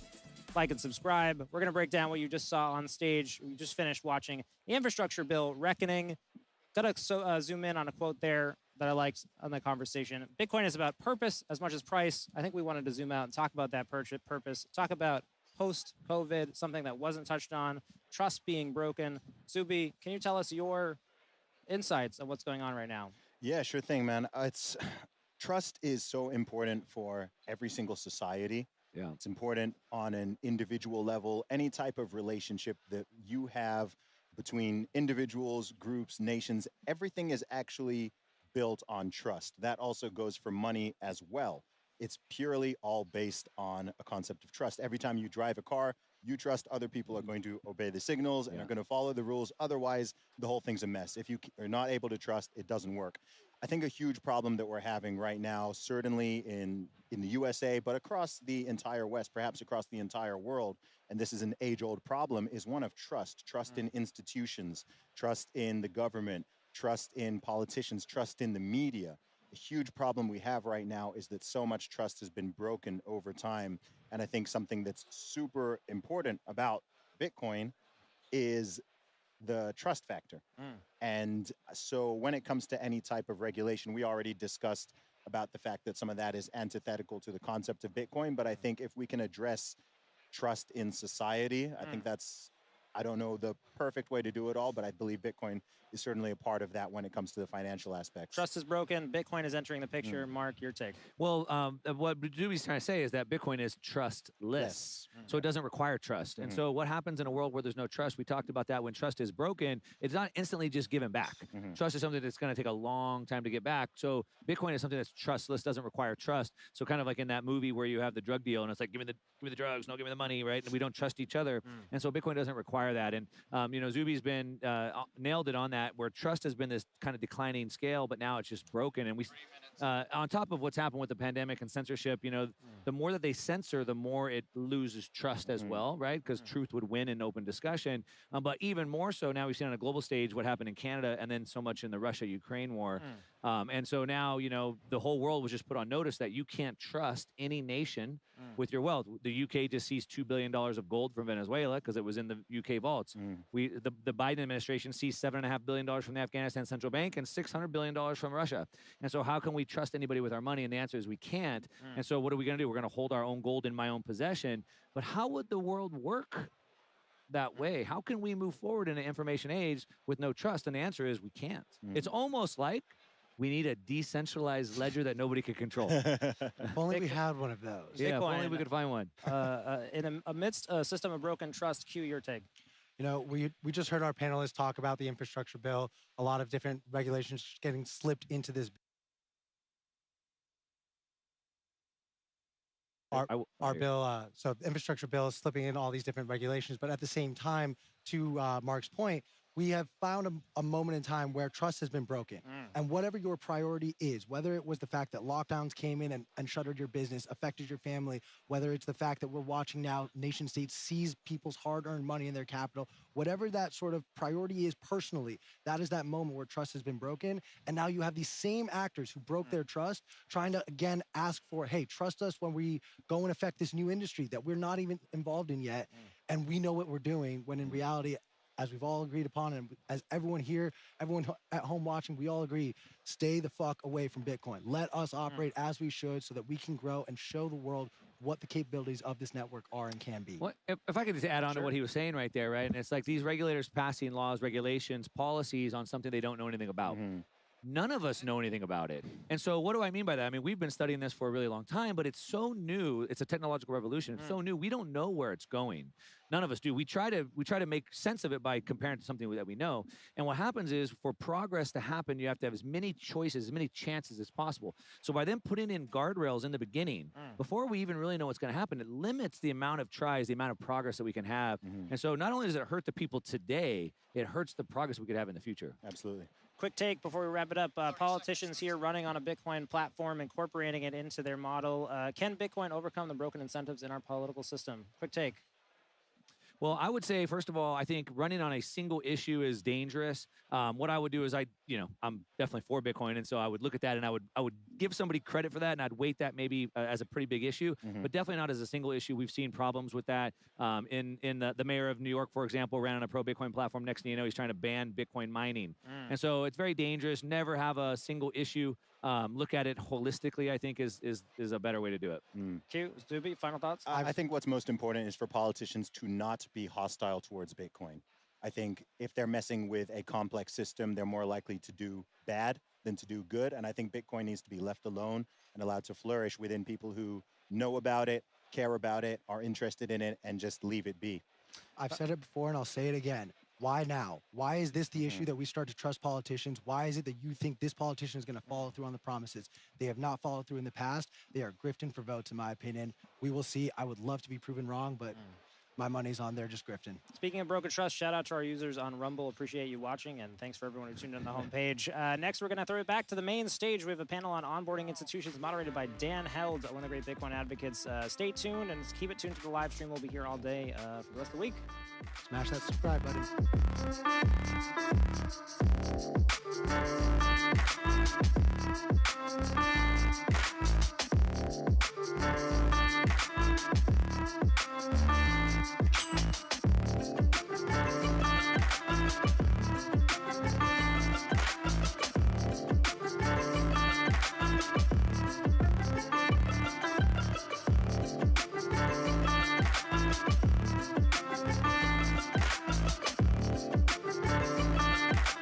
Excited for the final panel of Industry Day. We are talking about onboarding institutions. So we'll just take a minute and introduce our panelists. So first up, we have the CEO of 21 Shares, Hani Rashwan. Welcome, Hani. And next, the co-founder and managing partner of Nexo, Kellen Metodiev. Welcome, Kellen.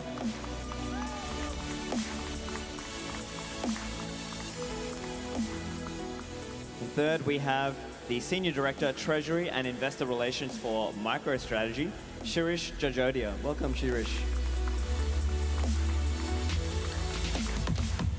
And finally, he's a well-known guy in the industry. He's Director of Growth Marketing for Kraken. Welcome, Dan Held.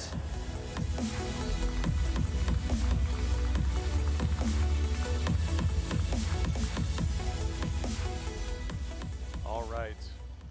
So I'm very excited today to talk about onboarding institutions with this fantastic panel. And back in 2017 or 2018, Mike Novogratz said, the institutional herd is coming. Is the herd here? What stage are we in right now in terms of institutional adoption? You want to start us off?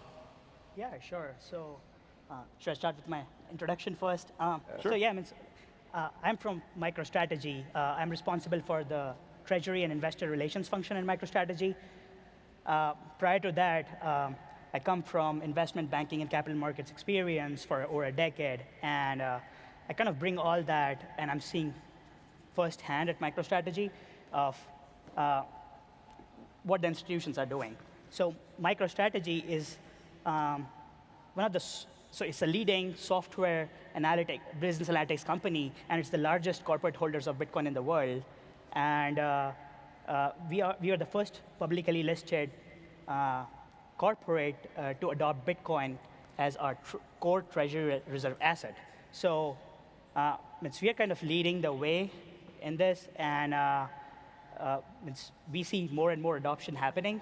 I would say, when I look at the public company and lot of public corporates, the top concern for the executives currently is inflation post-pandemic, and how do they deal with the cash sitting on their balance sheet and which is kind of melting away.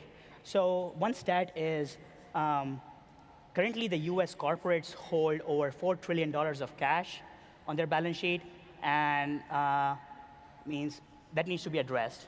I see an increasing number of mentions in public companies' earnings calls about Bitcoin.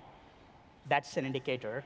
And one thing I would say is I see an increasing number of research analysts at the bulge bracket investment banks popping up and starting dedicated, focused research desks focused on Bitcoin and crypto research.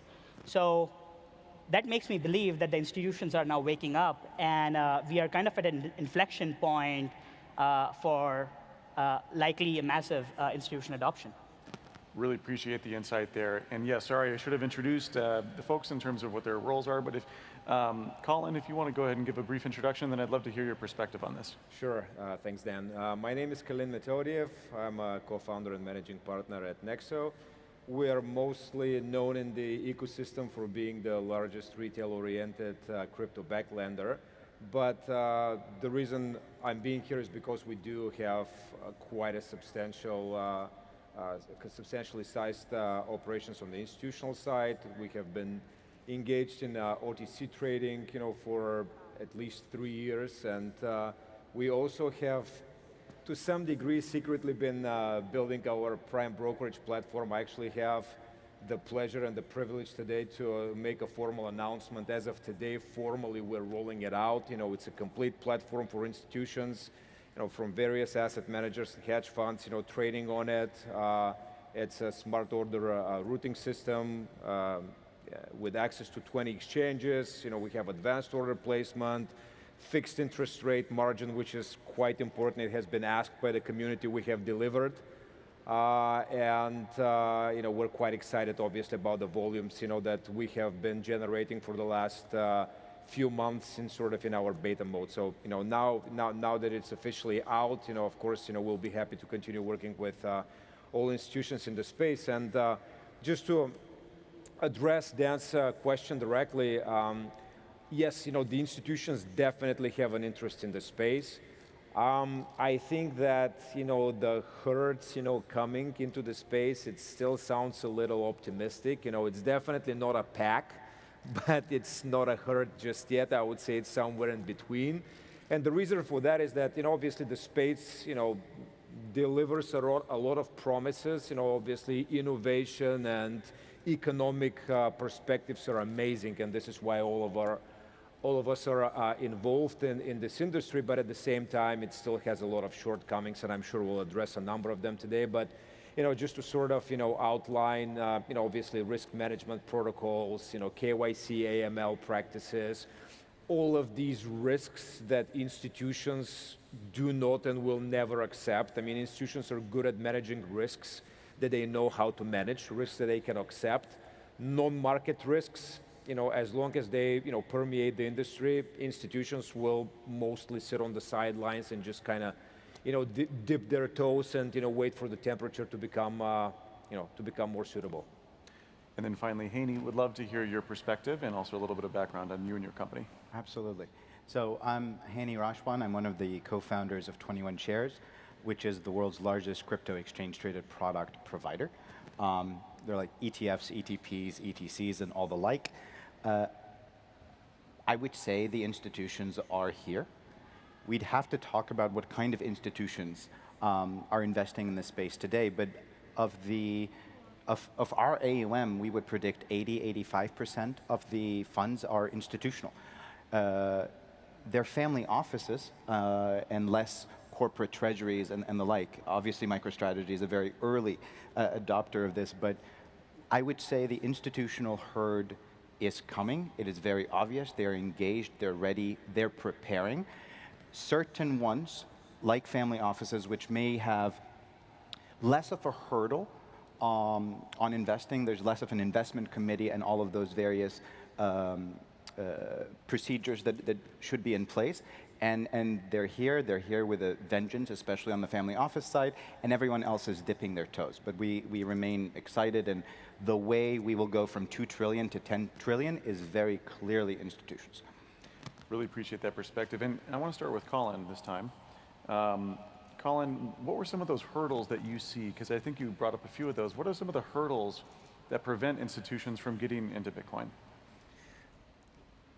Again, institutions, obviously have been managing money for hundreds of years, literally in the traditional financial sector. And in the traditional financial sector, obviously there are also a lot of deficiencies, otherwise, there wouldn't be such an interest to our industry. There is a lot of things that we are helping to resolve.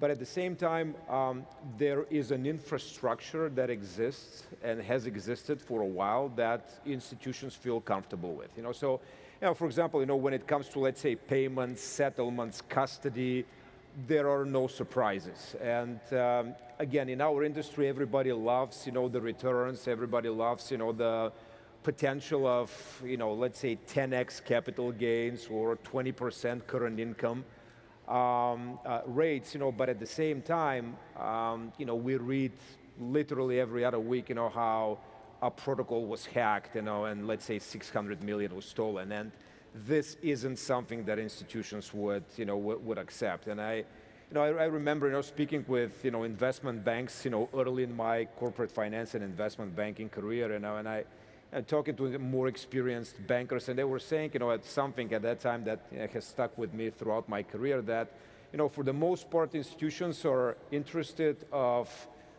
achieving, let's say, 6, 8, 10% return over, a few billions of dollars, as opposed to, let's say, thinking how they can make, 20, 30, 50% on 10 million, and unfortunately, this is also another thing, that is still, not entirely, settled, for this institutional herd, to come and, for us to reach 10 trillion, this infrastructure needs to be in place. There needs to be liquidity. There needs to be, trading turnover. There needs to be fairness in pricing. There still seem to be, some price points on certain exchanges, that feel out of place, quite frequently. I mean, those are not just, let's say, once a year outlier, but especially, when the market goes, very quickly in one direction, up or down, you see that, let's say there are derivatives, prices, for example, just get completely out of whack. Institutions have very difficult time, reconciling, whether this is, fair and transparent prices. So, again, with all the institutions we work, with, they love the space, they want to, be there, and we do our best to accommodate their entrance and their permanent stay. But, my message, is that, we absolutely, all of us, have to work harder to make sure that we even the playing field and everybody feels like they have the equal competitive advantage in it. Appreciate that. And on the corporate side, I know you have some unique challenges, especially around like accounting. Can you highlight for the audience some of those issues that you guys have at MicroStrategy? Sure. So one of the hurdles for corporates looking to invest part of their cash into Bitcoin and take a treasury approach, the accounting currently is unfavorable. And what it means is the current accounting for digital assets, it falls under indefinite life intangibles. And not to get into the details, but what it means is if you buy certain Bitcoin at a certain price, say 50,000, if the Bitcoin drops for even 1 second to 30,000, you need to book an impairment loss on your position on the books, but you cannot mark it up until you sell the position. So if you decide not to sell the Bitcoins, you need to take up the loss, which impacts the earnings for public companies, and they cannot really mark it up. So one huge catalyst here would be, kind of different set of accounting rules for digital assets, and sort of a mark-to-market approach would be helpful. And on that front, I think FASB announced last quarter that they have added a research project to their agenda to explore newer accounting rules for digital assets. So that could be catalyst. And FASB, for those who don't know what that is a accounting standards board that helps come up with rules on how to do accounting for publicly traded companies and other companies. So how likely do you think that is to occur? You think it's like a good chance? I mean, currently, I think it's easier for corporates that are more like family offices, as Hani mentioned, or tech founder-based companies. It's easier for them to take this approach. But I mean, as more and more companies adopt, I think there's focus from the administration, the current administration side, to research different aspects, the regulatory aspects. So as we get more and more, regulatory certainty around things, I think there's a good chance in due time this will be addressed. And Hani, would love to hear your thoughts on the hurdles or impediments to that institutional adoption. I think there's several, and that's part of the problem. So you have on one side, institutions have an inability to invest except in certain wrappers, which is why we wrap crypto in all forms of various securities. Institutions need very credible research that backs all of these crypto assets out. So our research department has, in 6 different languages, very deep, high-quality, equity-level research on every one of the assets that are covered in our products. And we just launched our 30th product a couple of days ago, and so it's quite a lot, and it's a very big educational hurdle. There's a lot of the logistics. The infrastructure does not exist that is needed to bring a lot of this to market. And frankly, the institutions will most likely, invest in a lot of the products like ours because of the regulated natures of them, because they will tick the boxes on a lot of the various things that they're required to have. I think we underestimate, though, the effects of institutions when they come. We talk a lot about price. A core part of it that people may not realize is that oftentimes institutions are hodling much more than anyone on the retail side. I think MicroStrategy isn't day trading their Bitcoin, right? It's something that is very much for the long term. And we're missing this semi-permanent pool of capital in the space on the institutional side that will drive dividends. And so the hurdles make sense, but we have seen changes in sentiment. We have seen people on the other side preparing. And while they're still dipping their toes, we're now talking about huge pensions, huge insurance companies, not just family offices and tech-forward CEO-led companies.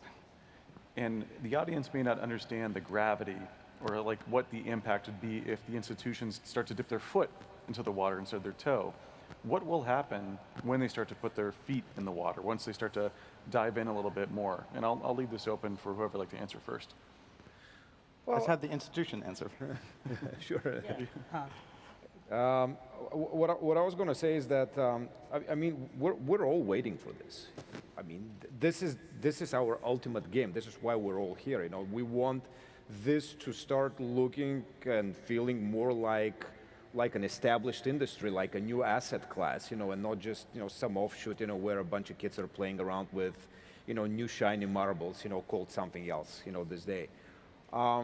So what I think will happen is that this industry will start looking much more mature. You will see a lot more people wearing suits, a lot more people coming from the established capital markets, and basically bringing the corporate governance policies, procedures, because again this is what institutional clients will recognize and feel more comfortable on the opposite side of the table, in board meetings and and just in boardrooms in general. There will be a lot more transparency, for sure. I think the reliability on social media will be minimized, because what happens now? Somebody just goes and tweets something, or just writes in their Medium channel, and then everybody takes it for granted, and they start making investment decisions. In the real world, these kind of things, just don't work that way. I mean, there are, audited financial statements, there are audit opinions, there's legal opinions. People actually, get on the phone, with CFOs, investor relations, people, obviously with the CEOs themselves, and need to understand, whether this is some sort of a, out of the ordinary type business occurrence, or is this something that can be relied on longer term and is something that complements the strategic development of the company. So, investor calls, research reports, for sure, and as I said, a lot more reliability on data as opposed to just plain emotions and personal personal opinions. It's absolutely happening, though. I mean, something that we're seeing, and we've been doing this for a few years. We used to have a lot of conversations about how Bitcoin will not go to zero because, and we're no longer doing that. At this moment, we're having meetings where it's very clear: crypto's inevitable, Bitcoin's inevitable, it's here to stay. And we're discussing more advanced, more interesting things. What will happen as a result of this is, besides the validation in the space, which would be magnificent, you also get a very basic supply and demand shake. There's 45 million millionaires or so in the world. There's not enough Bitcoin for every millionaire to have a whole Bitcoin, let alone the corporate sitting on a lot of cash on the sidelines. And so the validation is incredibly important. The growing up aspect of this space is incredibly important. Not all of this should be rather good if you're hodling Bitcoin or if you're an investor. Yeah, and one thing I'll say is like, when you look at institutions adopting Bitcoin or investing in Bitcoin, they're not here for short term. They're here to stay invested, and this is for long run. So when you see big institution and corporates investing, they're here to stay. At MicroStrategy, we truly embrace the ethos of Bitcoin and this conference that what we do is we have open sourced our playbook to make it easier for other corporates if they're looking to adopt Bitcoin as a part of their treasury. We have made all the documents and discussions with our vendors and some of the sessions made available. It's all open sourced now on our website, so people can use that. And we also hold annually Bitcoin for Corporations events to talk to the vendors in the industry on the latest market developments and trends. So, how many corporates attended that event? Means we had over 25,000 people attending and over hundreds of corporates. That's incredible. And so this playbook that you guys developed, what does it kind of walk through, with the accounting team and with the investor relations team, like what they need to do to bring Bitcoin on board? Yeah, it's kind of, it lays out how should a corporate think about if they're deciding to enter. And I can walk through that. So firstly, the corporates need to identify whether they would like to take like a tech or product side of strategy or more like a finance and treasury side. I'll speak to the finance and treasury angle. And on that front, they need to first identify whether they would like to take a balance sheet strategy or more like a P&L strategy, whether they'll be buying and selling and back and forth. Our strategy is very straightforward. It's pure balance sheet strategy and long-term buy and hold. So it simplifies a lot of regulations that don't apply. We are an operating company, so we have a software business. Any excess cash generated, we sweep into Bitcoin, and then we also use our capital markets, tap capital markets in innovative ways to acquire more Bitcoin. So once the strategy is identified, I think then the next step, and the most important from a corporate perspective, is to acquire and hold their Bitcoins securely. You don't want to lose your Bitcoins, Of course. So then you need to identify the right exchange and custody partners. And what we have seen is there's an influx of a lot of qualified institutional grade vendors now in the market, which is adding diversity and also competition to this space. So it's evolving, and they're offering a range of solutions. So next step after identifying the custody and the exchange partners is to set up internal protocols in the corporate around legal, audit, internal, external controls, tax, compliance. So there's a lot that goes behind this. And one thing what we have found useful here is, you should leverage the right experts in the industry. Now there are a lot of, specialized experts coming in each of these verticals and use their experience, because they bring in, the experience and knowledge about what the other companies, similar companies, are doing in the space.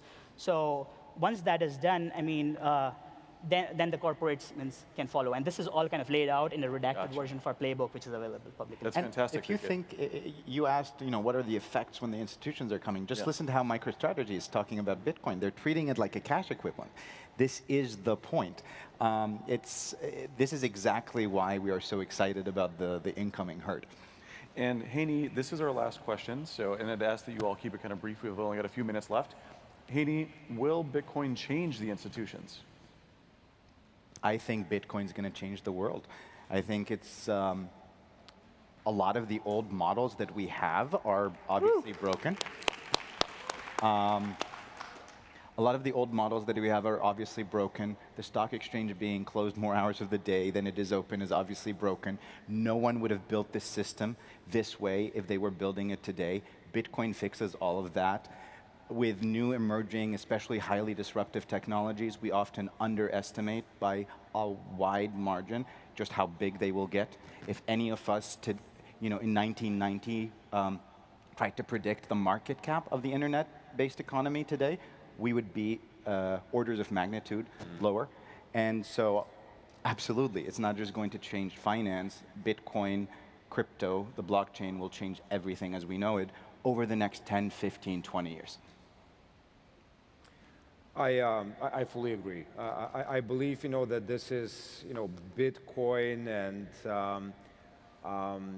tokens, cryptocurrencies, especially those with finite supply, they definitely have the ability to revolutionize the way, we perceive the world, the way we transact, the way we use financial services. Of course, one thing, I have to say is that we have to do it right. I mean, I believe, that we have done our fair share, obviously.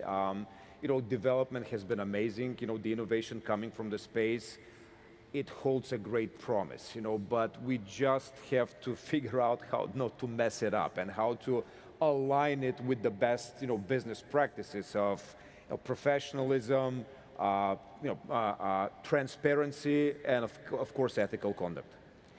What I would say is Bitcoin is forcing the institutions to unlearn their lifetime of traditional finance experience and kind of relearn and question, what is money, how is traditional finance, how does that work, what is, it's all this ethos around, like ecosystem around Bitcoin and traditional finance, like how are they all coming together? And it kind of requires them to relearn everything.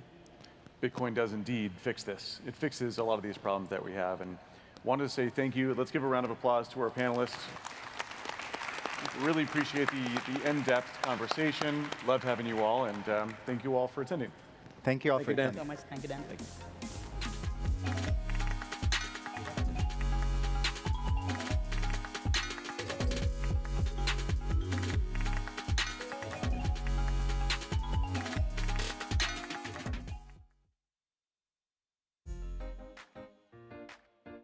Hello, Bitcoin Conference 2022. I'm Gil Beverly, Chief Marketing and Revenue Officer for the back-to-back AFC South champion Tennessee Titans. The Titans in our home Nissan Stadium are proud to announce that we'll be accepting Bitcoin in 2022. Our fans are our top priority, and we've received numerous requests for Bitcoin as a payment option. So we're excited to make it happen and to further engage the Bitcoin community and our Titans fan base. Now, it's not for everything yet, but we'll be accepting Bitcoin for season tickets, PSLs, suites, and sponsorships. And who knows, maybe someday soon we'll go stadium-wide in the future, covering everything from concessions to the Titans team store. We'd like to thank our friends and partners at BTC Media for the advisement and direction on this venture. David Bailey and his team are Bitcoin legends, and we're proud to work with our BTC neighbors from Nashville. All Bitcoin transactions will run through a third-party conversion service, and we'll share more details on that down the road. So keep an eye out on TennesseeTitans.com and our various Titans social media channels for more information. We believe this is an NFL first, and we are excited to blaze this trail with the Bitcoin community. Let's go. And as always, tighten up. Welcome back. We're here at the Marathon News Desk at Bitcoin 2022 Industry Day, presented by Bitcoin Magazine. Once again, I'm Pete Rizzo, editor at Bitcoin Magazine, and joined by returning special guest Mark Moss, our author of the Uncommunist Manifesto, joined by new special guests for this final wrap-up panel of the day. Guy Swan, host of Bitcoin Audible, and Marty Bent, founder, TFTC. If you're still watching, thank you. Like, subscribe, smash that button. Smash it. We're going to be breaking down today's announcements in their entirety. Thank you for those who watched the full Bitcoin 2022 Industry Day. Let's just dig in. A lot happened here, right? Full round of recap coming up now. First up, I want to lead with, I think, what we agree is the big news. El Salvador President Nayib Bukele has canceled his appearance at Bitcoin 2022 due to, quote, unforeseen issues in his country, shares a letter to the attendees. I'm going to quote from his letter here. A lot has happened since the last conference, and it was my sincere hope to celebrate our collective victories with another announcement. Alas, this could not be. I have just made the hard decision of canceling my participation in the conference due to unforeseen circumstances in my home country that require my full-time presence as president of a nation. Let's throw it over to the table. Reactions, obviously, big expectations on this announcement. Mark, your thoughts? Yeah, I mean, last year his announcement rocked the entire Bitcoin conference, the entire world, Bitcoin world, and the world. It rocked the IMF's world as well, for sure. And so I was expecting another really big announcement. I was really looking forward to seeing what he was going to bring. You know, El Salvador is super important for the Bitcoin community, you know, for the world. And one thing I'm afraid of is if it's left out there alone for too long, it starts getting dangerous. We need some more people behind it. I was hoping we'd see that. But we know there's a lot of problems. The IMF is attacking El Salvador. Obviously, they don't like that. But internally, there's struggles. Recently, he had to do some, you know, lockdowns in his own country. It probably doesn't look good leaving your country when you've locked it down. I'm guessing there's something there. Either way, I'm disappointed about it. Yeah, not political analyst here, but certainly can speak to the Bitcoin angle. Marty, would love your take. What does this mean to the community who is watching, eagerly anticipating more nation-state Bitcoin adoption? I mean, him pulling out does not mean that more nation-state adoption is not going to happen. Wow. He is. It's the same nation. He already did this. Okay. Yeah, he already did it. What? Just because he's not here, other nation-states have to hold back? Everybody's I don't like, think so. damn it. I'm commenting on the sentiment. I don't think it's a secret that, you know, the people in the replies, they're clamoring for nation-state Bitcoin adoption. They wanted to hear Nayib Bukele announce another country accepting Bitcoin. Oh, does he have to be the one to announce it? I don't know. Right, the other country would announce it, right? Yeah, So. yeah. Was he still gonna? Do you think he was gonna announce like kind of the participation in the Bitcoin bond potentially? I don't know. I mean, there was certainly a lot of speculation. He has the Bitcoin bond going on. That's even. I don't know. The Bitcoin bond seems. There's been delays. They delayed it, yeah. There's also been, you know, I'll throw it out there, the U.S. Congress passing bills aimed at El Salvador. Yeah, what was her name from California? Can't remember. Why can you even write that bill? Like, why do we care about El Salvador adopting Bitcoin? Well, it's for your protection and your safety. Do you guys think there's a possibility that it's U.S. regulatory pressure at play here? Not allowing him to come into the United States? I don't know, but I would guess probably not. There's a decent the fact that like, you know, emergency powers have just been taken like by the government and like all the gang murders and everything are going on.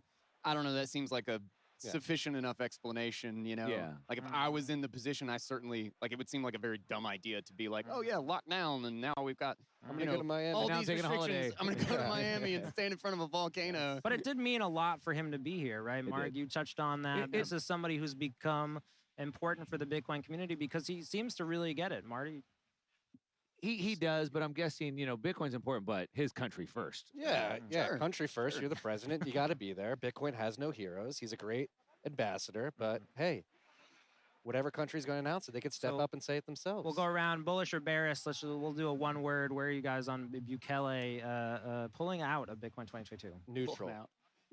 Sorry, guy. What would you say? Pulling out is wise in this. So you're neutral. You're neutral. Okay, we got Marty's officially neutral guy. It doesn't matter. Doesn't matter. Yeah, I'm gonna go with neutral. Although I think a big announcement might have been riled up the hardcore Bitcoiners. I think overall it's neutral. All right, moving on to our next subject. We had Kevin O'Leary, Mr. Wonderful of Shark Tank fame, on the main stage earlier, appealing to U.S. politicians in Washington for Bitcoin and crypto regulation. His statement: "There's billions of dollars waiting for policy. Let's not lose U.S. competitiveness. Let the private market develop stablecoins. Bitcoin mining is good for the earth." Those were his messaging, alongside an appeal to bipartisanship, thanking President Joe Biden for not making Bitcoin illegal at one point, suggesting that we should use carbon offsets to offset the Bitcoin mining and its energy concerns, making stable coins legal, U.S. dollar keeping its reserve status. A lot of topics to unpack there. Mark, what's your highlight? Well, I mean, he's contradicting himself here back and forth, right? And it's just absurd. So on one hand, he says, hey, stable coins, we should make them legal. On the other hand, hey, Biden, thank you for not making Bitcoin illegal. So which one is it? I mean, I believe that we're in a free country and we don't have to ask for permission. The government is supposed to protect, well, the Constitution is supposed to limit their role and protect our freedom. And so everything is legal until we have to then ask, until we have to defend ourselves. So it's kind of like the ask for forgiveness, not for permission sort of thing. If we go into a situation where we have to ask for permission before we do everything from a nanny state, that is a bad precedent to take. He's making contradictory statements here. Overall, it's absurd. But he is speaking for an institutional crowd. Is there any legitimacy to these? What sticks out for you, Marty? Well, similar to the U.S. representatives not having any place to speak about El Salvador policy, I don't think we should have a Canadian come down and tell the U.S. president what to do. Carbon credits are a scam. Bitcoin mining is good for the environment. It uses wasted energy. Again, Kevin O'Leary trying to be another figurehead. He's a blowhard, in my opinion. Well, this is a market change from last year where he came in really stressing the ESG climate narrative. We've seen, obviously, a big turn in that. Guy, wondering if that's something you can speak to. Yeah, good lord. Like the whole carbon offsets and the ESG thing. I don't know. I feel like the narrative is breaking apart a little bit. And maybe it's just because I hang out with Bitcoiners. But probably. And it's also because you're smart. It does seem like we've kind of reached the peak of that, and basically the momentum is starting to ease off because it's fueled so many scams and it's fueled so much nonsense for the sake of just appearing like it's clearly virtue signaling investment. And I really think when you kind of reach the end stage of the fiat game and the debt bubble, I think these things are going to start blowing up. It's like all the the billionaire unicorn companies. Like at some point, you just find out they're not making any money. Yeah. And I think that's where we're kind of finding our way to, especially in this era with Ukraine and Russia and sanctions and oil shortages. We're going to find out that this was a terrible decision. This was stupid. This made our entire grid insecure, our energy unreliable. And at the end of the day, when the lights go off, nobody's going to give a shit whether it was ESG approved or not. Right. Yeah. And the carbon credit specifically, I mean, it's an asinine idea on its face. You're not eliminating carbon at all. You're just pushing it somewhere else. You're just creating a token to sell. You're just creating a shit coin. And with ESG, even more broadly, again, I've been saying this a lot, but ESG doesn't make sense on its face because you're trying to create a metric system for amorphous values that differ between individuals, industries, countries, religious backgrounds, whatever it may be. Well, let's stick with stablecoins. I want to just add one more piece onto this. So you talked about the pivot. So O'Leary had just come into this space hot. Yeah. Like a lot of people trying to make a name for himself, and we need to change it. So like, hey, Bitcoin's great. But if we could just fix it, right? And so what we need to do is we need to mine on clean energy. So I'll only buy Bitcoin if it was marked as clean. So then he tried to come in and change this whole mining thing. We saw Elon Musk get into that whole thing, right? And now a year later, he's like, oh, Bitcoin mining is good for the world. So like, look at that pivot. So he tried to come in and change it, realized that Bitcoin can't be changed, and now he's pivoted going, oh, no, it's good. But there is the introduction of the conversation about stablecoins, and I don't mean to pivot here, but UK came out, introduced friendly crypto framework, but it was all around stablecoins. It seems like O'Leary might be making a similar play here, saying U.S. politicians, let's use this as a way to boost the dollar. I mean, stablecoins are already a thing in the United States. They're already legal. Circle has a stablecoin. Tether, people use Tether in the U.S. Well, he said, quote, we need to make stablecoins legal, right? But they are legal. It doesn't make any sense. Like, just back to what Mark was saying is that, like, the Constitution isn't about, like, detailing out the things that are legal. It's detailing out explicitly what the federal government has any authority over. And it doesn't fall under that. Like, I mean, a stablecoin is basically a digital banknote. Like, that's what we had in traditional banking before everything went to just denominating as a U.S. debt. It used to be a bank debt. You had a bank note that was related to your bank back in the late 1800s and early 1900s. It was literally a bank note. You had, a silver note or a gold note backed by the bank. So you actually could interchange them based on their value of the reserve of the bank. And if one failed, their banknotes failed, not everybody. What do you guys think about the general sentiment here, right? Let's just wipe away the details and the specifics. This call for bipartisan action, for it, against it. What's your take? I mean, for. But it's. I think we should go back to traditional banking. I think that would be good. But a lot of a lot of the foundational pieces have to change for it. I also do worry about overregulation. Like, we shouldn't be giving the reins of. Was now even the right time what to do? No, I don't think so. I'm generally in favor of the government doing less. Yes. Yeah. Just leave us alone. Just leave it alone. Kevin O'Leary's appeal to Washington. We'll do the rundown again. Bullish or bearish? What do you guys think? Bearish, because Kevin O'Leary is part of it. I'd say probably just on the face, probably bullish. Not bullish in probably the right way that I would prefer. This is a binary question. You guys are really nonetheless bullish. It's bullish in the short term because it brings more attention and more people in, but it's bearish in the long term because he's proposing more regulations, which are going to harm the progress. Moving on to our next topic, those who stuck with us really early today, first thing in the morning, would have seen Miami Mayor Francis Suarez made a name for himself as being pro-crypto, articulating a vision for Bitcoin America 2024, saying we need to integrate Bitcoin into every aspect of our society. Pull quote that got a lot of play: we need to make sure you go to a convenience store and buy a Snickers with Satoshis, saying the purchasing power of fiat currency is being diminished, the poor are being left behind, Bitcoin has been a factor for good, and the next president should support Bitcoin. What do you guys think about that news? I don't think we need a president to support it. We just need merchants to download BTC Pay Server and start accepting it. It's very easy. We need Square to turn on Bitcoin in their POS systems. That would be massive. We don't need a president to say. So private sector movement. If Square went and said, all right, now you can pay via Cash App, you can pay via Tap to Touch, and you can pay via Bitcoin. I think that would be massive for what Mayor Suarez wants to bring to fruition.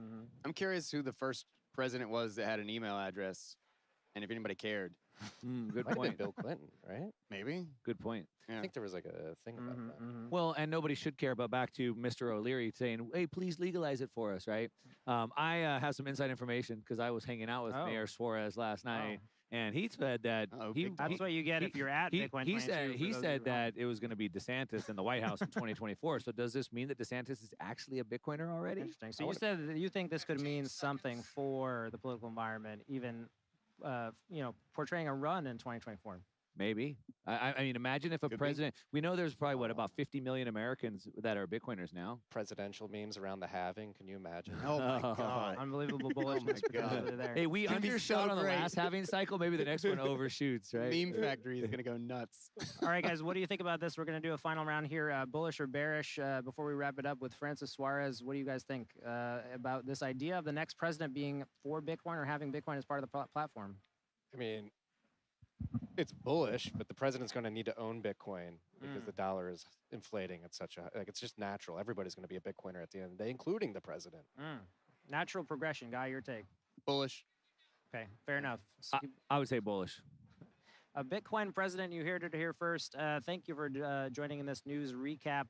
And we appreciate you sticking around for the whole live stream, everybody on YouTube and on Rumble. If you're still around, go to bitcoinmagazine.com/store. You can pick up a new Bitcoin magazine, the 2 to the Moon issue, now on newsstands in Barnes & Noble. And we'll be back again tomorrow, starting bright and early at 8 a.m., back for Bitcoin 2022 and the official kickoff. I'd like to thank Marty. I'd like to thank Guy. I'd like to thank Mark. I'd like to thank the entire crew and the city of Miami, which will be having us back for another 3 days. Appreciate it, guys. Thank you, Pete. Thank you. Great job. Stand by.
Welcome back. We're here at the Marathon News Desk at Bitcoin 2022 Industry Day, presented by Bitcoin Magazine. Pete Rizzo returning here, editor at Bitcoin Magazine, joining by returning special guests who you've seen on the stage today, Alex McShane and Q Gahimi, co-host of Bitcoin Magazine Live, which you can see on youtube.com/Bitcoin Magazine. And our new special guest, Ashu Swami, CTO of Marathon Digital Holdings, of course, someone who helped make this possible and who's been traveling around this conference all day and seeing what we really haven't seen here on the stage, which is the people, the excitement, the enthusiasm, the announcements colliding with people in real time. Ashu, would love your take on what you're seeing around Miami at this conference. Thank you for having me here. Super excited to be here. The energy, all the presentations. I mean, there's a volcano, right? Yes, exactly. That was my favorite. And then there is the NFT display in the back and the bazaar. Everything is great. Of course, our booth as well. And Bitcoin NFTs there being a main focus. I know our art team was pretty positive about it. What have you seen out there in the art gallery? Anything that's caught your eye? Well, it's very interesting to see. One that with the NFTs, all these digital artists who had to go and market and try to fight for their rights through royalties. All of that is now digitized, and it's amazing. It will stay digitized, and they will get that revenue stream forever. That's one, and obviously the gratification that people get socially sharing all of that stuff, the sense of ownership. It's just taking the social interaction to a new level, I think. Are you a Bitcoin art collector? Do you have anything on your walls that you could talk about? I know these guys here, we have a Bitcoin artist on stage, Alex McShane. He's got some prints out there. I don't know if you want to do a plug. Yeah, I'll do a plug. I got 2 pieces in the art gallery. I got an Intaglio Genesis block plate, as well as a print. Check them out. Yeah, any art collecting that you're planning to do while you're here? I love some of the art collections. Unfortunately, a lot of those, like the Board Yacht Club, is too expensive for me. But White Panda is another one I would encourage people to take Well, a it'll look at. probably be affordable very soon. Yes. You know, you just wait a long enough timeline, right? You're going to outlast the market. Q, have you been around the art at all today? Anything that caught your eye? I love it. I want to give a shout out to 2 special pieces of art outside of Alex McShane's, which are absolutely incredible, and everyone should check those out. But Bitcoin War Bonds by our boy Tommy. Definitely make sure to check it out. It is beautiful to see it having come to life. I saw it before it really got built up to what it is now. And of course, a shout out to our boy Brecky, who took so much time to carve out. Sculpting. Like marble, right? It was an actual bronze. Is it bronze or is it marble? It's marble that he casted bronze out of. It's unbelievable. Yeah, sculptor. Bitcoin reinvigorating the world of sculpting here at Bitcoin 2022 Bitcoin Renaissance Industry Day. Ashu, I'm sure you've been around and you've seen some of the companies here. Is this your first Bitcoin conference? Have you been to Bitcoin conferences before? What's your take on the kind of companies that you're seeing here right now? Well, this year is definitely the biggest and the most vibrant conference I've been to. Last year I was here, there were only, I think, maybe less than 10,000 people. Oh, yeah, right. Was also at the Bitcoin Mining Disrupt conference, which was also at Miami. Was it also at NFT conference, which was at Miami, I think 2 weeks ago. So it's exciting to see Miami coming up as this, bowl of where all the crypto cultures are melding. Yeah, of course, out on the floor, we've got not one, but multiple whole Bitcoin mining rigs. Have you been down there and seen them? Absolutely. Love the hydro rigs from Bitmain guys, the ant boxes, as well as some big transformer sitting somewhere. I don't know if it was a real one or not, but So is Marathon, are you guys taking notes on what the competitors are doing? Well, our model is slightly different from our competitors. I don't think there is any similar competitor who does exactly the same thing. We're this hybrid technology / asset management firm, which is very lean asset.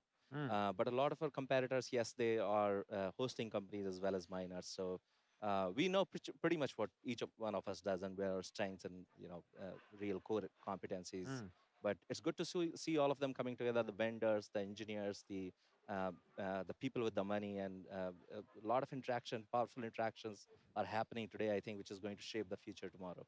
Well, of course, there's been a renewed interest in Bitcoin mining of late. It almost seems like an industry that's in the middle of a renaissance. You have people interested in mining Bitcoin at home again. You have large institutions. We were talking about earlier yesterday about Exxon Mobil using Bitcoin mining as a way to meet their carbon emission statuses and to use fuel that they're burning off. What do you think of those new use cases that you're seeing emerge for Bitcoin in the green energy market?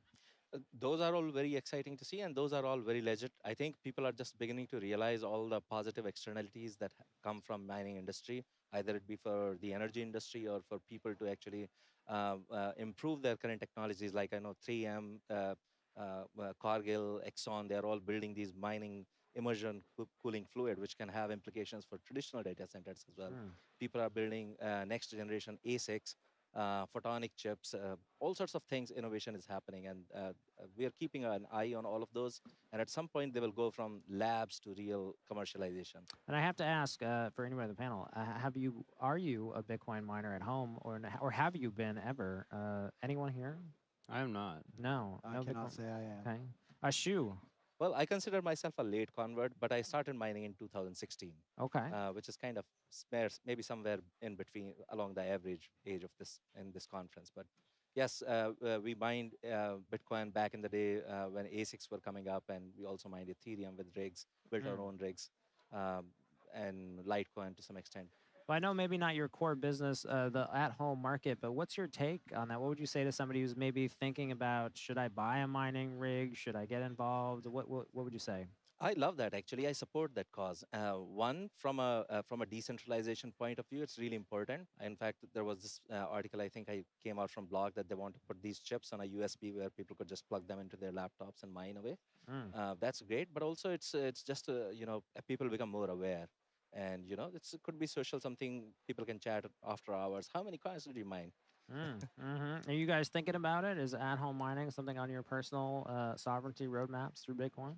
It's funny you asked. Like about a month ago, I actually was having this conversation. Curious with you ask. Yeah. Pretty much every single guest who came on Bitcoin Magazine Live, Alex, Chris Alamo, any of the people on our team. I was talking about sort of if you had the cash to either buy a whole coin right now or the equivalent number of miners for the same amount of money, what would you prioritize? Look, I'm going to say something that maybe not everyone on this panel agrees with, but I think right now we are in that golden age of mining. I personally feel like getting involved now would just be too late in the game for myself and what I'm trying to accomplish. But that's not to say that's the same case for everyone. Alex, you look like you're thinking there. Yeah, I would add. I mean, for me, the opportunity cost a whole Bitcoin that's quite high. For us small fish here, we gotta accumulate what we can. Although I will say, I do feel the FOMO of that non-KYC Bitcoin. I tend to buy that from miners. It would be nice to just hook that up myself. Of course, something we've talked a lot about on the desk today is the change in sentiment around Bitcoin mining, talking about green energy. There was some FUD dispelled today on stage. Kevin O'Leary coming out, saying Bitcoin is good for the earth. Just curious if you guys can speak to that. Why are we seeing this change in sentiment? It's a big talking point of the anti-Bitcoin movement, and it's gained so much steam on that side that we in Bitcoin have to respond. It's a double-edged sword, though, because by responding, you legitimize what they are saying when, in fact, almost all of their claims are rooted in fallacy. There's no facts backing it up. And when there are facts presented that are more holistic, rather than picking and choosing which facts fit into your argument, you start to see a bigger picture. That's why you're seeing a big narrative shift in the Bitcoin community of, hey, actually, you guys are wrong. And this is why. I love to see it. Alex? Yeah, just by sheer virtue of the reach of mainstream media, I mean, you're right. They do lend legitimacy to Bitcoin by their kind of speculative attacks. I don't think that energy usage is inherently bad. We need Bitcoin mining. It incentivizes cheap energy, and it can capture remote sources of energy that no other industry can. Ashu, of course, you're hearing maybe on the institutional side what that narrative has been like. What have you noticed? That's a cause of great concern for us, particularly because it's not very well informed. We encourage people to actually go to legitimate agencies which are non-biased, like Bitcoin Policy Institute or CBER Forum, which are producing pretty unbiased research comparing POW and POS, and showcasing all the positive aspects of Bitcoin mining for the energy industry and for Earth. So I completely agree. There are vested interests in a lot of that research which is coming from. Unfortunately, a lot of it is coming shielded via academia, but it's still sponsored by some vested companies. I'd like to pose a question, if I may. We see a lot of, I think, in my opinion, the conversation around the negative aspects of Bitcoin mining stem a lot, in my opinion, from the lobbyists who are putting money in the pockets of those politicians pushing forward that narrative. Is there a movement internally, what you can share, as far as what Marathon maybe wants to do or push forward through lobbyist efforts, or is that something that you guys are not interested in exploring? We are very much interested, but there's nothing concrete we can share at this point, but I'm sure people will notice very soon. 2-minute call. 2-minute call. Excellent. Well, we're winding down today. Just did a news recap. Obviously, unfortunate news. President of El Salvador, Nayib Bukele, canceling his appearance due to unforeseen issues in his country. Just curious, we've got 2 full days of programming, Industry Day concluding tomorrow, a full day. Of course, Friday, a full day, and then Saturday, Sound Money Fest, the first music conference in Bitcoin history. What are you guys looking forward to? I said it this morning, Jack Mallers. Jack Mallers is always a show. I don't mean it in a negative way. I love that man. I love what he does. The CEO of Strike, who last year dropped the bomb on everyone that El Salvador is going to be introducing a bill to make Bitcoin legal tender. Right. I'm going to keep teasing this news. I'll fall for it. He's definitely baiting and switching us, but Strike, Apple, I'm here for it. Ashu, curious, what's your take as somebody who's looking at it from an industry perspective? There are a few people that I would like to hear and meet in person, actually. People who are actually expanding the use case of Bitcoin, trying to increase the value as the best value settlement chain here. I know Stacks is here, RSK is here, Babylon probably is going to be here. Those are the people we want to work with in future, collaborate with, and see if we can be part of this greater adjacencies in the Bitcoin industry. Of course, Lightning Labs also with their exciting Taro announcement. If you haven't seen that on bitcoinmagazine.com, you can read about their $70 million fundraise and Taro potential of doing stable coins on Lightning. Very exciting, cutting edge stuff. Alex, what are you looking forward to Thursday, Friday, and maybe even Saturday? I'm looking forward to the Giga Chad himself, Michael Saylor. Oh, man. I'm looking forward to Saifuddin, but I'm curious what some new big faces in the space have learned and what they have to say and how long they can stay with us through what looks like it might be a bear market. Jordan Peterson. I'll pull out a wild card. I think I'm looking to Samson Mao leaving Blockstream, a storied industry company, going boldly on his own, promising nation-state Bitcoin adoption. I mean, if he doesn't deliver, I think there's some big expectations there. Love you guys. Love the chat. It's been a great day. Ashu, thanks for joining us. Maybe you can tell people where they can find more info about Marathon. Thank you very much. If you are at the conference, our booth is right here. Otherwise, you can go to marathondh.com or mara.io, and you can see everything there. Awesome. That's it from the Marathon News Desk at Bitcoin 2022 Industry Day, presented by Bitcoin Magazine. I've been Pete Rizzo. I'd like to thank my special guests. Go check out the Marathon booth. Check out Marathon online. And if you're got some time, go to the store, Bitcoin Magazine. You can buy the new issue, bitcoinmagazine.com/store. Subscribe. Great issues 4 times a year. We appreciate everybody, and we'll see you tomorrow for the big kickoff. Be sure to smash that subscribe button. Great job, guys. Out. All right. Can I do my recording?